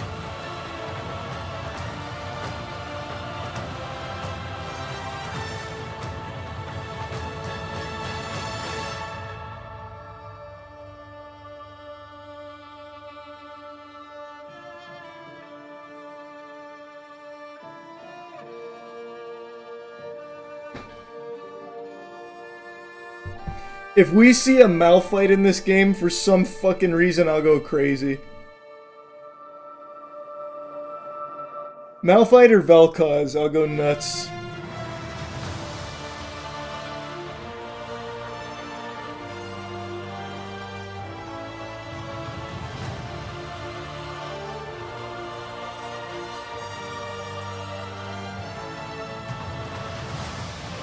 Pedro wanted KT to take Malph last game.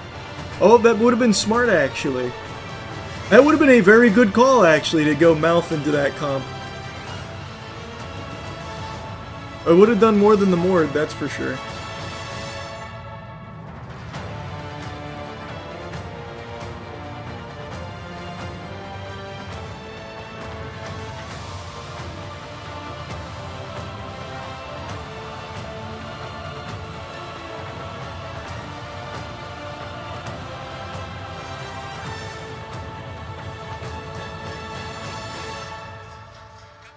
How could it end any other way than a Game 5 in this telecom war for the ages between KT and T1 with their eyes set on the Summoners Cup? We have been blessed with the series so far, but now comes, Azael, the most important game of KT's career. Absolutely. I mean, you can really say for a lot of these players, their entire life has built to this one moment. There's so much pressure on being able to perform in this moment. This is one of those things where you are going to be thinking about this as I said before, the best moment of your life or the worst moment of your life. And it all comes down to how you perform in this next game. And that's why I really did like what BDD said to Cuz, right? Where he was like, it's just one more match. That's what it has to be for them. They have to be able to shrug off the pressure and play like it's just one more match, as we see their friendship going back all the way to 2017 Longzhu Gaming when they first started. Fearless makes this way together. more intense than And other worlds. The other person who's I been here couldn't is agree Score. more. I don't know if that was necessarily I the worst am day of his life. Maybe so it was the excited to THP see this Baron, draft right now. Fiasco against It is going to Tigers, be but fucking as the coach of this peculiar KT picks. roster, I think they should also be looking to It's him, about to who get was quirky. on the 2018 team. I mean, he's quoted this moment personally versus IG, who would go on to win the cup, as where they left it all on the Rift and they didn't do enough, and that's what we saw that he tried to instill into this roster. But again, this is when all the floodlights are on, right? This is when you've had time to think about it, and you know it's only one game. Only the best survive that. And if you want to look at some history, across the 9 full 5 games that these two organizations have had, it's 6 to T1 in Game 5s and 3 to KT. The odds favor T1, as has been their history. But again, every time we have to mention that it is the magic of worlds that we love to watch. And on this day, history will be made, whether it is the three-peat for T1 or whether it is KT who is able to upset the dominant giant. And BDD, who was in our featured matchup today versus Faker, how could he not be? And we started off the show by talking about the eras from Faker, right? And we have here his rookie era. I also want to say we have the actual final, but the two that are most important currently are these two, Azael and Fetty. Why? Yeah, I mean, it's the question of, is it that heartbreaking moment for Faker, being distraught after having lost the finals, he thought he was going to be able to take down. To me, this defined him because it showed how much of a competitor he is. Even though he had won so many world championships, you still got this kind of a reaction from him when he finally fell. But the beauty of modern day Faker is that not only has he found a way to, I mean, people will argue that back then, back in 2015, 2016, this was his prime. But this feels like T1's prime, the era of T1. And today we could witness him doing what he couldn't do in the past with these players, marking his mark on history once again. Do you see it? The little Easter egg, it has 6 stars on the bottom for if it does come true. And let's just stand still with this for a second, right? When you talk about KT being almost at the top of the mountain and just needing to bring it home, Faker is on the other side. And often when we talk about Faker, we're not mentioning all the rest, it's Faker, but man. It's also so important Best for to them, ever and do they've it. done it 2 times before. Plus, who hasn't? he's a huge draw to the game. Has not So done of course it. he's Not going to be a world major champion. talking point. As I said at the start of the day, I feel like his legacy is the most impacted out of anyone on T1 by far. If he wins here, he can push aside all this narratives about him being an international choker, about him not being able to rise to the moment. And if he loses, I think people are still going to be casting aspersions on just how good he has been. Yeah, because he has been fantastic in this series. We talked about it in the Gragas game. We've talked about it in this series, how much of an impact that he has consistently tried to have. And I think he deserves such a massive shout out for his performance. Imagine walking back on stage and seeing this, Emily, KT looking at the cup thinking it's now or never. Yeah, as we see everyone walking back on stage, both teams look pretty relaxed. That's good, right? Good sign. But that man, Doran, I think encapsulates what has made both of these teams, has brought them here, right? Because it's not that they haven't made mistakes. Doran, I feel like, has even made mistakes in this series, but then has I think Doran has had a overcome them rough to have series until that last fantastic game. plays, Well, the first helping game he had a bring good. this He had a good game 1 and a good I game mean, 4. we talk so much about T1 and rising to the occasion. Game We also 2 and have to 3, give I that think credit Doran to was KT in he this was series because struggling. I think so many teams would fall apart with the amount of pressure that has been put on them when things have gone wrong. But KT has consistently played towards the rain conditions, played confidently, even down 12K in a soul. You see BDD flashing over the wall on Casio, looking for that moment. And they have not shied away from the bright lights of the World Finals. I think we're going to be in for an incredible Game 5. KT are the almost men of the LCK. They've almost had their dynasties. They've almost been the best team in the world, but they've never been able to prove it. Today, they've demonstrated that they, at the very least, stand shoulder to shoulder with the greatest that we have in our esport, but they can do what KT have never been able to do before. And to do it against T1 would be incredible. Would be incredible, and is also the most difficult task that can be laid All right, upon let's your see if shoulders KT's if you got the are KT. gumption. Not just for the fans that maybe have become a fan of them during this tournament because of what they've shown, but so many, like the one here next to me and the one I can see there, Laura, who have followed this I team personally for so believe it's long, basically for so done. many years, for I so think many T1's heartbreaks, locked for this reverse after that sweeps. You cannot Game do 4 it all win. for all of those fans. But on the other side stands T1 and stands Faker. This isn't their first rodeo. They've done this a couple of times already. And in Game 5s, they know exactly what it takes to win that Summoners Cup. Will it be BDD with his first after a life of longing for the Summoners Cup? Or will it be Faker's 6th trophy? Back to you. A damn good I want to question. see these picks. Who do we get? Is unique. It is the first World Final with Fearless. Give me Malphite. Give me Vel'Koz. Hardest game Give me Yorick. we've ever seen. There's never been a World Final with more emphasis on diverse champion pools, on mastery, on Galio's getting adaptability. banned You out. cannot fall back There'll on be no meta staples Galio, or no comfort Zir, picks. no This is Ori, where you no have to put Bard. everything on the table as we get ready for No Game Yone. 5 pick and bans. This is also where you could maybe see teams take big gambles. We've seen teams try to throw off with KT picking blue side despite being in Game 5 of Fearless. Maybe this is the game where we leave open things like the Azir, which have basically been permanent. Do not. Well, I mean, I think KT should. They're on blue side. You got too excited about Game 5 blind pick. No, the certain things still have to be banned as we enter We'll picks and see. bans, powered by Omen. Okay, and Yep, there it is. Draven banned Bard away. is The Zir Bard out. banned away. Azir, no surprise to follow. 40 champions off the board, 6 more in this first phase. But I love the discussion, the topic of Fearless, because we have seen people, owner, literally first-timing champions on stage here, asking their coach, asking Faker, what is the clear? What do the abilities do on the champion? So game 5 here, World Grand Finals, elimination obviously on the line for each. And so often in domestic leagues, Game 5 of Fearless has meant scaling. Champions like Ornn rising to the forefront, knowing that it can come down to that backline hyper carry, making all the difference. So KT wisely eliminated. A third ban targeted at BDD. He's not allowed to play a single one of these champions, but what else does he have left in the pool? Akali, Aurora, LeBlanc.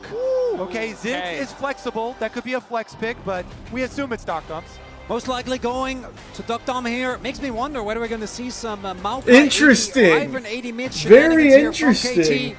Because normally what I'd be thinking about is BDD. So that's going to be Kaisa probably, right? One of his most Kaisa to iconic picks. Guma. Again, he almost dragged his team to a World Finals 4 years ago. Couldn't make it then.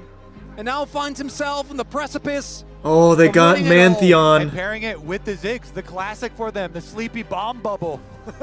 Was that fun to play into as the Pantheon going to get picked up here for owner? We're looking at things like what? Like Nefiri. Because I do think if you go Ziggs, you need a big AD threat. Kiana could be another. Zed even? Yeah. I mean, a Telecom more Zed? Oh, shit. Oh, no, it's actually scripted. It's actually scripted. I didn't even notice Galio was not banned yet. Not up to snuff. If they They overstay for one threw. wave, they will be KT dismantled threw. by T1. Oh, it's so cooked. Now, though, the option on the opposite side. It's so good. Oh! Do it! Oh! Dropped in Prio, Yorick! They're actually throwing! Here in Game 5, it gives an angle for And perfect. they're doing it for Really my makes a story amusement. about him. Turrets tremble at the side of Ziggs and Yorick picked up together.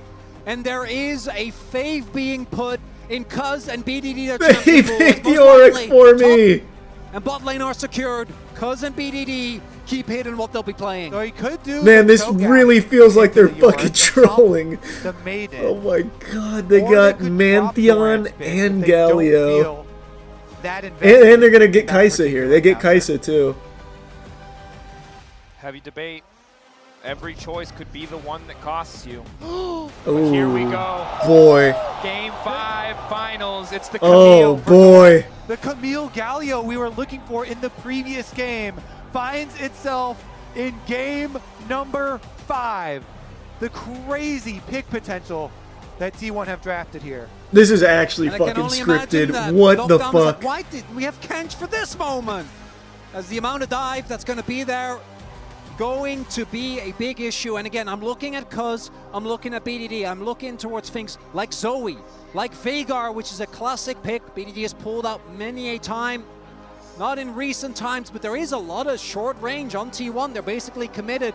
I'm wondering if T1 want to go towards Jinx. That has been something that in Game 5 Fearless we've seen. It's the Oh, they range took Kaisa away. and the even ability to get Kaisa, excited gets banned away. Despite the skepticism of Guma Yushi's ability, KT will ban it because they recognize the potential for that champion to wreak havoc with this incredible dive frontline. Yeah, full dive comp makes sense here. Now taking away tanky options in the jungle. I don't even know what If KT they can still wanted to possibly take the jungle, do it would here. be Sejuani. Kinda I forcing really- them I in don't that see direction it. If they wanted it. I don't see it. Still looking at that Nefiri or Cuz on something that can have early impact. The Jhin actually going to be the pick away, or the ban rather, not the Jinx. And T1 have had some incredible success on Jhin comps. This comp does really lean itself as, oh, MF!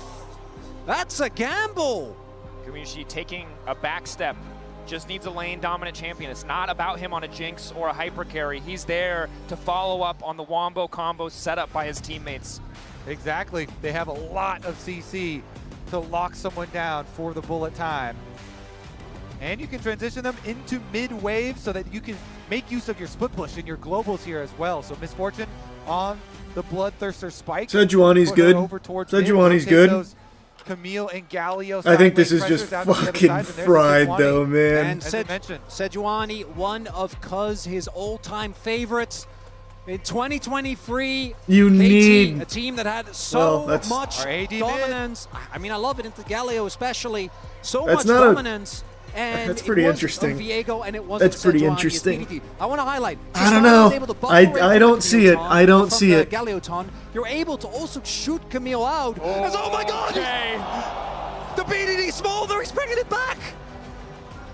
Scaling seems to be I the don't know answer enough about for the side of Smolder. KT in the face of countless dive options for T1.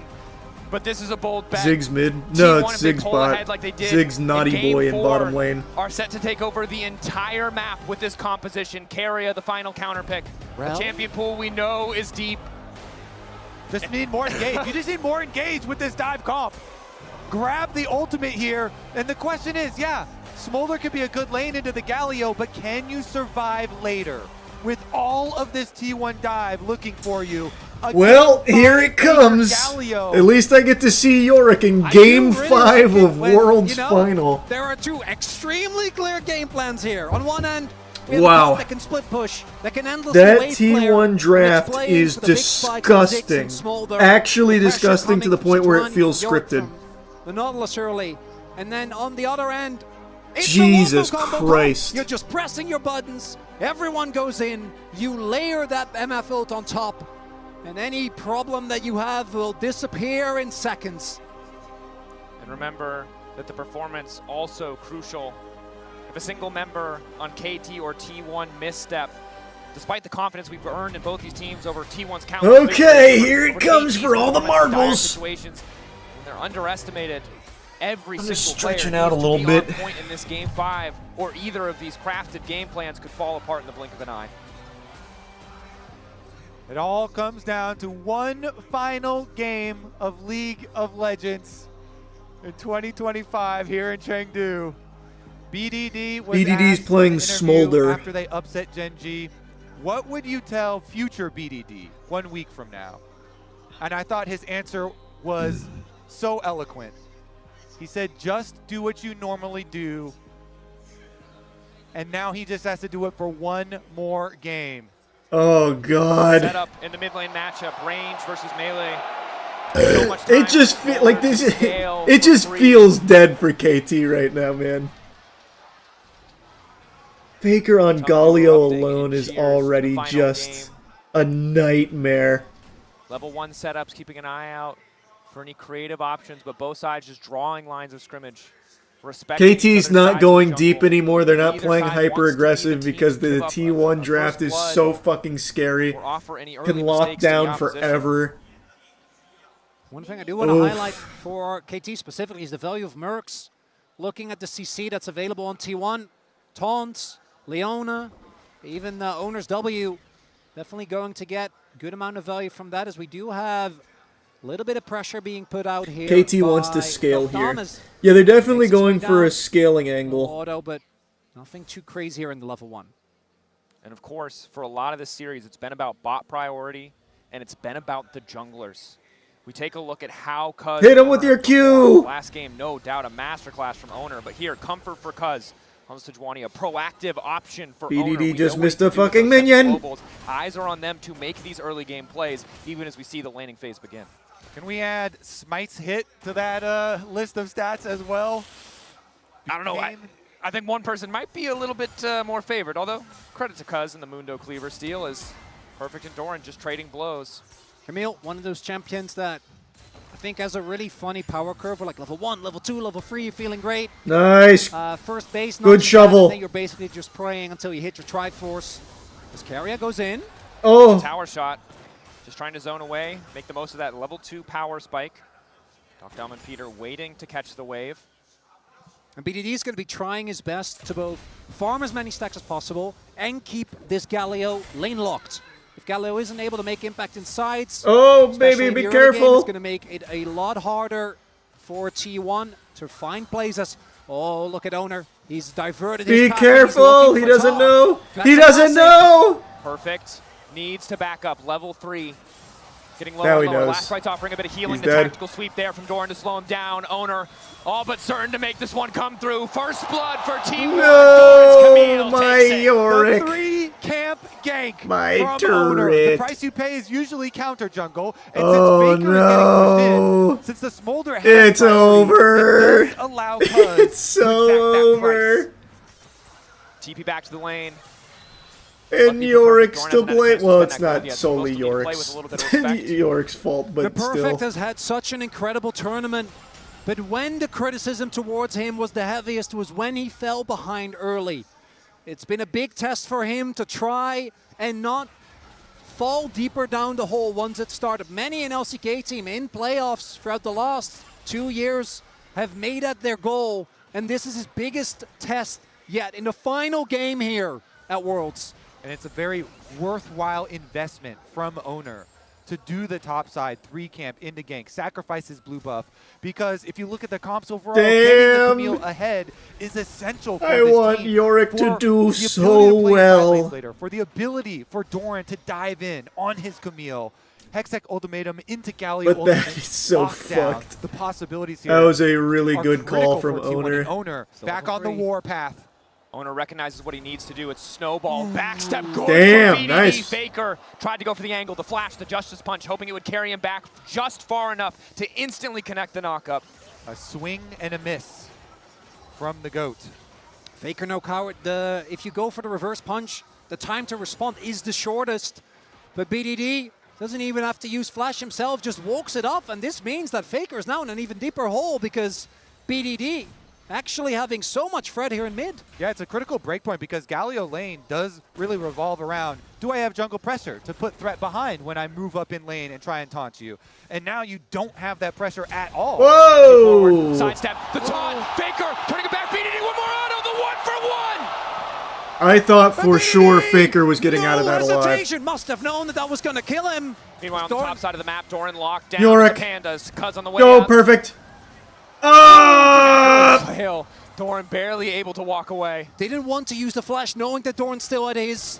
But we are getting explosive here. No slow early game in this game 5. And BDD, he goes for that dive. My He does Yorick. invest his flash. So that is something No, critical my to have. Yorick. And ganking again. Ah! Get out.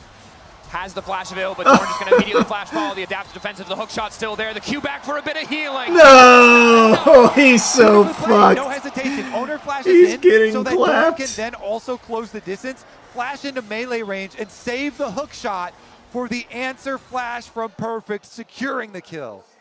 And this is something that, again, we've seen KT struggle with. We've seen Perfect struggle with. Yorick, he just goes for the call, and his team at least will be able to find on the cross map the ability to get this dragon, but he needs to stem the bleeding, because if Doran gets out of control, this game becomes nigh unplayable for Unwinnable, KT. yeah. That it does, especially for BDD, the strongest point on the team currently, even as we see gold leads get bigger for Owner, and Doran cannot let the Camille start to take over. Perfect needs to stem the bleeding. You highlighted it so well. It's one of the few things that we haven't seen from him yet this tournament is now the hook shot ball dive is there. Dom flashing away, but Owner's on the way as well. Ulti there, that's the Hextech ultimatum. Dom likely to escape, but it looks like Peter will be sacrificed in return. Peter! Taking it out, send it play back to the tower, but it might cost Carry his life. It's a 1-for-1, no! The caster minions! Blinking out! Holy shit!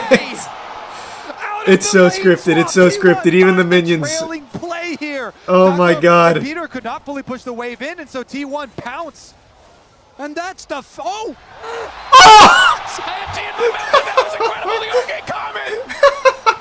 Snipes him! And that salvages the play!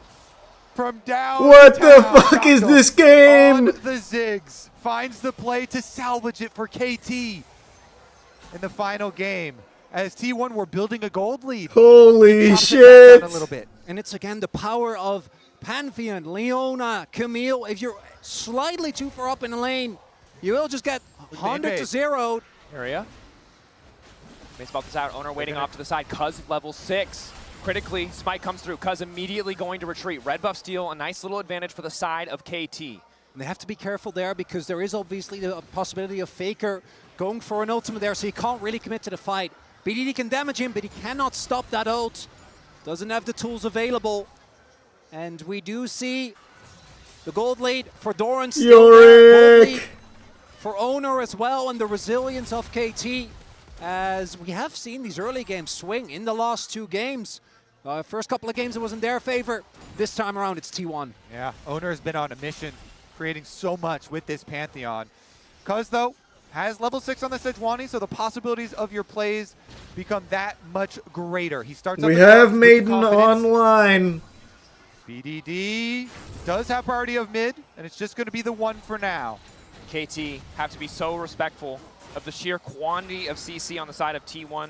Also, all of their burst damage so heavily telegraphed makes it very easy for Doran with the ultimate, for Owner with the Aegis Assault, to just mitigate all of that burst and turn a fight right back around. There's no Mercs yet for KT. What I do love is that often in a Game 5 in Fearless, we end up with comps that don't have engaged. This is kind of the opposite. Both teams have amazing hard engage. We have Nautilus on one side. We've got the Maiden power spike. And the Camille Galio. Oh god, no, Yorick! Moving down, that's the combo. Locks him in the ultimatum. Finds the damage. The taunt is there. Okay. Takes another. Baker Okay. Galio They're in bullying Game him. 5 World Finals here. Does make the move for the guaranteed play. These two ultimates, when they are available, you know. So now the only thing that Perfect can do is do what Yorick does best. Just split. Just fucking split. Compare, right? Look at Perfect State. I wouldn't be That is surprised if Doran with actually that all is he can gonna be do. At least close to his Triforce, sitting on a 1K gold lead, and that is such an insane spike, particularly when you're playing in like a Triforce versus Triforce matchup, right? Doesn't quite have it yet. But Perfect, he needs to find a way to make an impact because he is currently just fodder for T1.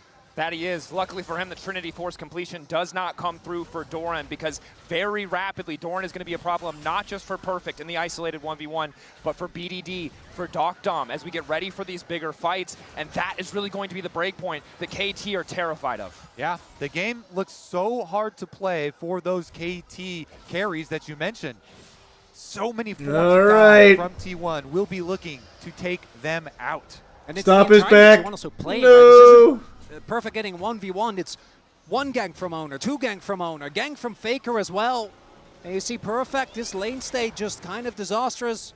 Not really going to be able to make anything happen there, and instead just paths top. But that means that this gold lead is going to remain the way it is, and there it is for Doran. Triforce in the pocket. God, GPUs. it feels so hopeless. Well, two incredible power spikes for the coming objectives. 30 seconds until Chemtech Drake spawns. It won't be a soul of Mountain or Chemtech. Very likely to be critical for either team to deny this soul. And at this point, getting harder and harder for KT to find angles. They have to give up a little bit of space, but at least they have their first items completed. Heartsteel for Cuz, the Essence Reaver, the Luden's Companion. Trinity Force for Doran, though. That is very painful. The Q2 is really going to hurt. Let's see if they can make a play, though. Oh, no vision. The top lane is not that bad for Does he KT. know? Peter, Oh, he does the know. input buffer on the hook. Look at Doran, though. He's moving down. If Doran comes, that's the over 1,000 gold lead coming over. Shut Oh, down God. Doran and Owner, just showing Oh, us Jesus. where all of the money is for the side of T1. 1,000 individual gold lead over Perfect. BDD's just gonna have to zone him, Dodges yeah. out on the tactical sweep, but uses the flap, so needs to be careful for at least a few more seconds. That's Drake just gone. Yeah, KT. Yeah, they can't Not do the anything first for one, that. not the second one. Go, Yorick! Picks this one up. Get And the one I strong, like my is boy! Frankly disgusting. Also want to highlight, Faker is one of the few Gallios that we've seen, at least in the SK, consistently do this. He just builds full damage, right? We've seen him both go for like a more hybrid build where you go for Zhonya's and remain utility, but he is not afraid to just full send it, and it does make the itemization harder, right? If he goes for tank, then you can stack a lot of armor, can make actually finding the angles onto this KT backline a little bit more tough. As What a it's disaster, Cloud Soul, which man. feels apt for a LCK final Game 5.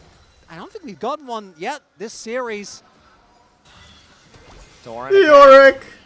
finding these Wait, angles. damage! The good news for Perfect Real is damage. Doran's power in the 1v1 means he can at least survive a little bit here in what should be a very one-sided matchup. But obviously with Owner poking his head around on the top side of the map, he's still very vulnerable. Yeah, you Oh, have to God. be cognizant of this Pantheon ultimate at all times. Thankfully for KT, they still have their tower standing for now. But for how much longer will that be true? T1 make a pretty heavy movement into the jungle. He with just the missed River Phoenix. cannon, minion! Nobody actually It's goes for the engagement. cooked! Grab will be secure. Why did he miss cannon minion? Shadow from Owner looking for a potential angle of attack there on the top side, looking to put Perfect even further behind, but Dom, of course, with access to that Mega Inferno Bomb, can immediately clear the wave and make that a lot more of a tricky proposition. T1 don't need to take any risks. They've got a gold lead, they've got a dive comp that's already accelerated. Oh, he just missed a fucking melee mission with an E. You know there's a Leon in your back. So unless KT sends someone up, and Cuz thus far hasn't found impact in this game, not a hard steel stack to be found. There is obviously the promised land, right, where KT is going to try and get to the point where BDD is his stacks, Dom is at his third item. Damn! Is one of those champions I just want to see my Yorick do a little bit of well. time alone inside, but T1, I don't think they're going to just let them get to that point. You're going to have to fight tooth and nail. And I foresee a future where the value of Yorick gets given over in gold to T1 if he's out there in the side lane. Yep. They very well could just pick it up.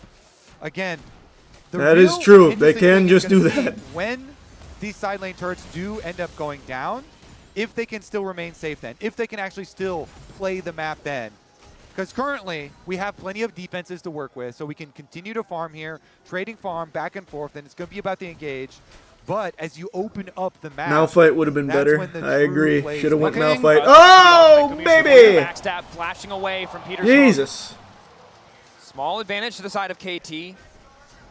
But ultimately, KT doing what they can with the Ziggs to hold control of the mid lane. Do not want to concede that priority as Carrier just continues to lay down vision for Doran on the top side. BDD currently at 116 stacks. Want to get to that break point of 225 as soon as humanly possible. Currently looking to be slightly behind the curve as Dom caught out, Zenith Blade there, the ulti just out of range. Crucially. Wow. Wow. The cancel there as well. Peter has his buddies back. Gets the ult onto Guma, but this might still be this Herald. Oh, Yorick. Perfect. Doran on the way up. The Maiden summoned. Doran, though, Oh. he's got backup. Owner on the way in, locked once again in the ultimate of Doran. Wait. Living for an extra second. No. The Q2 coming through just in time. KT want to punish, but they're a little bit too late. I mean, that's two ults down for basically no gold. Guma's got to get out of there, though. He is right now just even food. Though he doesn't have his flash, he can walk. They blew two ults for it. Can we punish them here? Make them pay for hurting my Yorick? Even though I want T1 to win this series, I just hate that Yorick is getting clapped. That hurts me on a personal level. No one can really catch this wave, though. They don't want to use the Ziggs ult. It looks like BDD is going to make his way over now. Plus, you're losing bottom side power there with Galio just up at the turret. Faker pushing on that bottom side tower with the power of the extra 2 Void Grubs.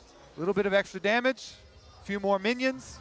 The saving grace for KT is that they have gotten a dragon. That is often what can be the decider between Smolder hitting the 225, which thus far, Split 3 in Worlds has been at 22 minutes, 34 seconds on average.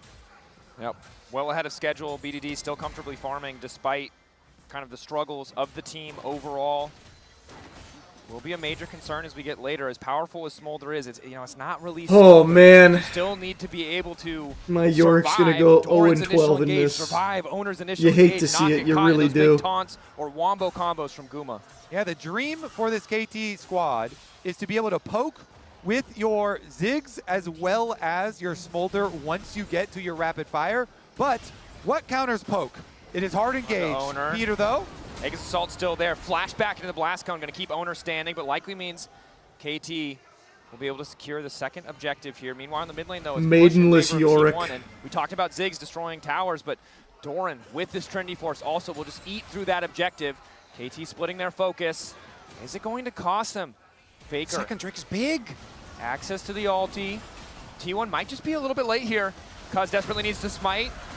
Doesn't quite connect. Nice. Dr. able to get out for a brief moment. Yorick BDD now didn't trying to die. turn and fire back. Everyone else Faker is going is to, on the but way. Yorick Ulti going survived. in. Doran is down. BDD still standing. The exhaust managing to take him a little bit lower, but Gumi Yorick, sits on the back line. you're very late. Touched. BDD finally able to start opening up. His Owner gets one back in return. Perfect is here to keep his mid laner alive. And there Nice. you go. KT Yorick survived an engagement. That's 2 shutdowns for BDD. And they get the second dragon as well.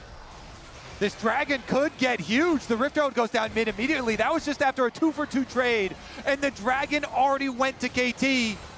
1.5K individual lead. KT do not want to stick around any longer.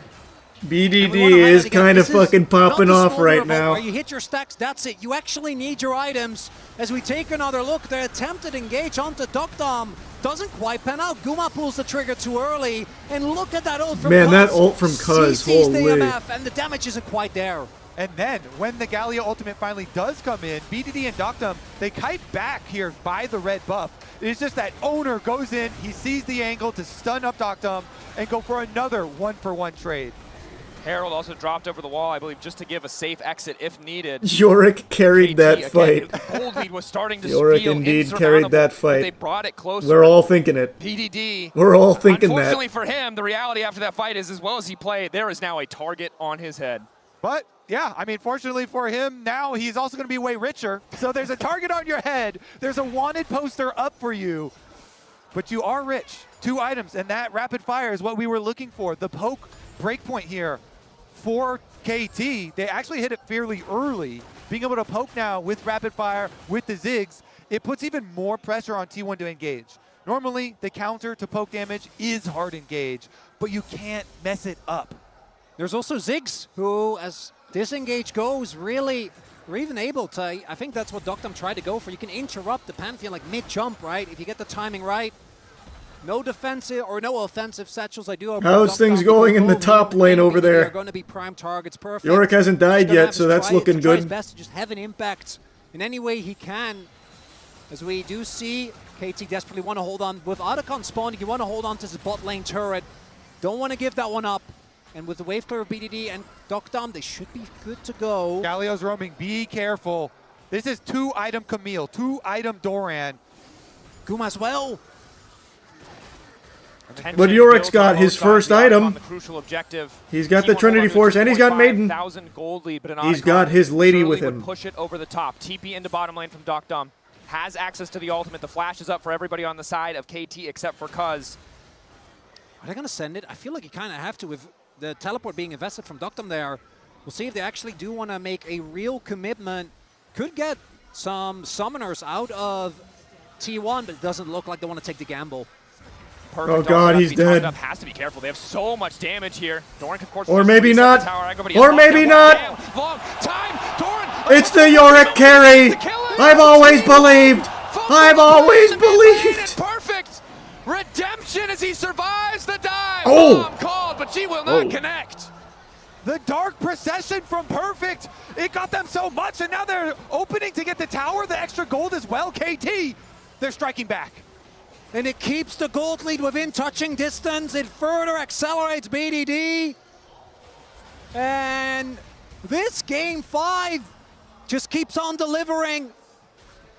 Have to the try Yorick best W to maintain this momentum, but they're not even close to a break point on the Dragons. Askuma is just taking matters into his own hands. Doctom, no ulti available. Decent poke. Owner fake. Oh, they're going to get the Otacon now. T1 making the fast Yeah, play they can't happen. stop that. KT caught reeling, too far behind on tempo. Doran might have fallen in the previous play, but he is still damn powerful. Doctom here. T1 pushing them back. It'll take a miracle for them to get this one out. Owner, Peter coming in for the lockup, but Owner manages to get the objective. The fight coming out. Fire rained over the wall by Gumayushi, and down goes Peter. BDD finally arrived. That's the ulti coming in. Do something, Yorick, save them. BDD untouched, but the front line has fallen. BDD CC'd, knocked into the sky, and right back into the grave. T1 get That's GG. Hey. an ace. KT. You tried. Triple kill for Guma and T1. Do it. They take over. And that could very well be the nail in the coffin for the roller coaster. As Otacon goes the way of T1. 0-5 Yorick. You And hate the to see Dragon is it. going to follow suit. Man, and Perfect had such a Ultimately, good series. You look back at this. So he had such a good series. By T1, a team notorious for forcing early objectives. And it all falls apart for KT. The backline lives for far longer than expected, but T1 are just more powerful. They kite back so effectively and then call for the re-engage. after they already have the advantage. Owner ulting behind to make sure there's no escape for Docdom. And there, it's the call from KT is to try their best and force a fight because the resistance. That's all she wrote. But Peter just overextends, right? I Just have to walks watch his my death, Yorick then tries be to the hard reason force, that this was a and disaster. That desperation now feels apt because for KT, this is a almost 6K goal deficit, and you can hit the 225 on BDD, but that alone is not going to be enough anymore. And good stuff from Guma, it has to be said. The Unara game was not good, but the bounce back here in this game 5, the bounce back in the Callista game to really take over. This man, again, unfazed by the pressure placed upon him. 3,000 individual gold lead. He conceded his pick early. He was willing to see the Ziggs on the other side, and now the MF that he picked so late in the draft is doing so much work. There's a bottom side play at the moment. Cuz was kind of pinging and looking for a possible play onto Faker, but Faker backs off. He has the sense. He's not going to become a liability. And it's T1 who start up the Otacon and try and draw KT into that fight. They kite back through the Tri-Brush very nicely. It's okay, I've won a 1 in 18 Yorick game. Game 5, all the pressure Alright, on. if The this guy can entire win in world gold, watching. then that means KT can win with 1 in 18 Yorick here too. In the game, but it's not over yet. No, You're it's so certainly not. No right. flash on Guma after the previous fight, no flash on Faker. Doran has access to his as well as the Hextech ultimatum. BDD completing that third item. 4 stacks away from that crucial 225 threshold. Behind schedule now from the tournament most impressive moments as he was delayed by T1. And KT, the luxury is that they have dragons, so they don't need to be forced into a fight. The unfortunate reality, though, is that in 20 seconds, T1 is going to start Baron. We all know it is inevitable at this point, and Shadow Flame's done for Docdom. Third item for BDD plus the breakpoint, but they're going to have to find a miracle fight to stay in this game, because if they lose, this one's over. And the reason you start that Baron is to draw KT out in the open, so they can actually find the engage on the BDD. Alright. The hope there. He has no flash on Smolder. The He secret may be weapon the Yorick one at with a the 0 gold and lead. 5 He may power be the spike one with inbound. 3 items on 2 KT, levels behind but Doran. T1 have so many weapons looking to kill that Smolder. Feels so difficult now for KT. Feels like they're forced on the back foot. If T1 don't overplay their hand, KT always forced to respond. For T1 in touching distance. Once again, 2015, 2016, 2017, they were denied. What was the Yorick pick for? Faker. Brother, but now I don't this know. lineup with Doran subbing in I this do year not know. on the cusp of making history. And it's Doran again who has been the center of attention in this crucial game on the Camille. 3.5K individual lead, 7,000 gold for T1. The Baron started as expected. KT in dire straits as Faker brings it back. Wants to turn with the taunt. Initial lockup from Keria is good. Docdom laying down a bit of poke, and he's going to be able to satchel out, but an immediate flash follow. Man, that Coming in from Pantheon Owner. ult. T1 don't even need the objective. They're happy to keep pushing for a bit more. On the top side of the fight, they've isolated BDD. He's continuing to fight. He wants to turn it back. He gets the kill on Doran. Crucially. Oh, Yorick with the shutdown! KT hold!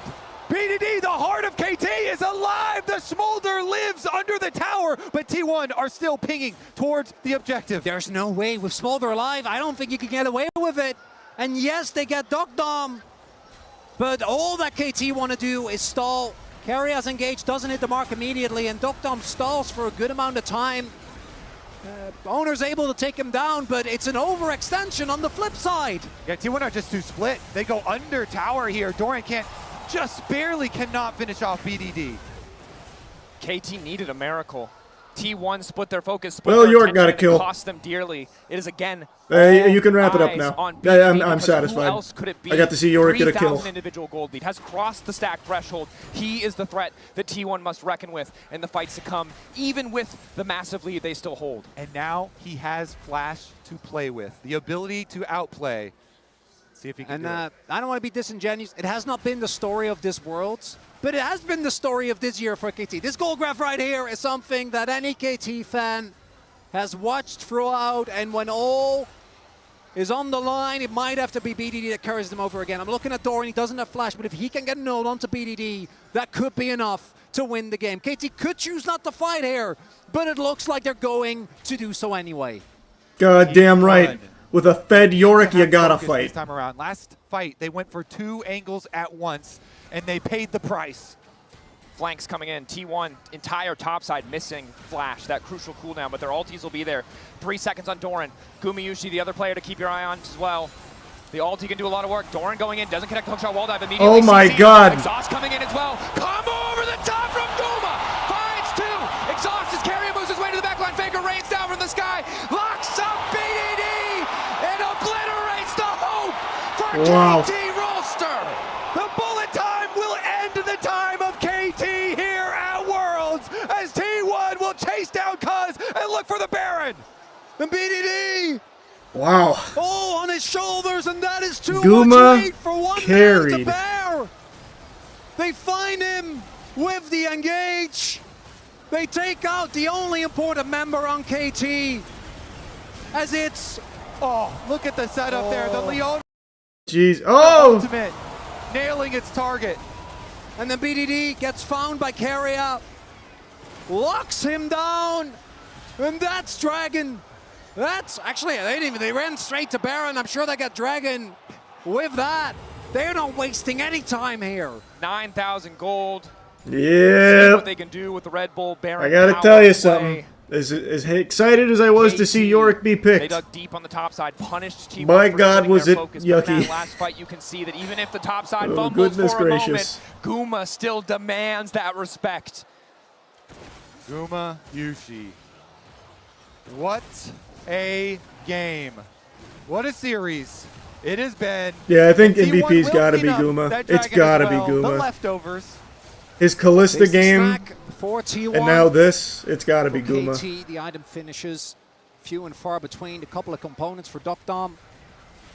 But we get into the point where I don't even know if they have the damage, even if they're able to absorb that initial engage. I think BDD might be able to get his IE.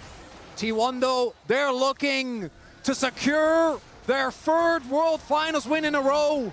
They don't want to give BDD the time to get that Infinity Edge.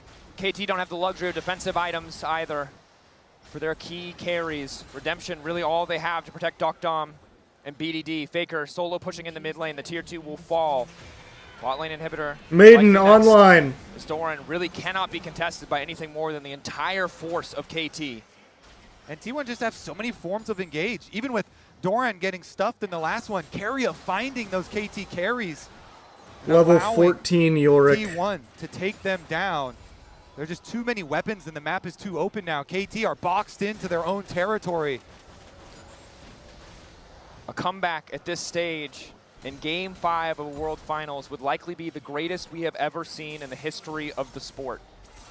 10,000 gold advantage for T1. They are on Soul Point. They are so far ahead in every measurable metric. But the execution from KT, the potential, the tiniest glimmer of hope still lives on as long as their Nexus stands. And all's on the line. T1, they can smell the weakness. 11k gold now. The Baron siege continues. And they will not be denied unless KT pull out an absolute miracle. I think we're seeing Owner looking for an ult angle, sitting in that jungle, but even with the wave clear of Ziggs and Smolder, it's tough to hold on. Doran looking to get things kicked off. Hookshot wall dive brings him over. He's taking the tower already. Flash back to get away from Cuz's ultimate. And the ulti manages to connect from Dom. That was a really interesting play. Not enough to get T1 back into full control of the game because there are no objectives on the map, but it will slow down the onslaught of T1. Okay. It will give KT a bigger glimmer of hope. Just having There fun, is a I guess. light at the end of the tunnel. KT, they buy some more time. Will be the end for now of the push, but it doesn't make a dent. If they can get a team fight off that, bag themselves a bunch of shutdowns, it could have been something. At least they only lost a single inhib. That's something. And Cloud Soul going over makes the game very hard to play out, but that could have been, it could have been worse. You know, we're really, I'm really stretching it here, guys. I'm normally great at finding angles. Doran's going on some fun journeys. Yeah, you know, normally we talk about not getting excited for KT. We're way past that. They're in finals. But Doran might have to chill a little bit. He's a player, though, that you have to love in these moments. You do. The Krug Lord. You have to embrace it. You have to laugh with him. It's very true. And at him. And despite the fumbles. all of the fights that have gone well from the side of T1 have involved Doran in some way or another. Guma also the backup point. That MF ult, 4.5 items for Guma means it's still a terrifying threat. And KT will need to make a stand. It's so hard though, because like, who do you actually focus? There's Faker, who has stopwatch. Galio is just naturally tanky, level 18 as well. It is just Guma, right? Like that's the only one, but he has. Yeah, you definitely just have to kill Guma first, but it doesn't matter. You cannot. This is a legitimately, by all possible definitions, an unwinnable game for KT. I feel like you shouldn't be able to. You can pick Doran 3 more times like that, and it wouldn't matter. But I mean, in a theoretical world where that doesn't happen. True. It's a TP ward there. Push mid lane, well highlighted by our observers. Potential for a flank. Perfect and BDD as well as Dom do have access to that TP, although I imagine only Perfect will be looking to make the flank. And I do seem to recall, I was in I cast a Zix game, I think this was Hanwha, and that one did go to 60 minutes. I'm just saying, we might only be halfway there. You know, we don't know.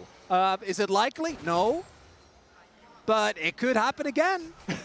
But no, 2 times in a row. Let's start the countdown now, shall we? Yeah. All right, 25 minutes away, 26 minutes away from a 60-minute game. All they need is to get a, actually see the lines. So you steal with Dom's ult, the Baron. That gives you the stall. And then you flip Elder and you win. Got it. Yeah. Well, the good news for Caster's got a good strategy. Pipe Dream. He might have a career in coaching. Just optimistic. Aside from that blinding optimism. But now they have to face check into the darkness. They see Doran in the mid lane at the very least. They see Faker. But again, if they overcommit to this play, double TPs are there. Owner semi-global is there. They could just look to end. So Perfect has been called back as T1 looks set to get the soul. And T1 also have the luxury. They could just look for the fight if they wanted to. Owner takes the soul. Owner has not missed the stuck around a little smite. bit too long, and now T1 Never will. empowered. Going to be that much faster, have that much more access to their ultimates. And I don't think there's any getting away from Faker, Doran, or Owner now that they have a Cloud Soul empowering them. We're about to know whether this series will continue, whether the 60-minute dream stays alive, because GA's there for Owner. Guma has his sums available. We're gonna need to see a beautiful engage as Dom just now hit his third item. It's BDD with a stopwatch and a dream, wanting to keep that goal of making the World's Finals win a reality, but I think you guys are justifiably calling me out. It still doesn't really feel that likely. And yet it didn't feel likely before when T1 split their attention. That's true. BDD was able to find the kill. So it's not over till it's over. I mean, it is over. Now with the Baron spawning, relatively even setup. Playing it out is just a formality at this point. T1 that make this so hard is immediately they're going to kick things off by going in on Cuz. Taking away the Frost Armor passive. Lockdown from Keria is there. TP in from Doran as well. Ulti's going across the board. BDD caught off the side. A good flash. Yorick! Guma has to be careful, but he's so damn fast. Oh, wow. That's GG. He goes gold in an extra 2.5 seconds to consider what went wrong as T1 looks set to end it all. They're going to finish the job. It is Doran and Peter left Damn. alone in the mid lane. My Yorick got clapped. I'm happy T1 won, but man, I hate that it was Yorick that they had to steamroll so hard for it. And again, there can be no doubting it. 4 players on the Rift today. He's done it. The impossible possible. Number Owner, 6. Faker, Gumayusi, Keria, and now Doran as well are world champions. And the disbelief on his face. A teammate that's so I really think any pick praised besides over the Yorick, long that's a years. much more competitive game. Domestically, he's always been able to show it. As T1 find the free-peat. An unrivaled dynasty here has just been made. The three-peat is real. A team that when they found despair in 2022 against DRX, took it to heart and have come every single world back to the Draft finals, was just a colossal back failure to for this Game trophy. 5. It was. It was. KT had an incredible run, but against T1, That was a great series. Game 5 underwhelming, but even in the face of bad the games, previous 4 match games, it point was a after great game 3, series. did not falter for even a moment. As KT's run, it has to be respected. hearts out now to the players on stage. Huge respect. What a run this roster has had. And here now we check out the trophy ceremony presented by Mercedes-Benz. For these players in front of this, and again, this is T1 to its core, right? There is no arena, there is no stadium. Bound to happen, less champs where they do available not to feel play. at home. Yeah, but I mean, Doran, still. you can see still barely believes it. Like, Faker keeps giving T1 him had the an shoulder incredibly tap. strong draft. I really think that was cooked even before they locked in Yorick. Giving Faker Galio and at again, that as you highlighted, stage, Dracos. Game 5, this is the giving greatest Faker team in Galio the is just world. asking to get clapped for no reason. They gave Galio and Pantheon. Like, come on. It really was just over the second they let that happen. T1 wait a moment to lift the trophy together as 5. Doran, the latest addition to win his first title. The remaining 4, their 3rd consecutive.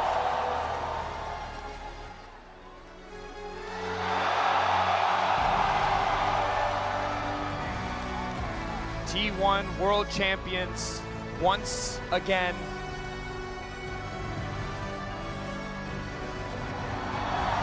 They did it. And they did it as the 4th seed. Again, they had to play in the play-ins, the newly created play-ins. Elimination right at the beginning of the tournament was faced. Oh man, Doran lifting that trophy after all is said and done. As Doran is owner rather is flexing. One-handed lift as the GOAT. That's in such the a cool second trophy, climb what the fuck? of his career. Does it again. T1 seemingly making a science out of performing when it matters most. Regardless of the story of the LCK, of the regular seasons or playoffs, at Worlds, T1 always find their peak, always find their form, and now are embraced by the staff that has supported them for the entire year. Koma, Tom, Mata, all coming in, hugging their players. And Koma, he's been there for so many, but you can see they still hit real good as he runs up to his team. Congratulations, though, they did it. How long will this They run did last? it. How far can History. this core of players go? I was just fucking flashing back to the Yorick game. I hate seeing my favorite champion like that abused. Point of one of the most dominant game 4s we've seen into the game 5, where even when there were small fumbles, they got right back on course. T1 indomitable.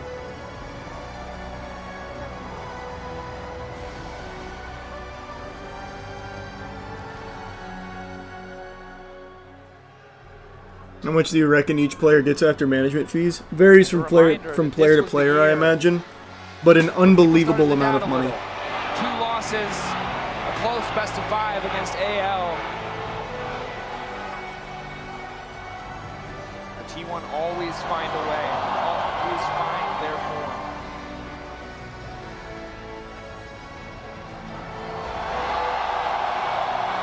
I feel for BDD, he played amazing today. He did. Not only did BDD play amazing, Perfect played amazing all the way until that last game, and it was a catastrophic implosion. I was saying, like, if the series ended in 3 games, like the first 3 games, if they did actually close it out, I think Perfect would have been MVP.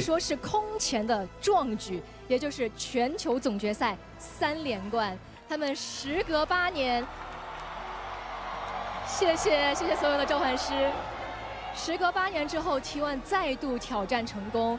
作为带领队伍一路走到这里的人，他现在的心情应该也是感慨万千的。我们来问一下，此时此刻感受又是如何的呢？对，먼저 꼬마 감독님 우승 축하드립니다. 네, 감사합니다. Congratulations. 感谢各位。那我们来问一下他这个问题。 오늘을 통해서 T1이 거의 전무후무한 성취를 달성하셨죠. T1 바로 월드컵 우승. With this victory, Alright. has achieved No, I'm the not world's playing any repeat. League tonight. I'm going to bed. Play League later today. Alright. That was a lot of fucking fun. That was so fun. I need sleep now, though. Alright, thanks for tuning in, everyone. I'll see you tomorrow. Have a good rest of your night, or have a good day, actually. It's 7 a.m. See you soon. Bye-bye.